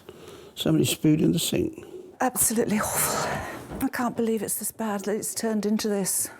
I can't believe that they've done this to it. I can't.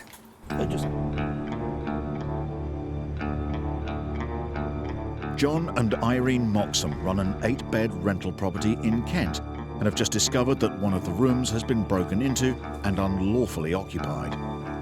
Downstairs in the kitchen, they meet the possible culprit. And even though he's not meant to be there, he isn't afraid to tell the landlords what he thinks about his new home.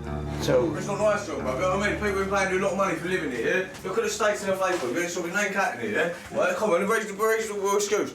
The water mains is bruv, coming from the bath water, bruv. The house is bodged up. Look at the state of it, mate. You're running around thinking you're something special, bruv. You rich people with money, yeah? But this house, yeah? Oh, you get paid like £3 grand a month, yeah? I don't care, yeah? Yeah, I don't live here. I've got my own place. Personally, I don't care. I don't live here, yeah? But listen, the way I see it is you're a bad guy, mate. You're a bad guy, bruv. I'm self-rules, yeah? I'm blue. I'm dignity, bruv, yeah? You think about money, bruv. Money. I wish I had some. I swear to God, I'll send one of my youths around here, mate. You lot. As the rant becomes more threatening, I did well, I'll just smack you in the mouth, really, bruv. I ain't that guy, ain't it, do you know what I mean? John and Irene retreat upstairs.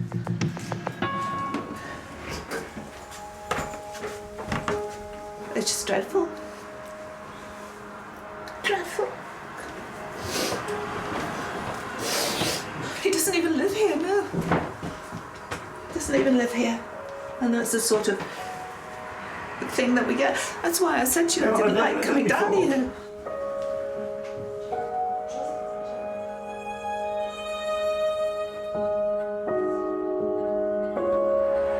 After 2 years of grief and missing rent, John and Irene have reached the end of the road with their nightmare tenants. They've started legal proceedings to have them kicked out.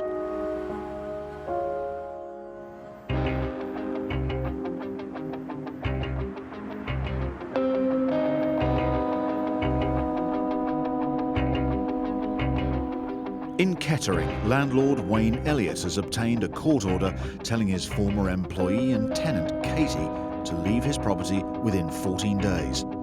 The deadline has now expired and Wayne's on his way to find out if she's abated. It's caused a lot of pain, a lot of stress. It's hurt more than anything else. I thought, you know, we had a relationship. She worked for me, she was a tenant, and she's completely abused that. I'm hoping she's out, but I doubt it. If Katie is still there, his only option is to pay bailiffs to physically remove her. To be brutally honest, I want her evicted by bailiffs. I want the humiliation, because she's cost me so much money and embarrassment after all the help and assistance I've given her. There's no key in the door. It isn't clear whether Katie has left or not, but Wayne isn't allowed to enter if there's any chance she's still there. With no answer at the front door and the curtains closed, Wayne goes round the back to search for more clues. Look at the state of this. You've got a dead bird, and then you've got a kid's toy next door to it. I can't even clean it up. That's unbelievable. Smashed window. Smashed window. No, she's definitely still in there. Convinced Katie hasn't left, Wayne calls his lawyer, Chris Sharp, for advice. Hi Wayne, how you doing? Well, we're at the property and there's no one in. We've looked through the letterbox. There still seems to be kids' shoes up the stairwell. This is your position. Even though the order has now run its course, you must walk away and get a bailiff. Because if you don't, and you go in there thinking that you've got the power of the order, you are still committing potentially an unlawful eviction. I had to be quite firm with Wayne because I didn't want him to get into a confrontation with her or take it upon himself to go in. Because, yeah, he had an order, but the order is simply a piece of paper which, if she ignores, just entitles you to get a bailiff.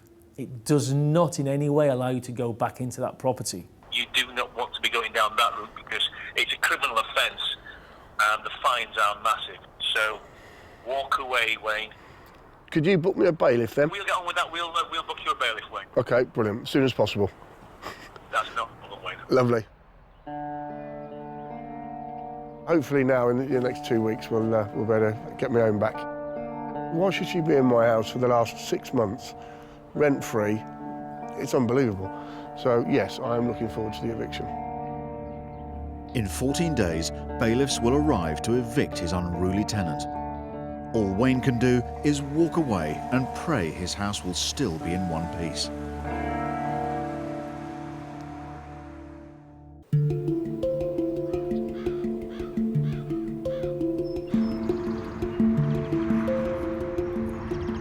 At the end of 2016, 59-year-old widow Jill Mercer was fighting for possession of her rental property.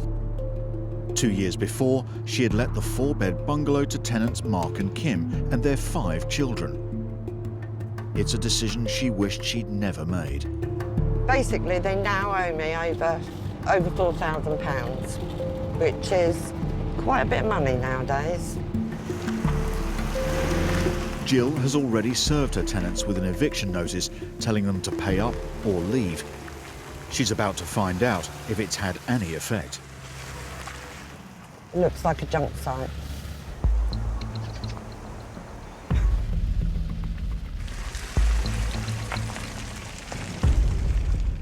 It seemed her tenants are ignoring the order, but Jill wants to make one last effort to convince them to leave. Her tenant, Mark, soon spots her. Just come see what state it's in. Sorry?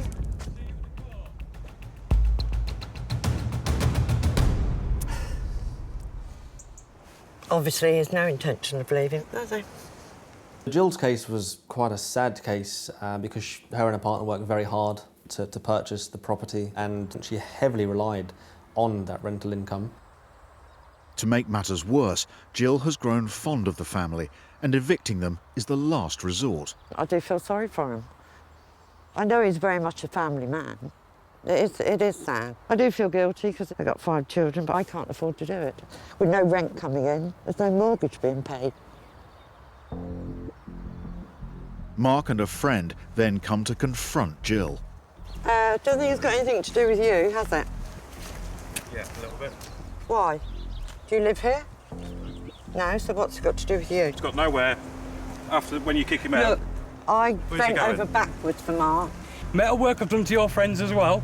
Unbelievable. You get paid for it. Unbelievable, Jill. You get paid towards for your it. rent. That's the funny thing about it all. Yeah. The work I do, I said to all you, goes to you. When you exactly. come back, I said, yeah. you can pay this month's rent. You went, no. Well, I've been paying you cash, Jill. At the beginning, Jill? yeah, you were making it up, but not the full rent.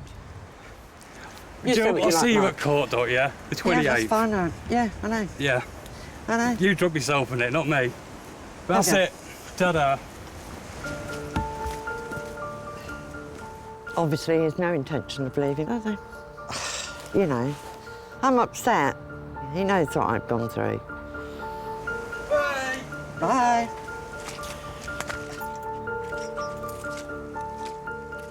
As the tenants are refusing to leave, Jill has no option but to take them to court.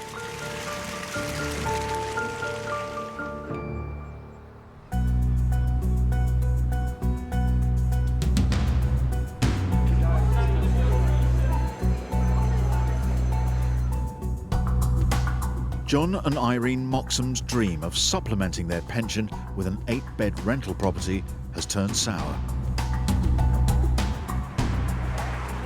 2 years ago, an unruly group of tenants moved in and have turned their nest egg into a money pit. They're now owed over £11,000 in unpaid rent. Well, we want our house back. Yeah, we want the house. Yeah. It's our house, we want it back. And we want to be able to do things, make it nice again as it was. Today, they're on their way to court to try and win a possession order and evict their tenants. They are so thick-skinned that they might just show up. I hope they don't. But they might. I'm just basically wanting it to be over today. Hello, Ian. I'm John. Hello. This is my wife, Irene. Meeting John and Irene outside the courthouse is their advocate, Ian Kane. He knows there is no guarantee of success, especially if the tenants fight the case. Now, I've already spoken to the ushers at court today, and I understand the defendants haven't yet arrived, but of course ultimately they can turn up any time up until we're actually in before the judge. Presuming everything goes to plan today, the judge should make a mandatory order for possession. But unfortunately, you can never predict exactly what a judge is going to do in these sorts of cases. Palpitations, I think. I want it over. I just want it over. And get on.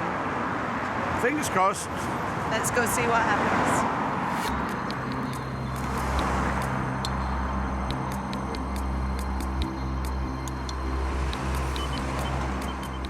Less than an hour later, the hearing's over.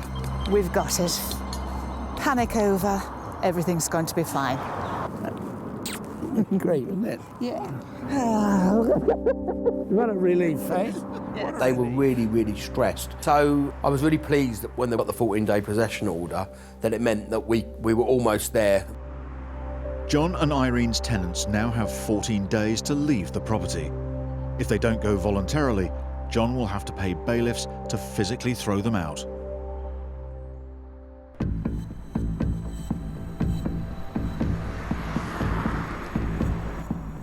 For Wayne Elliott, it's eviction day, and he's hoping to confront his tenant Katie before she disappears.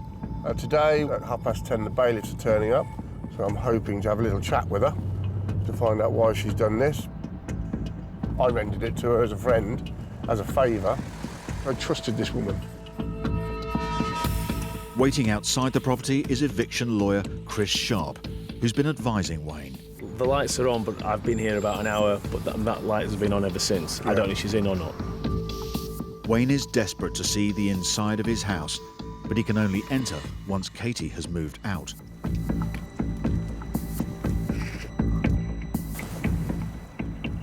Key's still in the door. There's still somebody in there, definitely. Just have to wait, Wayne. Yeah. For the bailiff. In no way get confrontational. Just let them get on with it. Let them go. Yeah. Yeah. The last thing you want now is for her to just have any reason to call the police. Minutes before the bailiffs arrive, Katie makes her move. Ignoring Chris's advice, Wayne tries to get some answers. You got the key, Katie? So when are you going to pay me the money you owe me? Go and have a look at the house. It doesn't matter about the house. What about all the rent? What about all the rent you owe me? What about all the rent you owe me? Hey?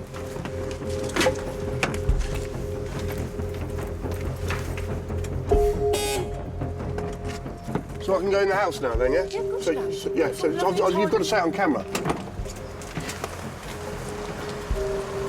Have a look, it's all tidy. It doesn't matter. What about the rent, Katie? What about the inconvenience and all the money?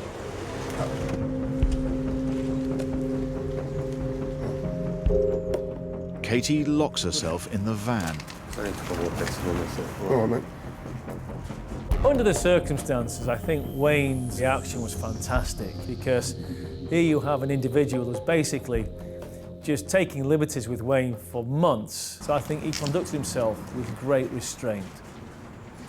As Katie's not talking, Wayne heads for the house. She's left her rubbish, obviously. Look at that.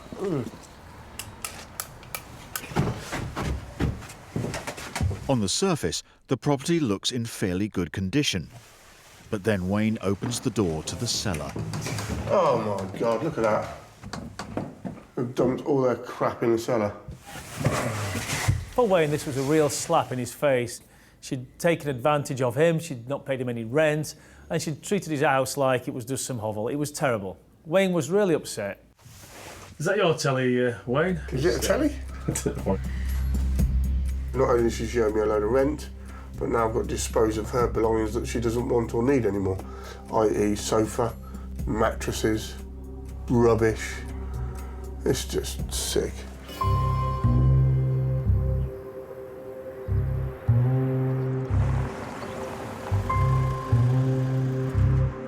In Lincolnshire, Jill Mercer is on her way to court. Her tenants owe her over £4,000 in rent, and today she's hoping to win a possession order so she can evict them. But a letter from the tenant solicitor reveals some worrying news. They want to put up a defence of some sort. I'm putting a counterclaim. I'd love to know what the counterclaim is. I couldn't believe what I was reading. And I was cross, angry, sick. If the judge thinks the tenants have a strong defence, the case could be adjourned or, worse still, thrown out. As Jill's struggling to keep up with the mortgage payments on the property, it's a huge worry. Try and get on with my life. Can't afford to spend any money. It cost me thousands and thousands. And of course next month it'll be another 600 on top of that.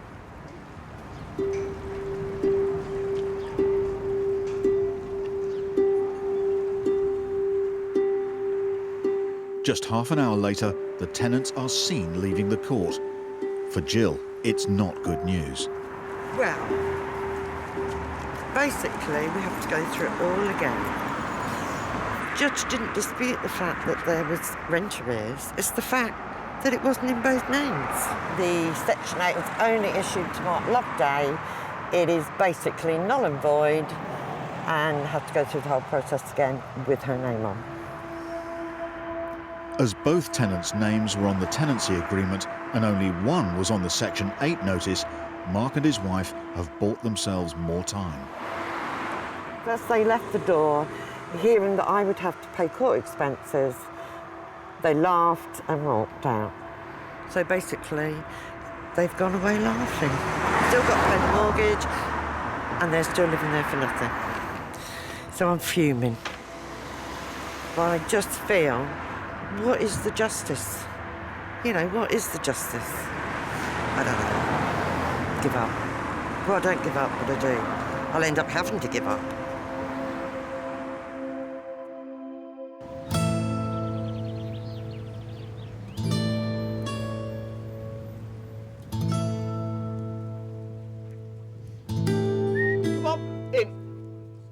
It's 7 months since Wayne evicted Katie, and he and his girlfriend have been busy. The conditions of the house when we first got it back, it was absolutely filthy. It was minging, completely minging. The windows were smashed. It was rammed with rubbish.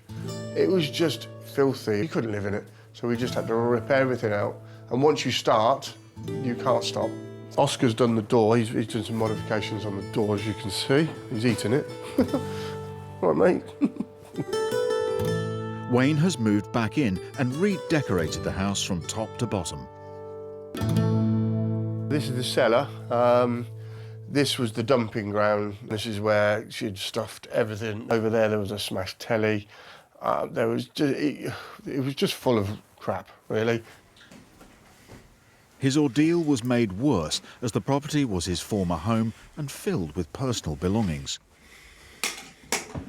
Now, this is our bedroom.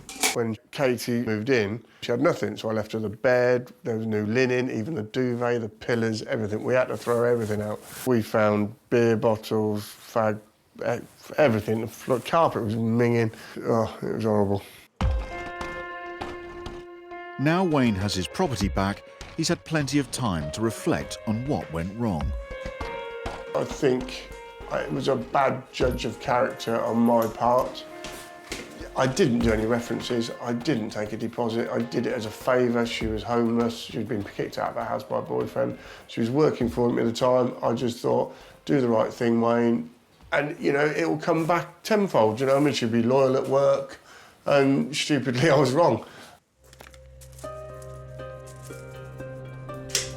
I do question my decisions a little bit more, but I'm not going to go on life just because Katie didn't pay me some rent and like, wrecked my house. I'm not going to hold a grudge against that. I'm just going to move on.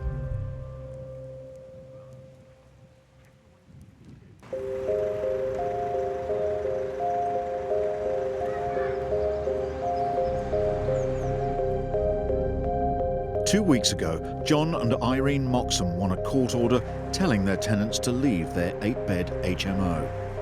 Now they're on their way to see if it's had any effect. Well, we're up to do our check. Know that the notices are expired, to see if anyone's left the property voluntarily, as it were. If even one of the 6 tenants is still there, John will be forced to pay bailiffs to physically evict him. An extra expense on top of the £13,000 he's already lost in rent and legal fees. And if the squatter hasn't moved out, it could become even more complicated. I'm not optimistic, I have to say. As they pull up to the house, it isn't looking good. Well, the windows are open upstairs. That's the squatter's room, so he's obviously still here. If he's still, we'll see. It looks like it. Let's hope he doesn't go mad again today. Waiting for them outside the property is Jim, their builder. Jim, thanks for coming, mate. I don't know exactly what we're going to be doing, but just have to have a look around and see, and we'll see if there's any action needed or not. John wants Jim to renovate the property and size up the job. As they head inside, there's no sign of the squatter, but someone else is seen making a quick exit. Who's that? Hello? Is that one of your tenants, John? No. Where did he come from? Upstairs, John discovers another locked bedroom has had its door kicked in. Well, somebody has broken in. Oh, man, we haven't done that. There is nothing John can do but ask Jim to board up the rooms again. If I go down, I'll get some drills and some screws and we'll secure the doors. Yeah. OK, leave that with me. John checks the other rooms to see which, if any, of his tenants have moved out. One of them, at least, appears to have gone. Look at this. I just love the way they leave the heaters on and all the windows open. Yeah, they can be turned off, Jim. Yeah, I can't believe this. Well, I can, actually. It's phenomenal, isn't it? Further along the corridor, Another room is empty and another tenant gone. He was the one who just moved in and just never paid. He paid 2 weeks' rent nearly a year ago and hasn't paid since. No swearing, please. Oh dear. It's amazing people can live like this. As Jim boards up the empty rooms, John and Irene continue their tour of the property and are disappointed to discover not everyone is obeying the court order. You know this is the last day you're supposed to... Well, yesterday, you should have been out yesterday. So are you saying that when I come down Monday, you won't be here? Might not be. They're all the same. You're well past the date, and the problem I've got is I've got to get the bailiff. Now, I don't want to pay the bailiff because it'll go down to you, and I should chase you for the money that you owe if you make me do that. So you've got to do something. I don't care. The nicer you are to them, the worse they are to you. I put up with all this nonsense. Drunken women, smashed bloody showers, cleanest pissy drains. I'm actually disappointed in humanity. To avoid paying for bailiffs, John and Irene give the remaining tenants a few more days to move out. They can only hope they cooperate.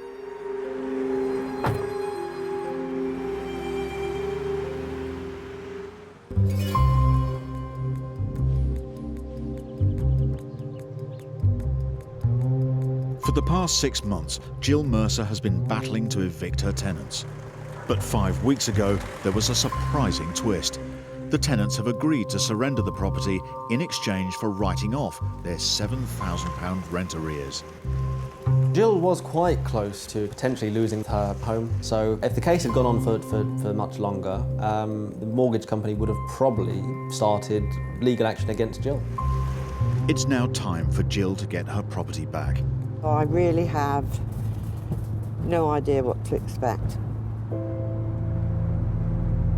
Despite the agreement, Jill's worried that they won't stick to their word.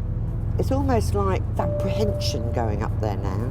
They've caused so much aggro, I feel they've got some little twist at the end of it. It's Jill's first visit to the property in 5 months. Oh, there we go.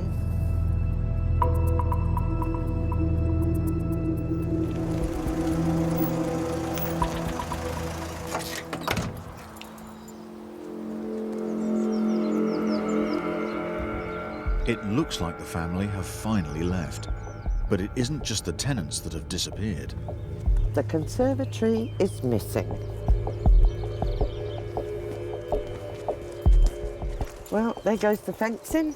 We've cut a fence in there. And 2 lots of kennels and dog runs gone. And dog kennels are worth what? If you try to buy them, they're probably about £2,000 or £3,000 each. Oh, God. Conservatory. The tenant, Mark, built the conservatory himself after moving in. He obviously isn't prepared to leave it for Jill. He's just pulled the conservatory down and smashed it to pieces. To me, that's a statement. That's a statement saying, up yours. You know. As the outside is a mess, Jill fears the worst as she heads inside. Look, it's filthy.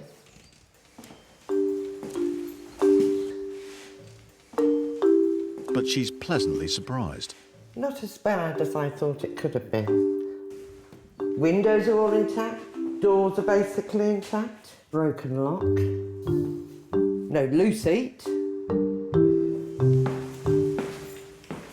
I'm feeling quite relieved that it's not absolutely destroyed.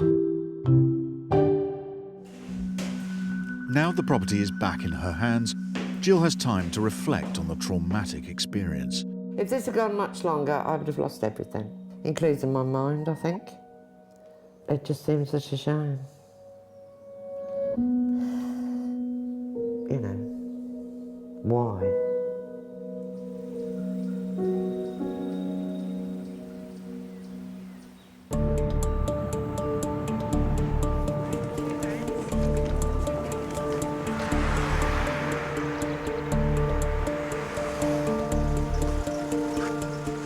It's 3 weeks since John Moxham won the possession order for his HMO, and as all the tenants have finally agreed to leave, he can get the builders in.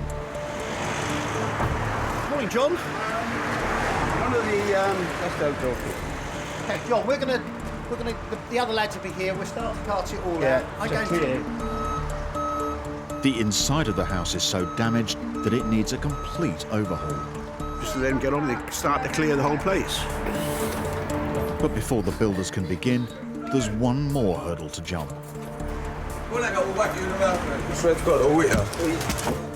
The tenants may have vacated, but the squatter who's been abusive towards John and Irene is still here. Hey, Charles, you you understand me, mate? Hey, mugs, all here. Listen, how are you? All right, now listen. Scumbags, are you? This guy had no right to be in the property. He had no say. He wasn't paying any rent. He was just causing havoc. Got a text message saying that the squatter, it's not even a tenant, had gone in and had smashed the place up, and some of the neighbours called the police, and there was quite a lot of chaos. Friday. All right, buddy. Jim the builder eventually manages to calm the situation and convince the squatter to leave. You get them to phone me. I'll tell them what's going on. While the squatter gathers up his belongings, Jim and his team start work. Phil, what we're going to do is we're stockpiling all the stuff just over here. There you go. And look at all the stuff under there. Unreal. Unbelievable. No respect for people's property.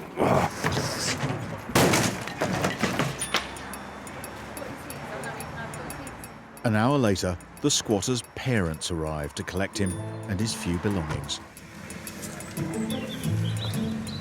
This awkward guy that'd been mouthing off and he was all right pain in the backside, he called his parents up and his parents picked him up in a nice car and took him home to go home to his nice warm bed. Hopefully we're on the home straight, and presumably won't be just financially crippling either. Because, I mean, you wouldn't believe the cost of all this so far. I mean, it's unbelievable. Now everyone is out, John and Jim's next job is to turn a hellhole into a habitable home.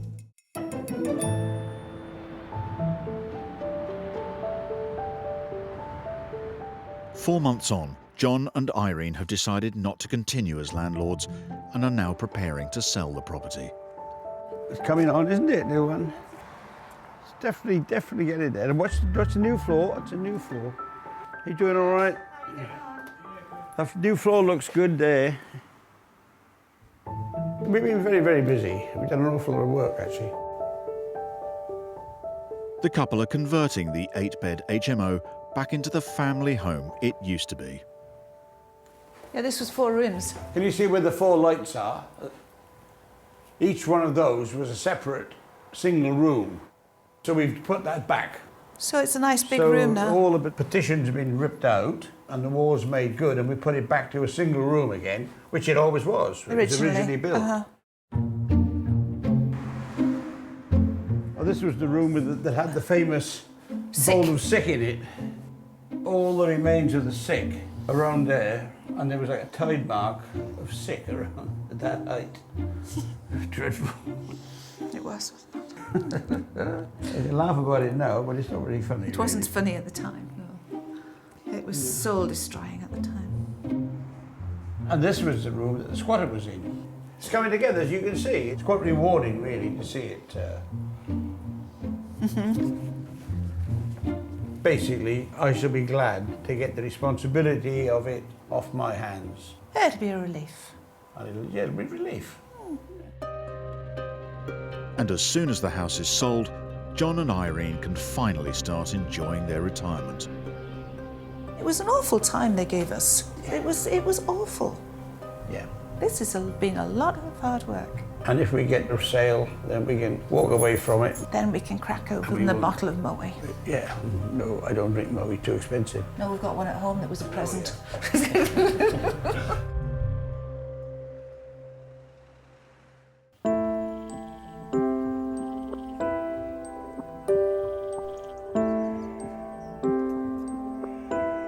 It's 6 months since Jill Mercer's tenants left her property. She's moved back into her former home, but isn't planning to stay for long. I do love the bungalow, I do love it, but too much for me, so I actually put the property on the market and it is now sold, and we're just waiting for things to go through, and then hopefully I can take off to Southern Ireland. Even though Jill loved living here before her partner died, the recent events have ruined those memories. As much as I love it, it hasn't got the same appeal anymore. There isn't, it's too much good history, but there's too much bad history now. At the end of the day, it's time to move on. Now's the time to let somebody else enjoy it. Getting her troublesome tenants out cost Jill over £7,000 in lost rent and legal fees. But that wasn't the last she heard from them. The council sent me a letter because they want to go on the housing register. Would I give a reference? Well, I thought, they're having a laugh. Reference? So I just said to the council, look, I'm not giving them a reference. Suddenly they turn up at my doorstep, just ranting and raving and telling me I have got to sign this thing for the council or else.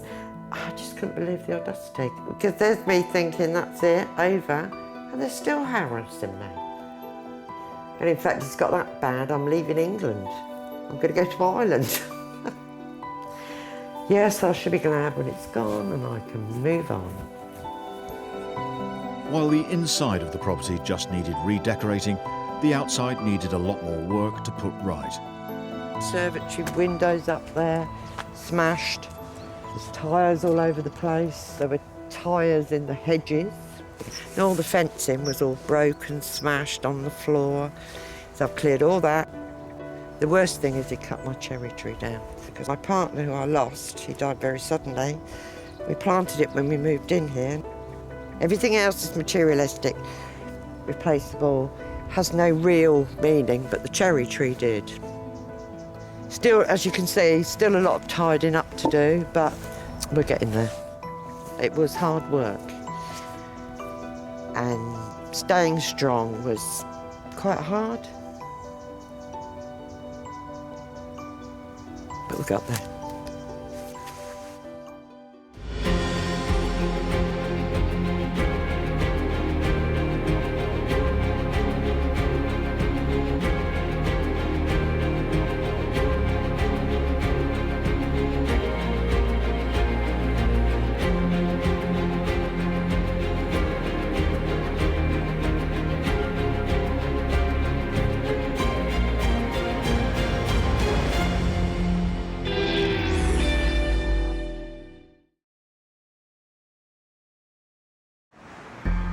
On Britain's streets, a battle is raging. Over 11 million of us rent. I'm freaking out. I'm terrified. But thousands fall victim to rogue landlords. It's just the worst property I've seen. 2 million of us are private landlords. He's owed almost £10,000 in rent. But many face financial ruin at the hands of bad tenants. Supposed to be out by yesterday. Well, we're still here. Get your hands off. Don't push. I had a nervous breakdown for the first time ever in my life. I'm not going back on the street, no way. In this series, we're on the front line with the enforcement officers who crack down on rogue landlords. There's a lot of scams going on. This is gross exploitation. It just can't continue. And the experts, whose job it is to evict bad tenants. This kind of stump boils my blood. It can be a little bit scary at times. Oh, hey! Go! We're called a police! We're called a police! After a decade without rent, Wow. a landlord tackles her tenant. Are you going to honour the rent for the last 10 years? Housing officers uncover a terrifying house share. I don't want to be the house catching on fire when I'm asleep. There's so many ways you could be killed in this property. And when a young mum faces eviction, we have to take possession of the property today. Leave them now, please. I've got children there. She tests bailiff's patience. You're taking the dog, aren't you? Huh? You're taking the dog. Not straight away, no.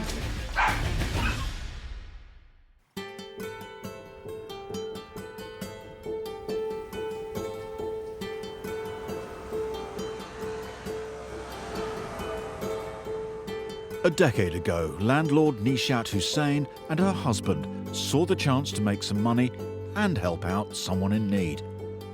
Instead, they were left with an astronomical debt. He owes us 10 years' worth of rent. So, just a little over 89,000 for the last 10 years. That's a substantial amount.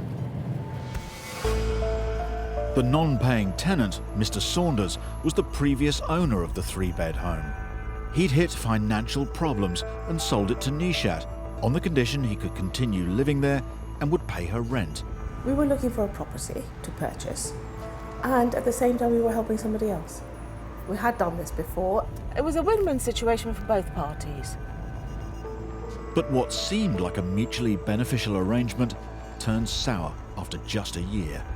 Rent dried up and the tenant's extraordinary decade of non-payment began.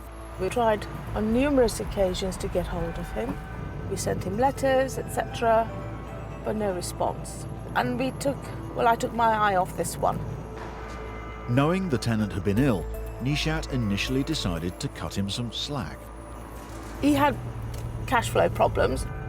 We were made aware of his health issues, and nobody wants to exasperate any of that. Nishat's patience ran out, and a month ago her tenant was served with an eviction notice. He should have left yesterday, so she's gone to check whether he's still there. Walk up to the house. She hasn't seen her non-paying tenant since buying his house 11 years ago. He appeared very down to earth and very sincere. A decent guy, in our opinion. Mr. Saunders? Yes.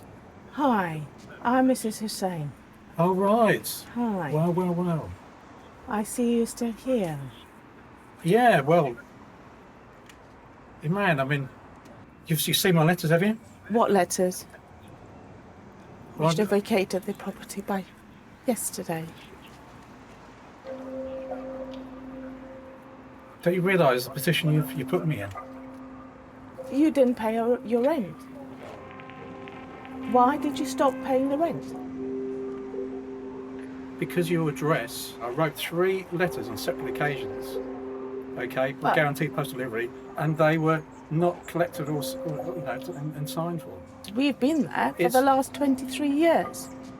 So I can't accept that excuse. Excuse. I mean, But you stopped paying the rent. I had no telephone number. Oh, I had, yes, you did, because the last letter had Yeah, I know, the I'm sorry. mobile number on. Yeah, no, I'm sorry, but that was on my mobile. It was stolen. No, but the letter had the mobile number. And that mobile number hasn't changed. It's really, really peculiar. Anyway, I'm just not very happy with the way that you've well, the you've point is, managed there's no question about managing. You haven't paid your rent. 10 years without rent being paid. He wasn't apologetic. He was definitely not embarrassed. He turned it all round to blame me. You've never sent me any invoices. No. I mean, you still have to pay the rent. You're living here. You're our tenant. You still had to pay the rent. Yeah, but You don't send invoices. I have to say, I am disappointed that Well, we are that I've quite. not Well, received. no, it doesn't matter whether you received it or not, or etc. Whatever. You needed to have vacated the property yesterday, or paid up all the outstanding rent.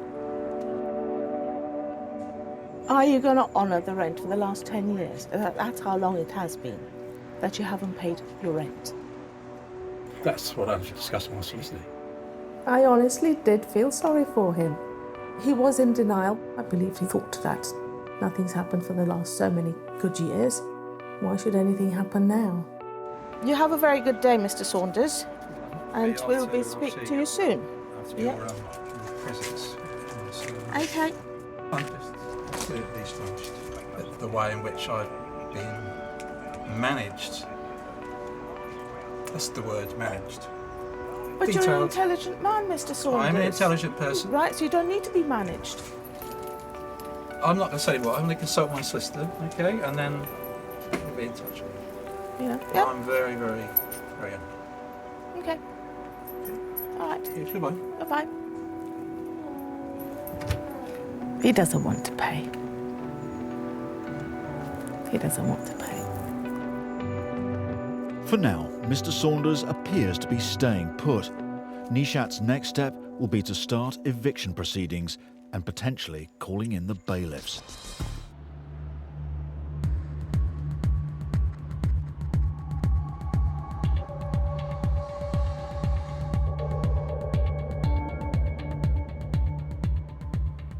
Council employees are always on the lookout for illegal or dangerous rented houses of multiple occupancy, known as HMOs. In Harrow, Enforcement Officer Andrew Sedman has got wind of a man who has apparently packed his home full of tenants, despite also still living there himself. Property was discovered by our pest team when they did some bedbug treatment there. Different situation with this unlicensed HMO is the landlord lives in the property, but at the end of the day there are laws and we do have to enforce the law. Andrew is en route to inspect what is officially a one-bed flat. This of course is not safe, not in such a small space, so it's really, really worrying. And as well as being overcrowded, reports suggest the flat is in a serious state of disrepair. Andrew is meeting fellow enforcement officer Micaiah Angus to assess the property. I spoke to the living landlord, said he's not going to be there, he can't get time off work, but he's instructed his tenants to let us in. Lovely busted up window there. It's a double glazed unit that they've probably found in a skip somewhere. Hello sir, how are you? Yeah. You all right? Right, yeah. Good. Come in. Excellent. Thank you.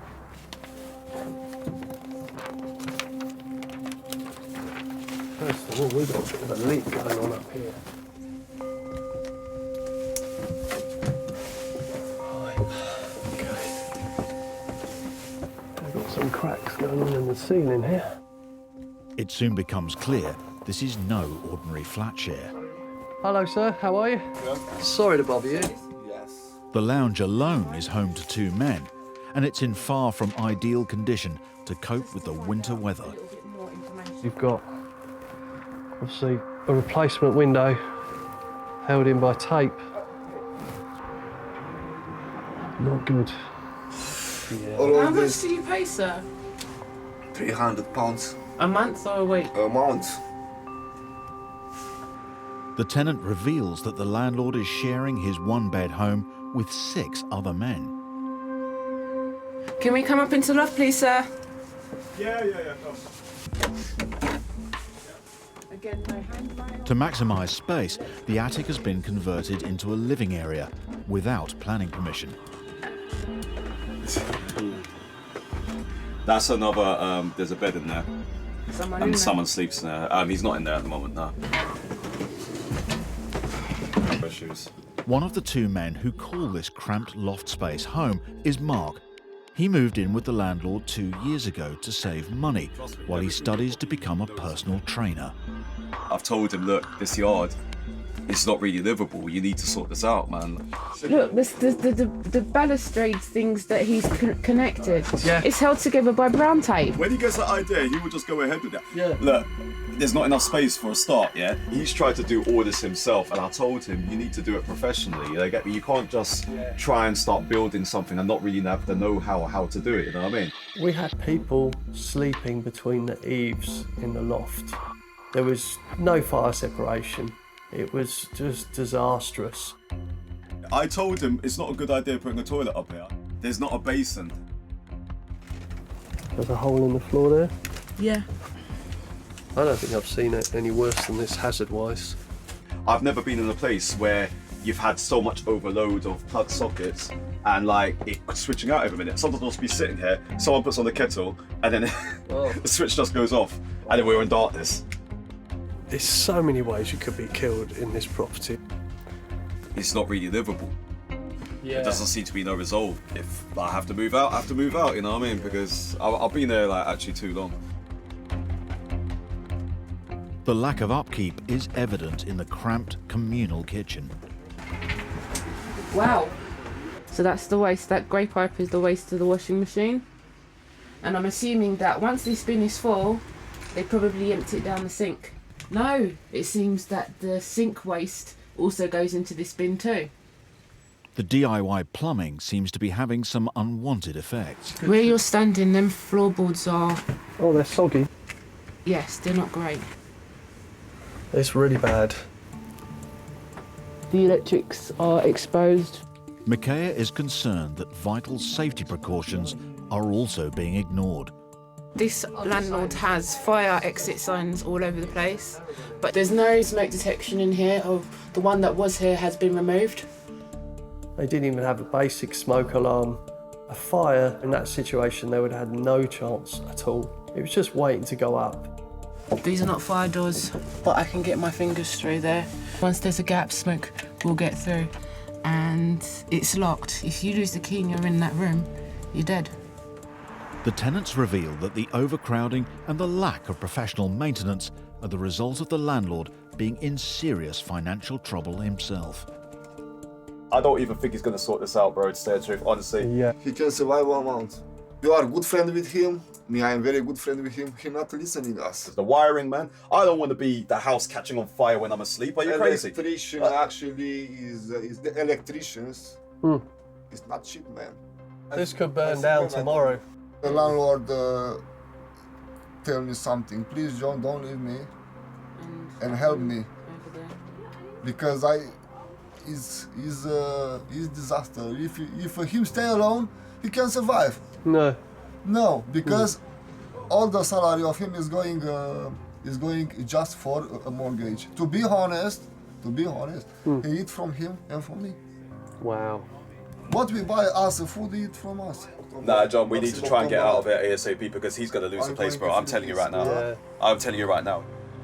Whether they want to or not, all 7 residents, including the landlord, may soon be looking for alternative accommodation. The reality is, it is a worst-case scenario because it's so dangerous in here. I mean, we can't let it go on like this. We need to shut this down. Effectively, I'm shutting the property down and telling them to leave. At the end of the day, it's lives, and those lives really matter. So I had to get something done. Andrew makes an urgent call to the landlord. Andrew Sedman here. I've got some bad news for you. Your property, I've rated it. The rating is so severe that I've actually had to serve what's known as an emergency prohibition notice on you, which means you all have to vacate the property until it's fixed up. At the end of the day, if you stay in here another night, you could die in a fire. That's how serious it is. The landlord, understandably, did not react too well to this. As a professional, so I have to disagree, it is really bad. The council are just not having it anymore. Bye, sir. See what I mean? It's not nice doing this at all. I don't take pride in getting people thrown out of a house. I'm taking pride in saving someone's life.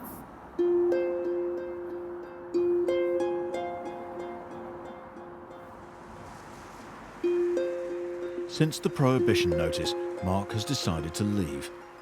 The landlord, however, is still living in the flat with a number of his tenants.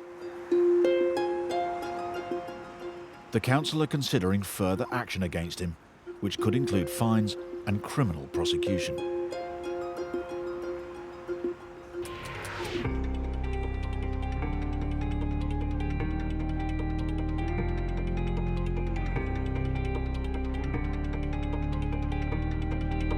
It's 8 a.m. and landlord Dennis Yao is en route to evict his tenant from his 3-bed semi. Since moving in 4 months ago, she's failed to transfer her deposit and hasn't paid any rent, meaning Dennis and his wife are nearly £4,000 down. It's really bad because we have 2 kids, so we have finance pressure as well.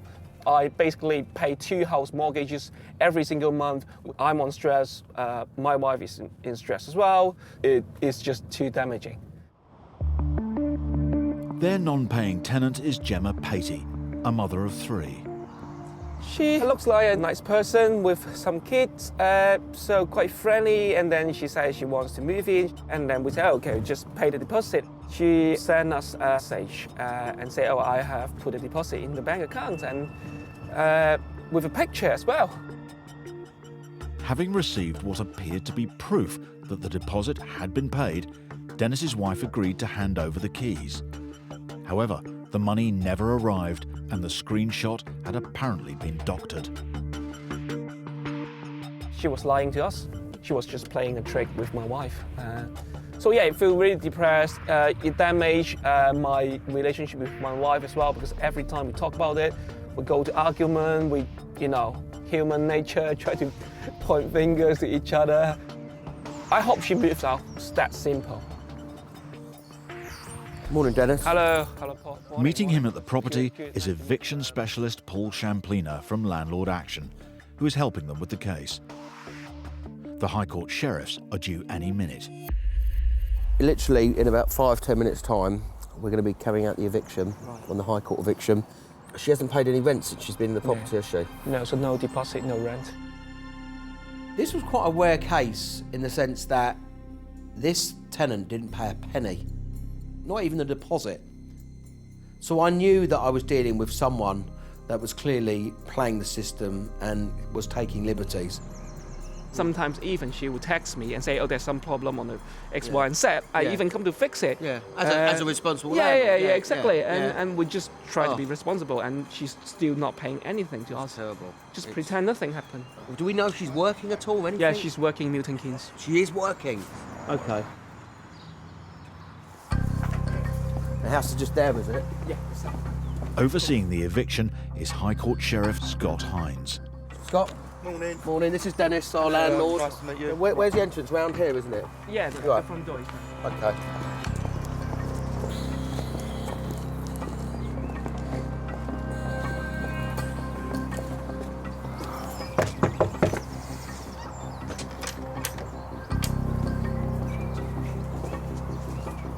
Hello there. Hi. So my name's Scott. I'm an enforcement agent. Got a High Court writ of possession. Obviously, this tells me that you have to leave this morning. Right, okay. You are aware of the process, what's been going on. No. Must have received Can you mail. close the back room door? If I can come in and speak to you. I've got children now. You are leaving this morning. You need to get packed and you need to leave for me now, please. Right, okay. And I've had no paperwork whatsoever. We sent you a letter and there's been a court order. We've been to court. You haven't paid any rent since you've been there. So you know that. We have to take possession of the property today. Yeah. You've literally got half an hour or so, madam. That's all you've got. Half hour? Yeah. You haven't paid any rent while you've been here, have you? Well, this is always going to happen. He's owed over £4,000 in rent. So I don't know how you're going to pay it. Just walked off.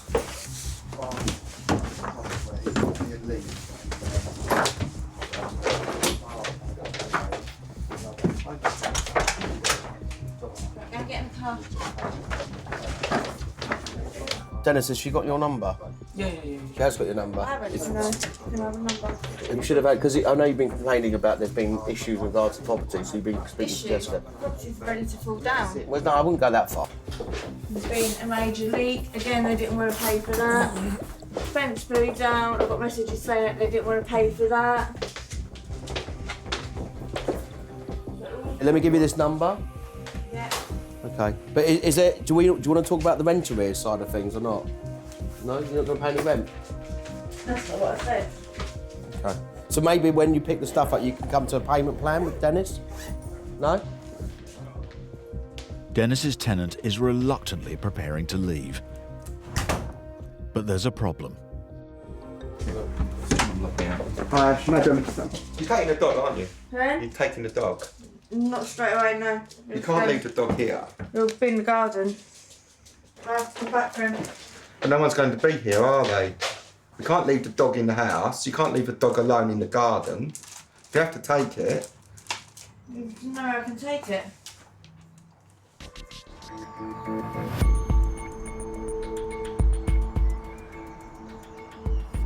Do you want to talk about the rent arrears side of things or not?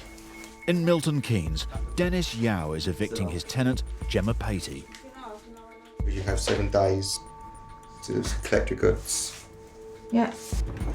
Gemma moved into the 3-bed property 4 months ago, but has never paid a penny in rent, nor did she pay her deposit. So when you will pay the rent? I'll talk to you when I come and get my stuff. Sorry? I'll talk to you when I come to get my stuff. More importantly, at this moment in time, you've got to take the dog with you. You can't leave the dog here. Right, okay. I don't know where I'm Well, it's your dog, you know. Just take him with you, at least he's with you. You know, because the property is going to be secured. You won't be allowed back in it until you can make contact with Dennis so you can come and pick the rest of the stuff up. I know this is distressing, as it is, but I don't think leaving the dog here by itself will help.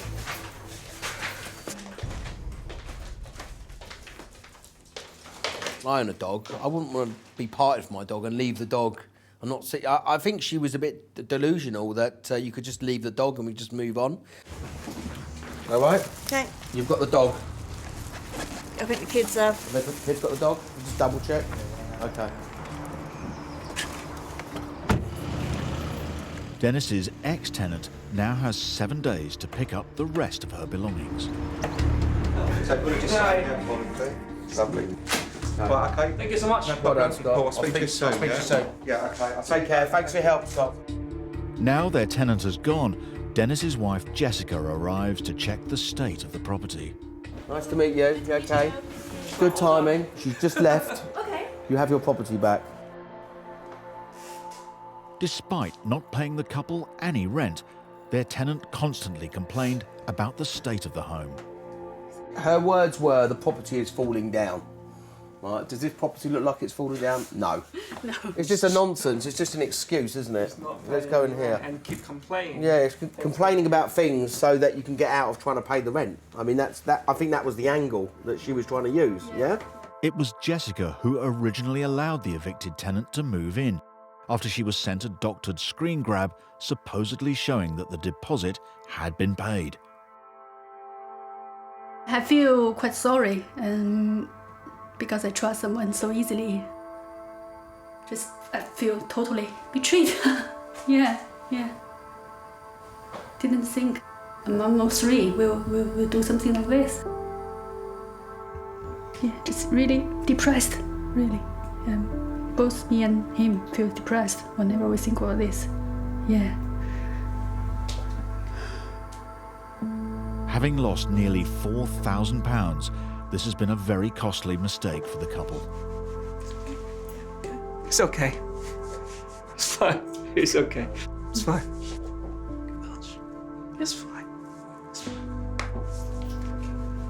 Her free riding created a nightmare for us, and it's horrible. It's quite difficult for us for the last few months. Yeah. The evicted tenant, Gemma, promised Dennis that the £4,000 she owes would be paid. But 2 months on from the eviction, the couple still haven't received a penny.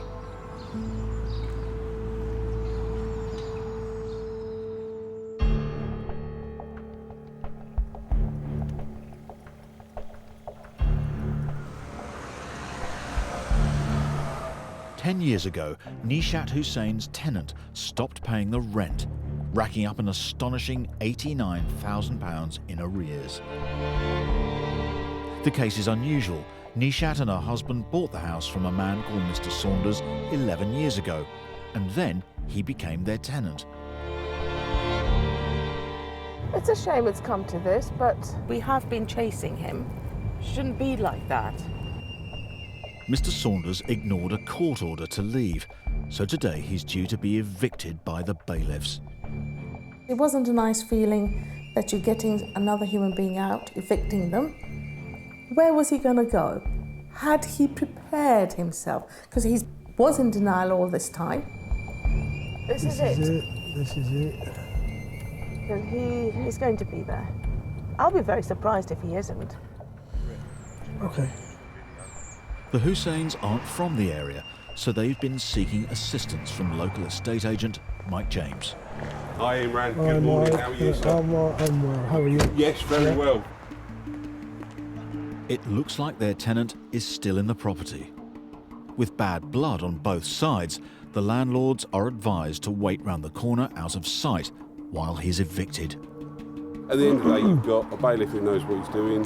He'll sort out whatever occurs there this morning. All right, well, we'll just wait here then. Yeah, and then I'll give you a call as soon as we're ready. Yeah.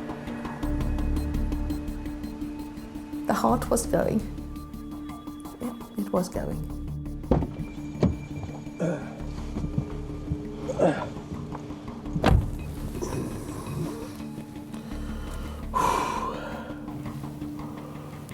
Okay, well, they're gone. Let's just hope, it just goes smoothly. I wonder what's happening.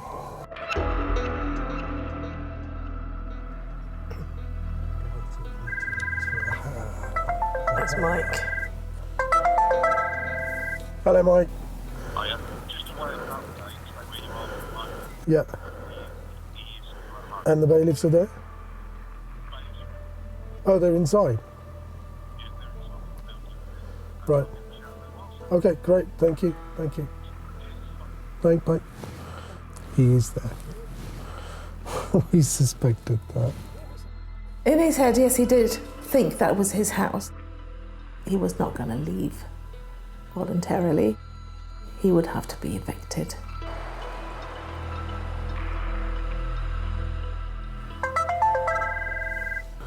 Hello. Yes. The bailiffs have left. The house is empty, sir. He's left. Okay. Come up and have a look. Thanks. Bye.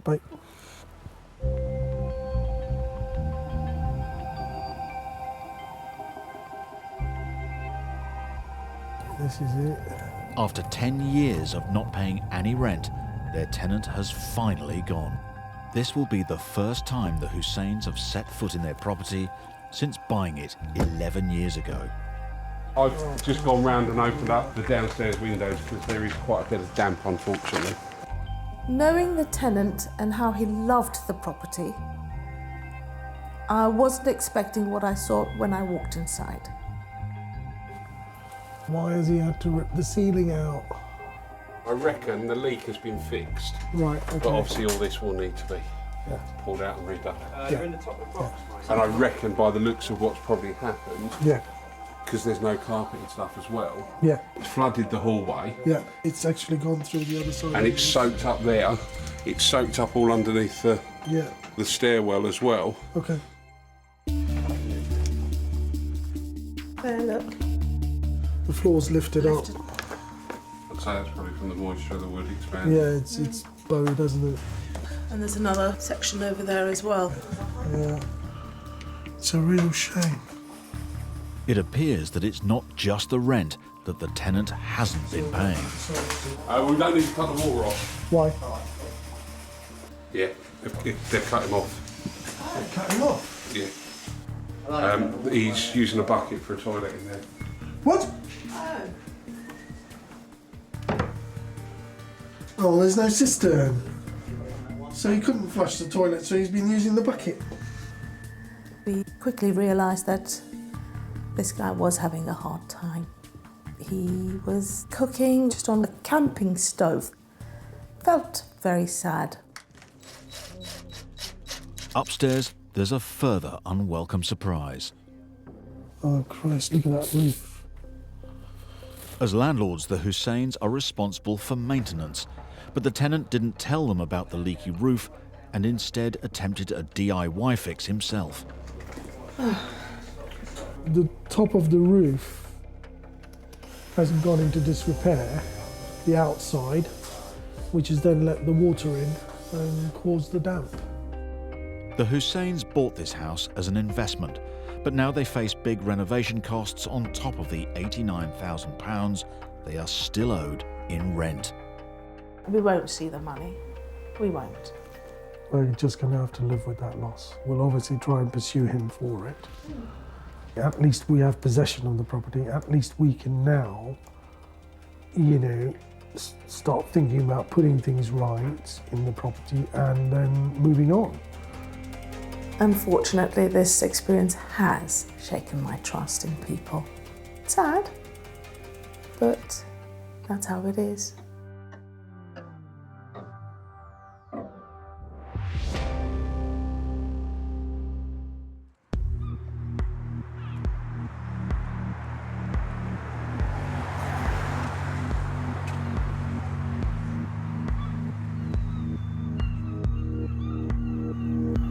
Many landlords carry out detailed background checks when finding someone to live in their home.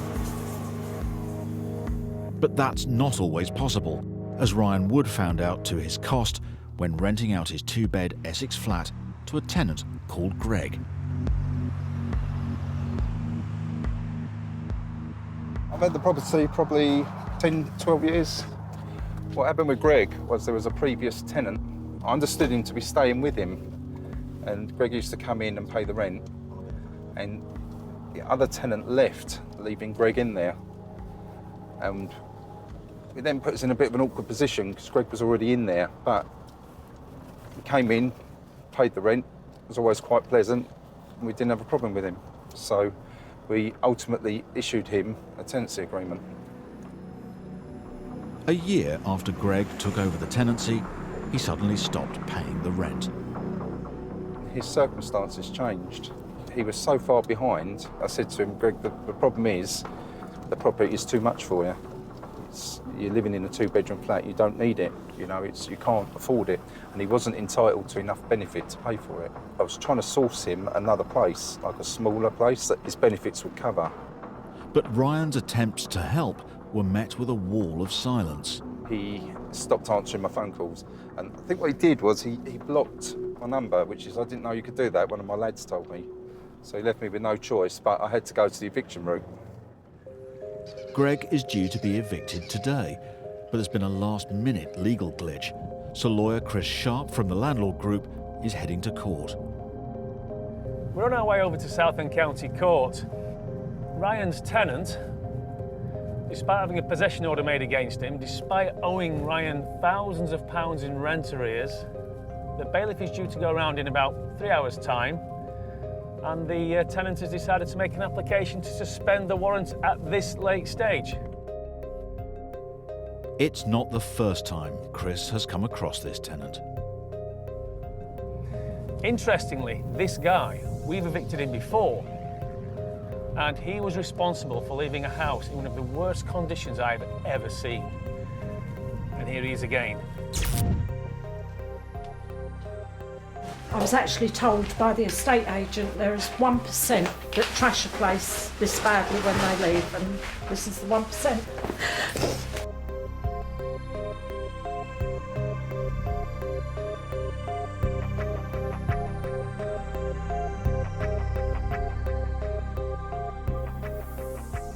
Honestly, it's beyond disgusting. Chris and Ryan arrive at court. Morning, Ryan, how you doing? Chris, how are you, mate? Good to see you. And you, mate. Good to see you, yeah. So, he owes you £3,000. He does. And he's made an application. Last minute application. If we get our way today, then that is it, last chance saloon. We'll get over to the property, meet up with the bailiffs and get him out.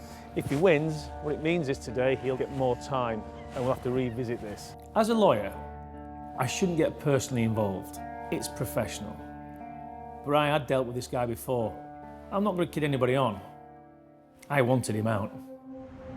Chris and landlord Ryan head into court. And so does the tenant, Greg.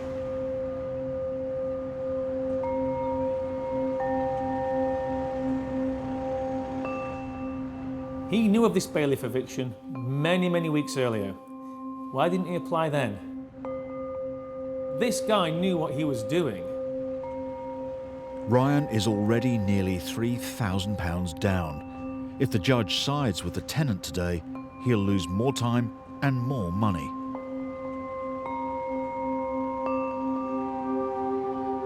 Very good result. The judge basically dismissed his application, so the bailiff eviction is going ahead. When he sauntered off out of the courthouse, it didn't feel great for me. It's quite sad. Some people live terrible lives. After their victory in court, Chris and Ryan head to the flat. They can't enter until the bailiffs arrive and officially evict Greg. I don't think they're keen gardeners, are they? He was going to look after it. Yeah. You probably noticed from my reaction that I'm not that surprised at what I'm seeing. Garden was full of crap.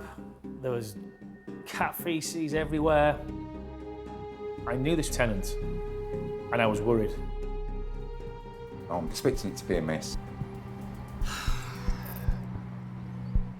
Hi. Morning, gentlemen. How you doing? Good. Would you like to come up to the front? The bailiffs are here. Ryan is about to find out whether Greg will resist the eviction and what state his flat has been left in.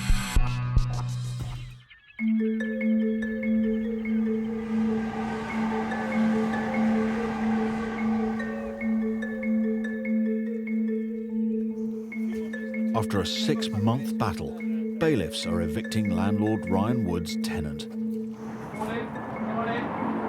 If they're not in, it is very good news. All clear. Yeah, there's 2 cats in there. Please. Cheers, thank you. Got your locksmith. Right, I'll do the honours.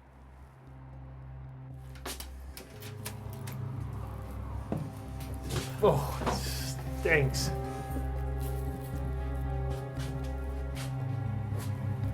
Ah,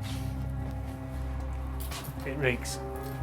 I've been doing this job now many years, and I'm still staggered at some of the conditions I find properties. I really am.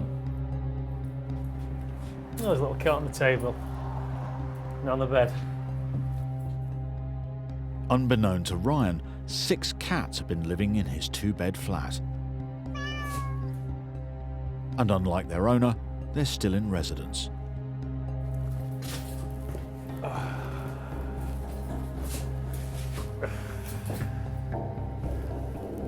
It's not even comfortable just standing here, is it?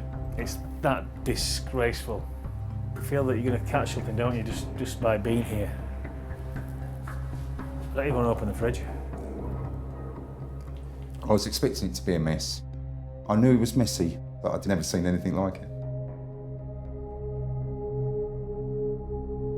You can't,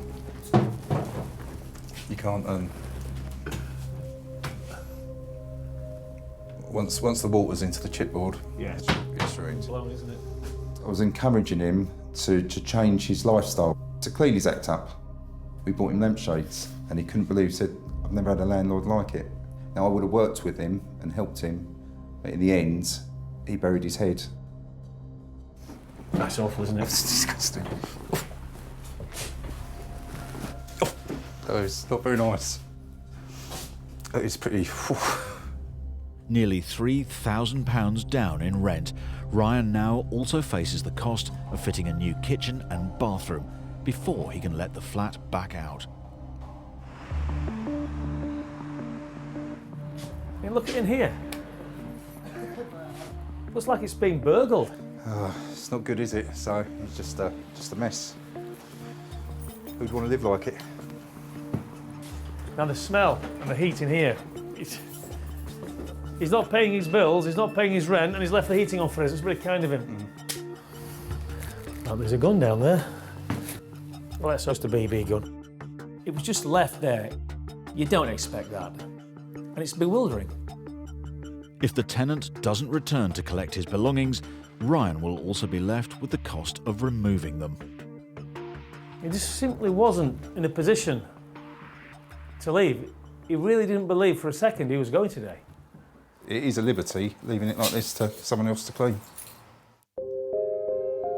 The eviction is over, but for landlord Ryan, now the real work begins. He's got to get his property ready for a new tenant as he tries to recoup his losses. You can't dwell on it, you end up giving yourself an ulcer. So you've just got to just take it on the chin. Hopefully we'll get a nice tenant, maybe a family, and they'll respect the place, look after it, and I will look after them. Greg subsequently came back to the flat to collect the 6 cats, but he left all his possessions for his former landlord to deal with.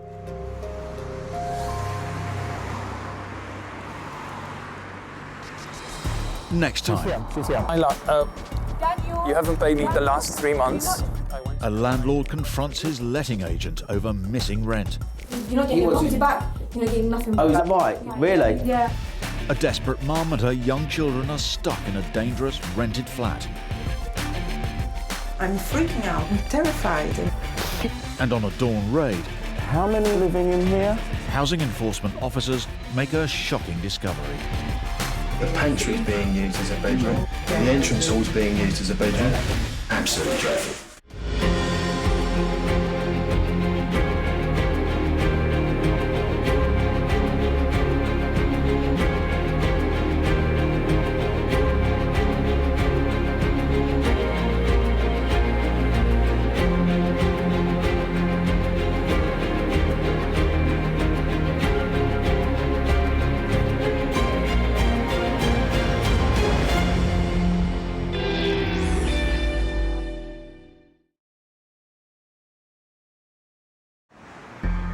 On Britain's streets, a battle is raging.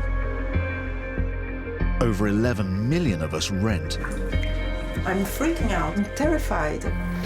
But thousands fall victim to rogue landlords. It's just the worst property I've seen. 2 million of us are private landlords. He's owed almost £10,000 in rent. But many face financial ruin at the hands of bad tenants. Supposed to be out by yesterday. Well, we're still here. Get your hands off me. Don't push. I had a nervous breakdown for the first time ever in my life. I'm not going back on the street, no way. In this series, we're on the front line with the enforcement officers who crack down on rogue landlords. There's a lot of scams going on. This is gross exploitation. It just can't continue. And the experts, whose job it is to evict bad tenants. This kind of stump boils my blood. It can be a little bit scary at times. Oh, hey! Go! We called the police! We called the police! In this episode, I feel so nervous. I'm actually shaking right now. a dispute between a landlady and tenant reaches boiling point on eviction day. Now I'd like you to go down the end of the road before I call the police. Housing officers get a shock Why are you hiding? Come here! when they raid a suburban home. I don't know what is going on. And squatters take over a community church.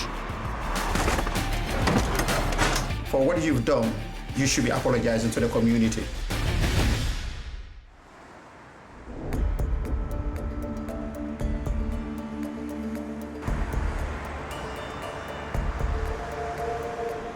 Eviction lawyer Chris Sharp has an unusual case on his hands. He's serving notice to a group of squatters who are occupying a local community church.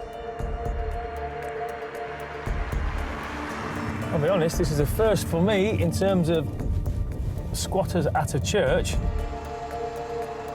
3 months ago, Ghanaian ministers Reverend Sarpong and Ibrahim Farouk leased an empty 19th century church in the heart of Liverpool. They want to launch their ministry and set up a community centre here. So they were shocked to discover the gates had been locked and a group of squatters had moved in. My client wants them out because they're setting up a ministry and they can't because these guys are in there. We've been told that there could be quite a few people, but they're showing no signs of wanting to leave. It's a big old place. Chris needs to serve the notice in person, but there's a problem. Fantastic. Looks like they've padlocked the gates. 8-foot fence, padlock gate. Don't make it easy for you.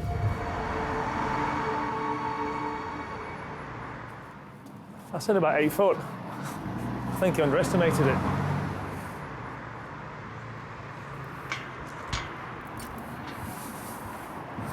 That's not opening. What I'm thinking is I'm going to try and get onto this land. It might be slightly easier to access that fence.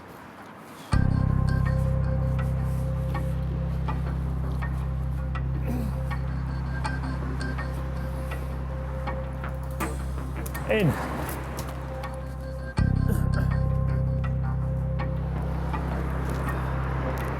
We have to put these people on notice that we're taking proceedings to get them out. So making these signs visible puts them on notice that we are here to notify them that there's a court hearing coming up. Changes in the law over the last few years has meant that squatting a residential property is now illegal. It's far less problematic if they go for an empty commercial unit, a factory, a corner shop, or a church. So what we've got here is a usual notice saying that they are now occupying. Right, I'll give it a knock. This place is a big old church. You could just make out silhouettes at the back. Hello? Hi. I'm here on behalf of the ministry who's taken over this property. All my client wants to know is how long you're staying for. You're staying indefinitely? I've been told I'm being incredibly rude. All we want to do is give you these notices and then we'll be on our way. Okay, what I'll do, I'll hand them through, okay? There you go. Okay? There are other members of the community other than yourselves that want to use this property. He's walked away from that argument. I'll leave that with you anyway. Okay, thank you. They were saying something about they've got a legal right to be in there. No, they haven't. Absolute nonsense. They're unlawfully occupying. They are trespassers, squatters. Cut it however way you want to. They are not meant to be in there, and they have got no legal right to be in there, no matter what they say. One of the squatters comes to the gate to talk. We currently have occupation of the building. We have the legal standing to be in this grounds. You haven't given us any proper notice. You haven't been invited onto the property. Whatever arguments they have, well, the correct forum is in court next week. So we'll wait till next week and let's see which way it goes. Chris and the ministers will now have to take their case to court. They can only hope the judge rules in their favour.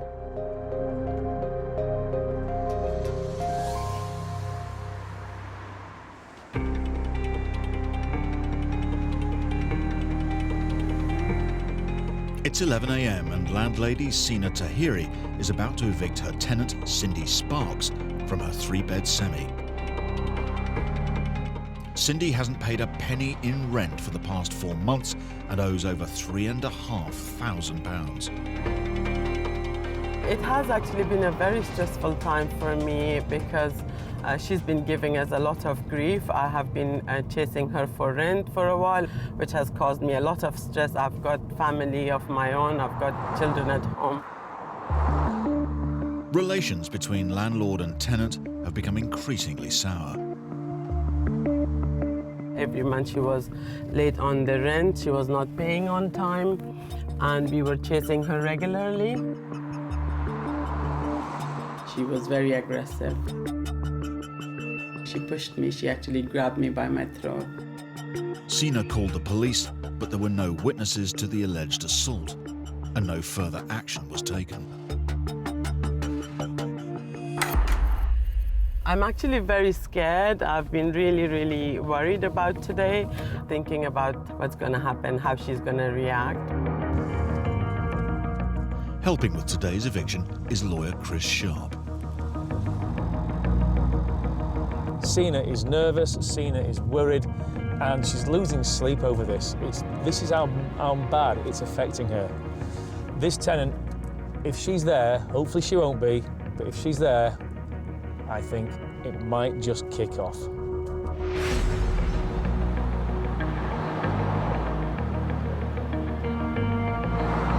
I Sina. Hello, Nice nice to meet you, Chris. I've just come past the property. They're actually getting packed up now and going. Should we go down and see what their plan is? Okay, let's go. Most landlords on the day of an eviction are nervous.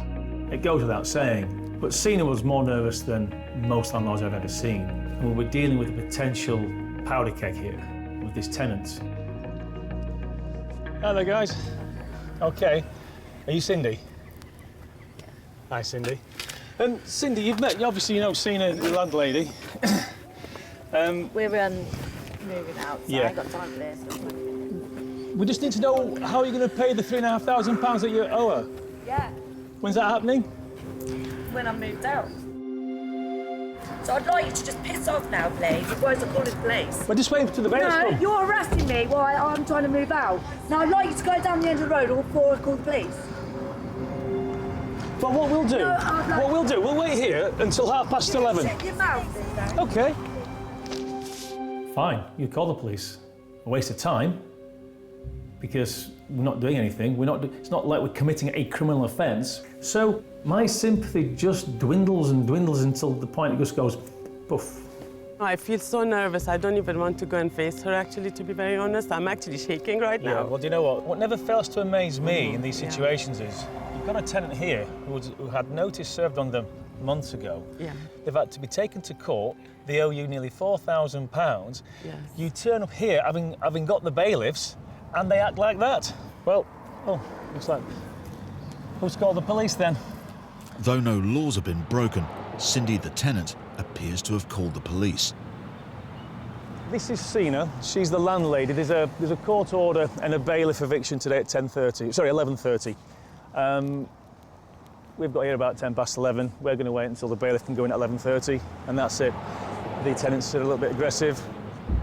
While the police officers speak with Cindy, the bailiff arrives to start the eviction. You've got a contact number so she can get the remainder of her stuff. Have we got what, sorry? A contact number. Yeah, we can give a contact number, yeah. And I've told them it's got to be done within the next 7 days. Yeah, but they're not coming in without supervision. Yeah, that's right. To be honest, I wouldn't feel safe to come back and face her again. So it has to be accompanied by a police or somebody or bailiffs again for them to come into the property. Yeah. Is everything okay, officer? Finally, Cindy leaves.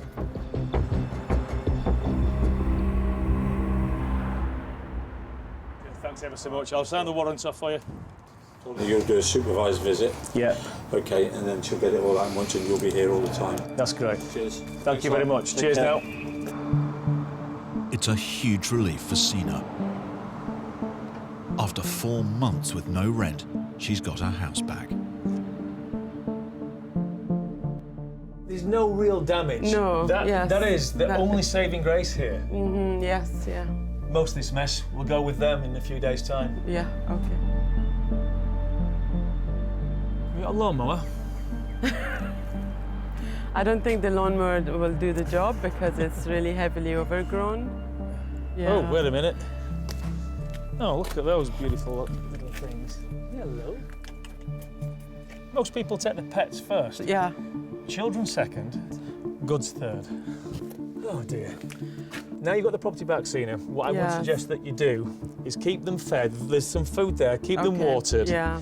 And if they don't come back to pick up the stuff and pick these up at the same time, then I think the RSPCA will need to be called. Okay. And they may well take them away. Okay.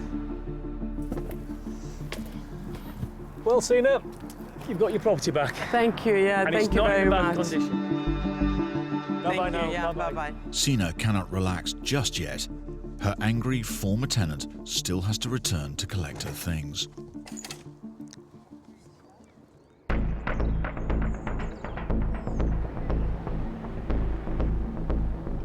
In Harrow, Council Enforcement Officer Ozzy Al Bayrak and Team Leader Joe Smith are leading a surprise raid on a 3-bed semi. Rubbish has been piling up outside and neighbours are suspicious that it's being illegally let out to lots of people. Hello.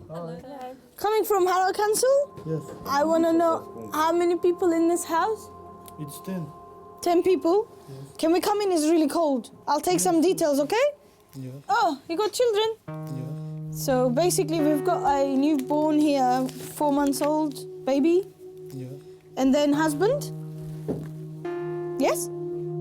It looks like there are far more than 10 people living here, including very young children. You got mattresses stuck up. How many people are staying here? 3 people. 3? Well, there's 2 doubles and 1 single, so surely more than that. I felt quite disturbed about this property in particular, simply because there were children involved. Can you write your names for me, please?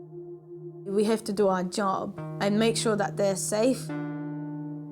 It seems like a lot more than 3 in the next room. I think it's more than that. There's more than 10 people living here, definitely.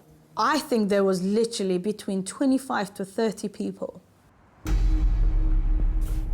Hello? Who's there? I just had this instinct that I needed to go outside the garden. I don't know what he's doing.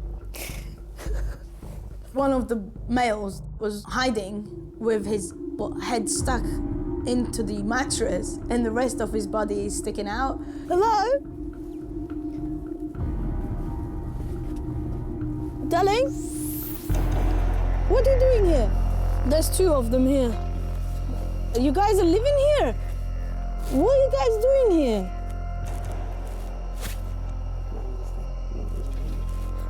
Oh my God! You scared me! There's somebody else? There's another one in there. I don't know what is going on. It's unclear whether the 4 men are using the 2 sheds to sleep in or are simply afraid of the housing officers. Why are you hiding? Come here! There's another one down there. Darling, come outside. What are you doing? Come. Come. Why are you hiding? Why are you hiding? What happened? No. Huh? No. Why are you hiding? He probably thought we're from immigration or something to do with tax, because that's what they're scared of mainly. Inside the house, there's a breakthrough. The team identifies the man on the tenancy agreement who is subletting the house to the others. So you got all these people here. Yes. You know you shouldn't have done that. It's normal. It's not normal, darling. Too many people here. I know. Okay, and there's fire risk. I understand what you're saying. I wish I could tell you. I have no answers for that. I understand it's expensive in England, Yes. but like this, God forbid, if there's fire, you guys may be not able to escape. Now Ozzy has proof this house is illegally overcrowded and knows it's a subtenant who's responsible. Thank you, guys. Thank you, guys. Her next step is to contact the landlord. She has no idea whether he's aware of what's going on.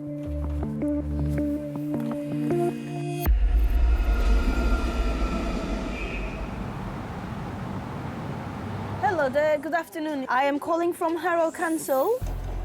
We've been to your property. There was minimum 15 people in your property. So you knew about this situation. Okay, so you served them a notice. Now you're waiting to hear from the court when they're gonna basically be vacating the property. Wow, fantastic news. All right, bye-bye. He seems really fed up himself that the tenants are not paying rent and they're destroying the property. What's important here is the health and safety of the tenants and protecting their well-being. It's good news for the council. The landlords are in the process of eviction, which means the dangerous exploitation of the tenants should be over.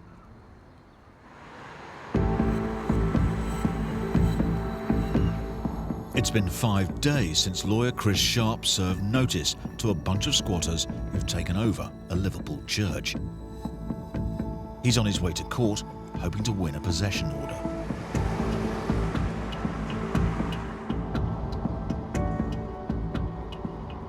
You know, this is important to my clients because, you know, they're wanting to introduce this church back into the community And by these guys who are in there, you know, pulling down the shutters and barricading themselves in, they're basically giving two fingers to the community. It's simply unacceptable. We will get our property back. We absolutely will get those people out of there. Waiting for Chris are Reverend Sarpong and Ibrahim Farouk. Morning, Reverend. How are you doing? Their ambition is to launch their ministry in a community centre in the church, but so far they've not been able to set foot inside. I tried to enter into dialogue with them, but they turn around like, you are not supposed to be here, you are trespassing. They were trying to say they have rights to occupy the property. I don't know if the guys who were in the property will be turning up today. They did make it clear to us, though, when I served the papers, that they had no intentions of leaving and they wanted to stay as long as they could. There's no such thing as squatters' rights. Simple as that.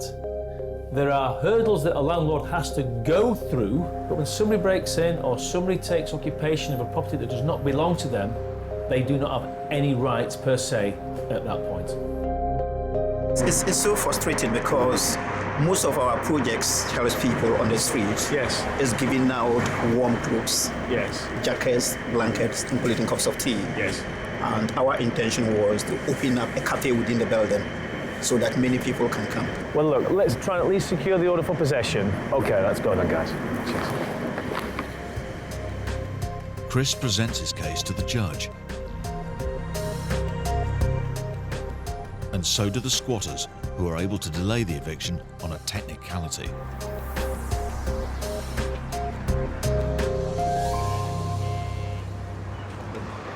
It would appear that the defendants who turned up were claiming that because it's an old building, that there's an issue with the address.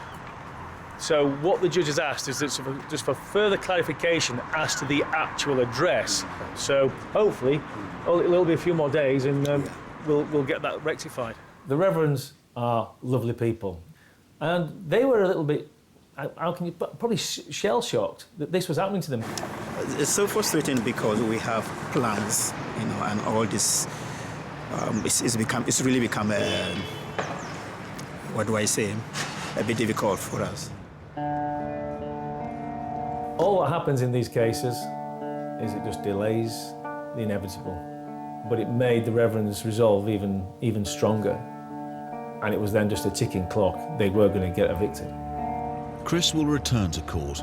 If he gets the result he wants, bailiffs will then remove the squatters by force if necessary.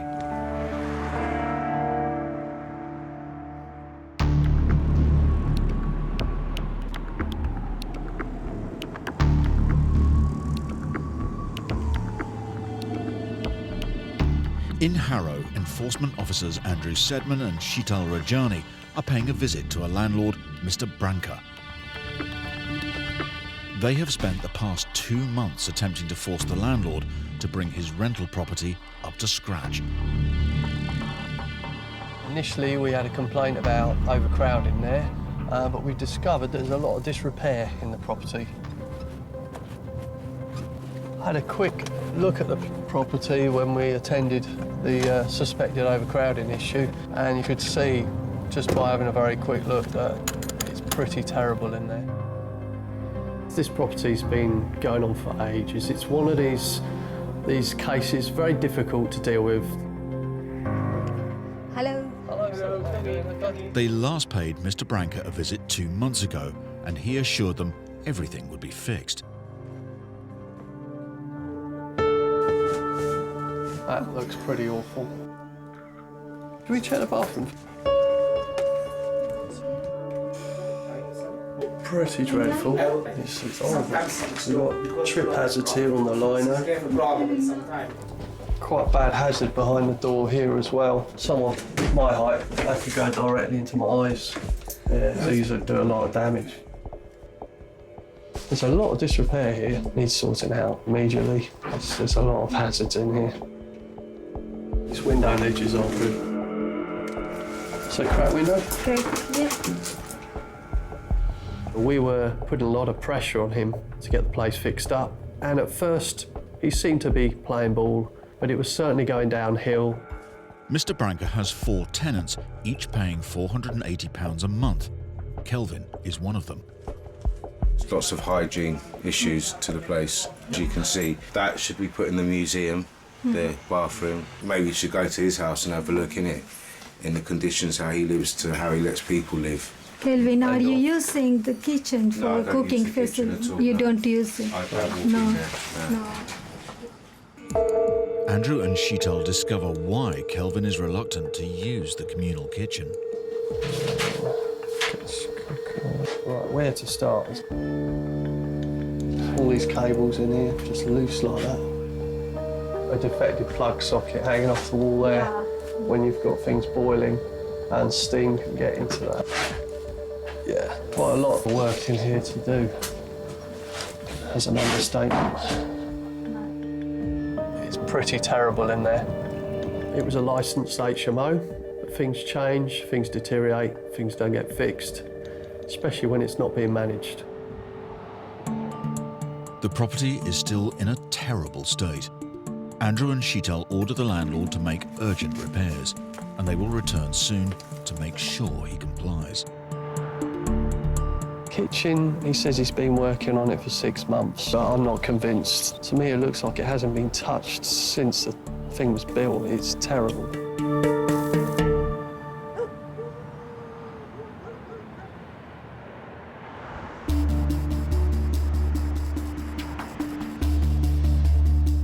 Two weeks ago, Sina evicted her non-paying tenant, Cindy. Today, Cindy is set to collect her belongings. As you can see, the room is full of stuff, so we're just packing everything, leaving it outside for her. I've got my family, my brothers and sisters, to help me pack and shift everything in the front garden.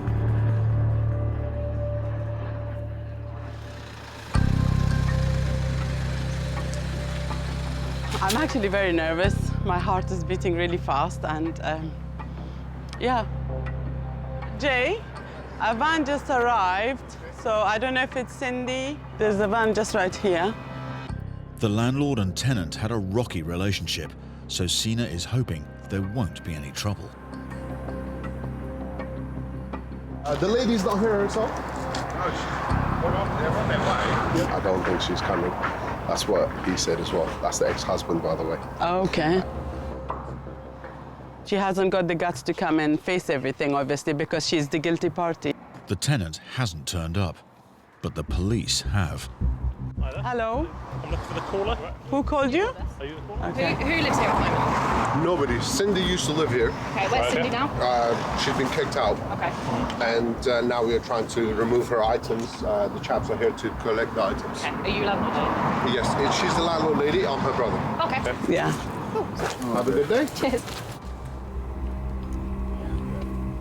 I think Cindy must have called her because I haven't called her. And why should we call the police? Because we haven't done anything wrong.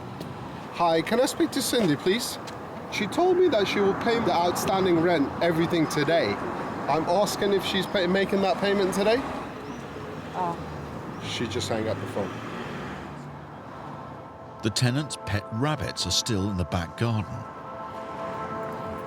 I had to make special arrangements for someone to come feed them and water them. And yesterday, one of the rabbits actually literally collapsed.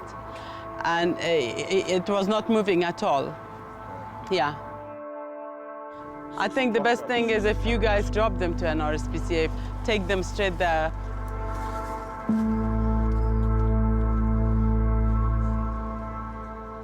Please make sure that something happens, yeah, to the rabbits, yeah. Okay, thanks, yeah.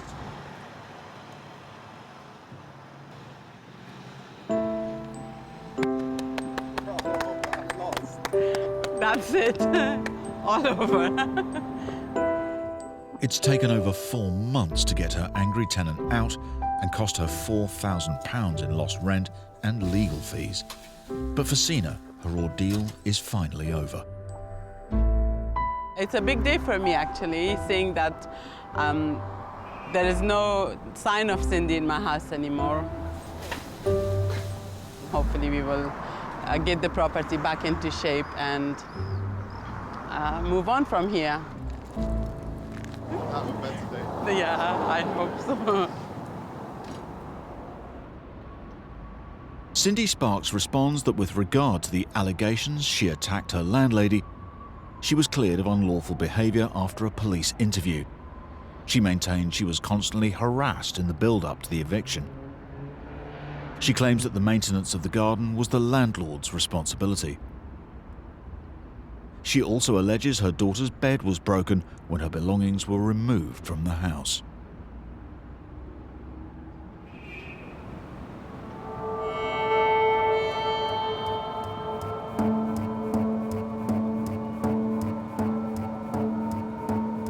Enforcement officers Andrew Sedman and Sheetal Rajani are returning to inspect Mr. Brankus's property again. So I hope he's pulled his finger out, kept his promises and turned the place around. The landlord's been dragging his heels in getting essential repairs done.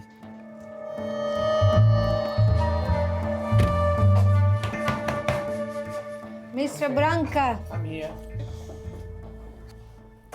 So far, the landlord's had 5 months to fix up the home he rents out to 4 tenants.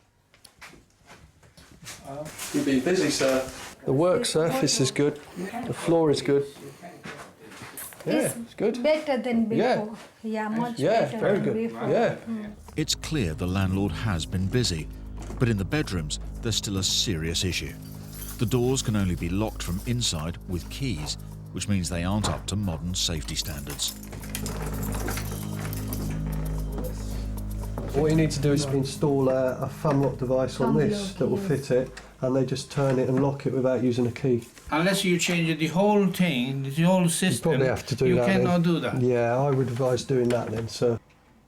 It's been like that now for the 30 years, you know, so... Standards have certainly changed in the last 30 years, so this is something we do require. You know, to change a special lock, it costs £100 each. But No, that's a bit too much. They have got a key, you know, they don't need to lock it. thing is, if they do lock it and lose the key, that's it. Situation when it's fire, they could have their Sorry, key. no, I won't have that. Well, we'll see about that, sir. It needs to be sorted out. There are limits, all right? There are limits. Take me to court. Take me to court if you want, but I'm not changing. I often ask myself, why do landlords behave like this? Why? Those people in there, their lives are at stake and you're responsible. This is the 4th time Andrew and Sheetal have visited Mr. Branca.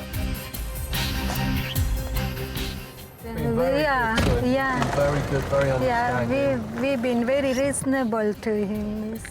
You know, when that doesn't work, you just have to press another button. The officers will return for a final time. Mr. Branca must bring his property up to scratch or face losing his license to rent it out.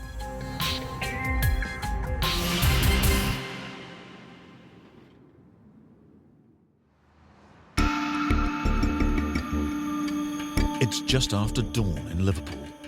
Today, the squatters who've taken over this 19th century church are set to be evicted. Lawyer Chris Sharp has won a possession order on behalf of its leaseholders, Reverend Sarpong and Ibrahim Farouk. Morning. How are you? All right? Good, thanks. Yeah. Good. Well, finally, the morning's come. Yes. Very early, I know, but it's always the best way. It is. Catch people unaware, and also, with it being so early, might be a bit of commotion. Best that there's no masses watching as well. They've been tipped off that there are up to 20 squatters living in the church. So Chris has brought in a large team of High Court sheriffs to carry out the eviction. Good to see you again. Evictions like this can turn nasty.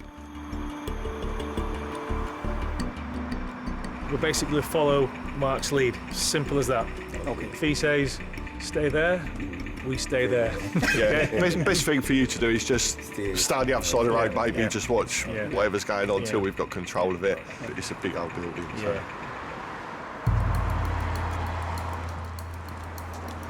Tensions are high. The Reverends are nervous, I'm nervous, I dare say the sheriffs are even nervous. You just got to be on your toes, really. Expect the worst, and then if it's any better than that, you've had a result, haven't you? Wire cutters make gaining entry to the site easy. But the element of surprise is still key, as with just one door into the actual church, the squatters could easily barricade themselves in. I can't see anything behind it, no barricades or anything.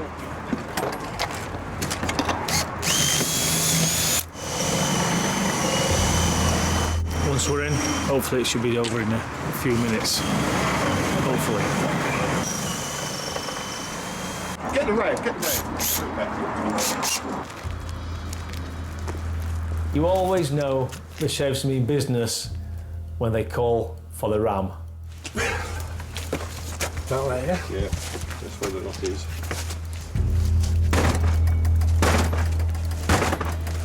Oh, dear. If nothing else, it should wake them up if they're in there. They finally have access, but still no idea who or what awaits inside.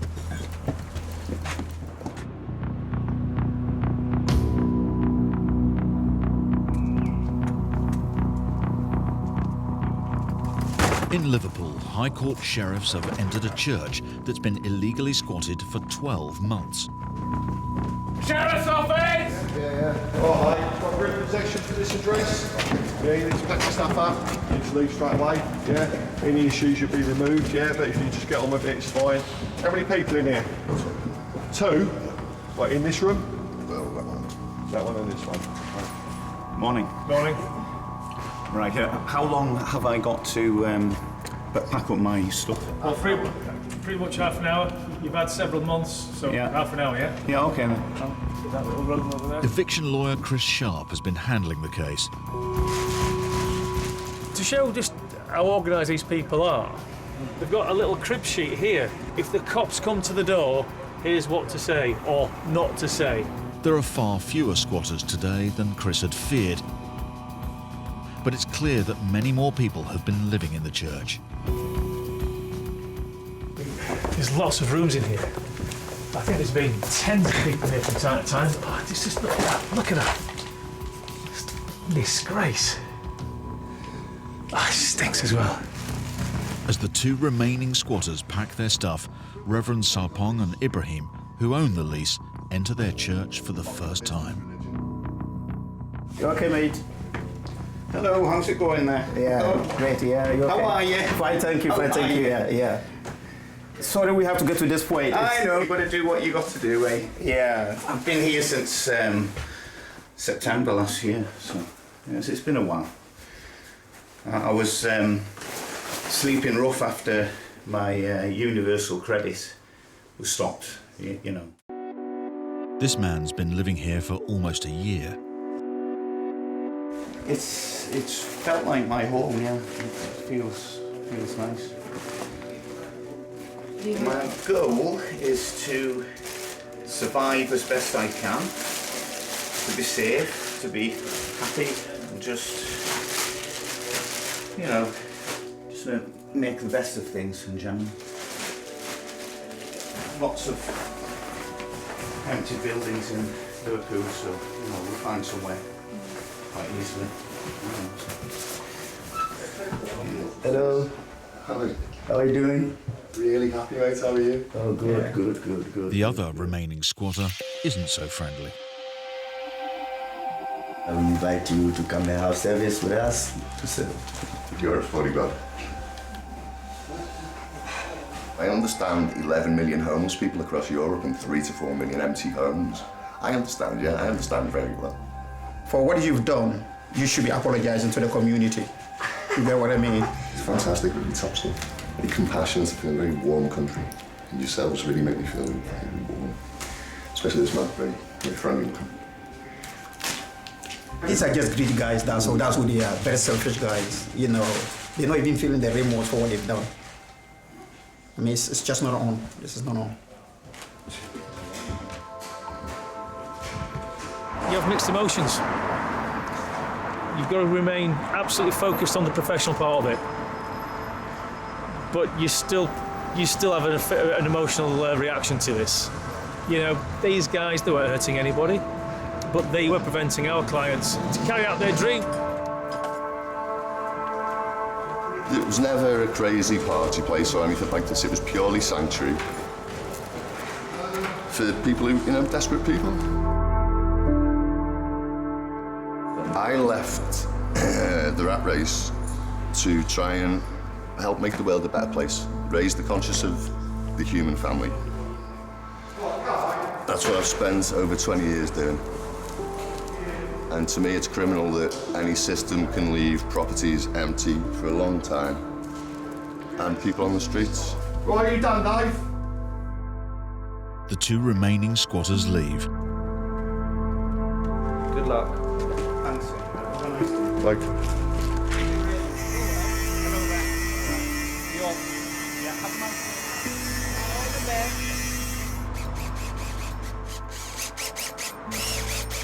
And 8 months later than planned, the Reverend and Ibrahim finally have their church. Okay? All right. No problem. Thank you very much. Okay, thank you. Great. But there is a huge job to be done before they can open their ministry and community centre. Look at the mess. It's a mess. You look up, it looks wonderful. You look down, shudder a little bit, don't you? Wow. You've got some work ahead of you guys.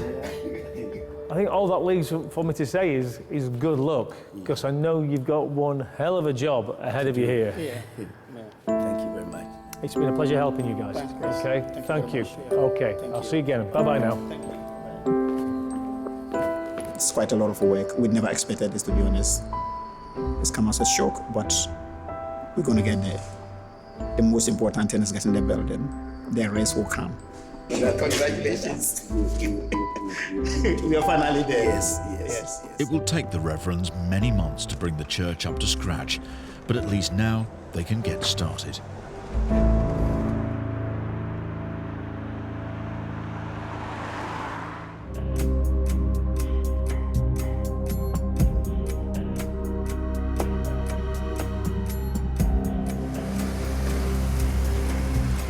In Harrow, enforcement officers Andrew Sedman and Sheetal Rajani are returning for a final time to landlord Mr. Branca's property. Hello, Mr. Branca. How are you? Okay. On their last visit, Mr. Branca refused to carry out vital safety work. This is his last chance to comply, or he will lose his license to rent the rooms out.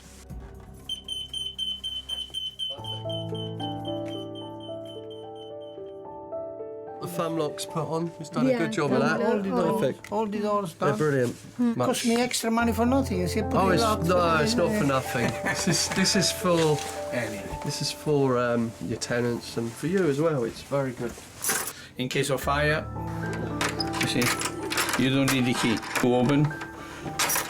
It's much better. It's transformed, It's definitely. far better than first visit. I knew you would do it. You are a good landlord. I am happy today. Finally. Finally, Mr. Branca, you done the good job. You made my day. You made my day. Oh, I'm glad to hear that. Well, made my day as well.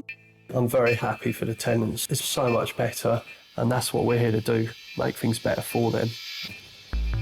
It's taken 12 months to persuade the landlord to do all the work. For the housing officers, it's worth it. They don't want tenants living in unsafe conditions, but nor do they want them to lose their home.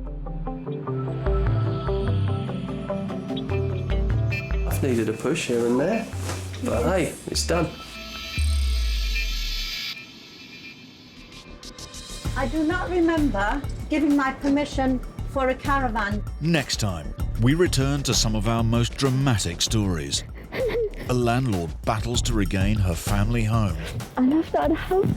A young mother is locked out of her flat after helping a friend. And he just left me homeless. We'll have a chat. The court said you had to be out yesterday. And a landlord goes head-to-head with a tenant who won't pay up. You owe us $5.5 grand. I'm actually living now.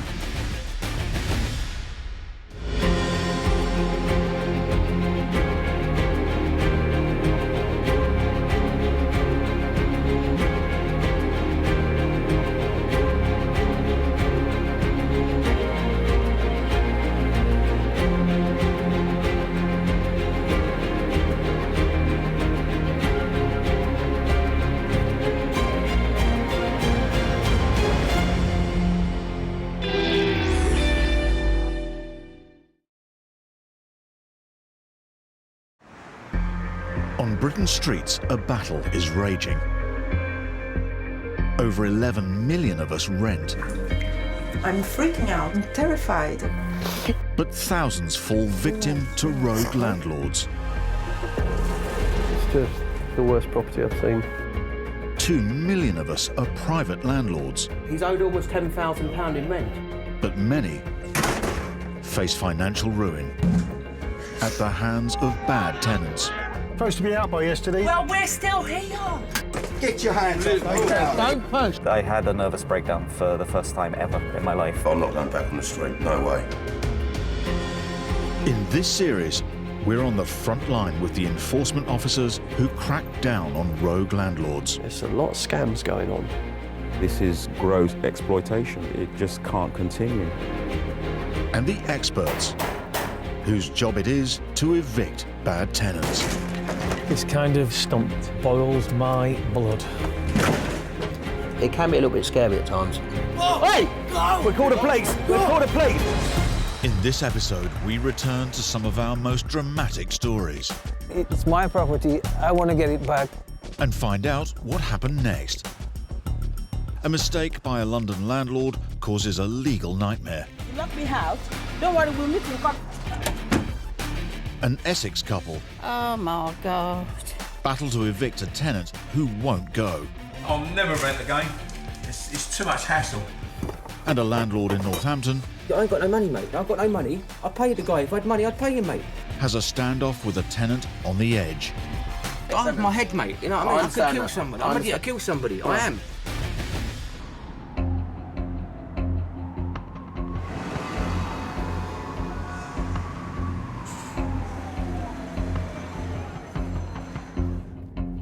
Council worker Kirk Brown is desperately trying to evict his tenant. For the past 5 years, she's never paid her full rent on time. Payment was delayed by 2 weeks, then the following month by 3 weeks, and it just escalated from there. She owed over £4,000 at its worst. Eventually, the stress became too much for Kirk, and he decided to sell the property. He found a buyer and gave his tenant over 2 months' notice to leave. I told her the date of completion. We decided that we'd help her move, provide transport. The tenant moved out and Kirk changed the locks. Then his nightmare began. I thought it was in my rights to change the locks and hand the keys to the new owner. Kirk had made a fatal error. Rather than give the tenant written notice to leave, they reached a verbal agreement. When we went there on the day of completion, we tried the keys and the door wouldn't open. But then we realized she was inside the property. In fact, she actually changed the locks again. Kirk was a very laid-back landlord, and I think that was one of the reasons he made a very big mistake by unlawfully evicting his tenants and changing the locks. Unfortunately for Kirk, the law was on his tenant's side. When she learned his verbal notice carried no legal weight, she moved back in.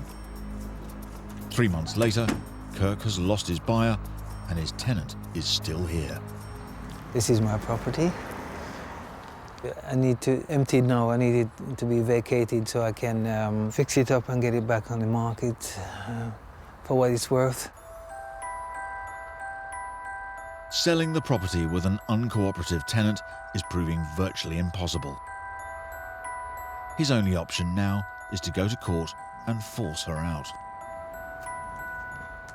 I'm still not confident in going to court, but all the good things I've done for her, you know, it feels hurt. It's hurt.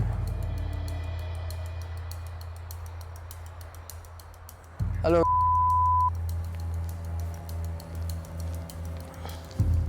How are you? I'm not fine. You're not fine? What's the matter? I'm really sick.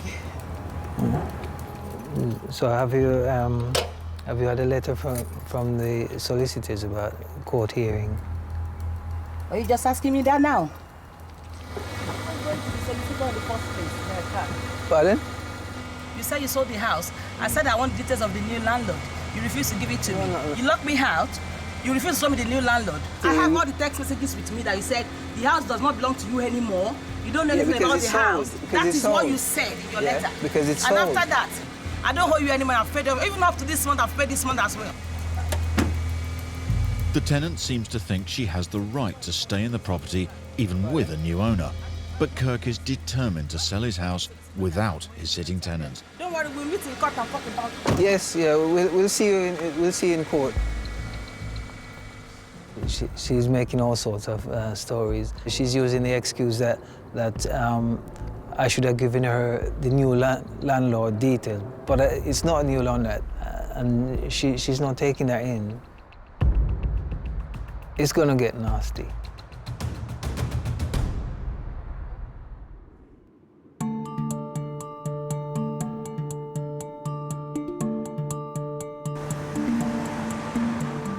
"38-year-old Matt Dorrington is living a landlord's worst nightmare. Well, I've had the property for over 5 years now. This tenant that's in there at the moment's been there 2 years. Been relatively quiet, haven't really heard much from him. His tenant, Michael Plain, started falling behind with the rent a year after moving in. Matt, who works in a local military base, is now owed over $2,500 in unpaid rent. I am worried. Obviously, I've got a mortgage to pay on the property, and without the rent coming in, I'm having to fund it myself. With the tenancy agreement coming to an end, Matt's letting agent served a formal notice asking Michael to leave, but it didn't work. I was hoping to get in there to refurbish it and get it set up for the next tenant. Unfortunately, not been able to do that. Matt now has no option but to evict his tenant. Because the property is fully managed, they've never actually met. It's the first time I've ever had to evict anyone. You know, I feel bad that I've got to evict someone, but if they're not making the payments or anything like that, what can you do?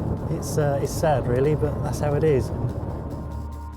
Anxious to get his property back, he's called in Paul Champlina to help him through the process. If the guy's not working and you know he's not going to pay the rent, generally, with my experience of doing this for a long time, you know it's going to end up most probably going to an eviction. Matthew. Hi, Paul. How are you? Nice to meet you. Paul wants to serve the eviction notice in person. A doorbell. Is there a doorbell here? No doorbell.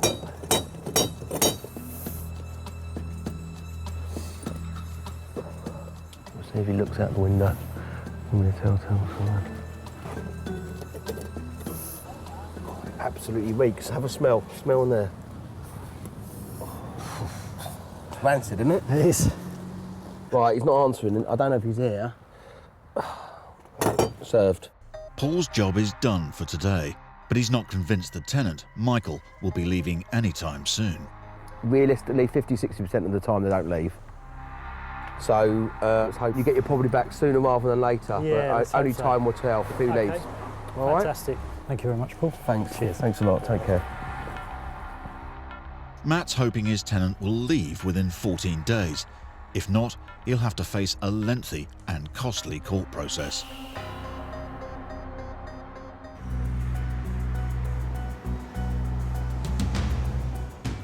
It's been 9 months since landlord Matt Dorrington asked his troublesome tenant to leave. Despite going to court and gaining a possession order 6 weeks ago, his tenant Michael has refused to move. Today, bailiffs are set to evict him. I'm not sure how he'll react today when we all turn up with the bailiff and the locksmith. Matt is meeting eviction specialist Paul Champlina, who's been handling the case from the start. We're finally here, the day you get your property back. Yeah, looking forward to it now. Okay, so we've got the bailiffs coming soon. The bailiffs aren't due to arrive for another hour, but Paul decides to check on the tenant. Should we go and see if he's still there? Yeah, okay. And if he is still there, find out when he's going to move, basically. Right, okay. Let's go.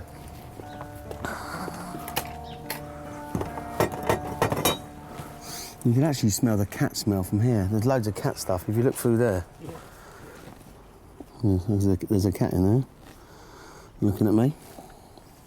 He's clearly in there.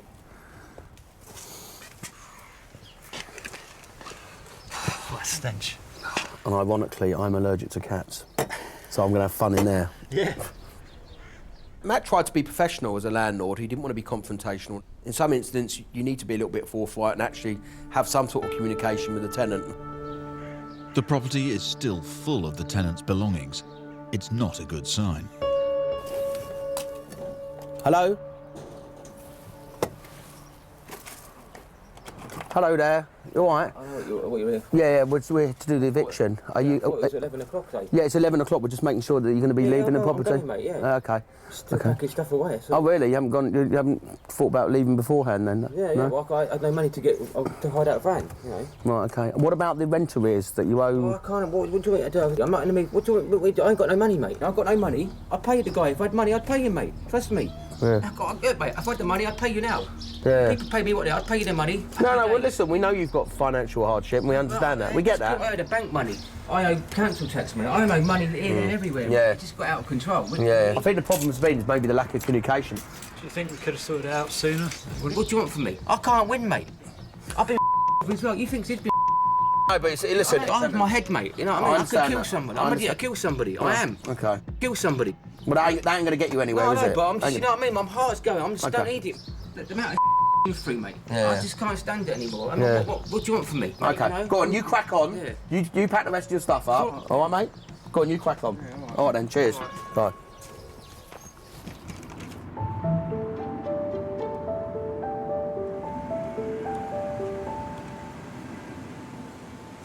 It's taken more than 7 months, but council worker Kirk Brown has finally managed to win an eviction order against his tenant. The judge granted us possession and ecstatic. Fantastic.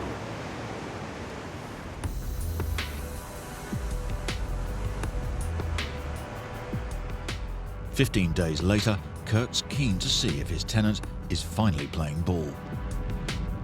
Well, I'm going around to the property now to check to see if the tenant has vacated it, and I'm hoping that the nightmare is over.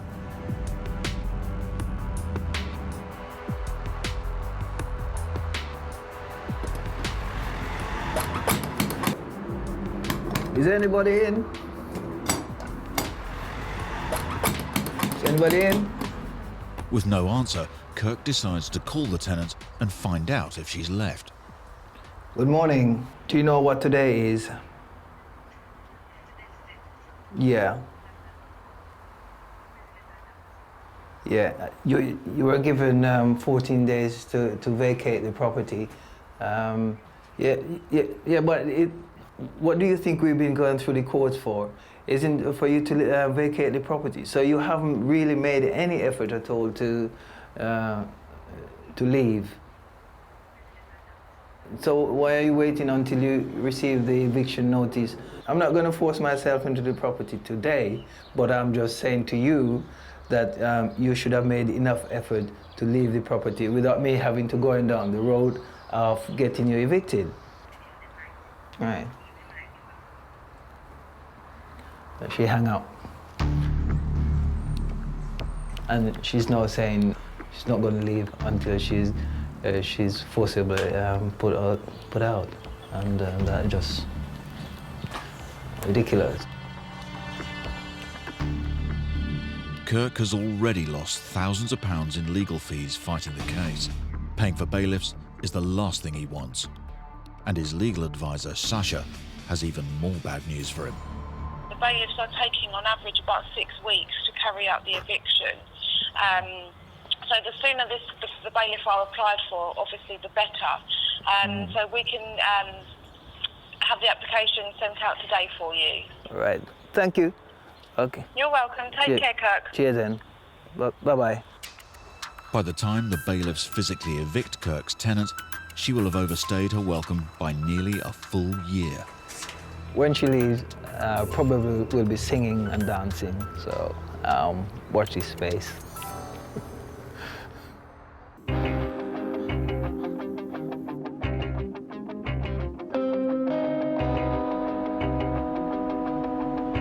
Landlord Matt Dorrington is evicting his troublesome tenant Michael. The bailiffs are due to arrive, but Michael is still inside the property. Obviously, I don't want to upset him at this stage, so try and get him to leave in a sensible manner. Most frustrating for Matt is that it had to get this far. It's a shame Mr. Plain didn't communicate with me regards the payments and why he was struggling. Yeah, the last thing they want to do is communicate with the landlord because they owe you money. They've got nowhere to go, they can't afford the rent, and they will wait until the last day, which is eviction. It's 11 a.m. and the bailiff arrives. Morning. The tenant's still in. Right.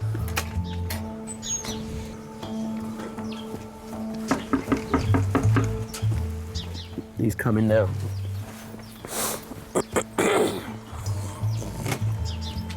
Hello, mate. I'm trying to Yeah. Okay, how you doing? As they head inside, Matt's in for a shock. God, it stinks in here. Rustic smell. How many cats you got? So I've got 7. My eyes were just streaming. I mean, he had so many cats and he had cat poo everywhere and cat wee. It was just, you could not breathe. I mean, look at the carpet, it's horrendous here. It's absolutely grim. Are you going to pick these sofas up or not? Are you going to tip them or whatever? Yeah, I'm going to tip them, but I can't do it today. I know. I mean, to be fair, the kitchen and the bathroom are actually not in that bad a condition because you haven't got a carpet and you haven't got sofas in it. Yeah, right, yeah. Do you want me to sign the warrant? Yeah. Lovely, thank you. Thank you for your help. With the warrant signed, Matt has officially regained possession of his house. But many of Michael's belongings remain.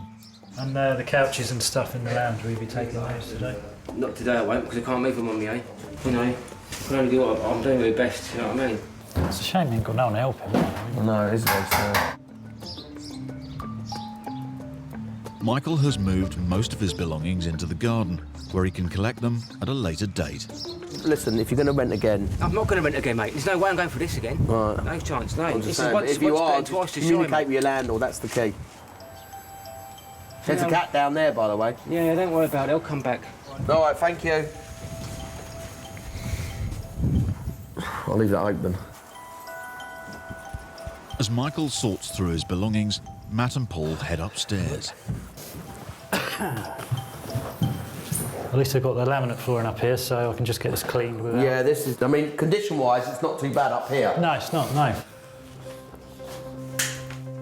Matt now faces an expensive refurb before he can rent the house out again. The conclusion is that he spent more time and energy in his cats than he did with looking after himself and paying his bills. Yeah. It was a little bit of an afterthought that he owed you the money, really. Yeah, it was. Anyway, I'm pleased you got your property back and you got your keys. Lovely, thank you very Well much. done. That's Okay. great. Okay. Thank Well, you look, good very luck much. with the future. OK, Paul, Take thank care, you. Matt. All the best. Cheers, thank you Bye, very much for your bye-bye. help. Got the keys now, new set of keys, so I can get into the house. I feel really good. He may have the keys, but Matt's not holding out much hope for the outstanding rent. I don't think I'm going to see much of the money that he owes me, to be fair. Certainly not at the moment anyways, but we'll see in due course. Keen to put this experience behind him, Matt decides to help the tenant move out the rest of his things. I just wondered if you could perhaps just give me a hand in the lounge just to... Thank you.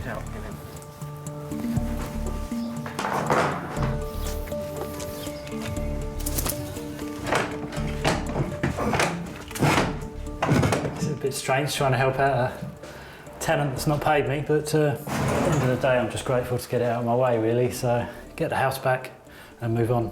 Matt's a decent guy, and he most probably felt sorry for the guy. I felt sorry for the guy, actually, because he clearly had issues, and him helping moving stuff out just showed Matt's character. I'm sorry it's happened, I am. I never wanted to leave here. I thought I'd be here for a long time, I really did. It hasn't worked out. I'm well pissed off. I don't particularly feel too great myself, but... No, I appreciate it. I'll be pissed off if I was you. You know what I mean? I swear to God.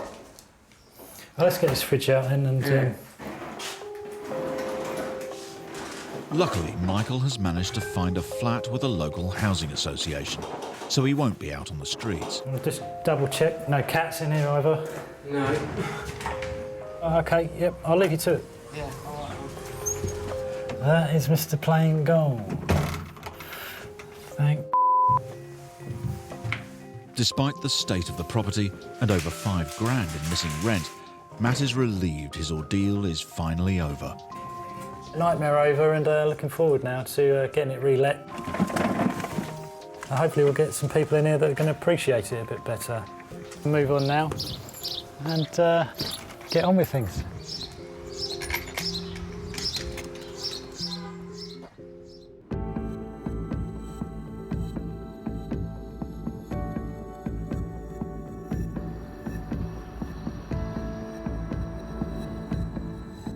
Lorry driver Graham Barnes and his wife Rena are on their way to check on their daughter's old house in Grays, Essex.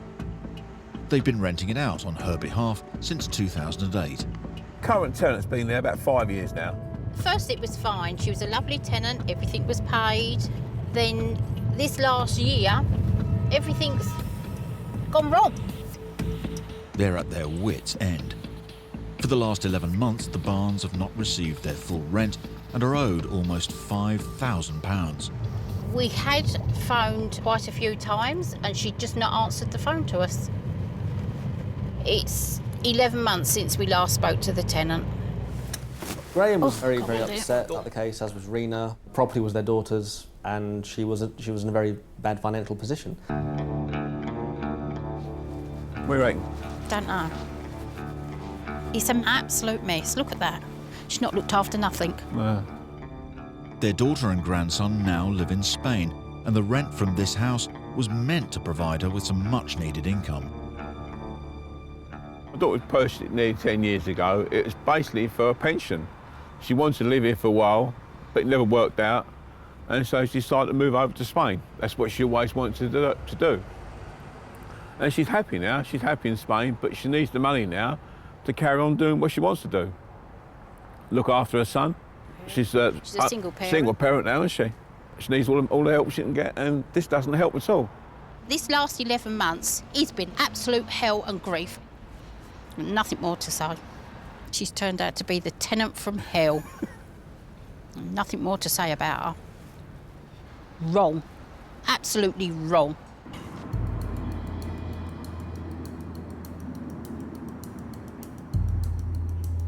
In Essex, Graham and Rena Barnes have had enough of their nightmare tenant and are starting legal proceedings. Oh, yeah. Oh, it's cold. Today, the couple and their tenant are due in court. They're hoping to gain a possession order for their daughter's property, but also to win back over £8,000 in lost rent and legal fees. But to make the situation more complicated, the tenant has hit back with a massive counterclaim. Well, she wanted £20,000 compensation for stubbing her toe. The tenant is saying that due to the property's disrepair, she injured her toe. But the Barnes believe it's a ruse to get out of paying the rent. The rent arrears were around £4,000, and the tenant was making a claim around £15,000 as a personal injury claim. Now, if that claim was successful, the tenant would get money from the landlord. She'd also get to stay in the property. Waiting for them outside Basildon County Court is their legal advisor, Sasha Charles. Hello. Hello. As you're aware, we're looking to have the defendant's defence and counterclaim struck out today. The best case would be we'd be walking out with a possession order and the tenant's defence and counterclaim struck out. Worst case, the courts wouldn't strike it out and wouldn't grant a possession order. If it goes our way, possession order, when do we get our key? Usually order the tenant to leave your property within 14 days. If they don't leave within 14 days, we have to instruct the bailiffs. By the time we come out of court by 4 o'clock, by 4:05, I would like my keys. Impatient, aren't you? You know? I just want to get in there and, as they say, kick ass. Oh.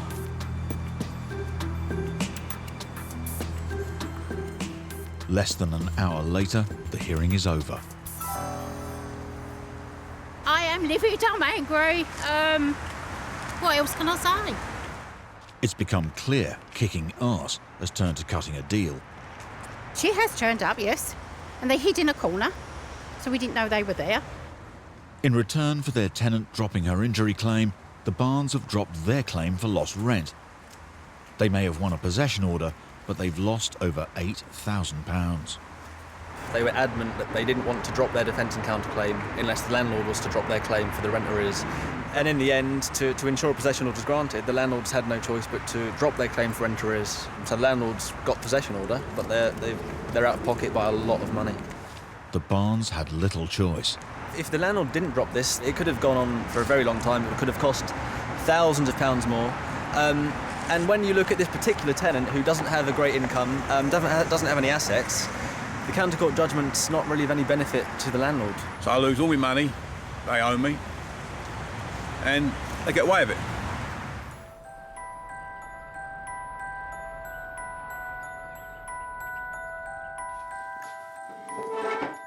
Hello, Gemma. Oh, Gemma, again, all right? Back at home, they break the news to their daughter in Spain. What happened was, they don't pay us nothing, and we don't pay them nothing, and they walk away. It's not the result they hoped, but after almost a year of fighting, everyone's had enough. Relieved it's over, but I've had to work 3 or 4 jobs here to stay here, and then I've got someone else living off me. Stressful, no sleep, trying to bring up a 7-year-old, trying to keep a roof over my head here. What a atrocious 12 months. Hey. I'm going grey. A deep breath, Gemma, and the stress will go. Well, I'm sick of it. She's got away with murder, but I need to carry on with my life. Yeah. The Barnes family can only hope their tenant moves out in 2 weeks' time. If not, they'll have to call in the bailiffs.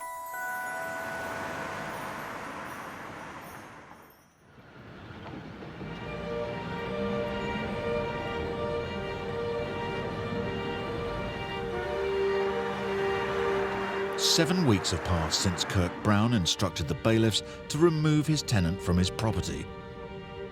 Today's the day they're due to evict her. But this morning, Kirk received a surprise phone call. She asked me to collect the keys. When I approached her, she just handed me the keys and drove off. There were no words exchanged.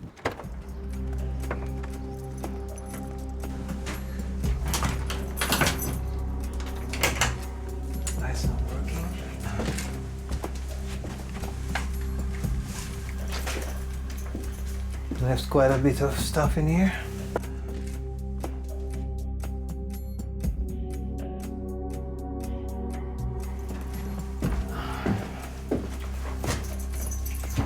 Oh gosh.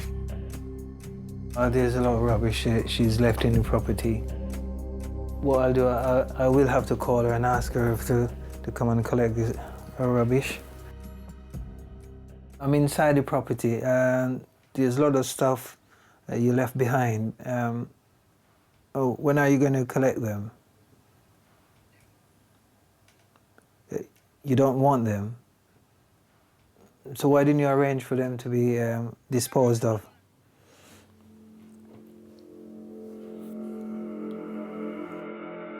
She hung up.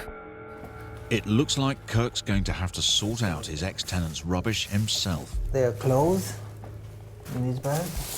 Shoes. There's also a lot of repairs to do around the house. The door is off its hinges. And the place needs a good clean. Disgusting. But after almost a year of legal battles, he's not going to let all of this ruin the occasion. I finally got my property back, along with all the rubbish, but I am happy that I can say now it's mine. She's gone, and she can't say I've locked her out because I've gone the legal route.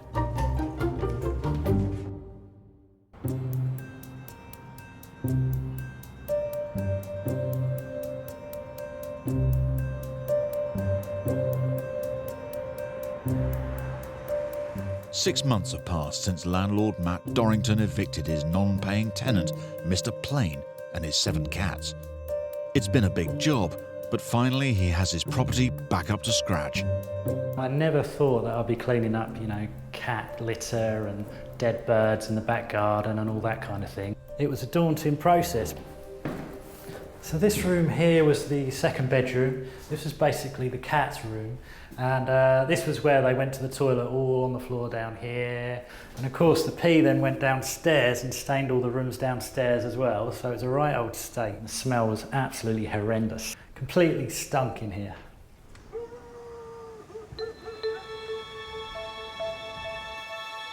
To keep costs down, Matt has done all the renovation work himself. Along with the missing rent and legal fees, he's now down over £8,000. But he's not giving up on getting his money back. We did get an order from the court that we would have to pay that back within 6 years. I know it's going to be a job trying to get hold of him, track him down for that, but if he's working, then by all means he should be paying some back, even if it's a small amount. Despite the stress and heavy financial hit, Matt is determined not to give up on being a landlord. Ideally, I mean, I would love a family to come in here, you know, with 2 or 3 kids and make it a home for themselves and enjoy the property. I'm ready to move on now. Obviously, Mr. Plain can go and do what he's got to do. Good luck to him. But I'm going to move on with my life now and hopefully get this property rented out to professional people that will look after it.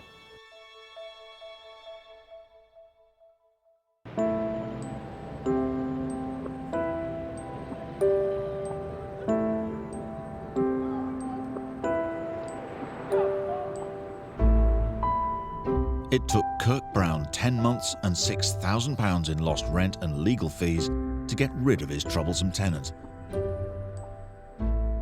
Now, 10 months later, and after spending £2,000 renovating his property, he has a new tenant installed. I have to be paying the mortgage, and so I thought, you know, quickly get it rented. Having suffered financially and emotionally with his previous tenants, Kirk was relieved to rent his property out to someone he knew he could trust, a cousin of an old friend. He was certain this time there'd be no problems. I thought surely lightning cannot strike twice. But for Kirk, lightning has struck again, and all because he decided once again to trust his own judgment instead of properly vetting his new tenant. This is one of the worst mistakes I've made. 4 months ago, Kirk's new tenant stopped paying the rent. He's now out of pocket again to the tune of £6,000. So once again, he's faced with the prospect of evicting his tenant. And once again, Kirk is being ignored. They said they're leaving, and it's 2 months now since they've been dragging their feet. I'm really angry at the moment because they're taking my kindness for weakness, really. Kirk blames his troubles on his friend who recommended his cousin as a reliable tenant. I have spoken to my friend and said, your cousin is the worst tenant I've had. For the second time, Kirk faces an expensive court case if his new nightmare occupant refuses to leave. I can't believe it's happening again, but we'll have to go through the courts again.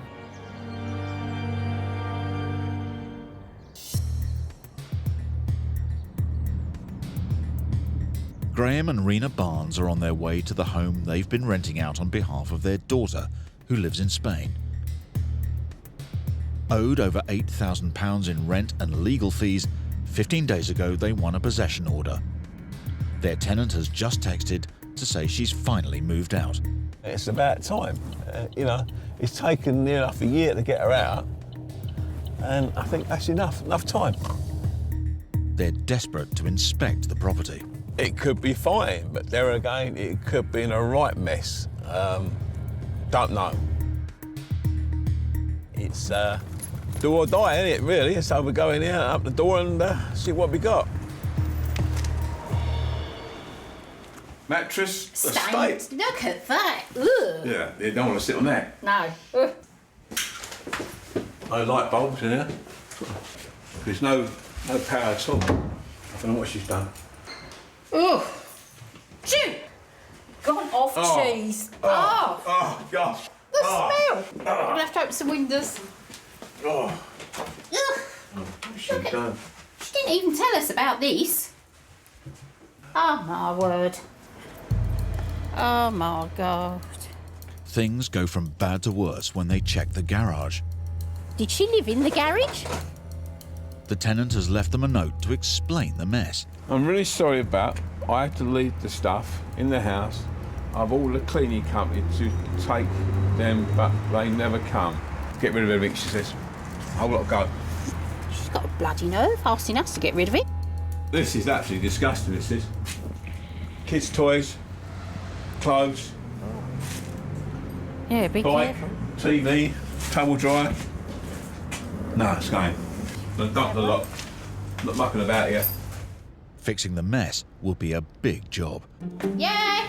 Oh, you're here. Oh, you're So while Rena sorts out the electricity, Graham and his son get stuck in. Right, you got it? Give it a good old... That's it. Whoop. There you go. That feels good. This woman's caused so much stress, it's unbelievable. Couldn't even bother to clear the place out. Yeah, I'm doing okay.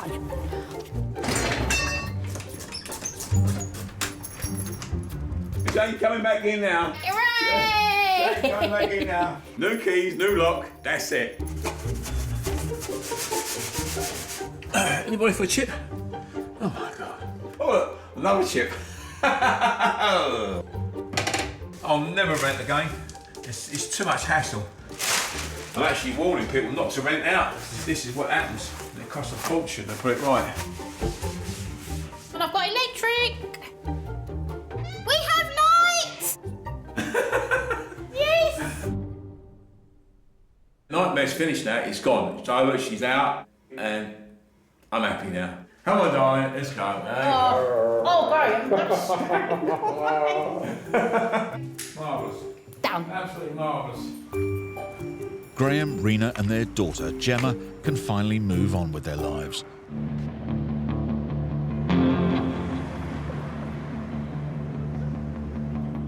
It's been 11 months since Graham and Rena evicted their daughter's difficult tenant. Today, they're going back to take a look at the property. Oh, it's changed a lot. Tidied up a bit. Yeah. In the end, the family lost over £10,000 in missing rent and legal fees, money that Graham and Rena's daughter Gemma could ill afford to lose. She relied on the rent to pay the mortgage. Yeah, pay the mortgage, pay her bills as well. It put her through hell because she's a single parent and she lives in Spain and there is no such thing as benefits. If she ever come back to live here, she wouldn't do it again. But for Graham and Rena, the problems weren't only financial. We lost money over this. A hell of a lot of money. But I think really at the end of the day, we really did stress me out and it was having an effect on my health, I think. You're going to bed of a night thinking, I've got to evict somebody. You're getting up the next morning, the same story, nothing changes. Nothing changed for that whole 9 months. It's done, though, isn't it? Yeah, it's over with. After their 9-month ordeal, the Barnes finally sold their daughter's property. We got a buyer for it, and as soon as the eviction was done, we tidied it all up, cleaned it and painted it, and she took over. And it's nice, it's just nice to get rid of it, isn't it? Yeah, it's great. Even though the couple know they'll never get their £10,000 in rent and legal fees back, they're happy to have rid themselves of their daughter's property once and for all. Well, I'm pleased to see the back of it. I really am. Yay! I can go home. It's not mine. Yeah, no it's more. gone. Mine. I wouldn't do it again. I really wouldn't. No. All gone. Bye-bye, house. Yeah. Don't see you no more. Oh, it's just Bye, house. Bye.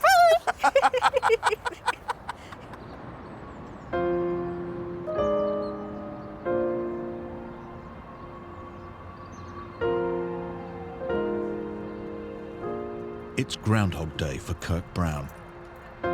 For a second time, the amateur landlord is faced with a terrible tenant.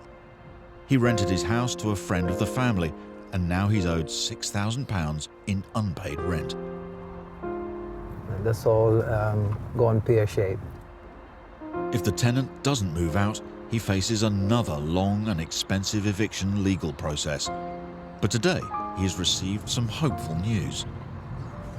My neighbors called me and told me that there's no dog barking, so hopefully they left.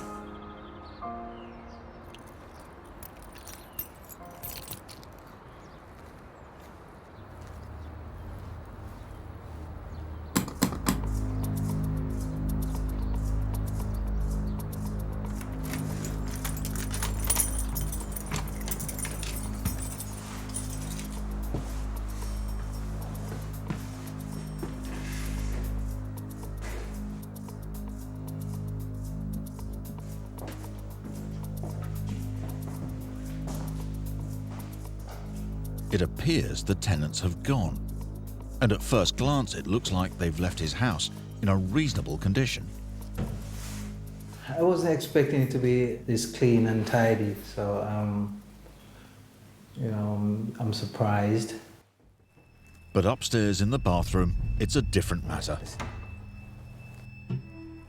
Oh gosh, that's not nice. That's not nice. Stench that's coming from it, it just tells me that, these people are quite nasty. To leave stuff in the toilet, that's really unpleasant. And at the back of the house, there are more unpleasant surprises. Oh gosh, no, this is disgusting. That is really disgusting.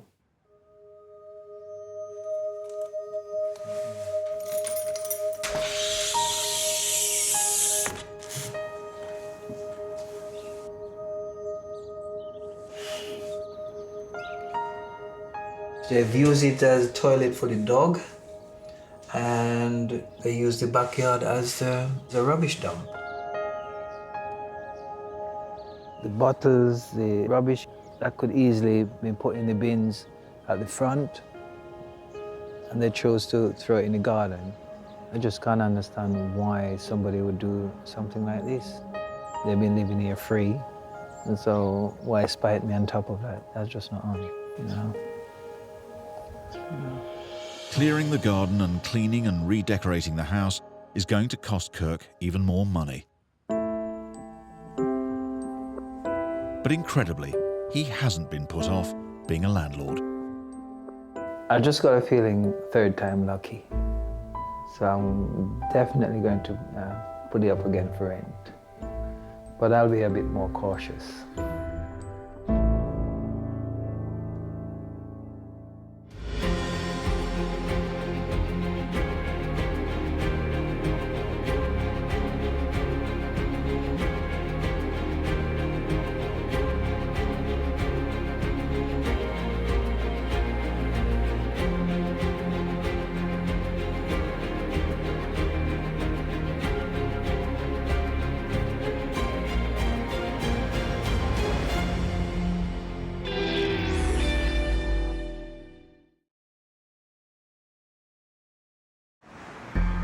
On Britain's streets, a battle is raging. Over 11 million of us rent. I'm freaking out. I'm terrified. But thousands fall victim to rogue landlords. It's just the worst property I've seen. 2 million of us are private landlords. He's owed almost £10,000 in rent. But many face financial ruin at the hands of bad tenants. Supposed to be out by yesterday. Well, we're still here. Get your hands off me. Don't push. I had a nervous breakdown for the first time ever in my life. I'm not going back on the street, no way. In this series, we're on the front line with the enforcement officers who crack down on rogue landlords. There's a lot of scams going on. This is gross exploitation. It just can't continue. And the experts, whose job it is to evict bad tenants. This kind of stump boils my blood. It can be a little bit scary at times. Go! Hey! Go! We called the police! We called the police! It's £11,000 you now owe. In this episode, I need my flat back. A London landlord is driven to the edge.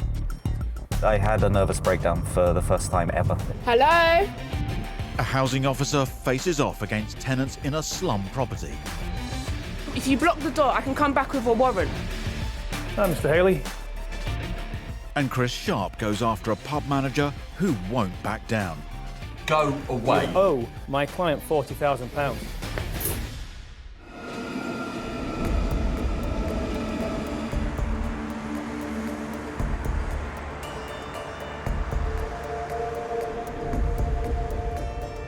"34-year-old IT consultant Stephen Moreno seriously regrets becoming a landlord.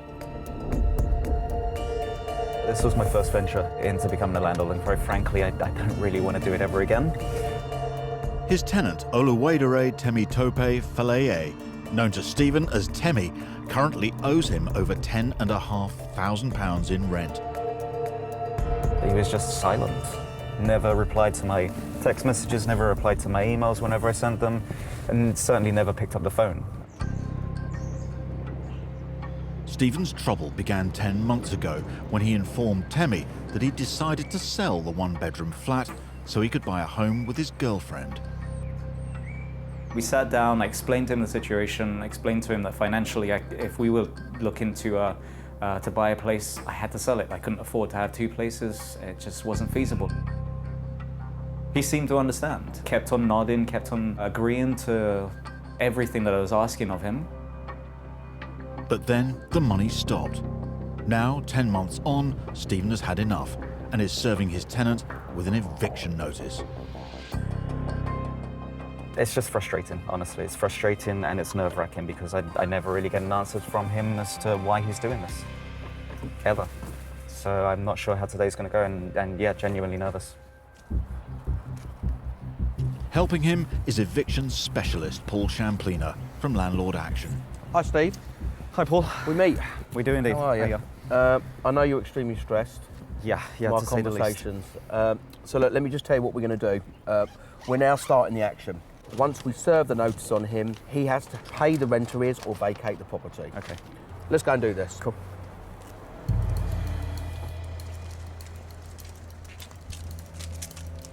The eviction notice gives Temi 14 days to move out. If he doesn't go, Stephen will have to start court proceedings, which could take another 3 to 4 months.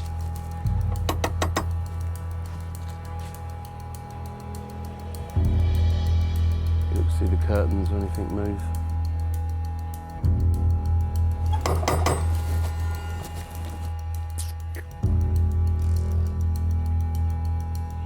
It could be that he's gone to work. There's no sign of movement. Look, we're going to serve it. Okay. He knows it's been hand-delivered. There's no postal mark on it. It's been served. So, officially, we're starting the process. Okay, cool. Let's go. Stephen can't sell his flat until his tenant moves out. With a large mortgage to pay and no rent coming in, he's been pushed to the edge. My mind was racing left, right, and centre. It was all mentally too much. And it wasn't even over by that point. It was only really just beginning.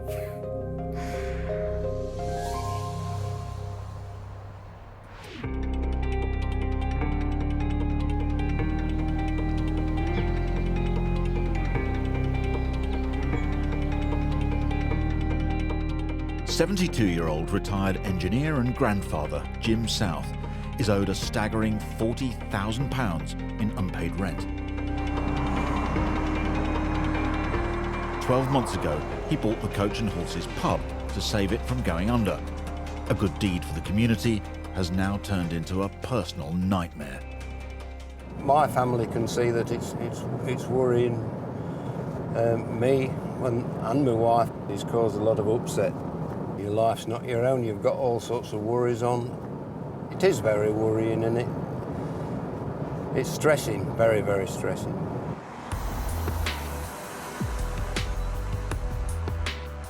He made a verbal agreement with a local man called John Haley that his company could run the business. As long as he paid his rent, he could run the pub as he wished. It's an agreement he now bitterly regrets. It was agreed that we'd give it a year and either party would say yes or say no at the end of that 12 months. We didn't get the full year's rent for the first year, and after 12 months, it just stopped coming and just refused to pay any more. Jim has started eviction proceedings and is heading to Lincoln County Court for a hearing. It's very daunting, really. Meeting him outside the court is his lawyer, Marianne Steer. Hi. Hello, Maria. How you doing? All right, thank you. How are you feeling about today? Not looking forward to it. No. Well, we'll give it our best shot and see how things go. In order to evict the pub manager, they need to prove he is violating the terms of the agreement and is technically trespassing. John Haley arrives. It's clear he's prepared to fight the case. You know the matter's been defended now, so it may be adjourned. We may have to provide some further evidence, but we'll do our best and see how we get on. Okay.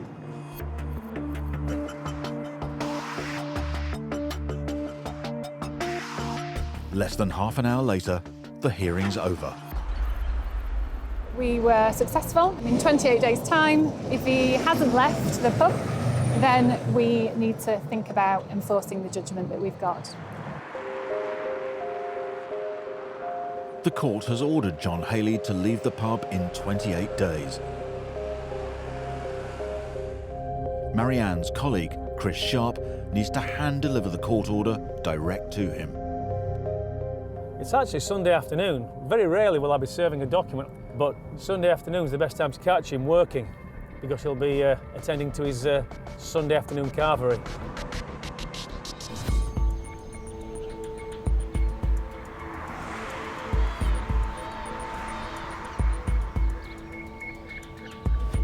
Lawyer Chris Sharp from the Landlord Group is serving an eviction notice to a man running the local pub in a Lincolnshire village. His company has gone bust, owing £40,000 in unpaid rent to the pub's owner. Chris knows there could be trouble. Hi, Mr. Haley. I'm here from the Landlord Group to give you the possession order. Okay, thank you. You are tossed. The £40,000 that... Go away now. Go away. What's now. happening to the £40,000 that you owe Jim? Excuse me. Because you don't pay any rent. The reason why? Because he did me for trespass. So he forgoed the rent, didn't he? Well, what about before that, the £40,000? I was paying rent here. Well, the court didn't believe you. I've got rent receipts. I have rent receipts to show you if you want. And because he wouldn't do any repairs here, if you come to that light there, we've got water leaking through it, which makes it dangerous in here. I have an underground leak that's leaking water. Mr. Haley, you have no personal right to be here. You owe my client £40,000.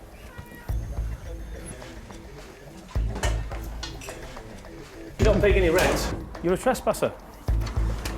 Thank you. Thank you very much, Mr. Haley. Bye-bye. Chris is shown the door. But inside, it's clear that John Haley knows the game is up.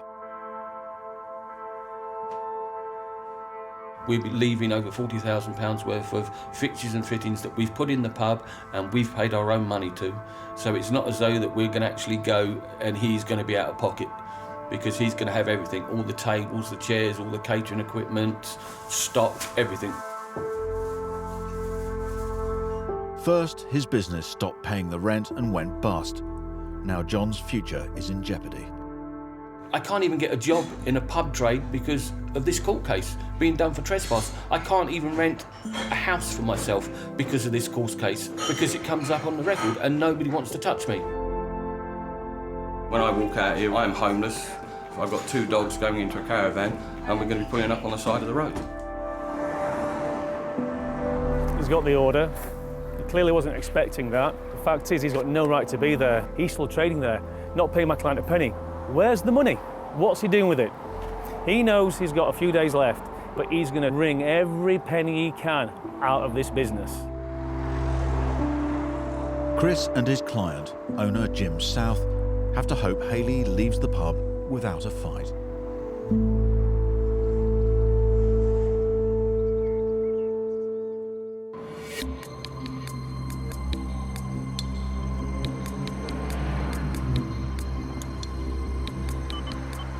Harrow Council's housing team have received reports of poor living conditions in a flat above an Indian restaurant. Micaiah Angus is on her way to investigate.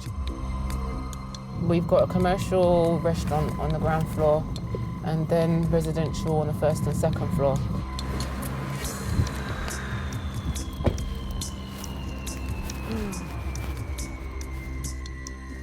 I wonder if they've got a proper waste contract.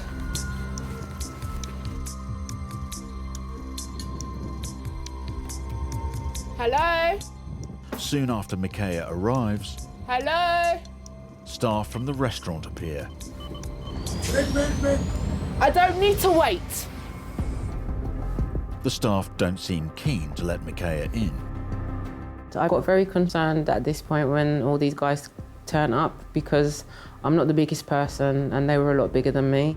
If you block the door, I can come back with a warrant and I can force entry. Under the Housing Act 2004... No permission, sorry, boss. I don't need permission. I'm from residential licensing in domestic environmental health. I am authorised under the Housing Act 2004 to enter properties that are operating as unlicensed houses in multiple occupation. Micaiah suspects that the restaurant staff live here, even though the flat is not licensed as a house in multiple occupation. No, we all work here. We are living here as well. Exactly, you've admitted what I already know. It's all right, I'll come back with a warrant. I had to ask the authorization of my boss. I don't need your boss's permission. So I can't get the authorization. I don't need your... I know this sounds... I'm not trying to sound rude. Yeah. But under the provisions of the Housing Act, if a property is operating unlicensed... Okay. I have rights of entry. I have rights to enter. I'm going in to inspect. Yeah, just hold on when I talk to my manager. Just we have to wait 3 minutes. You can't just give 3 minutes. I'm not the boss. I'm staff. Okay, as I said to your colleague here, I don't actually need your permission. While the staff try and contact the owner of the restaurant, Micaiah ignores their demand she wait and begins her inspection. It doesn't take long to find problems. The kitchen is a joke. Look at this. I can see the joists and the floor above, and there's a leak. The joists are water damaged. The kitchen roof has collapsed and water from the bathroom above is coming through. The kitchen ceiling is non-existent and the ceiling joists that are exposed, they're sodden, they're soaked. You've got moisture going through the electrics. But it's not just water getting into the wiring that worries Micaiah. There's no fire door. There's no door. If a fire breaks out in the kitchen, you're dead. I can see that there's no form of fire safety going on. It's like, damn, are you for real? And people are actually living here. As we have a broom, let's see if this works. Yeah, that don't work. This is diamond. Upstairs in the bathroom, Micaiah finds what looks like a cleaning rota. And there is 1, 2, 3, 4, 5 names on this list. So there's at least 5 people in here. If there are 5 people living here, the landlord could be prosecuted for running an illegal HMO. Sorry, I'm not impressed with this place. Eventually, Micaiah manages to speak to the landlord and she doesn't mince her words. I'm not impressed with the condition of them. 1, they're in multiple occupancy. 2, they're unlicensed. And 3, they're dangerous. No, listen. It's going to be a lot of work you have to do. And you're going to have a very little amount of time to do it.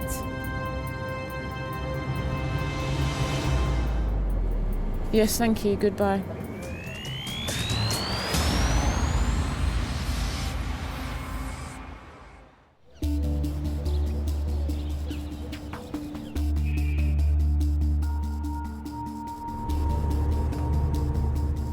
It's 17 days since Stephen Moreno served his tenant Temi with an eviction notice. He's now owed £11,000 in unpaid rent. His battle to get Temi out has taken a serious toll. Emotionally, I had a nervous breakdown for the first time ever in my life. It was just out of the blue. I had no idea what was going on. I couldn't sleep whatsoever. I was just shaking as if I had a fever, essentially. I had cold sweats, and mentally I was just distraught. It was the only thing that I could think of. It was consuming my life, basically. I've got an £11,000 hole where my finances should be, and there's that noose around my neck. This morning, Stephen's on his way to see if Temmie's obeyed the eviction notice and moved out. Who is it? It's Stephen. Stephen? Temmie? And there he is. Can we speak? What is it? You never told me you were calling. You got my number. Why are you looking at me though? Landlord Action gave you a notice that you were supposed to have left in the last 2 weeks. You saw the letter. The letter was very clear. It had 2 weeks that you needed to vacate the property, Temmie, again. Another 2 weeks have gone by. I'm just coming here to see if you're still here, basically.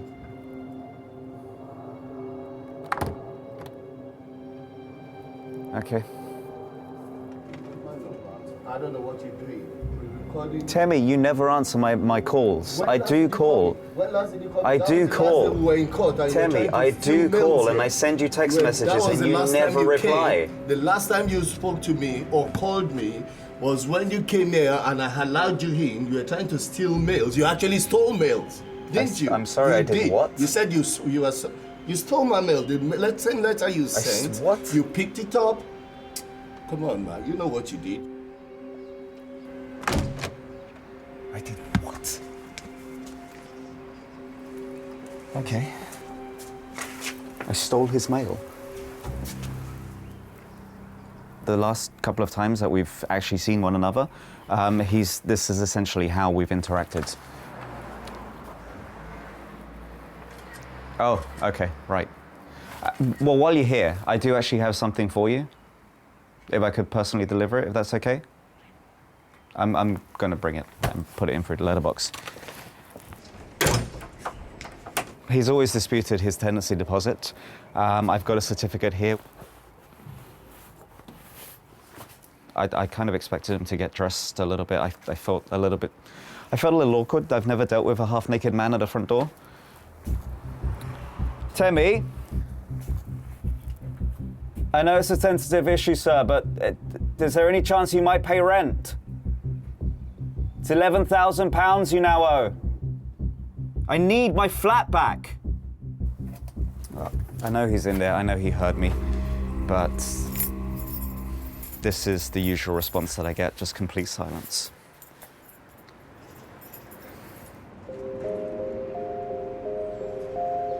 It appears Temmie has no plans to pay up or leave. Stephen has little choice but to take him to court, but this could take months.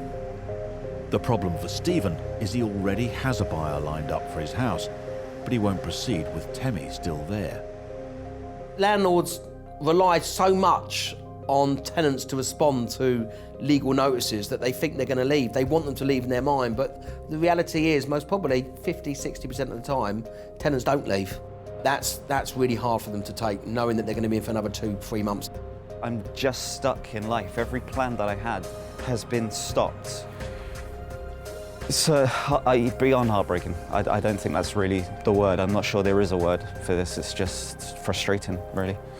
There you go. There's one there. Head home now.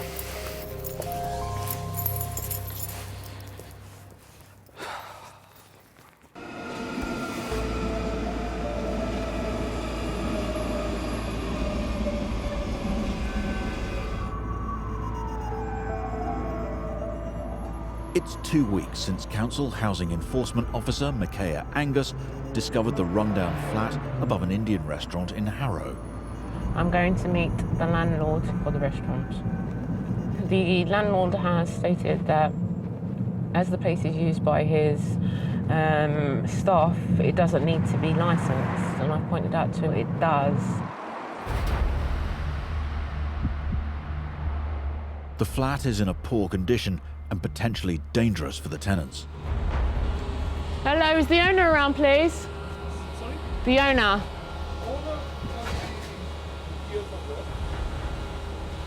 Hello, pleased to meet you. That's all right. Can we go up, please? Yeah, you got a key? The landlord, Nilesh Amlani, isn't clear why his property needs to be licensed with the council. An application needs to be submitted with immediate effect. With HMO? Yeah. But there's only 3 people staying here, that's why. A house in multiple occupation can be you, this gentleman here and myself, all with our own rooms and sharing amenities. Only there's 3 people. A basic house in multiple occupation is 3 people who are not related, or a couple and an individual who are not related. There are 5 names on that rota that I've got the evidence for already. That's fine, those people are not staying here, 2 of them are cleaners. Whether there are 3 or 5 people living here, the flat still needs to be licensed and meet strict safety standards. The fact it is above a restaurant means it's all the more crucial it's made fireproof. The kitchen is deemed a high-risk area, so there needs to be a fire door here. I need a fire risk assessment, the fire separation between the commercial and the residential. Right. Have you got the current gas and electricity records? No, I can get it for you. You know, I spent £25,000 when they moved in. You know, I spent so much money. It just... The floors need some attention as well because they're loose. Great, I'll get that done.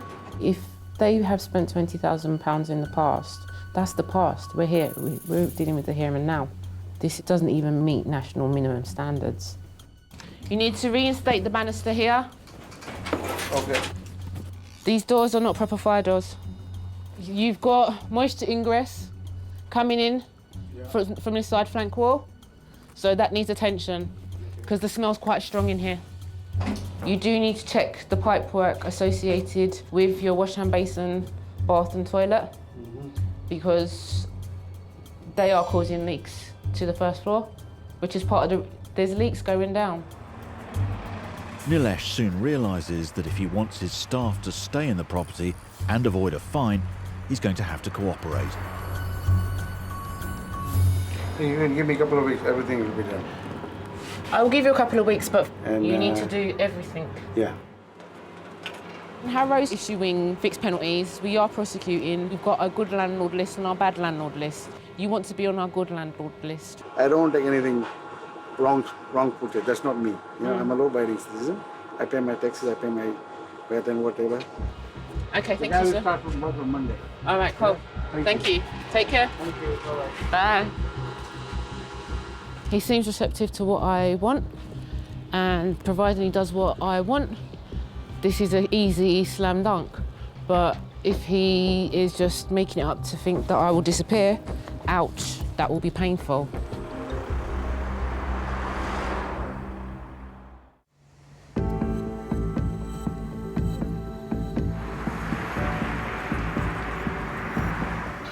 Landlord Stephen Moreno is on his way to Stratford Magistrates Court in East London.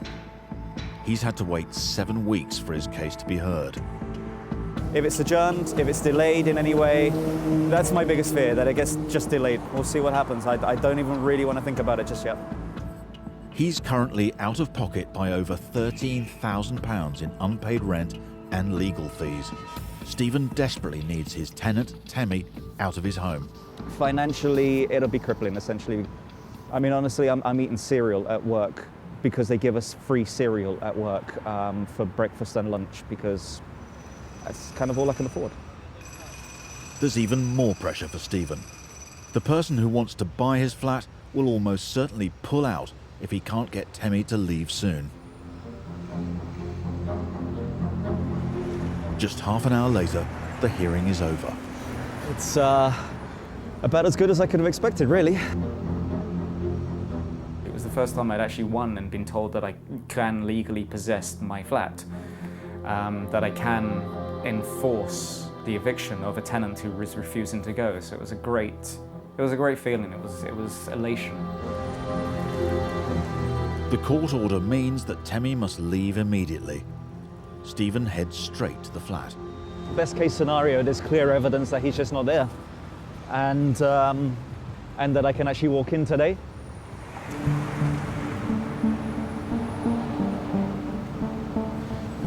Plants in the windowsill. I'm going to try and knock on the door and look through the letterbox, and my usual tactic to see if anybody replies.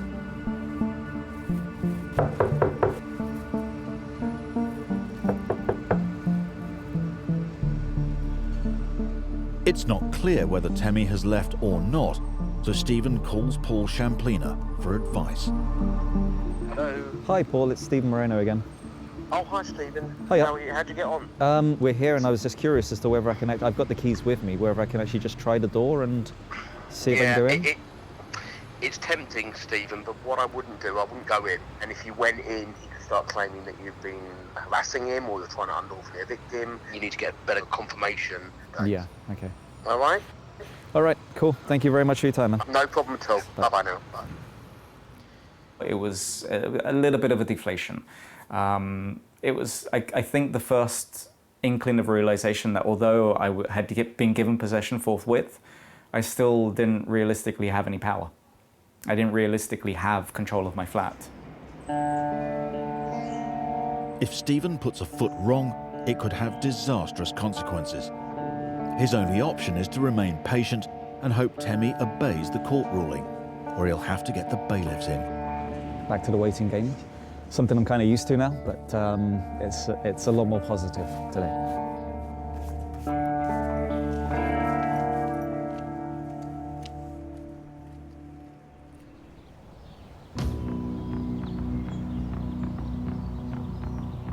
It's over a month since a court ordered pub manager John Haley to leave the pub he runs in Lincolnshire.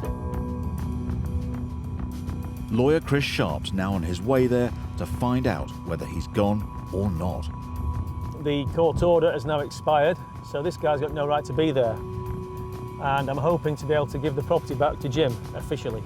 If we get there and he hasn't left, we're going to have to err on the side of caution and unfortunately step back and get the bailiffs, but that might take another few more weeks.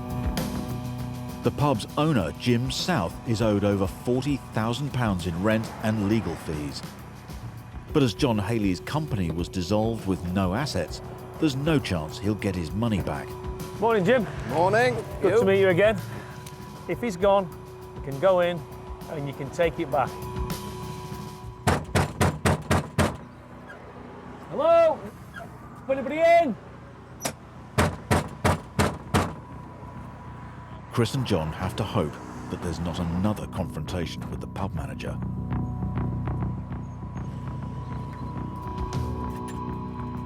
Okay, Jim. Right. Hello? Anybody in?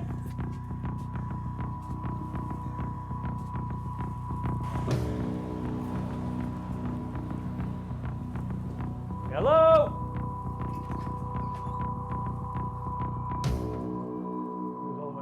It's soon clear that the pub manager has left and the property's empty. Jim's 19-month ordeal is over. Well done.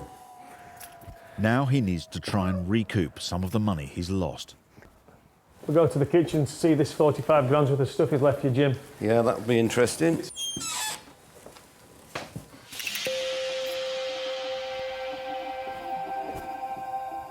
So is this what has pretty much been left? He said he wouldn't pay me because he'd spent £45,000 on the building.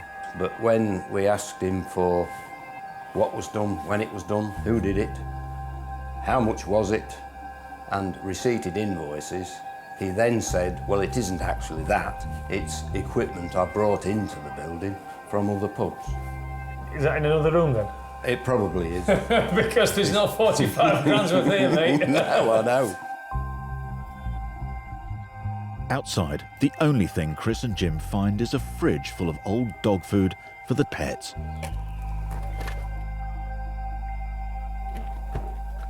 No.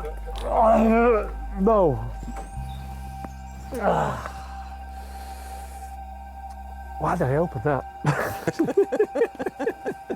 And some scrap metal. This is probably the £45,000 worth of equipment.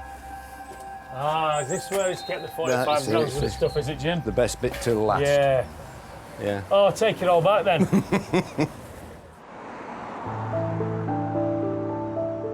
Now that John Haley's gone, Chris's job here is done. One last thing. There's the keys. Jim, it's been an absolute pleasure meeting you. Thank you very much. Thank you.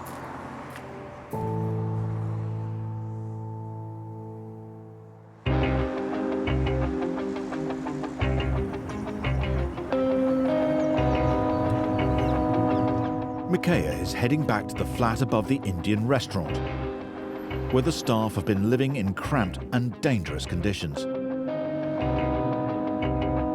She's threatened to shut the place down unless the landlord carries out urgent safety work.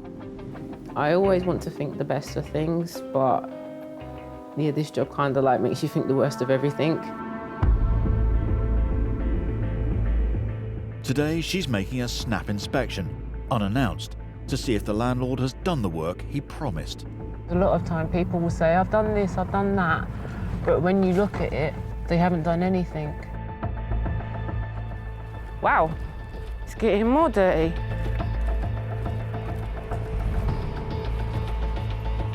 Hello? The landlord, Nilesh, isn't at the property, but it appears at least some building work is underway. Have you found out where all the leaks are in the bathroom?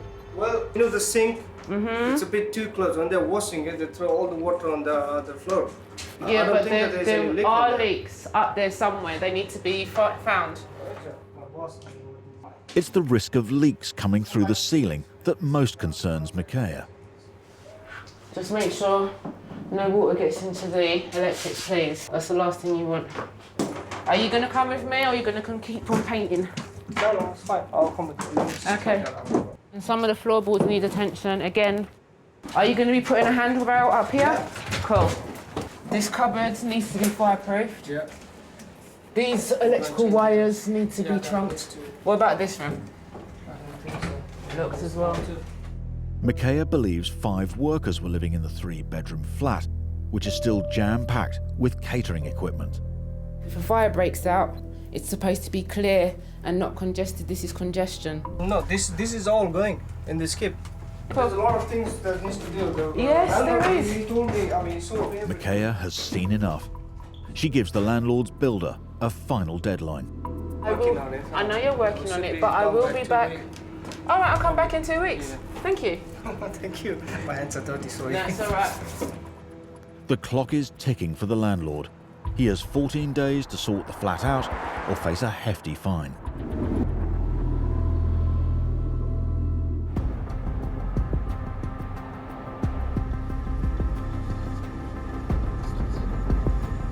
Paul Champlina is on his way to evict Stephen Moreno's tenant, Temi. Steve's a really cool guy. He, unfortunately, had the nightmare of finding a really bad tenant who owes him over £15,000 in rent arrears now. I just hope there's no aggravation. I hope the tenant's left, but who knows? Until his tenant leaves, Stephen and his girlfriend Trang's future together is on hold. It has been horrible. We've been waiting for it to be over so we can move on because other people are waiting down the line. We have buyers waiting and we have our properties waiting as well. And it affected us financially and also emotionally. As Steve's at work, Trang's joining Paul for the eviction. Nice to meet you, How are you, Paul. okay? I'm good, good. So you know what's going to happen now? We're going to hopefully finally get the property back for Steve and for you. I think the bailiff has just turned up. On the day of the eviction, I was hoping that Temi the tenant wouldn't be there because it can kick off at any time, especially if Temper's afraid. The bailiff doesn't waste any time and heads straight inside. Hello.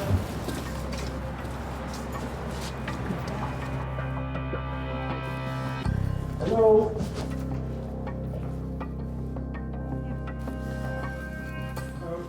Looks empty, doesn't it? Yeah, okay. He's left. He has left.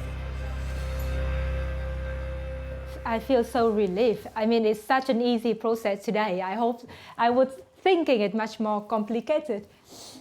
Oh my God. What is that? In one of the cupboards, Paul finds a pile of unopened letters. Oh my God, look at this. Wow. It appears Steve's legal letters aren't the only thing Temi's been ignoring. Yeah, all bills.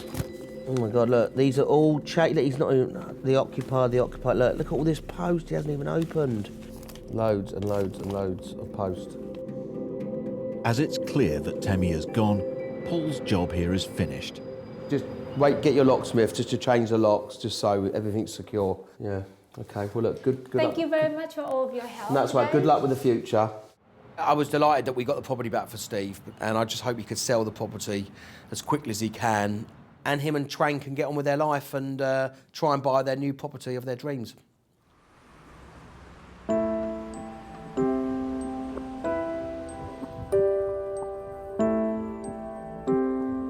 That afternoon, Stephen arrives to inspect his property. It's the first time he's been allowed in for 11 months. That was far too easy. Well, I've seen it in worse state. I spoke to a neighbour who was just outside, and they told me that apparently he was still around until yesterday. Apparently a van came over and moved the majority of his things out, and so he left it until the very last minute, the very last day. Check the light. Check the light? Oh, wow. Hulk. Arrgh. That's all I'm thinking. Angry. Yeah. The past week or so, I've not been able to sleep. Every scenario has been running through the back of my mind. I knew technically there was nothing really that could have gone wrong, but ultimately I can't believe that it's happened.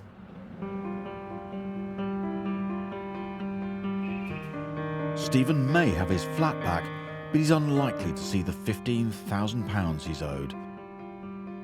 Also, because of the long delays, the sale of the property has fallen through. It's not looking good at the moment, to be honest. Found out news today that the buyer of this place, he no longer wants to wait and started looking elsewhere. It's disappointing, honestly disappointing. All Stephen and Trang can do now is put the ordeal behind them and try to find another buyer for their property. I guess onward from now, onwards and upward. He's gone, that's something to smile about. I can't contain my excitement at the moment, honestly. Certainly not in the next 20, 30, 40, even 50 years will I ever be a landlord. I'm definitely not considering it ever again for the rest of my life. All right, after you, kid.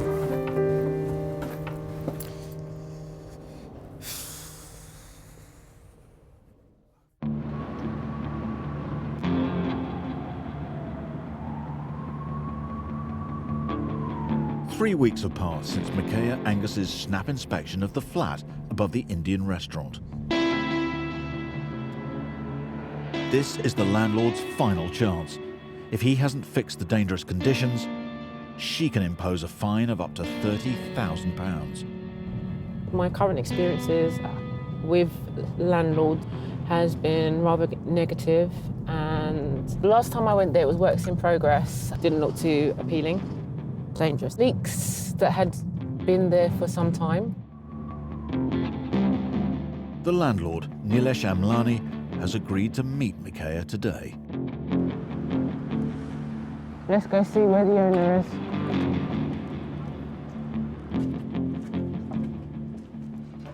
Hello? Hello? Long time no see. We now have a ceiling in the kitchen. You're making progress. You're stopping the leaks at this moment in time, but because it's work in progress, I'm not going to berate you too badly. This door, it's not finished yet, but it's got a self-closer. I like it. Good work. I appreciate this, sir. There's still some leaks going on here. Raj? No, there is no leakage from there. It's just the water might have spilled on the side. If it dries up, fantastic, but if it starts again, please do something. You don't want your ceiling to come down again, yeah? No. And some of the windows need adjusting. Yeah. I'll get that done. Fantastic, I like you. It looks like the landlord has heeded Micaiah's warnings. I think it was neglected or ignored. So when Michaela did call me, I was quite shocked to see the state of the flat. And considering I'm quite pleased with the job that's been done with, it's still going on. She was an eye-opener for me, yeah. Many of the landlords Micaiah and her colleagues deal with do everything they can to avoid their legal obligations. This time, however, the landlord has played ball. All right, thank you very much. It's been a pleasure. We have to deal with really dire, crappy, rubbish conditions and situations. And so when a landlord actually engages and wants to work with you, it's amazing. Those situations make the job rewarding. So, you know what, I appreciate that. Thank you very much. She's here, she's here. Next time, You haven't paid me the last 3 months. a landlord confronts his letting agent over missing rent. You're not getting your property back. You're not getting nothing back. Oh, is that right? Really? Yeah. A desperate mum and her young children are stuck in a dangerous rented flat. I'm freaking out. I'm terrified. And on a dawn raid, How many living in here?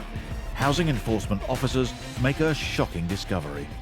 The pantry's being used as a bedroom. The entrance hall's being used as a bedroom. Absolutely dreadful.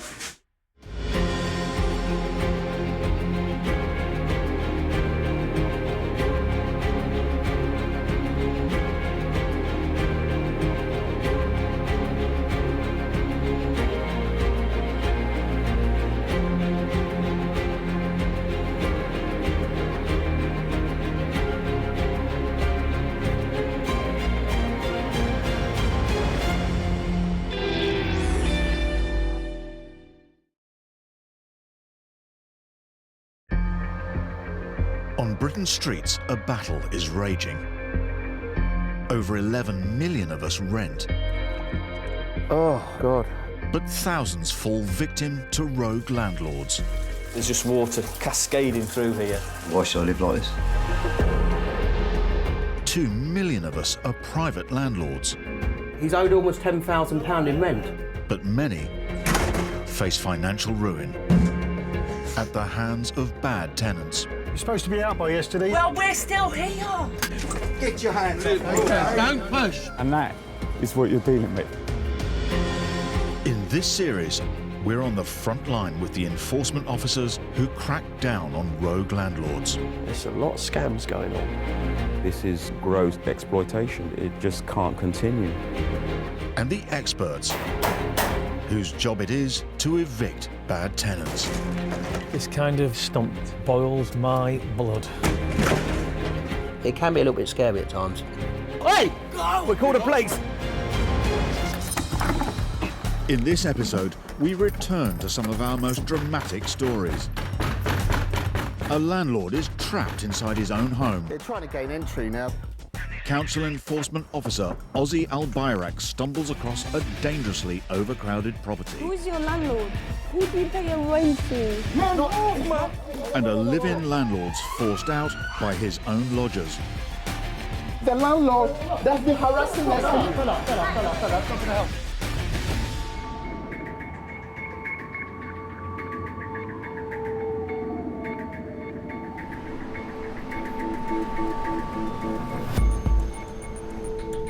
Father of four, Andy Fernandez, is on his way to court. His aim is to evict his tenant and former friend, Mohammed Etalai, who owes him over £10,000 in unpaid rent and legal fees.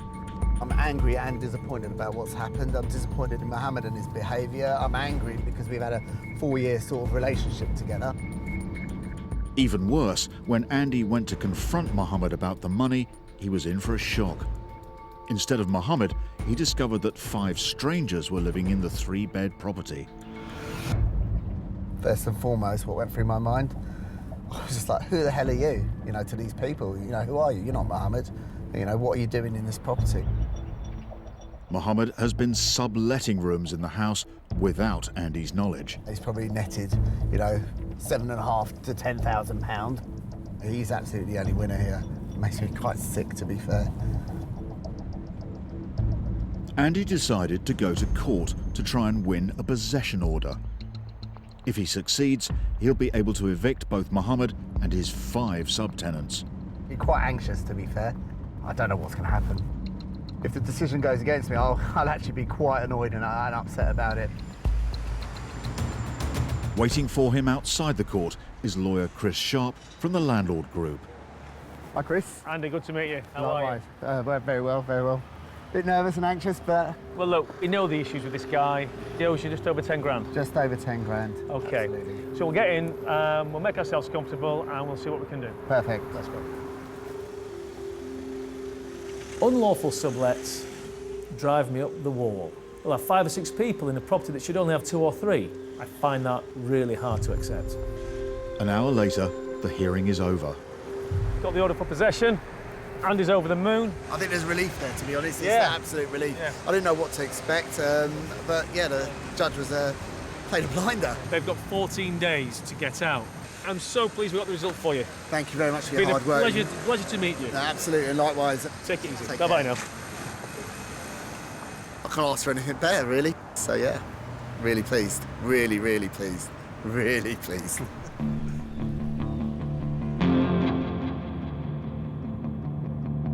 But 14 days later, when Andy goes to check if the subtenants have left, his elation soon turns to despair. Well, for me, it's obvious that they're still living it. Windows open, lights are on. It's clear the subtenants haven't obeyed the court order. Andy has no choice but to walk away and call the bailiffs in, which could take weeks. Do you know what? My hammer's got a lot to answer for.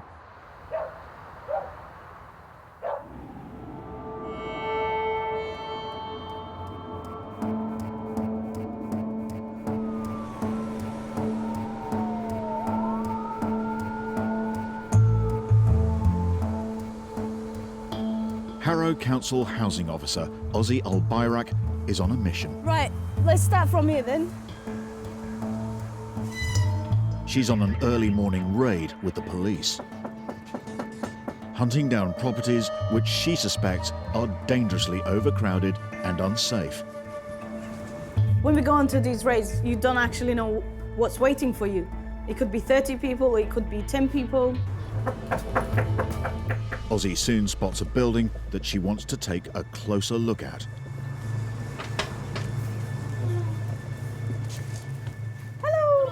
Hi, sorry to bother you so early in the morning. I'm from Harrow Council. I just want to literally know how many people live here. This one? Mm-hmm. I don't know. You don't know? We 6 people. How many? 6.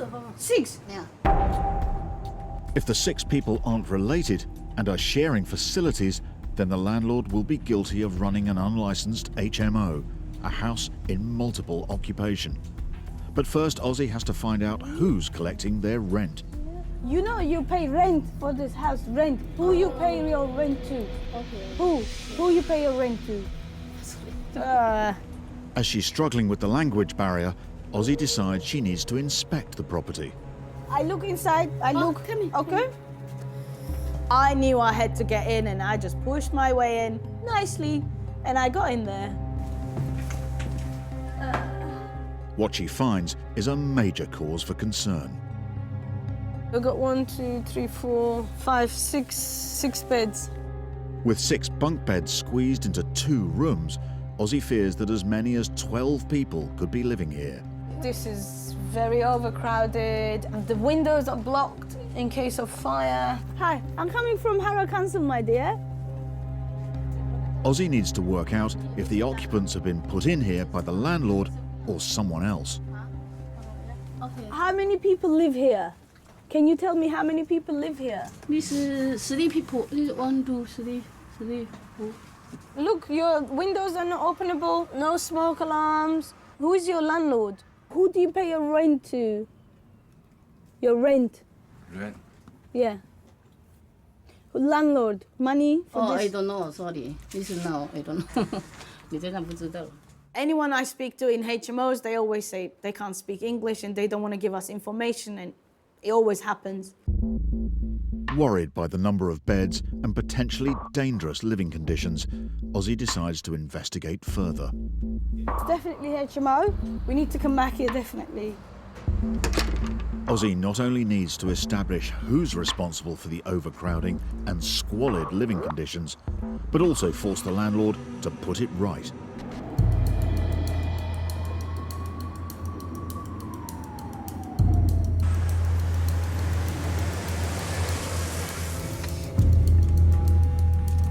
In April 2017, housing officer Ozzy Albayrak discovered a dangerously overcrowded flat in Harrow. Today, we're gonna see if we can get some more information from the lady. We just wanna ensure that the tenants are safe. So we'll try and gain access today again to find out more. Ozzy wants to learn if the landlord is responsible for filling the house with vulnerable tenants, or if he himself is a victim of a subletting scam. I was determined to get to the bottom of this because I wanted to know who is getting all the money and putting these people's lives at risk. Hello, how are you? Me again.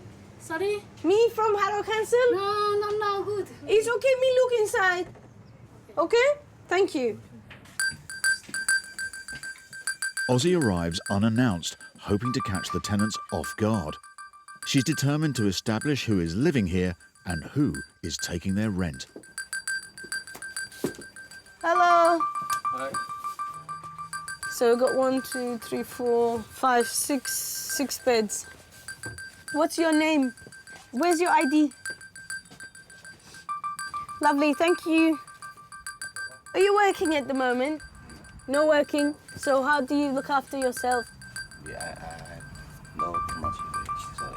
No English. How do you pay rent for this house? How do you pay? You don't know. Okay. Another tenant claims that there are only 6 people living in the property, but with enough beds for 12, Ozzy's not convinced. Although she's saying there's not many people in this room, obviously we can't trust that. There's a setup of beds, mattresses, bunk beds. It's clearly there's something going on. Same setup here. So you got 1, 2, 3, 4. Hello. How long you been in this house? No. Who do you pay your rent to? Sorry, I'm not even... We're just worried about your safety. Look, your windows are not openable, no smoke alarms. Who is your landlord? You see, English me, no good. Hello, 1 minute. Who is this? Yeah, sorry. Who is this? English. One of the tenants has called an English-speaking friend to help translate. Ask, the lady, who does she pay her rent to? And also, I need to see the tenancy agreement. Okay. Yeah? Ozzy hopes the tenancy agreement will shed light on who the main tenant is. Oh, gosh. While she isn't certain who's responsible for the overcrowding, Ozzy knows someone is making good money. If, let's say, for example, if these guys are paying, I don't know, minimum 60 to 70 pounds per week, and you can multiply that by 12 people, you could see how much money they're making. You fine? These Chinese people is gone. The lady's saying that this person who's on the tenancy agreement is gone to China. So, what might be happening is that this guy might have left her in charge in his absence. How long you been here? Me? I don't know. You don't know? Ozzy isn't having much luck getting information out of the tenant, but the tenancy agreement does confirm the name of the landlord, Ibrahim Talajic. I'm just now planning to go in front of the building where we have the registered landlord at number 79, so we'll have a look. If we can find him, we'll try our luck.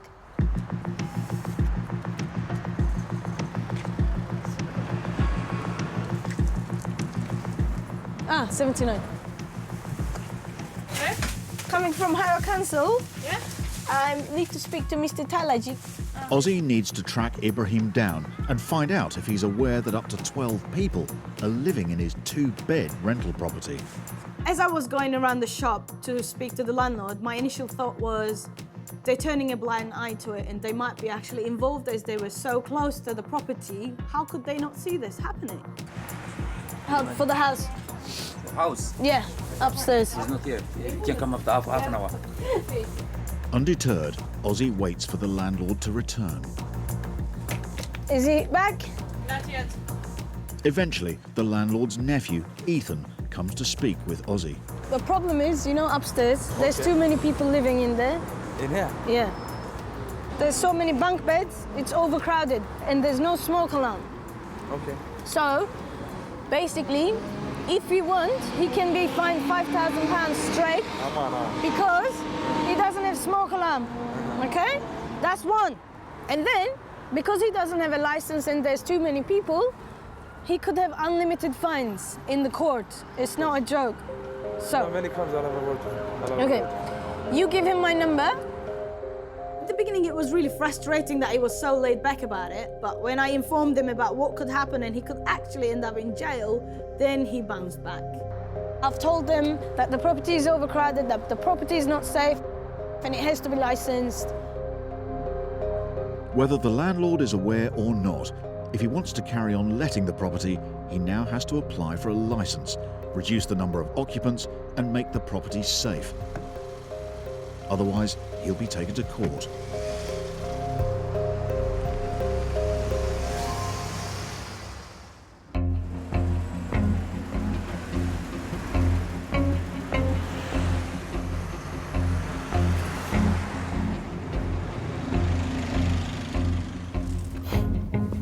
It's 5 weeks since Andy Fernandez discovered that despite a court order, strangers are still living in his North London rental property. People who'd been put in there by his original tenant, Mohammed. But their time is up, because at 9:30 a.m, the bailiffs are coming. Today is the end, hopefully, the end of a long process to get my house back, finally. After, God, it must be like 5, 6, 7, 8 months. 8 months. 8 months of no money. Mohammed currently owes Andy over £12,500 in unpaid rent and legal fees. It's pissed me off in a big way, absolutely. I don't really have any respect for him. I'd like to see him, to be fair, to give him a piece of my mind, but I don't think that's going to happen, to be honest. Andy has heard that Mohammed has long gone, but he's worried that the subtenants have no idea they're about to be thrown out.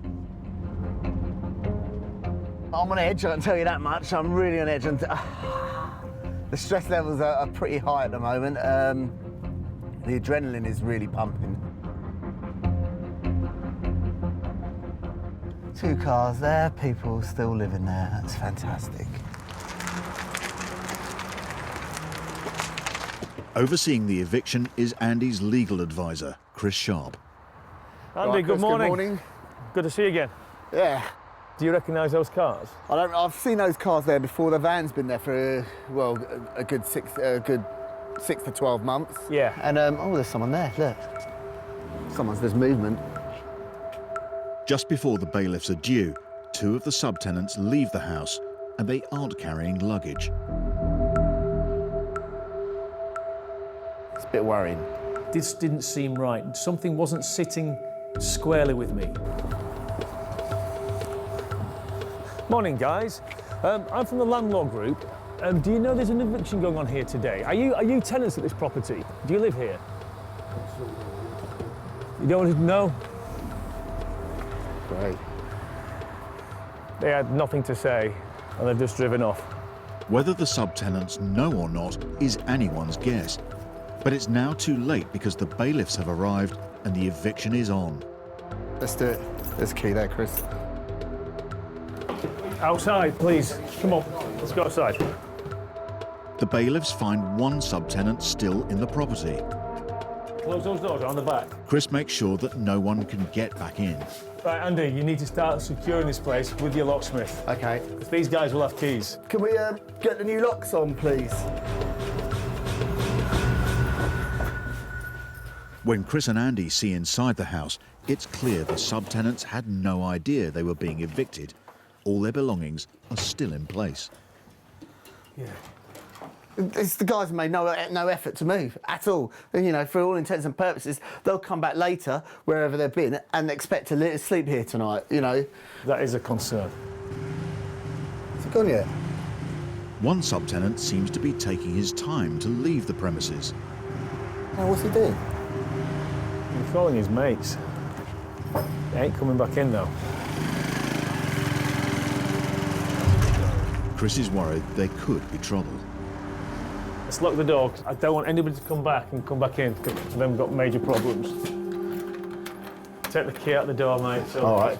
We've got a key for this one? Yeah. Let's make sure everyone is locked, Andy. Let's get these locked. I am genuinely concerned that these guys will come back when we turn our backs. Yeah, I've locked that now. He did not want to leave, and there were 2 bailiffs in his face, and he wouldn't move. Before he leaves, Chris warns Andy that if the men do manage to gain entry, he may have to start the whole eviction process again. Under no circumstances, let those guys back in here to get it. As soon as he's sure Andy's property is secure, Chris heads off. Right then, Andy, job's done. Thank you very much for your help. It's appreciated. Cheers. Any problems, give us a call, OK? Thanks, Chris. Cheers, Andy. Take care. Bye-bye Safe journey. Job's done. I left Andy to his own devices, and I headed back north. It's a good feeling just to know that the house is secured, you know. Left on his own, Andy can only hope the disgruntled subtenants don't return in force.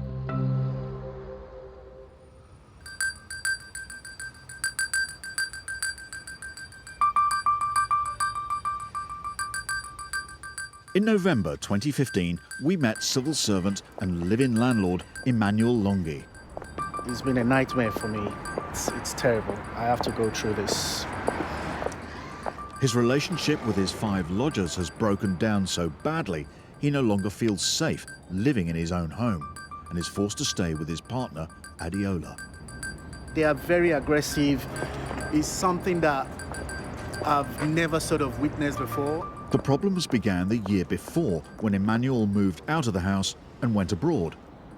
His lodgers not only took over the property, but stopped paying rent. When Emmanuel returned, he was £24,000 in mortgage arrears and about to lose his home.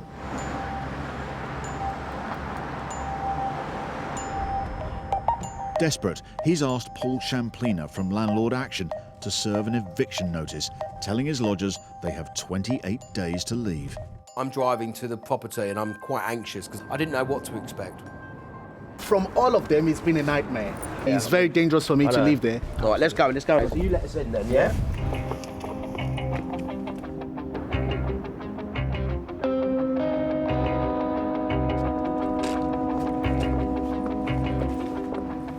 Okay. Right, so just tell me where the rooms are. This is room 1, is it? Or? Room 1? Right, open the door. Even though Emmanuel is too scared to stay at the property, he is still a live-in landlord, which means he and Paul can legally enter the house. Once in, Paul begins serving the eviction notices. Make sure I'm putting the right one in. That's 1, yeah? Yeah, that's 1. That's 1. Right, this is room 2. Hi. Hi. Hi, mate. I'm for the landlord. OK, there's a notice for the landlord. I knocked on the door and the door opened. I could see the guy who was watching TV. And he absolutely lost the plot when he saw me. What's this, man? You come and disrespect first. This is for the landlord. Where's the respect? I knocked on the door. You open the door, you fling it. I knocked on the door. OK, don't worry about it. It's been served, yeah? Right. It's a notice to quit. Save what? Right, this is... Save what? This is... It's a notice to quit for the landlord. It's a notice, and it's an eviction notice. Where's the judge? It's an eviction notice. From who? We have the... From Did the you take me to court? No, I don't need to take you to court. Did you take me to court? About my human right. Don't come here to intimidate me. Don't intimidate. Get the out of here. You're trespassing. Okay. You better get the... As the situation heats up, Paul races to serve the rest of the eviction notices. Which one's 4? That's 4, 5, and that's 5. I don't think I've ever served notices so quickly in my life before. I was up and down those stairs like I've out of a drain pipe. I'm coming from the notices have been served now. There's an eviction notice. Have a look on it. Do you have a thank you? This is what you're doing, innit? This is what you're doing, innit? Okay. Bunch of crooks and the crook landlord. Don't come here to intimidate people. He hasn't had his rent for ages. He's had 24 grand for all these people. So what? So what? You've got to pay rent while you're here. It's been served. Short idiot. Yeah, see you later, mate. It's been served, yeah? Yeah, it's all served. You picked the wrong case, mate. Bye. They are wicked people. They are devil people. They are basically living rent-free, utilities free, all in my name. Yeah. I've gone on my knees and say, please get out of my property. Now it's a waiting game, Emmanuel. Hopefully we'll leave peacefully, which is the name of the game. Yeah. All right? Yeah. The classic mistake which landlords do, especially when they go overseas, is he didn't get anyone to manage the property. You should have gone to a local letting agent, paid a management fee and said, can you manage this property for me, collect the rent, make sure everything's OK. Now the notices are served, the lodgers have 28 days to leave. If they don't go, Emmanuel will have to start court proceedings to evict them.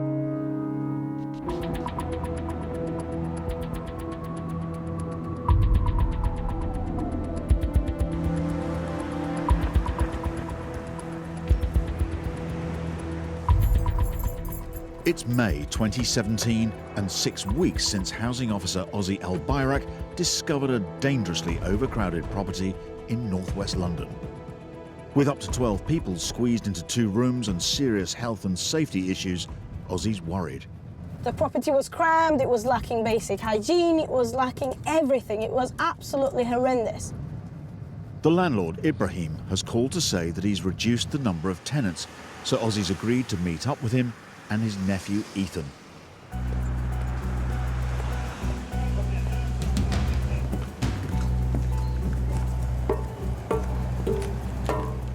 Mr. Barak from Harrow Council, you're Etam. I'm good, how are you? Not bad, thank you. This is basically a letter to say I'm inspecting today. It looks like the property is no longer overcrowded, and some of the beds have been dismantled. So they just put that up there. So we got a bedroom here. And fewer tenants means they're a lot safer. Because of the language barrier that we're having with the tenants, they probably don't even understand the significance of this, that their lives might be at risk. Ibrahim claims that he had no idea about the overcrowding. But to Ozzy, it's no excuse. Ultimately, the landlord's still legally responsible. Well, we thought they were guests or something. If you were checking, you would know. No. There was like 4 or 5 people in one room, 4 or 5 people in another room. They were packed. Ozzy also takes a close look at the property itself. I could see you put the smoke detectors mains wired. But there's more work to be done. You got some broken tiles on there, which needs to change. See, the door is really dirty door. You guys need to put a fire door here, okay? I'm still not satisfied. The property is lacking basic hygiene. This rope is holding this rail, which might fall at any time. I've told you what you guys need to do in order to make this property safer. So you guys need to make sure that this doesn't happen again. You need to make sure your tenants are safe. Yeah. Because they could die here. We're doing that anyway. And you'll be responsible because why you guys are the landlords, so you'll be responsible if anything happens to these people. All right, thank you very much for today, helping me, guys. Even though Ozzy's satisfied that the property is no longer being sublet, she still wants Ibrahim to complete the work and make it safe. Appreciate it, thank you very much. I will come back to check all the works are done. Okay? Thank you very much. You have to be firm with these landlords because if you're not firm, they think they can get away with it and they just start taking the mickey.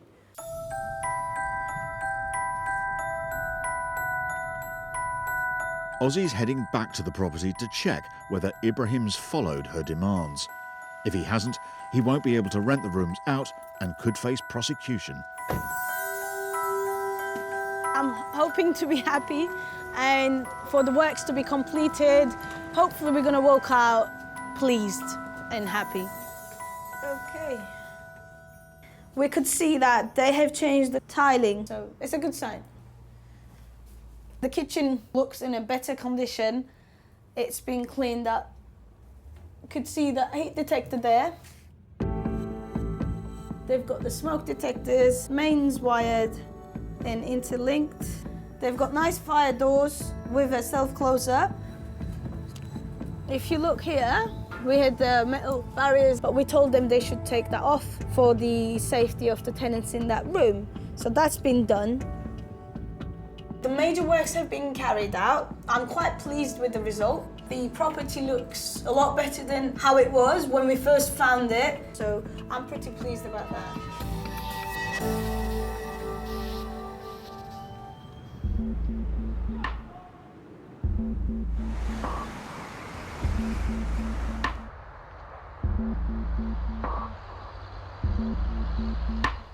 In North London, landlord Andy Fernandez has evicted the 5 strangers that his tenant Mohammed put in his house.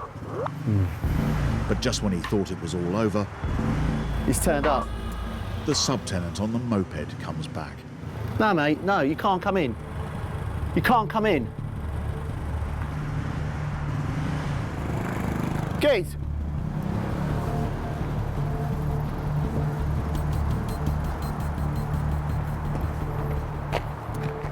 Don't know why he turned up again.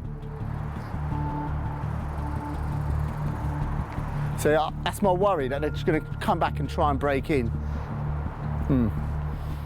Also, sitting in a car across the road are the 2 men he and Chris met earlier. I'm going to lock up. Andy decides to confront them.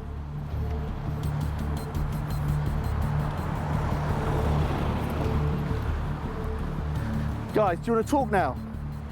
Hi. What's your problem? You can't go in. I've changed the locks. You can't go in. I'm a tenancy. You haven't got a tenancy. I didn't deal with you. No, I own the property. It's my property, and I've legally got it back. Okay. I own the property. I'm the landlord. I know. Who did you see? Farshid. Who is it? Farshid was my tenant, and he subbed. I paid him. Will you Why pay? arguing with me? It appears, like Andy, the subtenants are victims of Mohammed, who they know as Farshid, and the eviction has caught them completely by surprise. My tools, my clothes, I have to take them. I can't let you in the house. The locks are changed, you can't go in. Everyone is there? No, no one's in there. The property's empty, secured. I had court order to get the people out. The court order's been done. You cannot go in.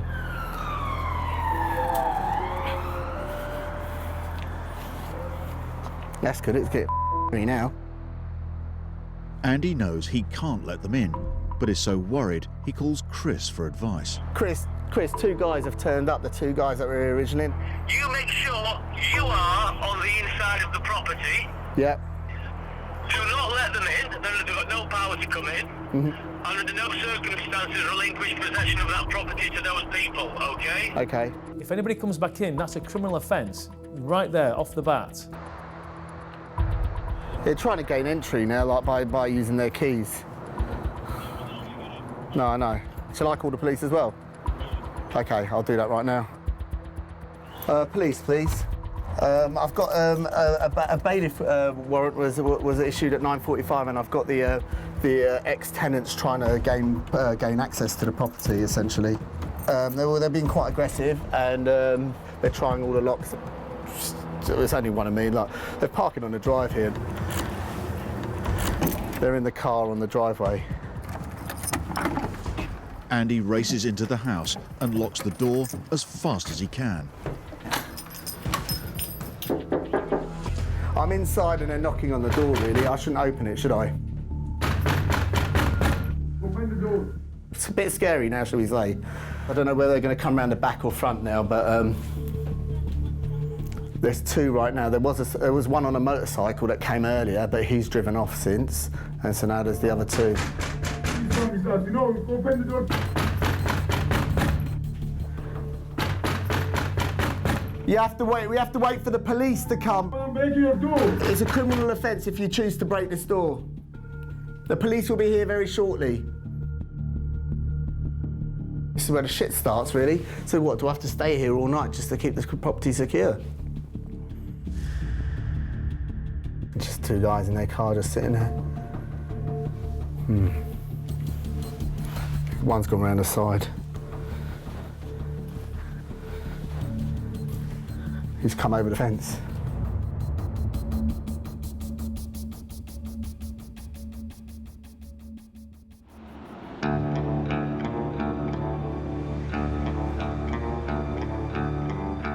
It's 1 week since Emmanuel Longue gave his lodgers an eviction notice to leave the property. Even though he knows they will still be there, he has to go in to fetch some of his belongings. I just want this to be over as soon as possible. I've had enough of it, really. I thought, going to the property, especially a week after we going and after it all kicked off, wasn't a great idea. I told him that beware. I think he kind of half knew that, obviously. It's also an opportunity to check on the state of the property. It's very sad.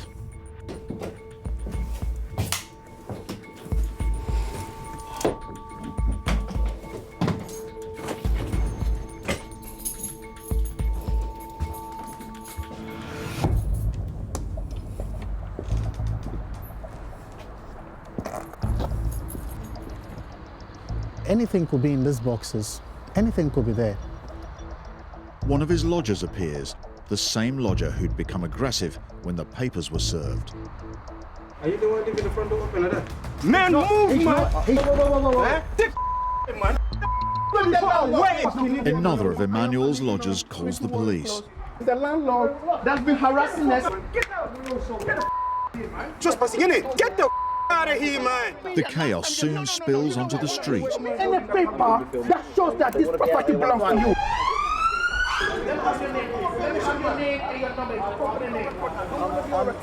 I'm the landlord of the property. We've not paid rent for over a year. The police get Emmanuel's side of the story.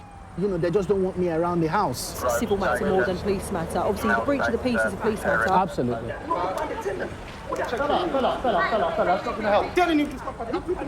The police can't evict the lodgers, but they can calm the situation down. When we were in there a little while earlier, he's got a large shard of glass that he covered my face with, so if he does come back out, just be a bit wary, yeah?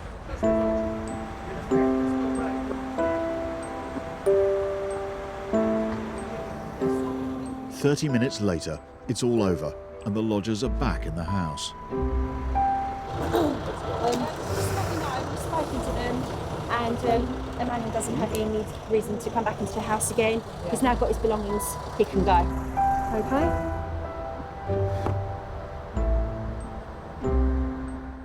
He had to make sure he kept his cool and not lose it. But you know what? When you're desperate for your property and you've got mortgage arrears, I think that's really hard to keep your emotions in check. Emmanuel has another 3 weeks before his unruly lodgers are due to leave. But it appears unlikely they'll comply. I just want to have all of them out, sell the property, and pay the mortgage lender. This is a race against time. A race against time to get that property back, because there's a good chance it could be repossessed by the mortgage company.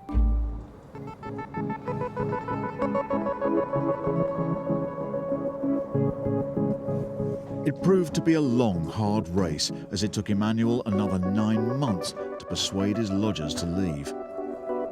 By the time the last one left this property, my mortgage statement was running into 52,000 plus. It was painful. It was painful.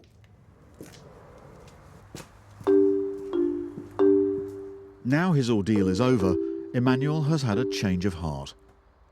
Rather than sell the property, he's decided to move back in.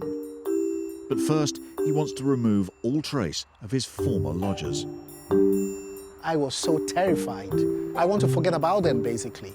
And that's how scared I was. I just want to take everything that belongs to them. I want to take it out of my property. So everything that will obviously sort of remind me of them, I just want to take it out. I don't want to, I want to have new things into the house. To help erase the bad memories, he's busy creating a new, airy living room. Sort of like broken all the walls down and make it sort of, you know, let that fresh air come in and let that open space be there. It's been a long struggle, but Emmanuel is finally home. I'm so glad to have my home back. It's my joy, you know. Back in 2016, when we asked Emmanuel's lodgers for a statement, this was their response. The lodgers claimed that Emmanuel had neglected the property and that there had been multiple maintenance issues, including a faulty boiler, which had not been attended to. They also claimed that the local council had demanded work done to eliminate serious hazards. They claimed that they were threatened with eviction by Emmanuel's mortgage company, so didn't want to pay the rent if it was not going towards the mortgage. And that Emmanuel had stopped communicating with them and was aggressive if their rent was late.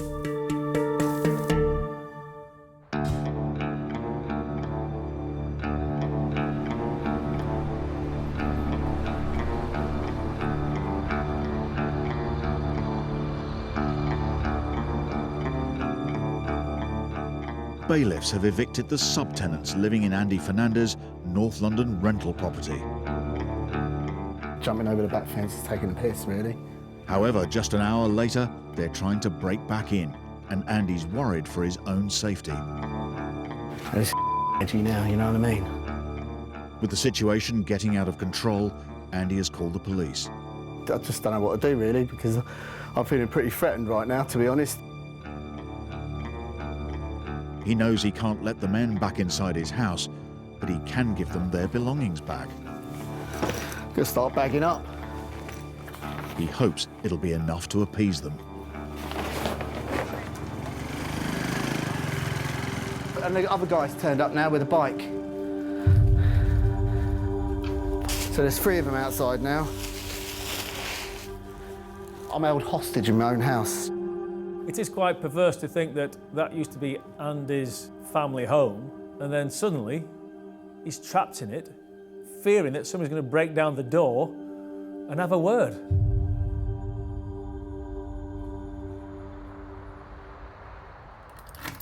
Eventually, the police come to his rescue. Andy asks them to act as middlemen and pass the tenants their bags. We're just here to prevent breach of peace now. Yeah, absolutely. We'll obviously make sure that they don't come in the property. If you want to start bringing the stuff down, then by all means. When the tenants see their belongings brought out, it confirms their worst fears. They're now homeless. Sorry. Rubbish, yeah. You're not anyone. You're not like you. Calm down. He's not listening. He's not human. But I can't let you live here. We've just shut this door up. Yeah. I'll try and get them away.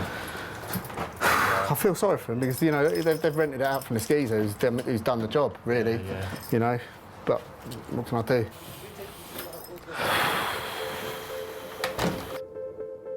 Eventually, the subtenants pick up their belongings and head off to look for a new home. That's it. Gone. Woo! That's a relief. It's taken 8 months and cost him over £12,500, but Andy finally has his property back. I think this is every landlord's worst nightmare. It's been an arduous process. It's been stressful, financially, emotionally, but it's over. After the event, Andy and I spoke, and Andy was, I think genuinely, really quite frightened.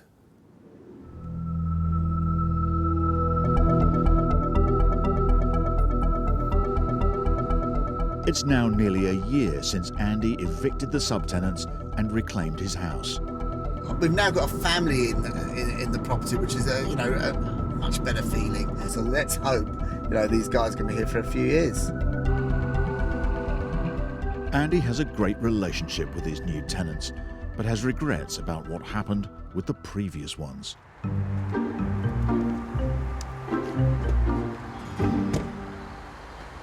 Looking back, it was actually hell, to be honest. Hell on earth. These guys, they were very angry. And rightly so, because they didn't know what was going on. They didn't know Mohammed was subletting. They didn't know I was the actual landlord.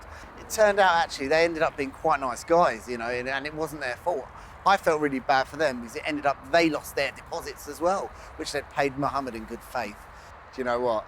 I wish the guy was erased from my life. I just find him a kind of despicable human being, really. I think we'll probably try and claim the money that he owes back. In essence, 13 he owes me, plus all my legal fees. Next time, When are you going to pay me the money? a Northamptonshire landlord is owed thousands in rent. What about all the rent you owe me? Hey? They now owe me over £4,000. You can pay. A widow in Lincolnshire struggles to evict her unruly tenants. That's a statement saying, up yours. Oh my God. And the elderly owners of an HMO in Kent are pushed to their limit.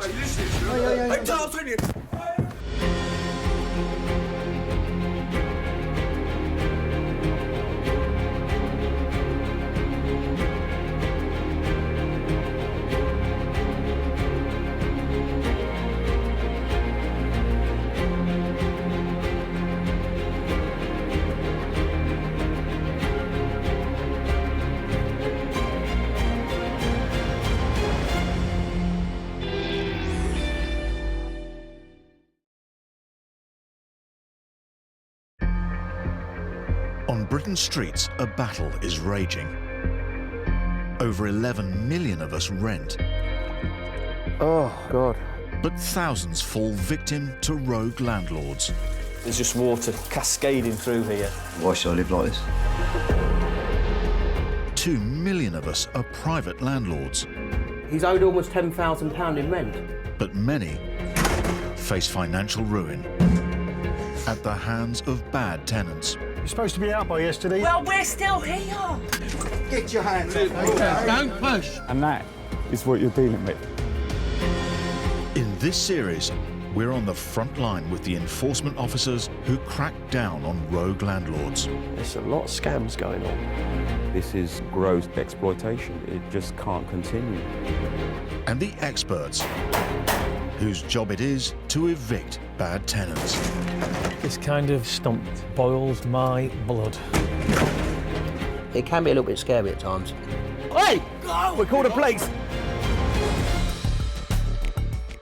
In this episode, you haven't paid me the last 3 months. a landlord chases his letting agent for missing rent. He wants his back. Oh, is that right? He's not going to property back. Really? A desperate mum and her young children are stuck in a dangerous rented flat. I'm freaking out and I'm terrified. There's no excuse for it. It needs dealing with immediately. And on a dawn raid, How many folks are living in here? housing enforcement officers make a shocking discovery. The pantry's being used as a bedroom. The entrance hall's being used as a bedroom. Dreadful, isn't it? Absolutely dreadful.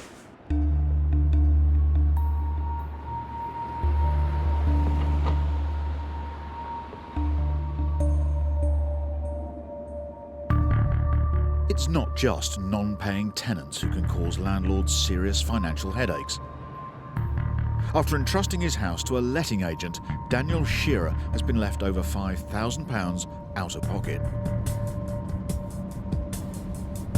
Today, he's been joined by Paul Champlina from Landlord Action on the hunt for his missing cash.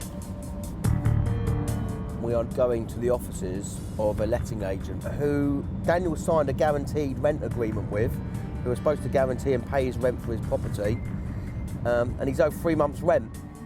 3 months ago, payments for the 3-bed semi stopped without explanation, despite the agency's own contract stating that they would pay up even if the tenants didn't. We signed the agreement and I thought I'm in safe hands. But after 4 months, they stopped paying me altogether. I kept calling them, asking why they're not paying me. They got uncomfortable about it and they made excuses. So I am angry and I am very frustrated. After scores of emails and over 50 phone calls failed to produce any answers, Where's the place? In there? It's just there. Right, so I need to park So this in is the there. back of it. Paul and Daniel are headed to the office of the agency, Signature London, in Barking. They plan to serve notice of Daniel's intention to break the contract, allowing them to rent out his house. Second floor. It was really stressful to deal with non-payments because I'm not a property tycoon. I basically remortgaged my flat in order to afford to put down a deposit and buy this house. And I had to ask for money from my family to cover all the mortgage payments.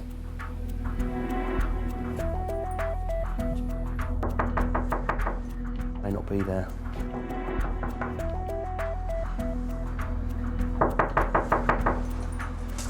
I think I should call them. There's no answer on the phone. But suddenly someone appears at the office door. Hi. We're waiting for you. I need to speak to you about Daniel's rent. He's owed rent? He's owed 3 months' rent?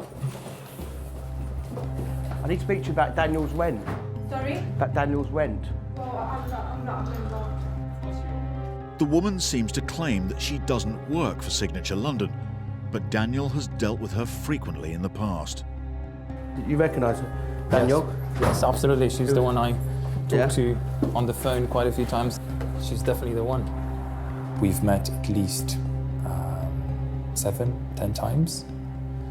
and we spoke on the phone at least 25 times. She's here. So you are part of the agency. You haven't paid me the last 3 months. I want to know when I get the rent from you. We don't want to follow people out, but she just wasn't giving any answers about Daniel getting his property back. I've got the legal letter for the possession for the proceedings. Pardon? He wants his property back, yeah? He hasn't had the rent for 3 months.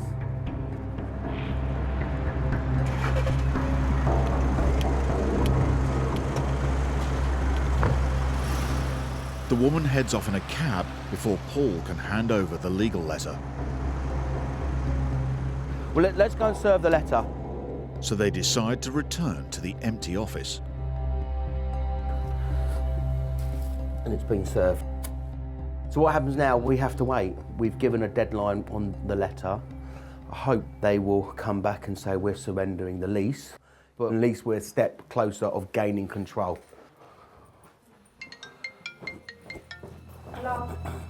As they leave, Paul and Daniel bump into the woman from the agency, who just 5 minutes earlier fled in a cab. Rob, they're outside. I'm not going to come out the office and I see these are outside.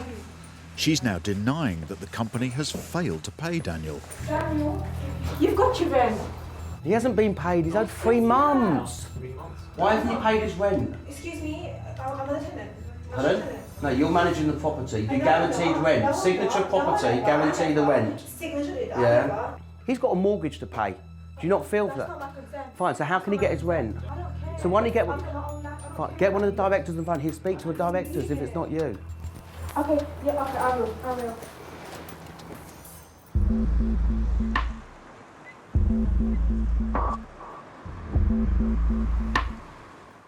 Landlord Daniel Shearer is with eviction expert Paul Champliner. He's owed 3 months' rent, okay? Why? They are at the office of the letting agents who owe Daniel 3 months' rent. Just wants his rent. You've got your rent. No, you didn't pay Yes, me we the last pay you. 3 months. He's owed 3 months' rent. Show me proof. The agency office is being manned by only one member of staff. Yeah, that's email. Okay, that's fine. And she gets a colleague on the phone. Yeah? Okay, let me just have a quick word. Hi. So we've just served a letter, which is giving notification of forfeit the lease. Sorry? Yeah, carry on, talk. Yeah, I'm talking.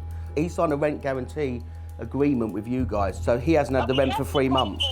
Pardon? Even though the tenants have not been paid, we have been paying him. She made out that they weren't getting the rent. Well, that's not our concern.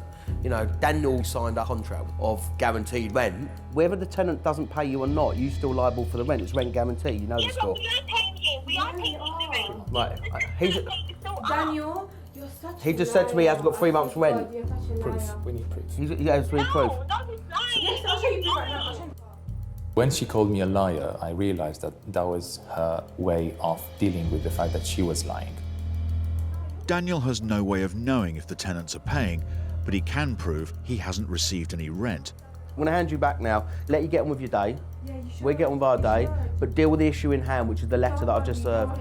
Fine, but because what I'm saying is, he wants his... Oh, is that right? He's not going to get property back? Really? Okay, all right. She was trying to make out that she was a victim. There was only one victim, and that was Daniel. Have a good day. Bye-bye. I thought rent guarantee will keep me away from those kind of problems. So it's really frustrating. It appears that the visit does have an effect. As an hour after Daniel and Paul leave the office, the letting agency pay up part of the debt. Hello? Hello, Paul. I've got some good news from the agency. They basically paid me for 1 month. They still owe me 2 months' rent, but they did something, so I think that's great news. In debt to his family, Daniel now needs to get the rest of the rent money and his property back as soon as possible.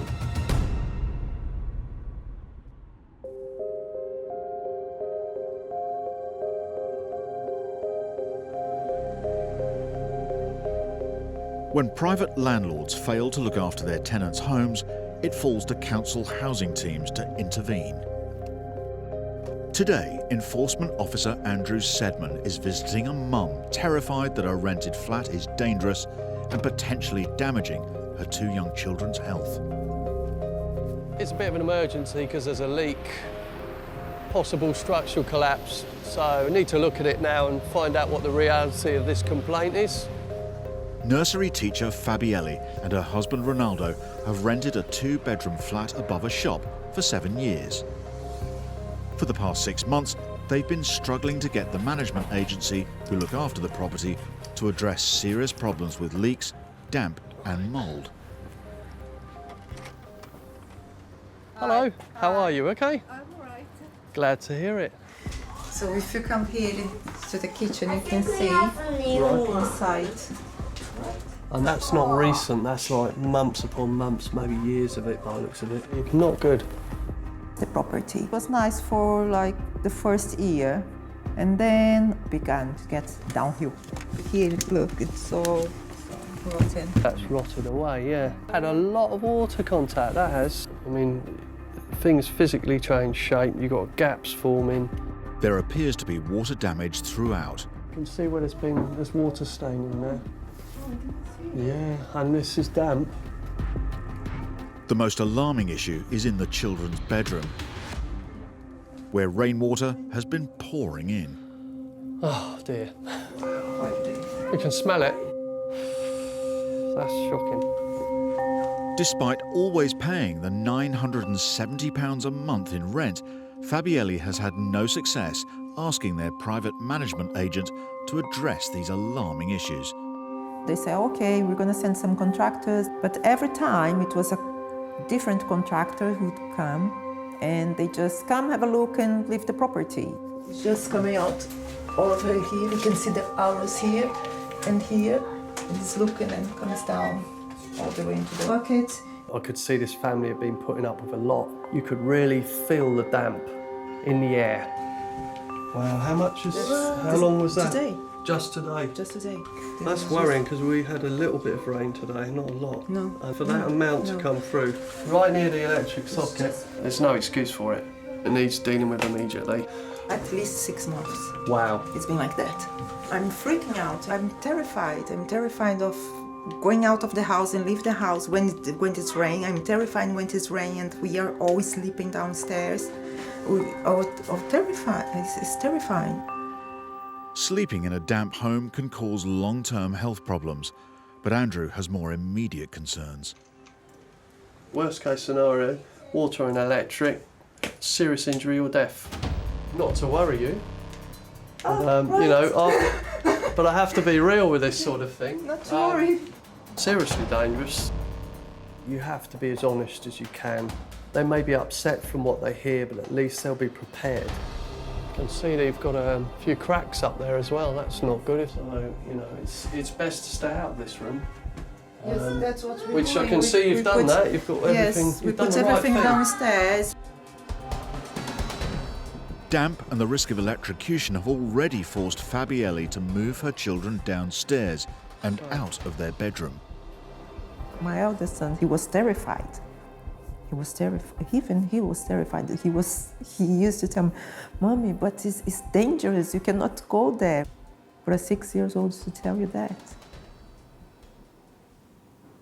it was terrible. Everything was an accident waiting to happen there. It's horrifying what people go through and what they'll put up with. It ain't living, that's what it isn't. The landlord is ultimately responsible for the property, but the management agent is running it, so Andrew needs to put pressure on them to fix things and fast.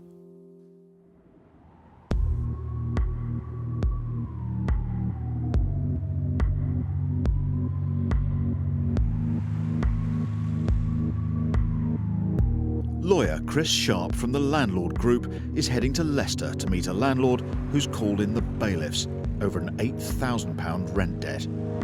Nobody enjoys this part of the process. They really don't. My client would have done anything to avoid having to get the bailiffs in. But £8,000 is a lot of money, whichever way you look at it. And it's caused my client a great amount of stress. It really has. Waiting for Chris is landlord Amrit Sawan. He's been renting his house to the same family for over 5 years. How you doing, Amrit? Good to see you. Good journey over? 4 years after moving in, the tenant, Mr. Chenier, suddenly stopped paying his rent in full. He claimed that this was because of the poor state of the property. They just started being really petty on certain repairs. Maintenance issues. Over the last year, I would say they literally came in by the week. However, every time he reported a repair and we ever said, look, are we allowed to come in to look at this? He'd deny us access. So I've brought the inventory that you signed at the beginning. So just so that we can compare and contrast what it's like now to what it was when you let it out. Everything is marked brand new. And there's pictures there of the property being shown as absolutely immaculate. We might as well walk down to the property now. Despite a court ordering them to leave a month ago, Mr. Chenier and his family are still in the process of moving out. Oh, there he is. Oh, what's the word? Is it okay if we come on, Mr. Chenier? Yeah, you're fine. Is it okay? I mean, you don't get any joy from evicting a family. I'm a family man myself. I mean, to be evicted from your home with your, with your children. I mean, I can only imagine that it's got to be one of the worst things that could happen. We've just had it from the bailiffs that they're running about half an hour or so late, I think. After months of refusing access to his landlord and with his eviction imminent, Mr. Chenier makes an unexpected offer. You're welcome. We welcome you in our home. Okay, after you, Amrit. I'd like you to see the condition of the property, how we're leaving it. It's not unusual to find a tenant still in occupation on the day of an eviction, but it's very unusual for the tenant to let you in. I was suspicious. There was no carpet here. We're leaving you a nice carpet here. So, I mean, this is how we found it. In fact, better than how we found it. We have literally given this property back in pristine condition. Amrit doesn't agree, as there appears to be more damage than the expected 5 years' worth of wear and tear. Look at this wiring. That wiring wasn't on the schedule. That wiring has been put in by the tenant. Yeah. You've got 4, 6, 8, 10, 12. There's another 6 in here. My goodness. When I saw the condition of the house, I was quite shocked, to be honest with you. 1, 2, 3, 4. 4 more double sockets. Let's go through the other parts of the house. Before they moved in, it was fully refurbished. We probably spent in excess of £25,000. It was a new kitchen, new bathroom, freshly painted, plastered walls. Everything was brand new. Was that door missing when you let it out, Amrit? I don't believe so.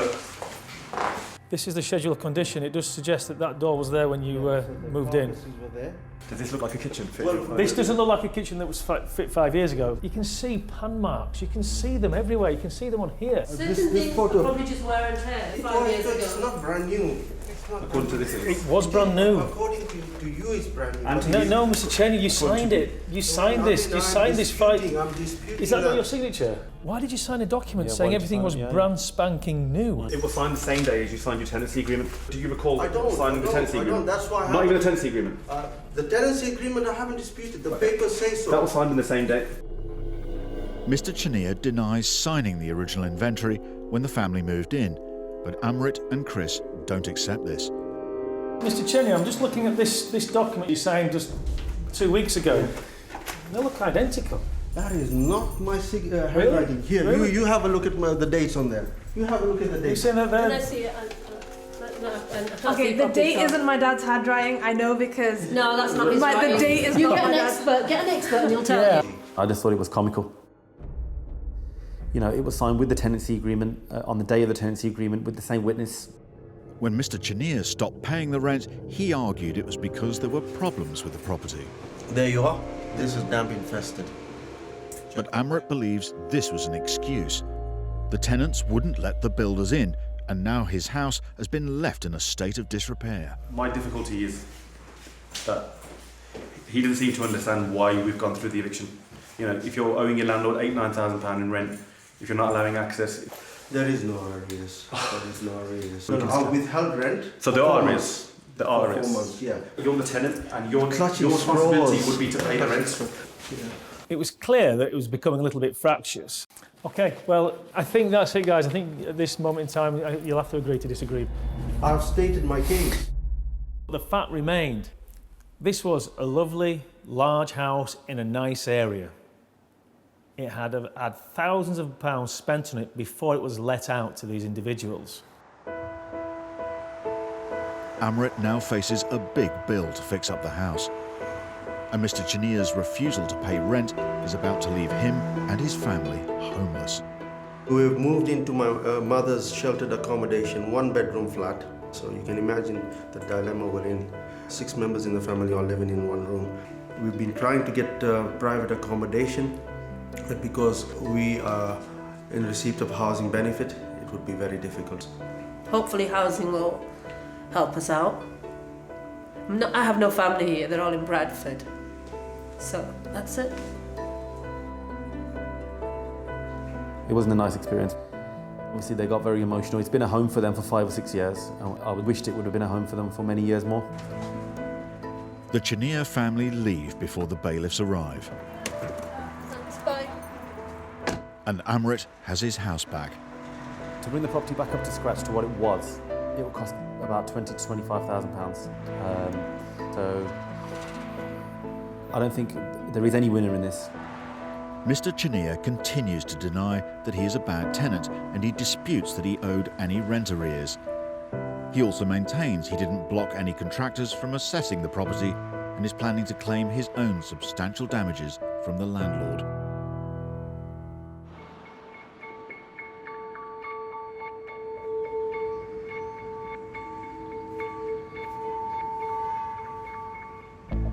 It's 6 a.m. in Brent. So we're going to be splitting up into small groups so that we can gather the evidence that we need to take this case forward. Enforcement officer Herb McGowan is leading police and council housing workers on a dawn raid of a 3-bed home. So we're going to proceed to the property now. We had intelligence to suggest that this was an unlicensed, overcrowded house in multiple occupation. Good morning, from Brent Council. Hello? And we go early mornings because an element of surprise does come into it. Is that the main entrance? This is the main entrance.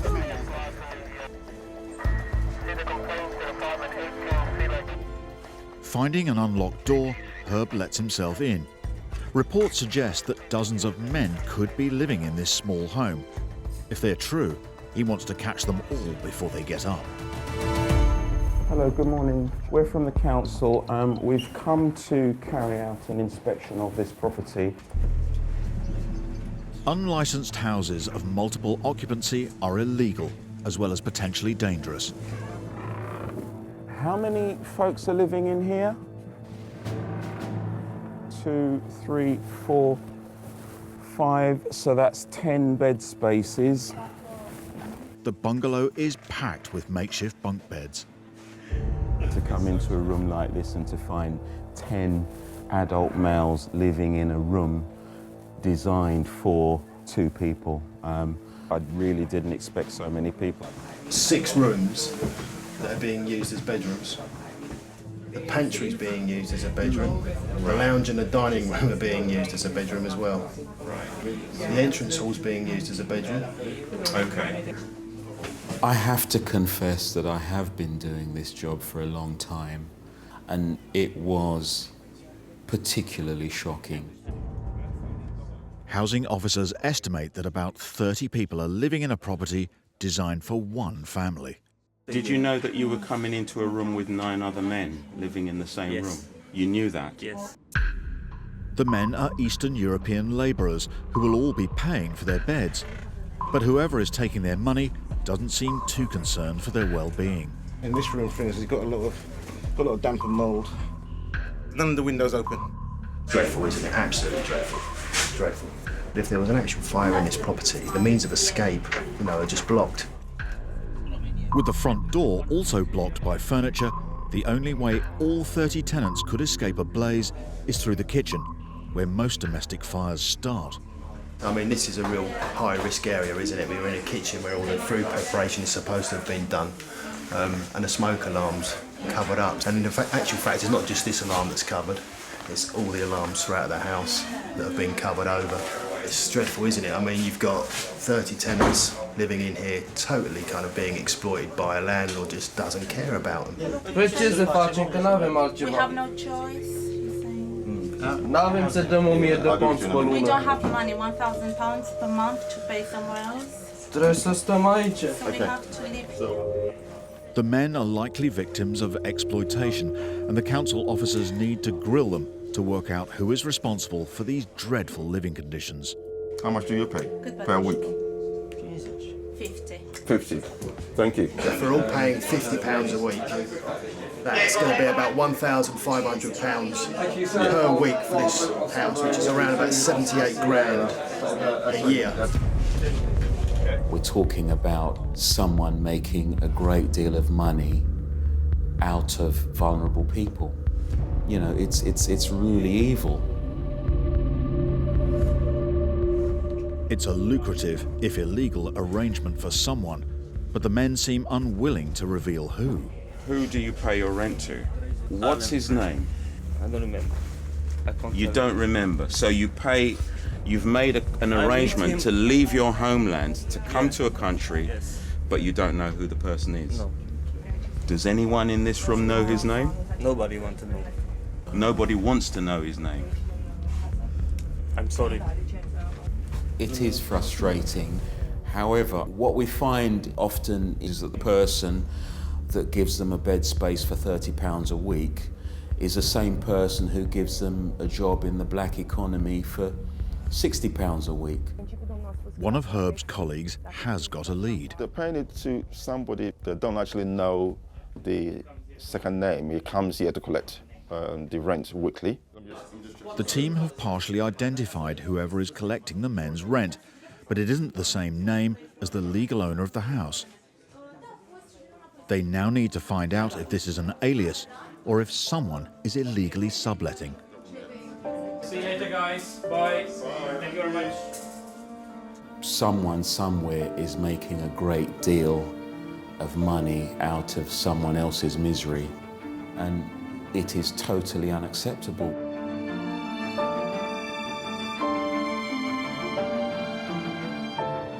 The housing officers' inquiries lead them to conclude that the official tenants of the property were unlawfully subletting to the men discovered living there.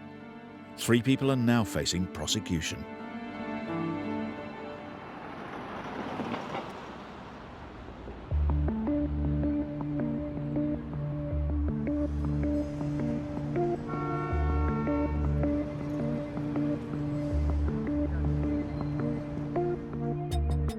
A month ago, landlord Daniel Shearer started proceedings against the letting agency who owed him over £5,000 despite offering a rent guarantee. I was really, really disappointed. They simply ignored the contract we had. After visiting the agent's office, Daniel did receive a partial payment, but no more was forthcoming, leaving him in deep financial trouble. I was in a really bad place because I simply couldn't afford covering these mortgage payments, and I struggled a lot. To further complicate matters, the tenants the agency installed have now decided to leave. They called me today and they said that they don't want to give me the keys personally. They just left the key in the bin area. Today, Daniel is going to check up on the state of his house. And okay, I found some keys in here. But with the property still under contract to the letting agent, he won't be able to rent it out again until they agree to end the deal. And for this, he may have to go to court. Excited and nervous at the same time. Okay, I'm nervous. I might need to spend more money to repair it. Right. So this will be the kitchen. Well, this is definitely not how I left it. As well as guaranteeing the rent, the agency, Signature London, were meant to ensure Daniel's home was kept in good condition. And look at this mess. Terrible. When I gave this house to the agency, it was immaculate. Okay, let's go upstairs. Yeah, big mess. I mean, look at this. They've broken the glass. They obviously flooded the bathroom. Hence the spots on the ceiling in the living room. And so I'll have to change the floor completely and repaint the living room. So on top of the fact that I lost quite a lot of money with this house already, I'll have to pay more money. £2,000 probably, if not more, to make it look decent again. So, yeah.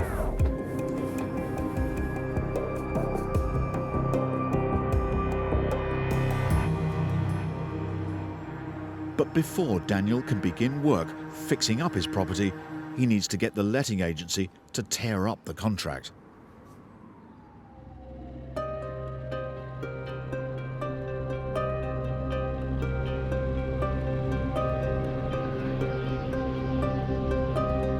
Four months ago, Council Enforcement Officer Andrew Sedman discovered a young family living in a dangerous rented flat. There's terrible problems with damp, cold, leaks, you name it. It's so major. A leaking roof meant water was flooding into the property, causing serious damp and the risk of electrocution. It's terrible, absolutely terrible. They're living in really unacceptable conditions. Andrew contacted the management agent responsible for the flat. He issued what's known as an improvement notice, demanding the issues be fixed. Today, he's revisiting the tenant, mum of two, Fabielli, to check they've complied. Hello. Hi. How are you? So glad to see you. Come in, please. Good. The roof leak above the children's bedroom has been mended. Yeah, I see it's no more leak now, which is good. But the resultant damage hasn't been fixed. I haven't even bothered painting over, replastering or anything. It's still not good enough. Still not good enough. The flat is still riddled with damp and full of mould. Oh yeah. Crikey. They don't care. At the end of the day, they got the money for the property, and I could not see any light at the end of the tunnel.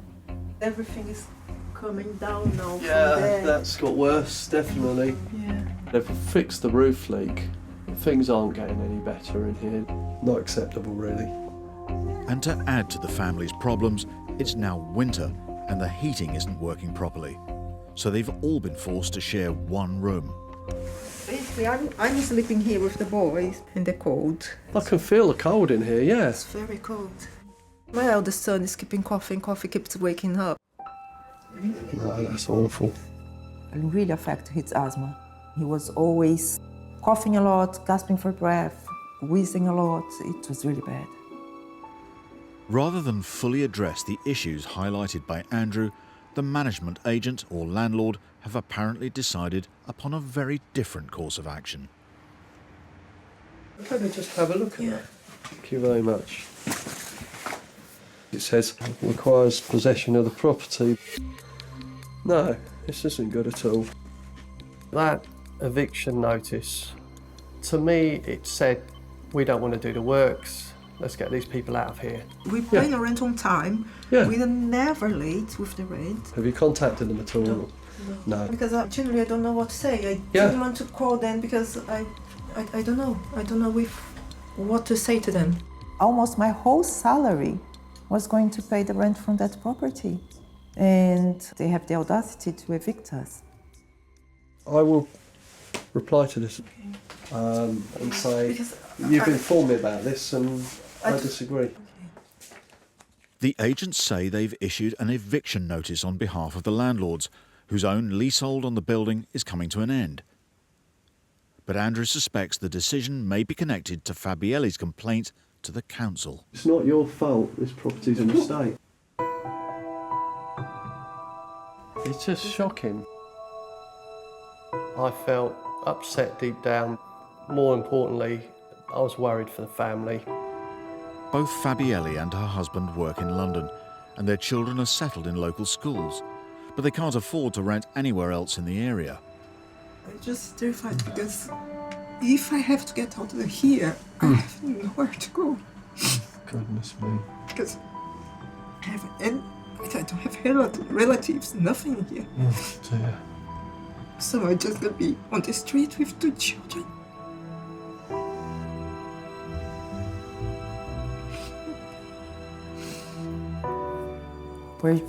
Where would I go? I have no money. I have no money to pay rent in other place or deposit or anything. It's midwinter, and despite always paying their rent, Take care now. All right, I'll be in contact. Bye. Fabielli and her family face the prospect of being homeless. For me, it was a nightmare. Some days I used to go to work and cry. We were just in a trap.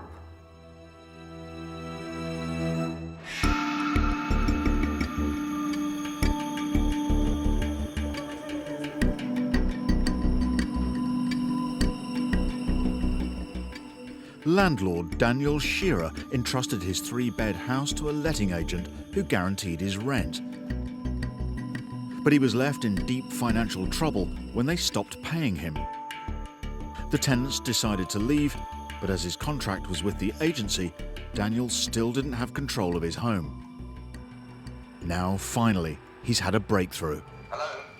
Hi Paul, this is Daniel. Hi Daniel, how are you doing? I'm good, how are you?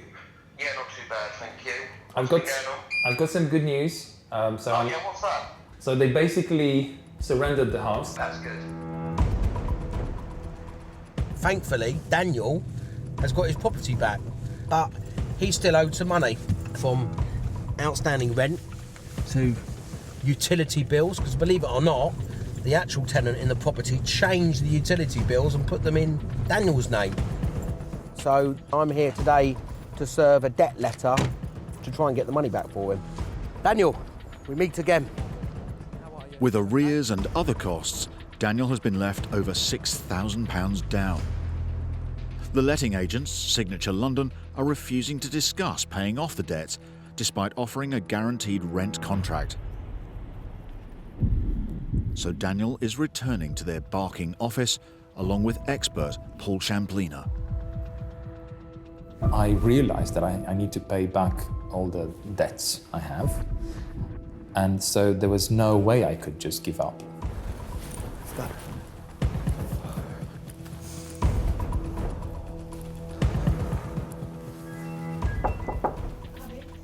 Hello. I'm here with a solicitor to sort things out. Hi, 1 second, let me pull you back. I'm just going to give you this letter. It's a debt letter for Daniel. It's the outstanding debt that he's owed. Part of it is rent. Part of it is damages to the property. And then actually the tenant that you put in, they put utilities in Daniel's name, plus legal fees. So the total amount comes to £6,263. Okay? I mean, have you got anything to say to me? When are you going to pay me for all the repairs and the rent you owe me and legal fees and the money that I lost, basically? So still nothing to say. Okay, thank you very much for your time. Bye-bye.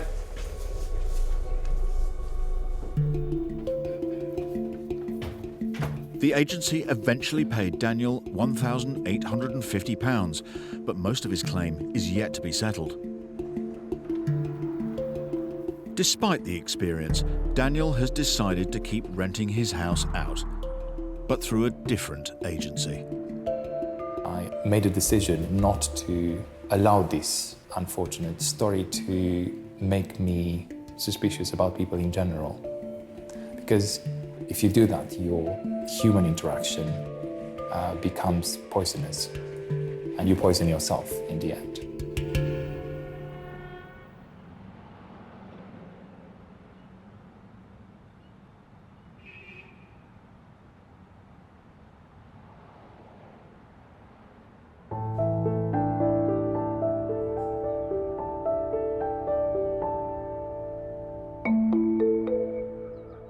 After reporting their substandard home to the council, Fabielli and her family were threatened with eviction by their management agency. Wow, you have 64 blocks. A month ago, they were stuck in a damp North London flat that was aggravating their eldest son's asthma. These are officially the boys' bedroom. With no dump on the walls, no draft coming from the windows, yeah. The couple took the difficult decision to move out of the capital to Hertfordshire, despite having to pay more in rent and endure longer commutes to work. We had to make some sacrifices. My husband has to work more shifts now, so I cannot see him much. It was very difficult because in Harrow it's very expensive. And you know, I said, no, I have to move further away. It doesn't matter if I have to put another 20 hours on the top of my weekly working journey, I will do that. It was really hard in between my husband and I. We almost went for a divorce. But I don't know, it made us stronger.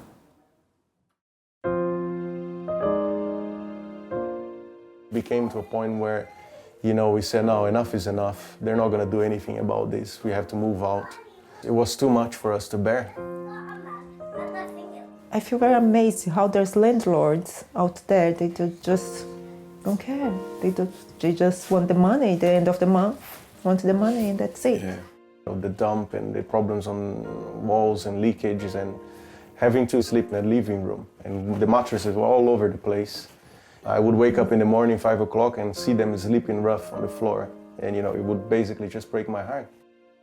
Moving to a new home has already improved eldest son Davi's asthma. Are you coughing a lot now? No, not that much. He hasn't shown any signs of it. He's No, wheezy, like not coughing, no, yes, yes. Do you like the new house? I like the new house better. It is my dream home. I feel happy, my children are happy. It's the best thing in the world. When I look outside the window, they were playing outside in the garden, laughing, running. It's wonderful.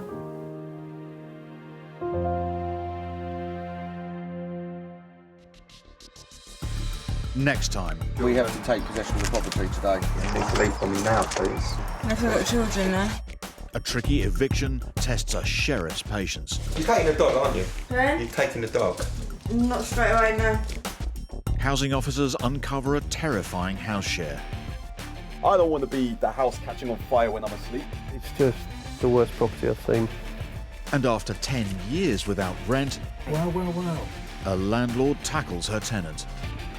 Are you going to honour the rent for the last 10 years?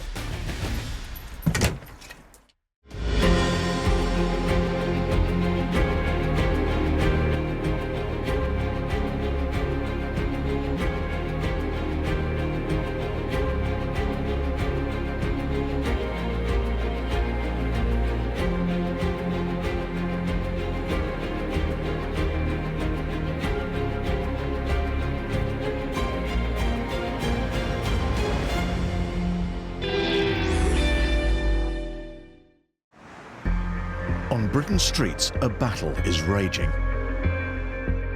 Over 11 million of us rent. I'm freaking out, I'm terrified. But thousands fall victim to rogue landlords. It's just the worst property I've seen. 2 million of us are private landlords, He's owed almost £10,000 in rent. but many face financial ruin at the hands of bad tenants. Supposed to be out by yesterday. Well, we're still here. Get your hands off me. Don't push. I had a nervous breakdown for the first time ever in my life. I'm not going back on the street, no way. In this series, we're on the front line with the enforcement officers who crack down on rogue landlords. There's a lot of scams going on. This is gross exploitation. It just can't continue. And the experts, whose job it is to evict bad tenants. This kind of stump boils my blood. It can be a little bit scary at times. Oh, Hey! Go! We called the police! We called the police! In this episode, It's private property, look. Do not touch me. Council Housing Officer Mikaya gets a shock when she raids a suburban bungalow. I don't kill anybody. You bother people too much. Yeah? A group of persistent squatters fall foul of the law. You broke in. No. The lock was changed by a locksmith. No. You can't be here. Otherwise, you'll start getting arrested. And Paul goes to the aid of a reluctant landlord. Hi. With a non-paying tenant. It's just such a mess. I just don't see how is this going to be restored.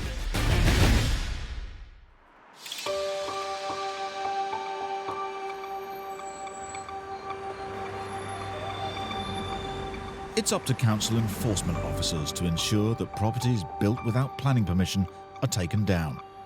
When these homes are being rented out, it's a double headache for local councils.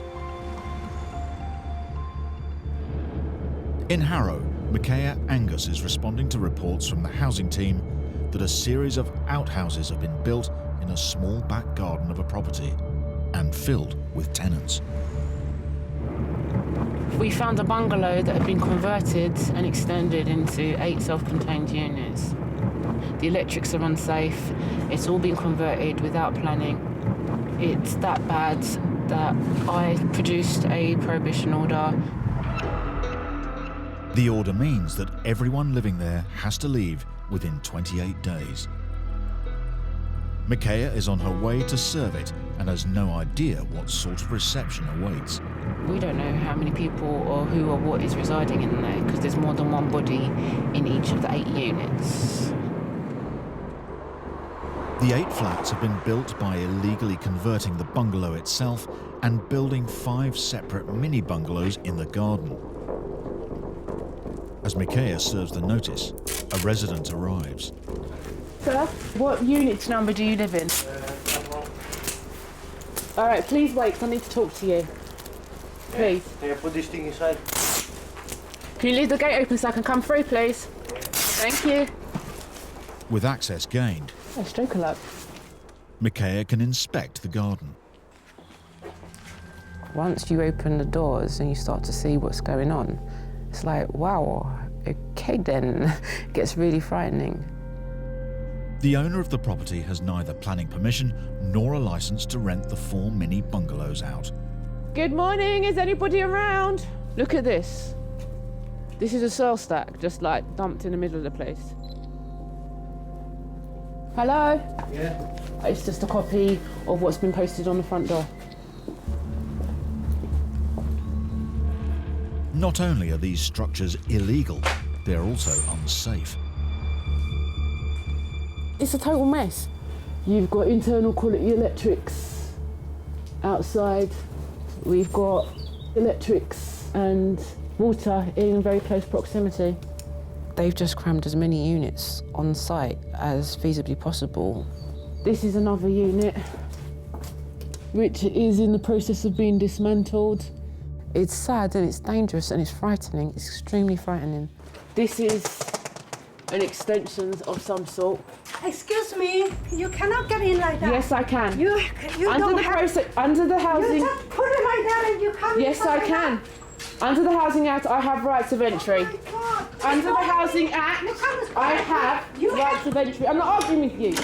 Micaiah's inspection is interrupted by a woman who she later discovers is the property owner's sister. This is private property. Look. Under the. You say. Do not you touch me. cannot. Do not touch me. Please do not touch me. Under the Housing Act 2004, I have rights of entry. You don't have right. Yes, I do. It's not up for argument. I'm just telling you the facts. You have to. No, I do not. Okay, I'm calling the police. Call the police. This is an illegal conversion. I do not have to leave. Another resident arrives home. Sir, you will have to present to the Housing Advice Centre over at the Civic Centre. Okay? But the owner's sister doesn't seem keen on Micaiah talking to him. Come on. Go to the Housing Advice Centre. Yeah, Okay. I can come back with a warrant and I will be doing that next month. Come in, come in. She's not letting us talk to any of the occupants. Okay, private help. How dare you to put other people's lives at risk? The notice means that the tenants must leave and the facilities in the mini bungalows will have to be dismantled. I don't kill anybody. You're breaking law. Micaiah will return to see if the prohibition notice has been complied with. That's a private property. As you can see, she's lovely. Wow!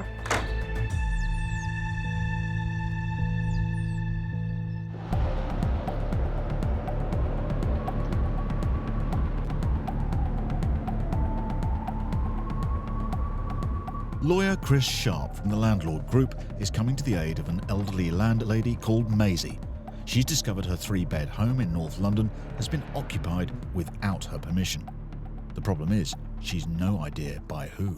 This property was empty about 2.5 years ago. It was going to get done up by my client, but she's in her 70s. She fell ill, and that didn't go ahead. Now she's well, and she went back to try and sort it out. It was being occupied. I have absolutely no idea who or what type of people I'm going to meet. Are they going to be hostile? Are they going to be surprised?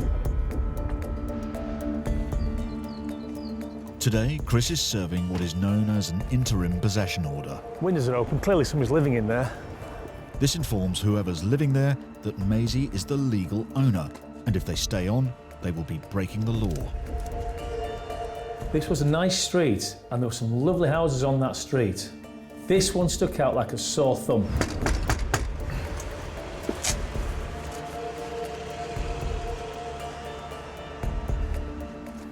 Hello?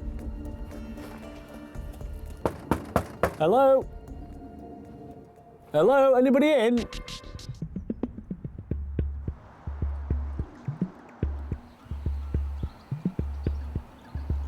Lawyer Chris Sharp has been asked by landlady Maisie to help get her home back, which she left empty when she became ill. Someone appears to be living in her property, but she doesn't know who or how they came to be there. I think the back door's even open. I need to really see if I can get around the back. But when I visited the property, I was in no doubts whatsoever it was an unlawful occupation. The place was a complete mess. Do you mind if we just go around the back and have a look over the fence? Fortunately, the next door neighbour, she allowed us to her property to look over the fence at the back. Thank you very much indeed. Hello? The back door is wide open. There's clothes on the washing line. They're in here. But whoever's in here just dumped everything out of the house into the back garden. It's just an utter mess. This has got all the look, the feel, and the smell of a squat. Cheers, bye-bye. Speaking to the neighbour, she's seen many different people coming and going, not children, many different males, females, all adults. And she suggested we could be dealing with upwards of 20. You leave a property empty for 4 or 5 weeks in certain areas of London, it will get squatted. Maisie had been ill. It was a time bomb waiting to go off. It looks like whoever is living there isn't home today. So Chris serves the possession order through the letterbox. My heart sank when it became a dawning reality that we were dealing not just with squatters, but lots of them. So I had to break that news to Maisie. Hello? Hi Maisie, this is Chris. How are you? Not too bad on the mend, I think. I know there was a suggestion that it might be some innocent family in there who has been kind of scammed by a rogue landlord. Yeah. Unfortunately, Maisie, it appears from what I've seen and from the evidence of the back garden that it's more of a kind of a squat kind of doss house rather than a family home. Right. I mean, it doesn't sound like very good news. I hate to think of what the inside of the house might be like. Yeah. It's pretty awful, isn't it? Indeed. Evicting squatters can be a lengthy and often fractious process. If they ignore the order to leave, Chris will have to return with bailiffs and force them out.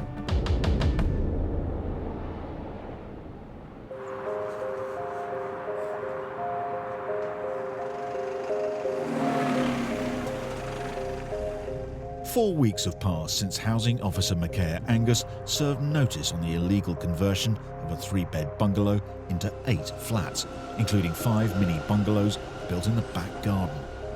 Micaiah has ordered that the tenants leave and the 8 flats have to be dismantled. This is gone? Yeah, she's filled that in. Joining Micaiah to find out if they've complied is Eddie and Mohammed from the planning department. There are 8 unauthorised flats in here without any planning permission, no nothing. Some of them were ridiculous. Some of them were just 15 square metres. It's ridiculous. The sister of the property's owner appears to be running the site. Don't touch that thing, please. Who actually lives here? Who are the My names? sister-in-law. And after a volatile encounter last time, Micaiah has brought along police backup. There was one flat there, it's a flat 6, flat 7, and then round the back, there's a flat 8. The majority of the works that had been done illegally, and we were not impressed. None of us were impressed. At first glance, the mini bungalows appear to have been emptied and are in the process of being dismantled. But this may be a smokescreen. This was the living room sleeping area. The kitchen was in that corner. Yeah. And then they had like a 2-ring or microwave here. Look. Still got the food in there. Somebody's still living in this room.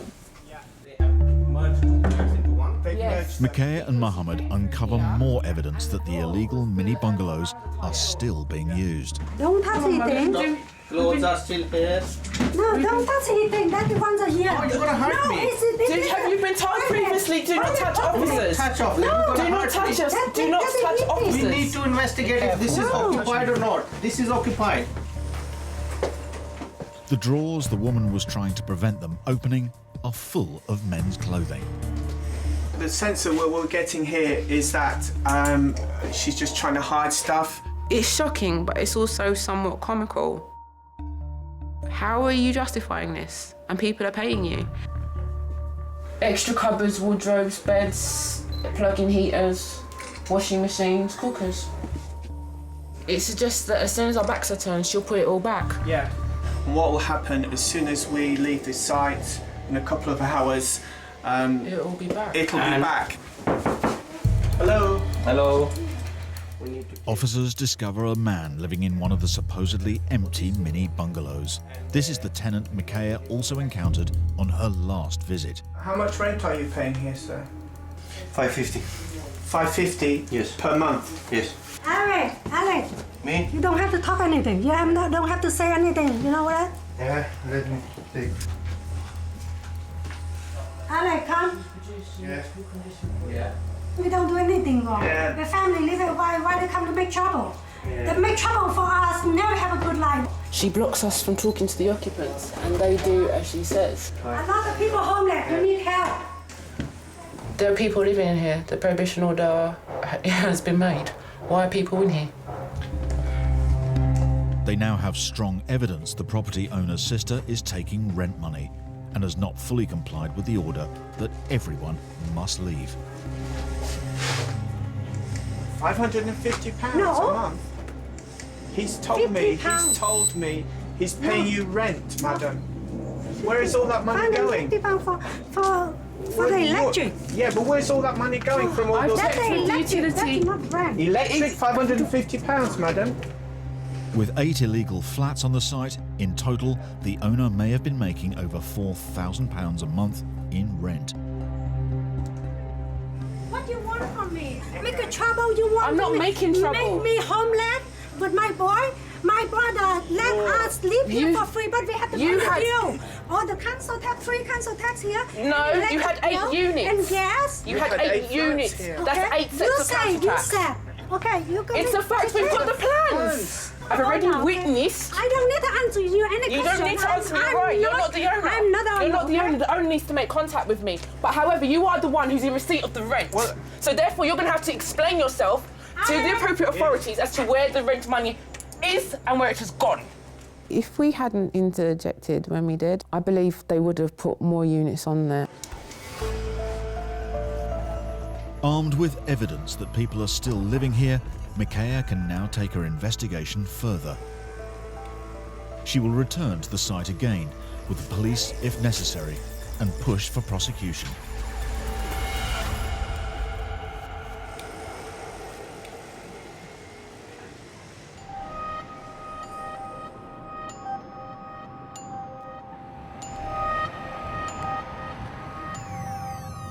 Eviction lawyer Chris Sharp is en route to meet bailiffs in Tottenham.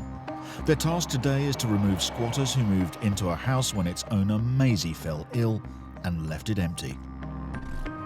I'd be lying to say I wasn't a little bit nervous, a little bit apprehensive, because my client is an elderly lady and quite vulnerable because she's been ill. So it's really important that we get this property back for her. But it all depends on who's in there and whether or not they show any resistance today. The court order expired 14 days ago. Anyone still living in the house will be guilty of trespass. I really wanted to help Maisie out because I know she couldn't help herself out here. And she was petrified. She knew the property had been taken over, but just didn't dare go down there. There we go. The one with the upstairs window, which is wide open. As he arrives, Chris spots evidence the house is still occupied, but he's no idea by who. Morning, how you doing? All right. The bailiffs are already here and ready to go.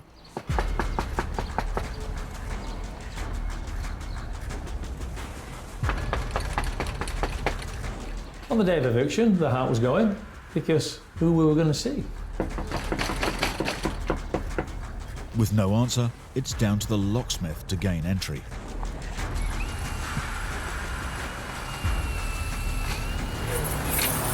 All right, in. Hello, bailiff. Hello, bailiff. Anybody in?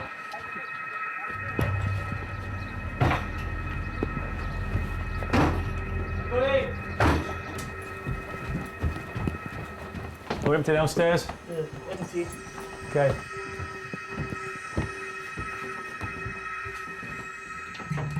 Nobody's in the cupboard. Empty? The house is empty, so the bailiff's work is done. Thanks, guys. Thank you. Have a good day. All right, you too. Thank you. All right, thank you. But Chris and his client's problems aren't over. It looks like the squatters are still living here. It absolutely looks like somebody's been here this morning. There are people's belongings here. Milk. Still got another week left on that. My heart sank a little bit. They might as well have left us a note saying we'll be back later. These people had no intentions of being out of here. The fact that there's nobody here right now is not relevant. This property's been used, and these people are going to be back. Without a shadow of a doubt. There's a lot of their gear in here. They'll probably want to get back in. The house is in a poor state, which means securing it and preventing the squatters from returning is far from a simple task. What's missing? That's only been held by that piece of timber. That's going to be out in 2 seconds, isn't it? Anybody who wanted to get into that property could. A court order is a court order. It doesn't stop somebody just putting their foot through the door and getting in. This door's decimated, the handle's been snapped off, the actual deadbolt in there doesn't work, so all we're going to have here is almost a latch keeping it locked. Even if the front door can be secured, the back door is the weak link. This door is temporarily shut with this lock here. There's no lock on here. They're accessing it through that window. That is the lock. There we go. The property was simply unsecure. They'd broken in when it was secure. It's now unsecure. I made the call to Maisie to tell her the uncomfortable truth. Hello. Hi Maisie, this is Chris. How are you? Hi, Chris. I'm very nervous. I've been thinking about it, everything that's going on this morning. How did it go? Well, okay, Maisie. Well, we're in. We've got the property back. However, the back door, the front door, the windows, they need replacing because they're simply not secure. And my fear, Maisie, is that once we leave, I think they'll be back in within hours. Okay. It's now a nervous wait to see if Chris's client, Maisie, will finally be free of her unwelcome house guests.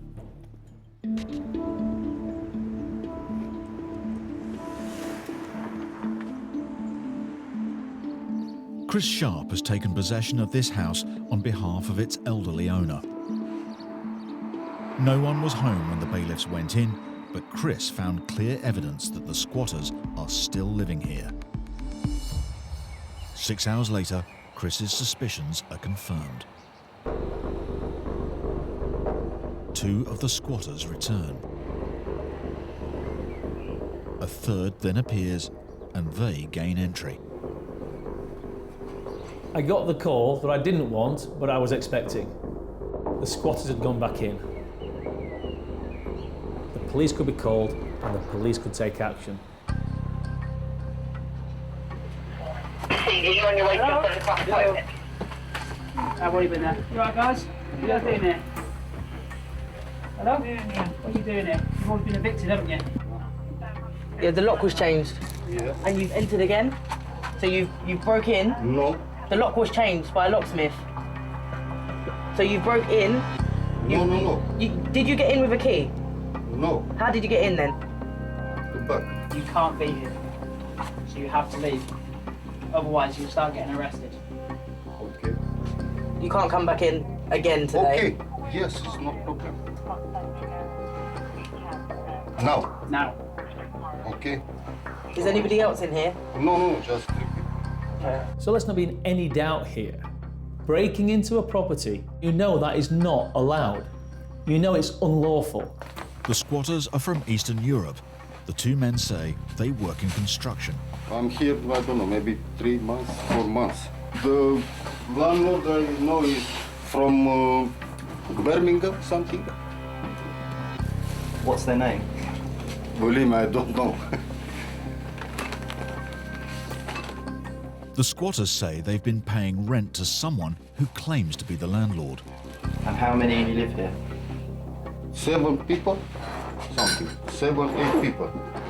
But I think it's 8.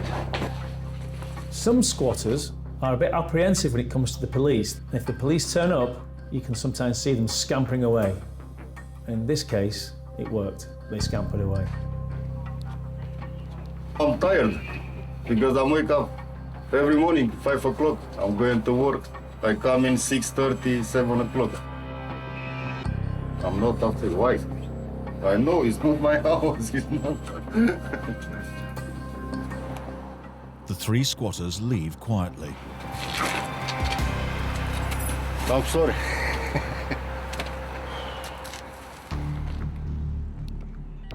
But up to 5 more people have been squatting here. So the police board up the doors in an attempt to prevent further break-ins. Hopefully Maisie, the elderly lady who owns this house, can finally take possession of her property.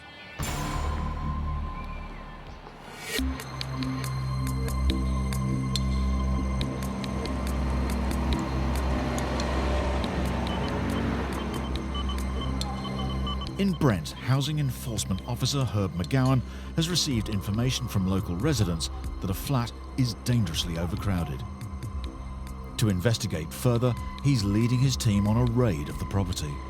So we're going to be going in as quickly as possible. Obviously, we're aware of the risks, knives, etc. They're joined by the police. Let's go for it.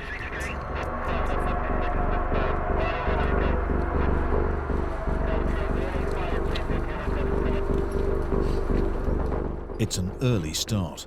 The aim, to catch the occupants before they leave for work. We're from Brent Council. We've come to carry out an inspection of this property. The team quickly inspect every room in the property and with the help of interpreters, try to establish how many people are living there. Passports? Passports. Explain to the gentlemen. We'll be asking them some questions and we'll be giving them forms to fill out. Hello there, sir. Do you speak English? As you can see, the whole room is full of mattresses. 2, 3, 4, 5, possibly 5, if not more people are staying in this room. 4 people, 6 in here. It appears the 2-bed flat is home to between 15 and 17 men. We've discovered a lot of overcrowding here. They've got just 1 kitchen and they've also got just 1 bathroom. The risk of spreading infection seems to be quite high. It's clearly unsafe for the number of occupants. A property like this was designed for possibly 5. The threat of fire in such an overcrowded property is a major concern for the officers. If there was a fire, it would be difficult for people to get out because the door cannot be opened because all the mattresses. If you look at the ceiling, the smoke alarm is actually hanging off. There's no effective fire protection here.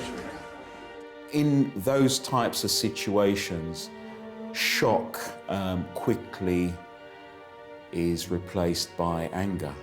I need an interpreter, please. Clearly, we're talking about someone making a great deal of money out of vulnerable people. To aid the investigation, the team want to establish one crucial piece of information. So who do you give your money to? The identity of the person responsible for collecting the rent.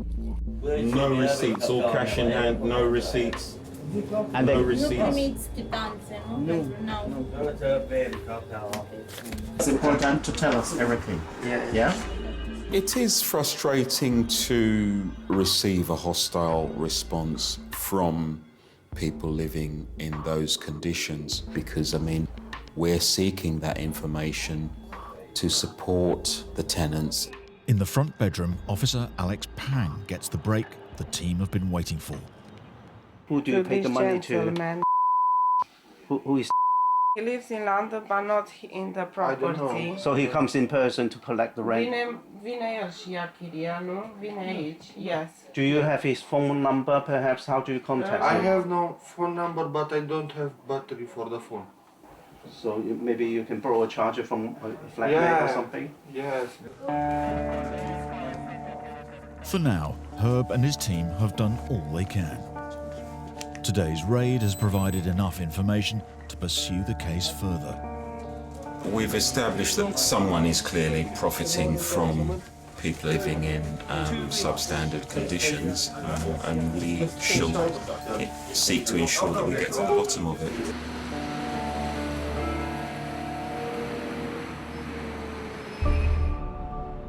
Brent Council is still pursuing the case. Enforcement officers managed to track down the landlady who said the tenants moved out of the property in June 2018. Legal proceedings are underway against the tenants who were found to be subletting.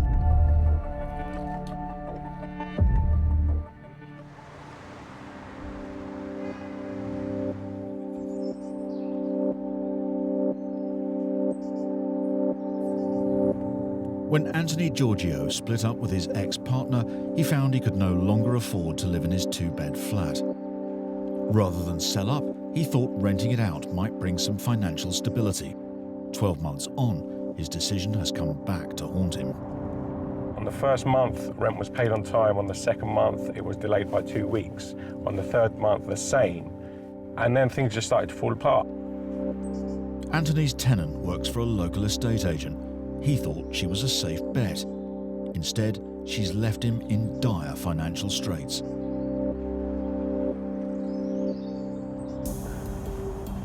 I've had some really bad times. It's been really stressful. I live with my parents. I wouldn't be able to live somewhere myself, even on the lowest rent. When I sit down and I do all of my expenses, for the month, I'm left with £60. Struggling to pay the mortgage on the property, 4 months ago, Anthony went to court to try and evict his non-paying tenant. But she fought back and launched a counterclaim about lack of maintenance. So he's enlisted expert Paul Champlina to help. This tenant clearly knows the system. In early May, there was an order that the money would be offset as long as she left the property forthwith. Well, we're now 6 weeks down the line. She still hasn't left. With Anthony down more than £13,000 in lost rent and legal fees, Paul has called in the bailiffs. He's paying the mortgage, not getting the rent, and his only way out of it now is for this eviction to go ahead and sell the property. It made me feel, I wouldn't say angry, but kind of vulnerable because neither myself or my ex-partner could afford to live here. Had a baby coming on the way, so that was added pressure as well. With the bailiffs due in an hour, Anthony meets Paul at the property. You a bit apprehensive what's going to happen? Yeah, a bit unsure. Have you spoke to any neighbours at all? A couple of days ago, I just said, look, have you seen any activity? Right. what's going on. He goes, yeah, in the night, he goes, I heard some activity. Oh, right, so she's but still he goes, there. I'm not sure if she's Right. still going to be here. Well, should we go and knock on the door, see if she's leaving or what her intentions are? Yeah? This situation for Anthony was just a kick in the teeth for him. When he's really feeling down on his luck because of his relationship breakdown. Is that the flat there? Right, are the blinds normally up? I didn't even want to confront her. I drew up my conclusions about how she is as a person, and nothing that I could have said would have changed anything. Hi. The eviction's taking place in about an hour's time. Will you be ready to leave the property? Yeah, that's absolutely fine. Yeah? And you'll be able to pack all your stuff by then, yeah? Yep, that's absolutely Okay fine. then. Thanks so much. Thank you. I didn't know what to expect when I knocked on the door. I never do, but she was nice as pie to me, really. She seemed very pleasant enough. It's a very good act, very polite. It's, you know, if that's who she is, then that's great. But from the last 10 months' experience, it's a completely different personality that we've been dealing with. It did wind me up because it's like you've known for such a long time that you have to leave the property. Why are you leaving it to the last second? Hopefully it's not in a poor state. We've just got to wait. The struggling landlord should shortly be rid of his non-paying tenant. Only then will he discover what condition his flat is in and whether he can quickly sell it to end his debt nightmare.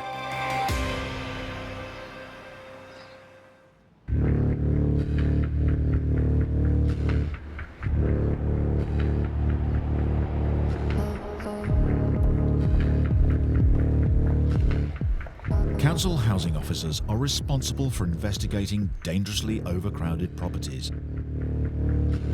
In Harrow, Andrew Sedman is en route to a terraced house after receiving a tip-off from an unlikely source.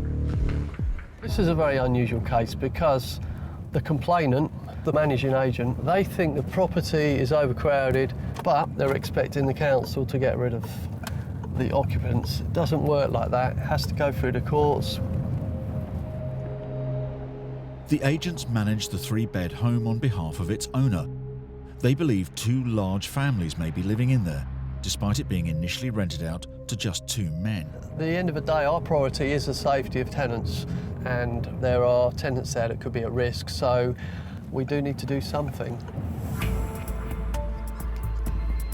Meeting Andrew to inspect the property today is colleague Simon, along with representatives of the management agency.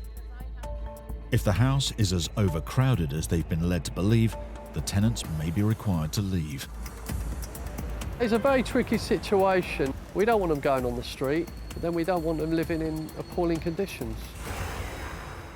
Hello, sir. Hi. How you doing? Okay? My name is Simon. I've come to inspect the property. Is that okay? Yeah. Okay. Is there the family in there?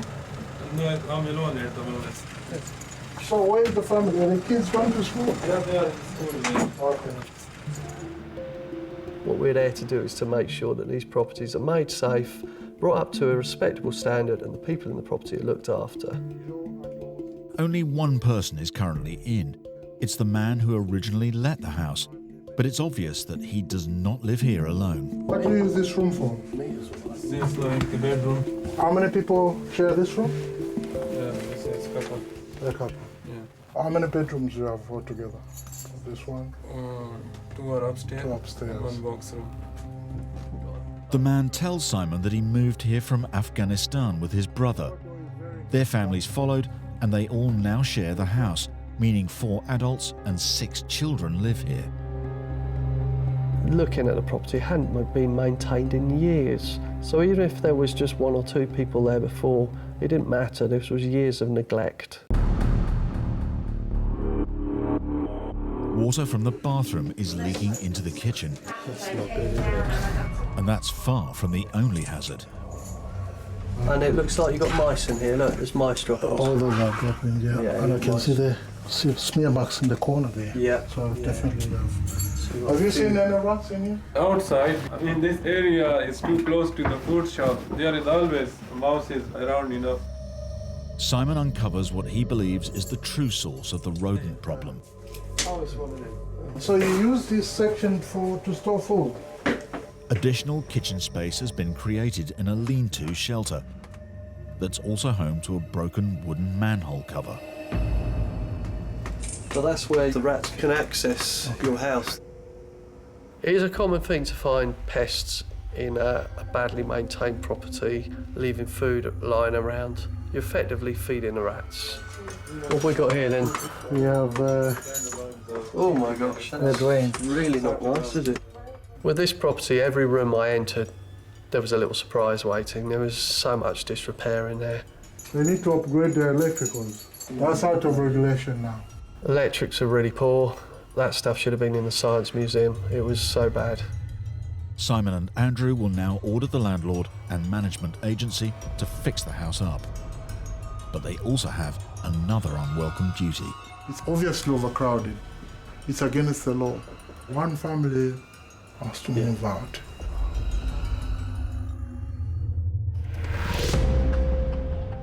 Four months later, both families were still living in the property. The managing agent took the decision to evict them all, and they were later removed by bailiffs.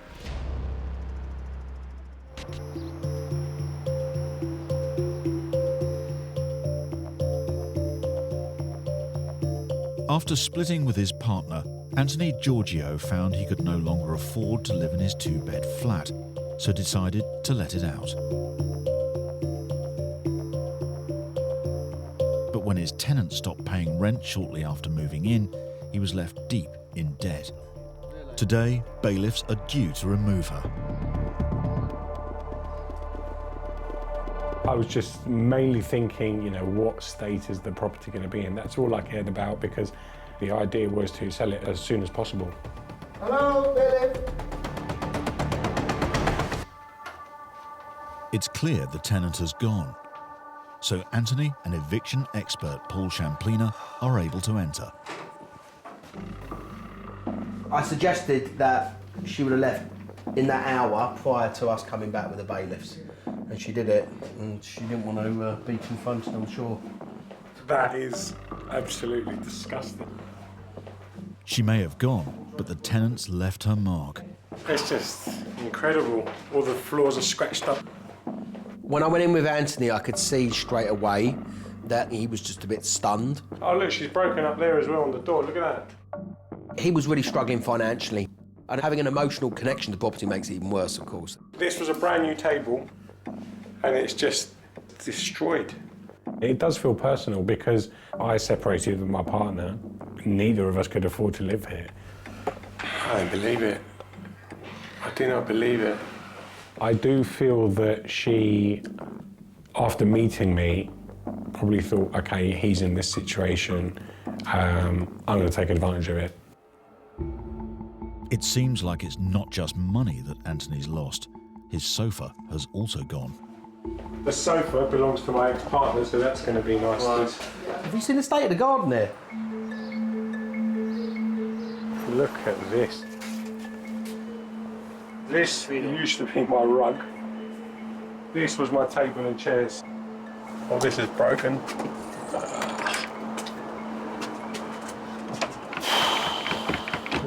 People have no respect, do they? So how are we going to... The reality is, it could have been a lot worse. It could have been a lot worse, and it could have been trashed. But because Anthony had lived in the property, everything's magnified. I had a bed stored in here, which was my ex's bed. I'll be honest with you, the worst part of it was the sofa and the bed missing. They were quite valuable, one, and two, they didn't belong to me. Anthony will never be able to prove what happened to the broken and missing furniture, but it's another expense he will have to forego. The couch and the bed probably total about £2,000, so just that alone is more than her holding deposit. She's been here 10 months rent free, she's taken a piss and stuck her 2 fingers up, really. I cannot imagine going into somebody else's home, not paying for 10 months and having 2 kids. You never know what's going to happen. I think you're still in shock. You need a brandy, I think, just to calm your nerves a little bit. Good luck. Thanks. I hope you never have to call me again. Hopefully. Anthony will need to sink further into debt to fix the flat up in order to sell it and finally escape his financial troubles.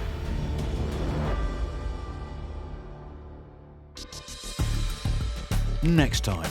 You arrest me while I'm trying to move out. Now I'd like you to go down the end of the road before I call the police. A dispute between a landlady and tenant reaches boiling point on eviction day. I feel so nervous. I don't even want to go and face her, actually, to be very honest. I'm actually shaking right now. Housing officers get a shock Why are you hiding? Come here! when they raid a suburban home. You got all these people here. Yes. You know you shouldn't have done that. Housing officers are faced with a landlord who refuses to play ball. There are limits, all right? There are limits. You take me to court if you want me, but I'm not changing. And Chris Sharp Hello? goes into battle with squatters who have taken over a church. Hopefully it should be over in a few minutes.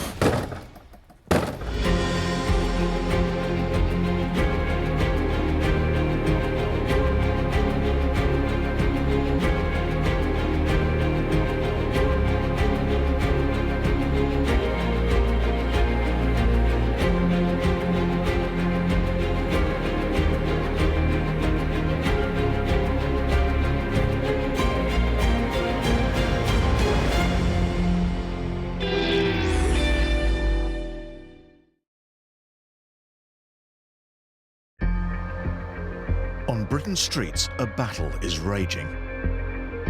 Over 11 million of us rent. Oh, God.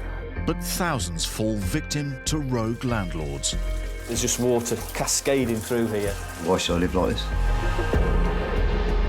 2 million of us are private landlords. He's owed almost £10,000 in rent. But many face financial ruin at the hands of bad tenants. You're supposed to be out by yesterday. Well, we're still here. Get your hands up. Don't push. And that is what you're dealing with. In this series, we're on the front line with the enforcement officers who crack down on rogue landlords. There's a lot of scams going on. This is gross exploitation. It just can't continue. And the experts whose job it is to evict bad tenants. This kind of stump boils my blood.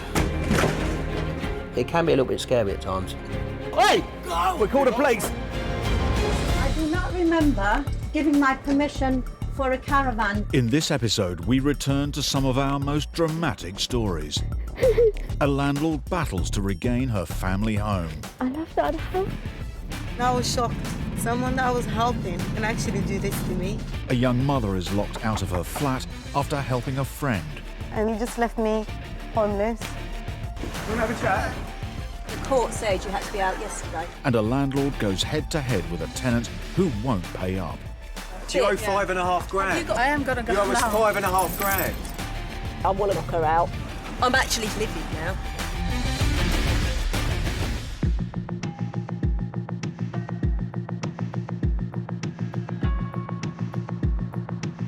February 2017 and seamstress Carla Shoebridge-Hart is on her way to inspect her 3-bed rental property. Owed over £9,000 in missing rent, her relationship with her tenants is at breaking point, which is why she's brought along best friend B for moral support. They seemed very nice people, and they were over the moon when I said yes, they could have the house. We agreed on the rent, and they moved in. That was 2 years ago, and they haven't paid the full rent since. The debt just increased. And I think it was one of these scenarios that we come across this a lot, where unfortunately the tenants have fallen hard times. The arrears have got so bad, Carla's worried she won't make the mortgage payments. I'm really, really struggling at the moment, and I don't want to lose my house. Despite the missing rent, Carla's still obliged by law to maintain the property. What I will be doing today is I will be going through the house. Right then. Hello. See all around the oven needs doing because it started to melt the door. I have been decorating in here. The fact her tenants have repainted a room in a different colour without her permission is another provocation. Oh, bloody hell. Dog poo or whatever. Whatever. Okay, right then. Yes, I need to get out. Thank you very much. No problem. Thank you. But it's the family caravan sitting on the front lawn that's the final straw for Carla. I do not remember giving my permission for a caravan being parked out here. No problems, I will move it, that's not a problem. Well, it would have been nice to be asked first. All right, okay. If you've got a caravan, it could be deemed as a luxury. So seeing the caravan there, I just think it was something that just tripped her into getting really upset.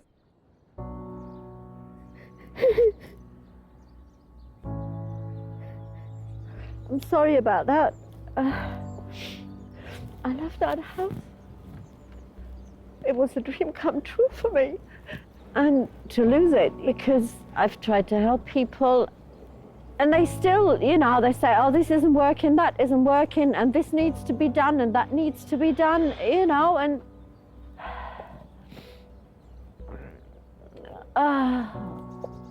I just don't know. Suppose if it was me, I'd be swearing, but I just don't like. I don't like swearing. So, you know, Magnolia. We tried to get it as close, or whatever she said there, to the colour. I don't want anything close. It was painted Magnolia. What is difficult about Magnolia? After 2 years of fighting for her rent, Carla is at breaking point, both emotionally and financially. She's decided it's time to take her tenants to court and get them out.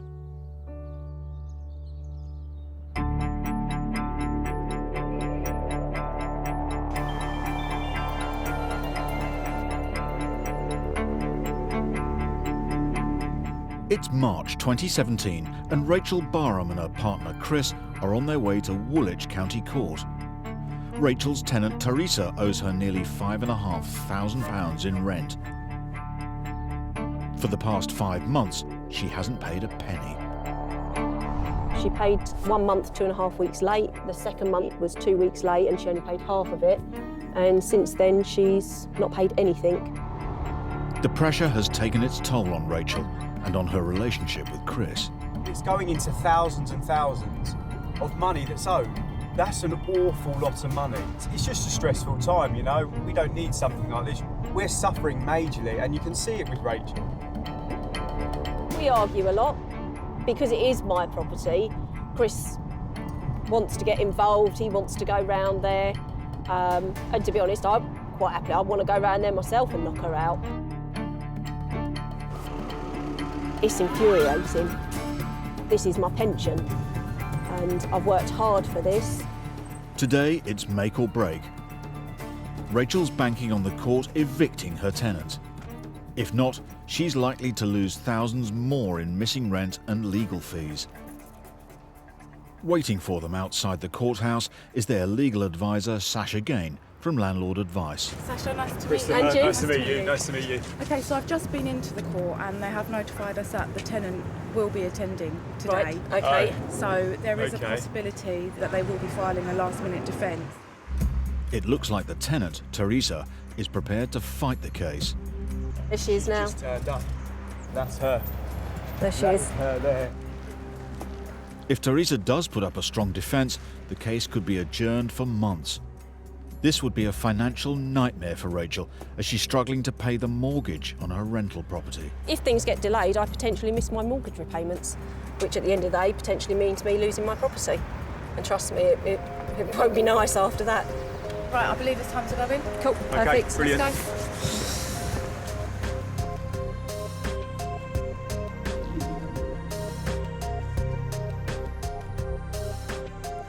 Half an hour later, the hearing is over.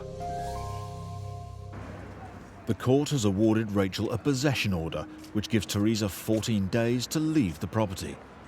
If she refuses, Rachel has the right to physically evict her the following week. 2 weeks' notice, and then straight to High Court, so in theory, she'll be out in about 3 weeks. She'll be gone, yeah.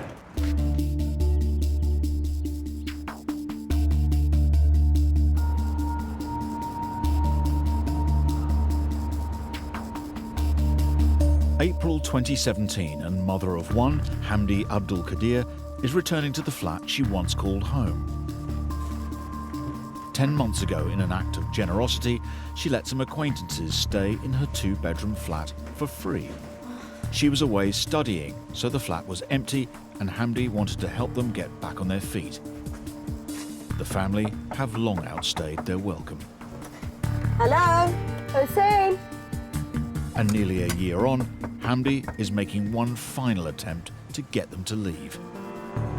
I just want to speak to him, just to see whether maybe I can reason with him, to see that we don't have to go through court and through all that hassle. Maybe he will just move out of my house. This guy, originally, I started helping him last year, January, because he was homeless with his wife, and his wife was pregnant at that time, and they had a 6-7-year-old son. Initially, it was only for 1 month that I offered to help. After 1 month, he asked for another month. I did extend it freely, but in March, he was meant to move out, and he refused. And since, I've been in this battle, getting him out of my house. If you put somebody in there as a favour, once they go in there and they don't leave, you've got no option. You have to get a court order. And that opens up its own can of worms. Pregnant herself, Hamdi demanded her flat back. Not only did they refuse to leave, but they locked her out of her own home. I was shocked that he just changed the locks.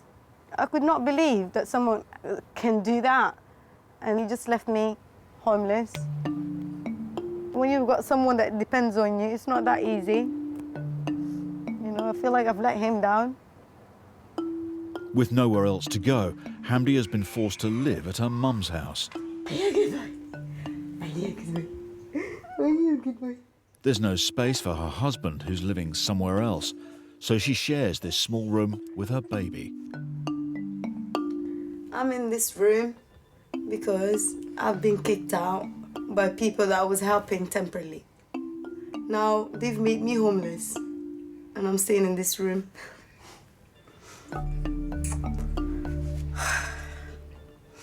I don't know if I've got a word for it, how I feel. You know, I just feel gutted. Hamdi desperately needs her home back. Oh. Sorry. There's a ray of hope. She's going to court in a few weeks to try and win back possession.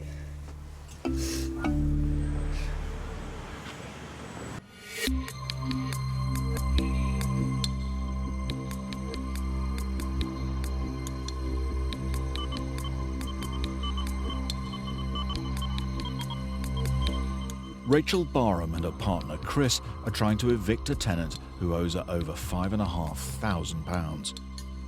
The fight is personal. Rachel's property is not simply an investment. She used to live here. It was my first house. I lived there for just over 11 years. It was my pride and joy, and now it's kind of ruined it. All those memories, they're not quite the same. It's kind of, I look at that house and just think, I hate you.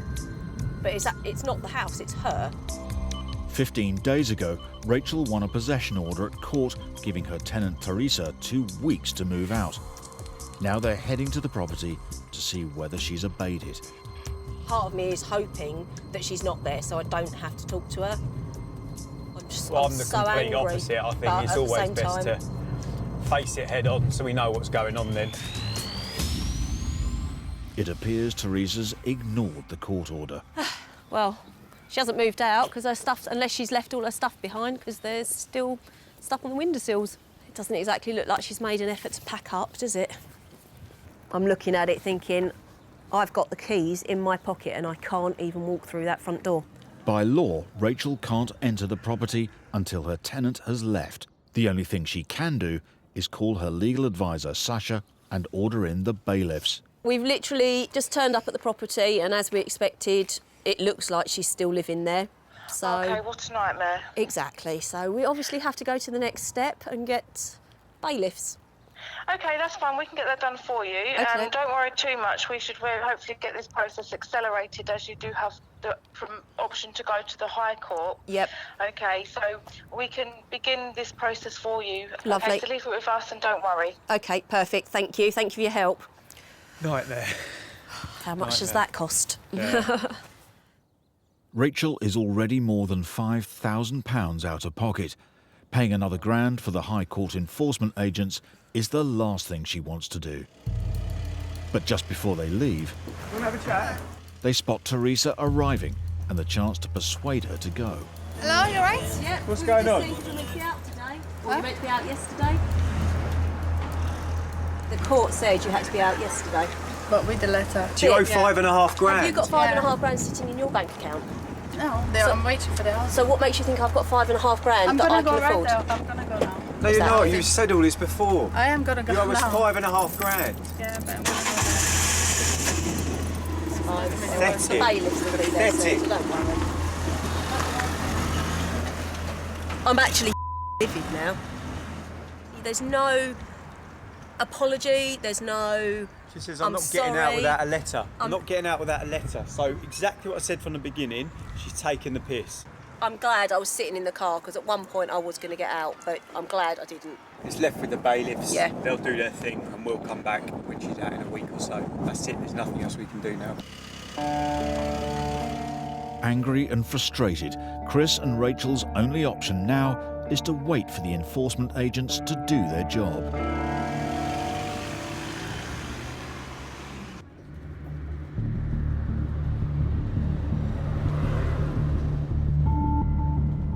Hamdi Abdul Qadir is at the end of her tether. 10 months ago, she allowed a family to stay in her flat rent-free, and they've refused to move out. Today, she's heading to court, hoping to have them evicted. I was shocked. Someone that I was helping can actually do this to me. It's caused me a lot of pain. You know, put me in this situation where me and my baby are just homeless, unsettled.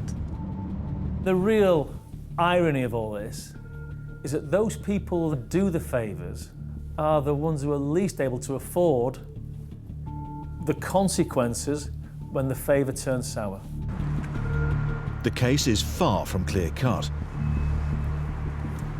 Because she originally invited the couple in and there's no tenancy agreement, they could argue they have a legal right to be there.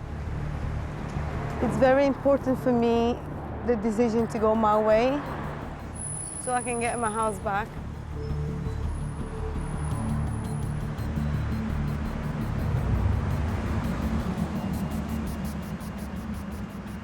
The court hearing takes less than an hour. Yes, I got it. I got the possession order. After 14 days, hopefully I'll get my flat back. I'm very happy. Oh, relieved, I think is the word, mainly. Yeah. Her tenants have been given 14 days to get out of her house. Hamdi and her son should be reunited with her husband and back in their flat within a month. Very happy. Very happy.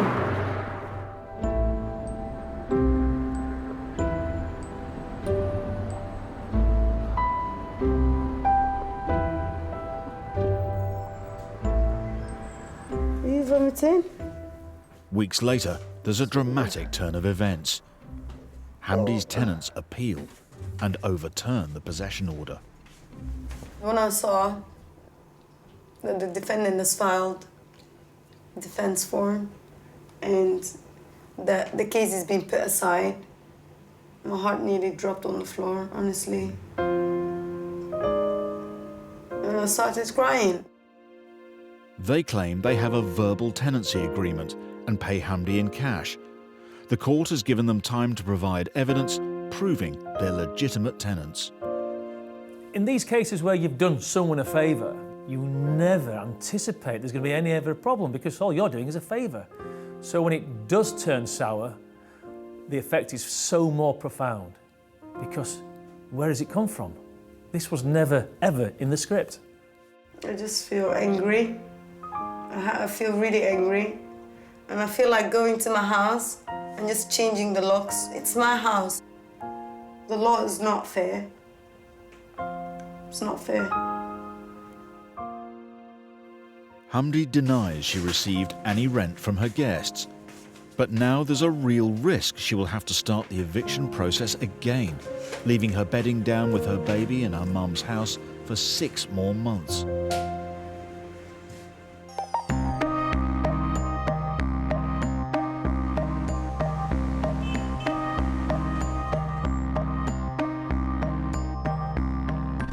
Time has run out for Rachel Barham's tenant, Teresa. At 9 this morning, the High Court enforcement agents are set to turn up and physically remove her from the property.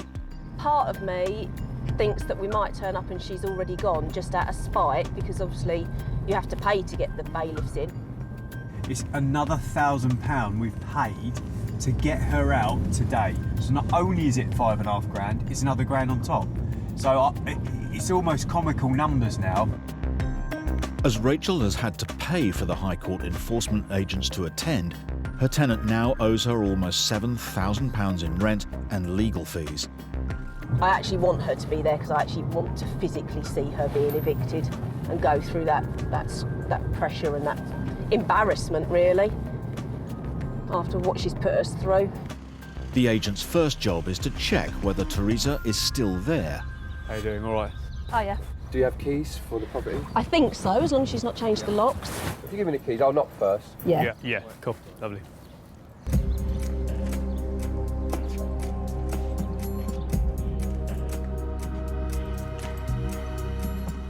Hello?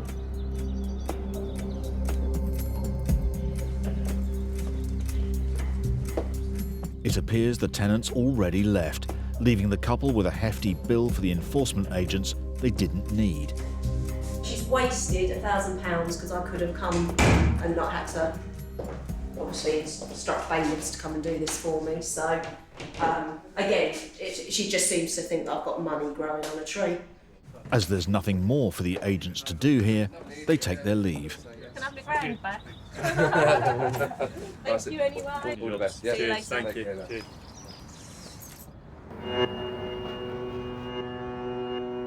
Then Rachel receives a call from her letting agent and she sees an opportunity to ask Teresa about the missing money. I got a call to say that she's going to be dropping the keys off to the New Eltham branch within the hour.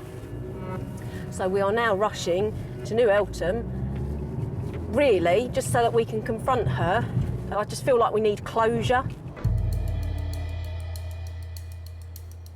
Landlord Rachel Barham and her boyfriend Chris are on their way to confront her tenant Teresa, who owes over £5,500 in unpaid rent. Teresa has no idea the couple are waiting for her at the letting agency. She's just driven straight past, really slowly. She's just driven straight past.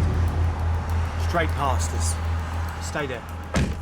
Finally, in the letting agency, Rachel gets to speak her mind to her ex-tenant. Where's our money? You haven't even tried to pay any rent. You could have given £100 a month, but you haven't.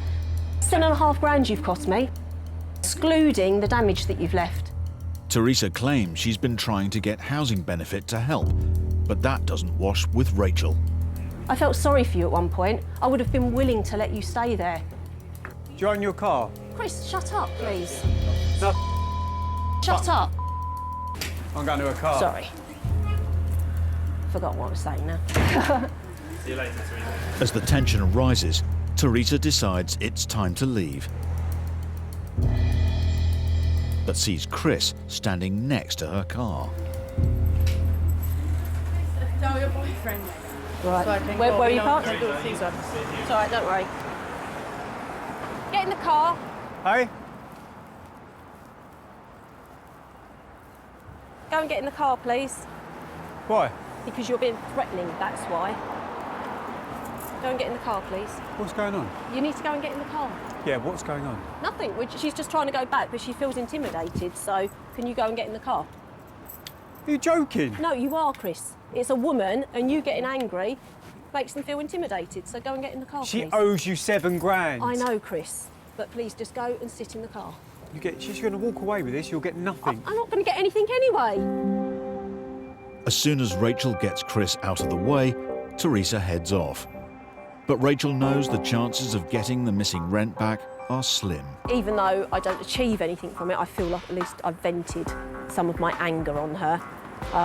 I think I've stayed quite calm. Chris, on the other hand, maybe not so. But then I wanted to shout at her, but it's not going to get me anywhere, so at least she's out. Whether I see any of that money again is another matter.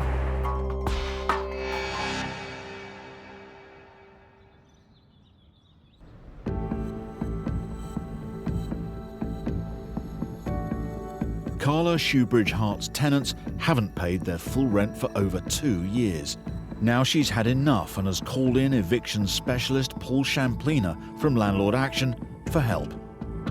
We're in Colchester today in Essex, and we're got to go and serve an eviction notice on some tenants who owe Carla, my landlord, £9,200. Carla is now struggling to pay the mortgage and is at risk of having the property repossessed. Her only chance to save it is to get her troublesome tenants out. But Paul's worried it could be too late. Today is the first step in getting her property back, albeit I need to manage her expectations. It's going to take 4 or 5 months. Hi, Carla. Nice to meet you. Paul. Hi, B. Nice to meet you. Hiya. You okay? Today, Paul's going to serve a Section 8 notice. This gives the tenants 14 days to pay up or leave. Okay, so let's do this. The windows are open.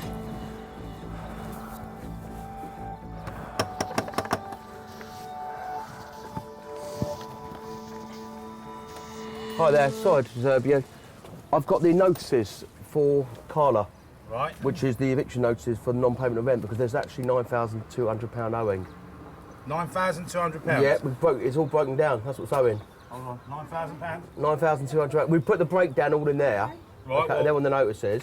Okay, well, we'll have to take that up. You know. We'll sort something out. Okay, hopefully we'll, but if it's not paid, then unfortunately we have to go to court and issue proceedings and get Carlos property back. Okay, do you understand? Yeah, Cool. yeah, no problems. Okay, thank you. Have a good day. Take care. Bye. Okay, served. Yes. I met with the tenant, and it was obvious for me that he wasn't going to pay the debt and he wasn't going to leave in the 14 days from serving the notice. Even though they've never paid the full rent from the beginning of their tenancy over 2 years ago, the tenants still seem surprised. For this to be dropped on us, it's a little bit of a bombshell. You know, things have spiralled. Richard's not been very well. He had to take time off last year, and everything just starts adding up. Maybe a few payments on the rent were maybe short or light. I don't know exactly how much, because obviously the wife deals with that. She's more finger on the pulse with the money. I hadn't been keeping a tab on it.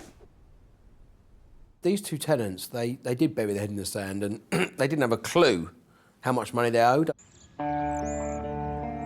Unfortunately, not keeping a tab on their rental payments has resulted in their possible eviction and a highly stressed landlord. I have to work hard to earn the money to keep a house, to keep a family in my house, basically. But I mean, I'm 61 this year, you know. I thought I'd be able to take it a bit easier. I've worked all my life, and now I thought, you know, seeing the grandchildren, that sort of thing, but it's not happening. But I wish I could fix it for her, and I can't. It's horrible. Absolutely horrible. Carla must now wait 14 days until the notice runs out. If her tenants don't leave, she'll be forced to pay additional legal fees and take them to court. An extra expense she can barely afford.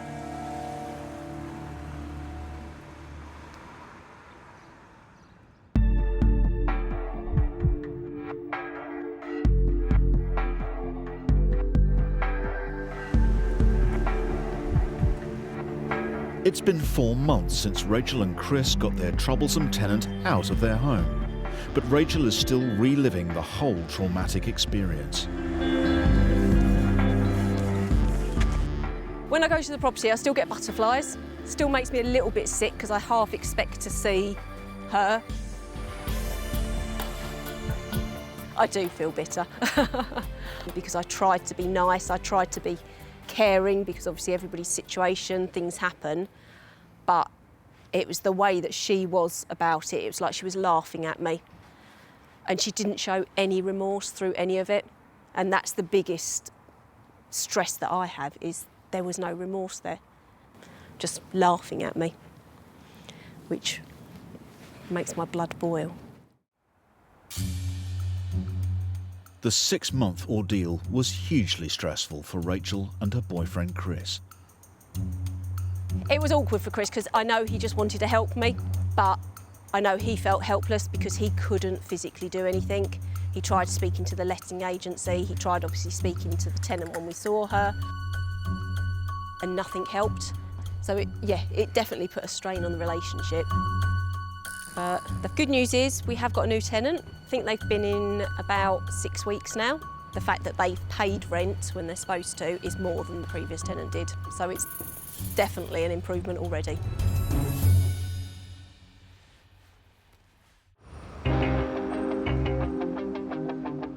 It's over 14 days since Carla Shoebridge-Hart served her tenants with an eviction notice. Now she and her best friend B are on their way to the property to find out whether her tenants are leaving. Shaking enough as it is. But hopefully, when we get there, they will say, "Here we go, Carla, have your keys back. Thank you for letting us live in your house for the last 3 years." Yes. And then they'll drive off into the sunset. Rather than take her tenants to court, Carla is trying a different tactic. She's agreed to write off their £9,200 debt if they leave without a fight. I want my house back. And so I offered them to forget about the rent arrears if they were to move out. You know what? We always say to landlords, we'll definitely get your property back, but you're most probably never going to get your money back. So it made sense to see if she could do some sort of deal with the tenant. For Carla, it's worth it. She's struggling to pay the mortgage and she's exhausted. I have a newborn granddaughter of 2 months and I can't go and see her because I can't afford to. I can't afford to go and see my granddaughter because I have to pay for the house that somebody else lives in.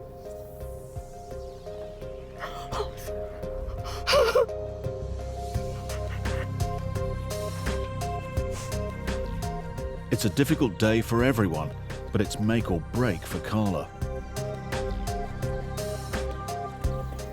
Thank you.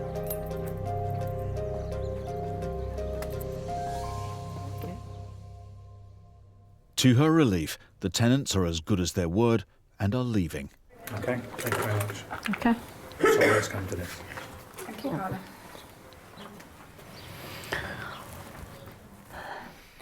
Carla's long battle with her tenants is finally over. I thought I would want to celebrate now. I feel really flat now. But I don't know what to say. They've had £10,000 worth of rent-free living. I will get the locks changed so that I know they can't come back in. With the tenants gone and the locks changed, Carla can, for the first time in 2 years, begin to relax.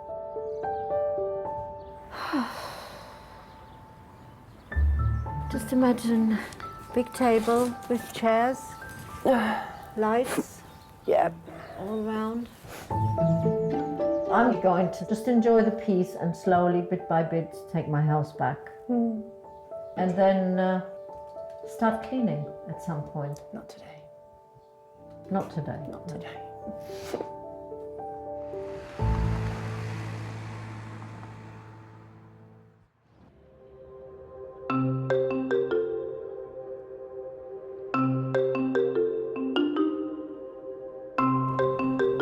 11 months after her tenants left, Carla is heading to the house again. Well, I have a new tenant at the property who's transformed the place and turned it back into a real home, and you'll meet her. Carla's best friend B moved in 11 months ago, and the arrangement seems to be a huge success. You got the kettle on? Lovely. I can do with a cup of tea. It was on the cards whether to keep it or whether to sell it, but B fell in love with it and asked if she could move in, because she was in between places at the time. It fell into place, didn't it, really? Yeah. Love it. It's such a lovely house. You walk in the door and it's just, I'm home. It's really nice. You need to sit outside. I spend Sunday morning all the time outside. Right. Yes, of course. With the rental income from her new tenant, Carla can finally visit her granddaughter and put the past behind her. Listen to the birds.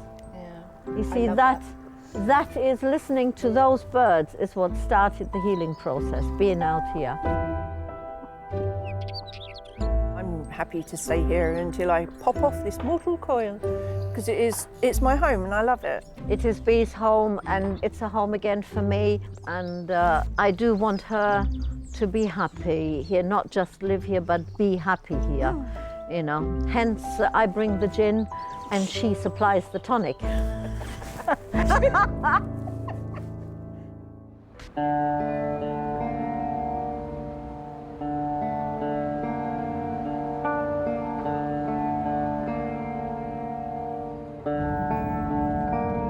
Hamdi Abdul Qadir has been battling to get her home back for almost a year and a half. But today, after months of legal wrangling, she's finally evicting her tenants. I feel very optimistic. I feel very excited because today is the day that I can get my flat back, hopefully. Because her tenants have successfully stayed in her home for over a year without paying any rent, she suspects they won't go quietly. I'm very nervous because I don't know what to expect. You know, is he going to be aggressive? Is he going to refuse? I don't know. I don't know what to expect, so I'm nervous. I hope that he's in so that I can confront him.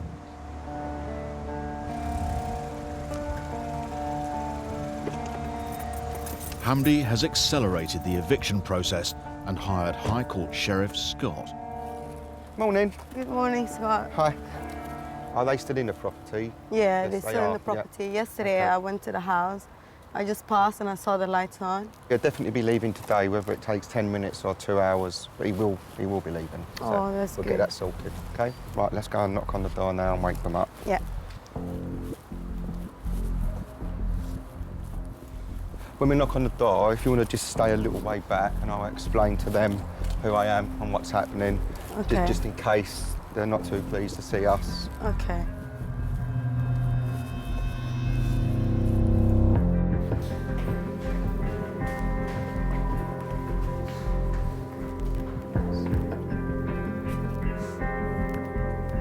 Is this us? Just here, yeah?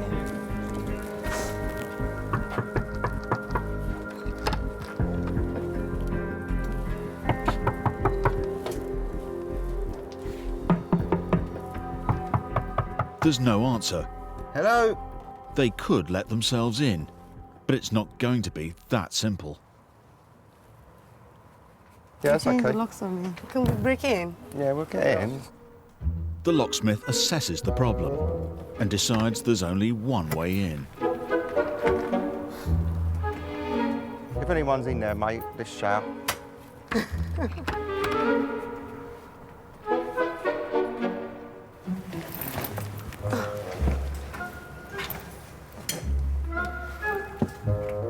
Place is definitely empty.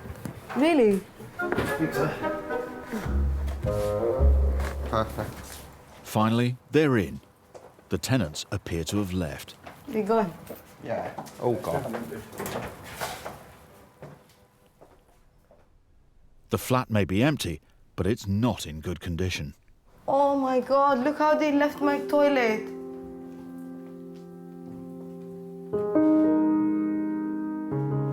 There's molds everywhere. The whole house is full of molds.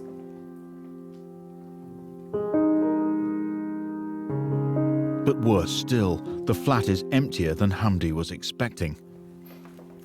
Where is my clothes? Where is my wardrobe? I had a big wardrobe here.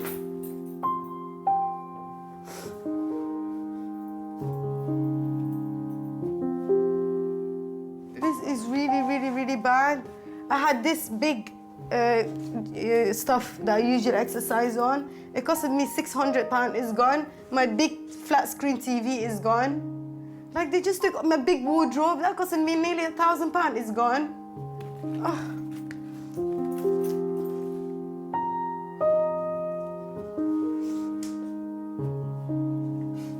It sucks. It really does.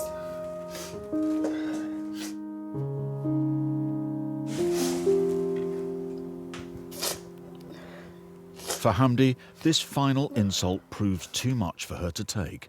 I'm sure there is nice people out there, you know, that would have appreciated if I helped them. But because of him, I would not put myself in that position again. I wouldn't. I wouldn't. Never. Wouldn't.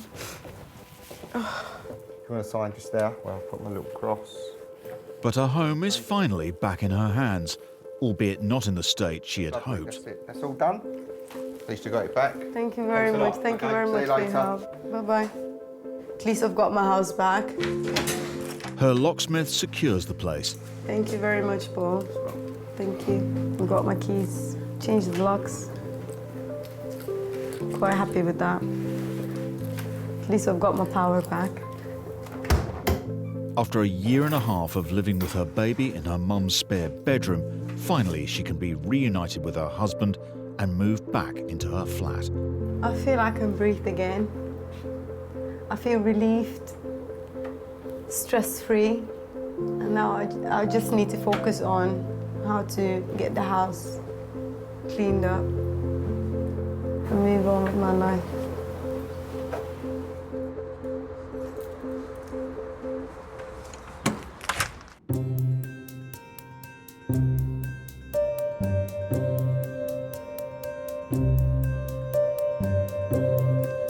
It's 8 weeks since Hamdi got her home back. That's it, keep going. After months of legal wrangling, she just wants to move on and get her property back in order. It was horrible. My wash machine, the cooker, the fridge, they replaced them with a used one. It appeared to be a used one in a really bad condition. So we had to get rid of all of it and we bought brand new ones. This is the bedroom. We've done a lot of painting, got rid of all the damps. With my wardrobe, what I've decided to do is I've decided to build like a built-in wardrobe so that no one could get these ones in the future.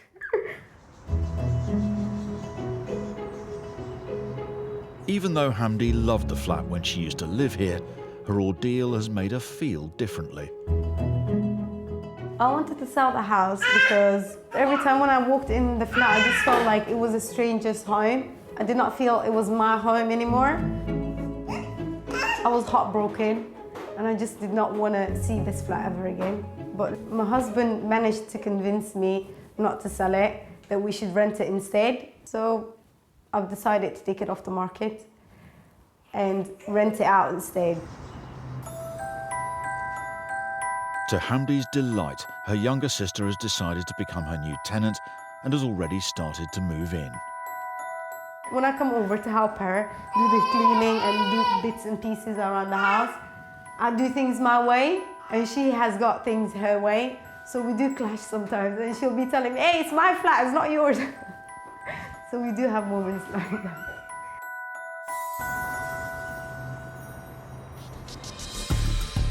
Next time. It's my property, I want to get it back.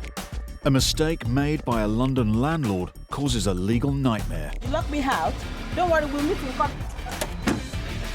An Essex couple Oh my God. battle to evict a tenant who won't go. I'll never rent again. It's too much hassle. And a landlord in Northampton I ain't got no money, mate. I've got no money. I'd pay the guy. If I had money, I'd pay him, mate. has a standoff with a tenant on the edge. I have my head, mate. You know what I mean? I could kill somebody. I'm ready to kill somebody. I am.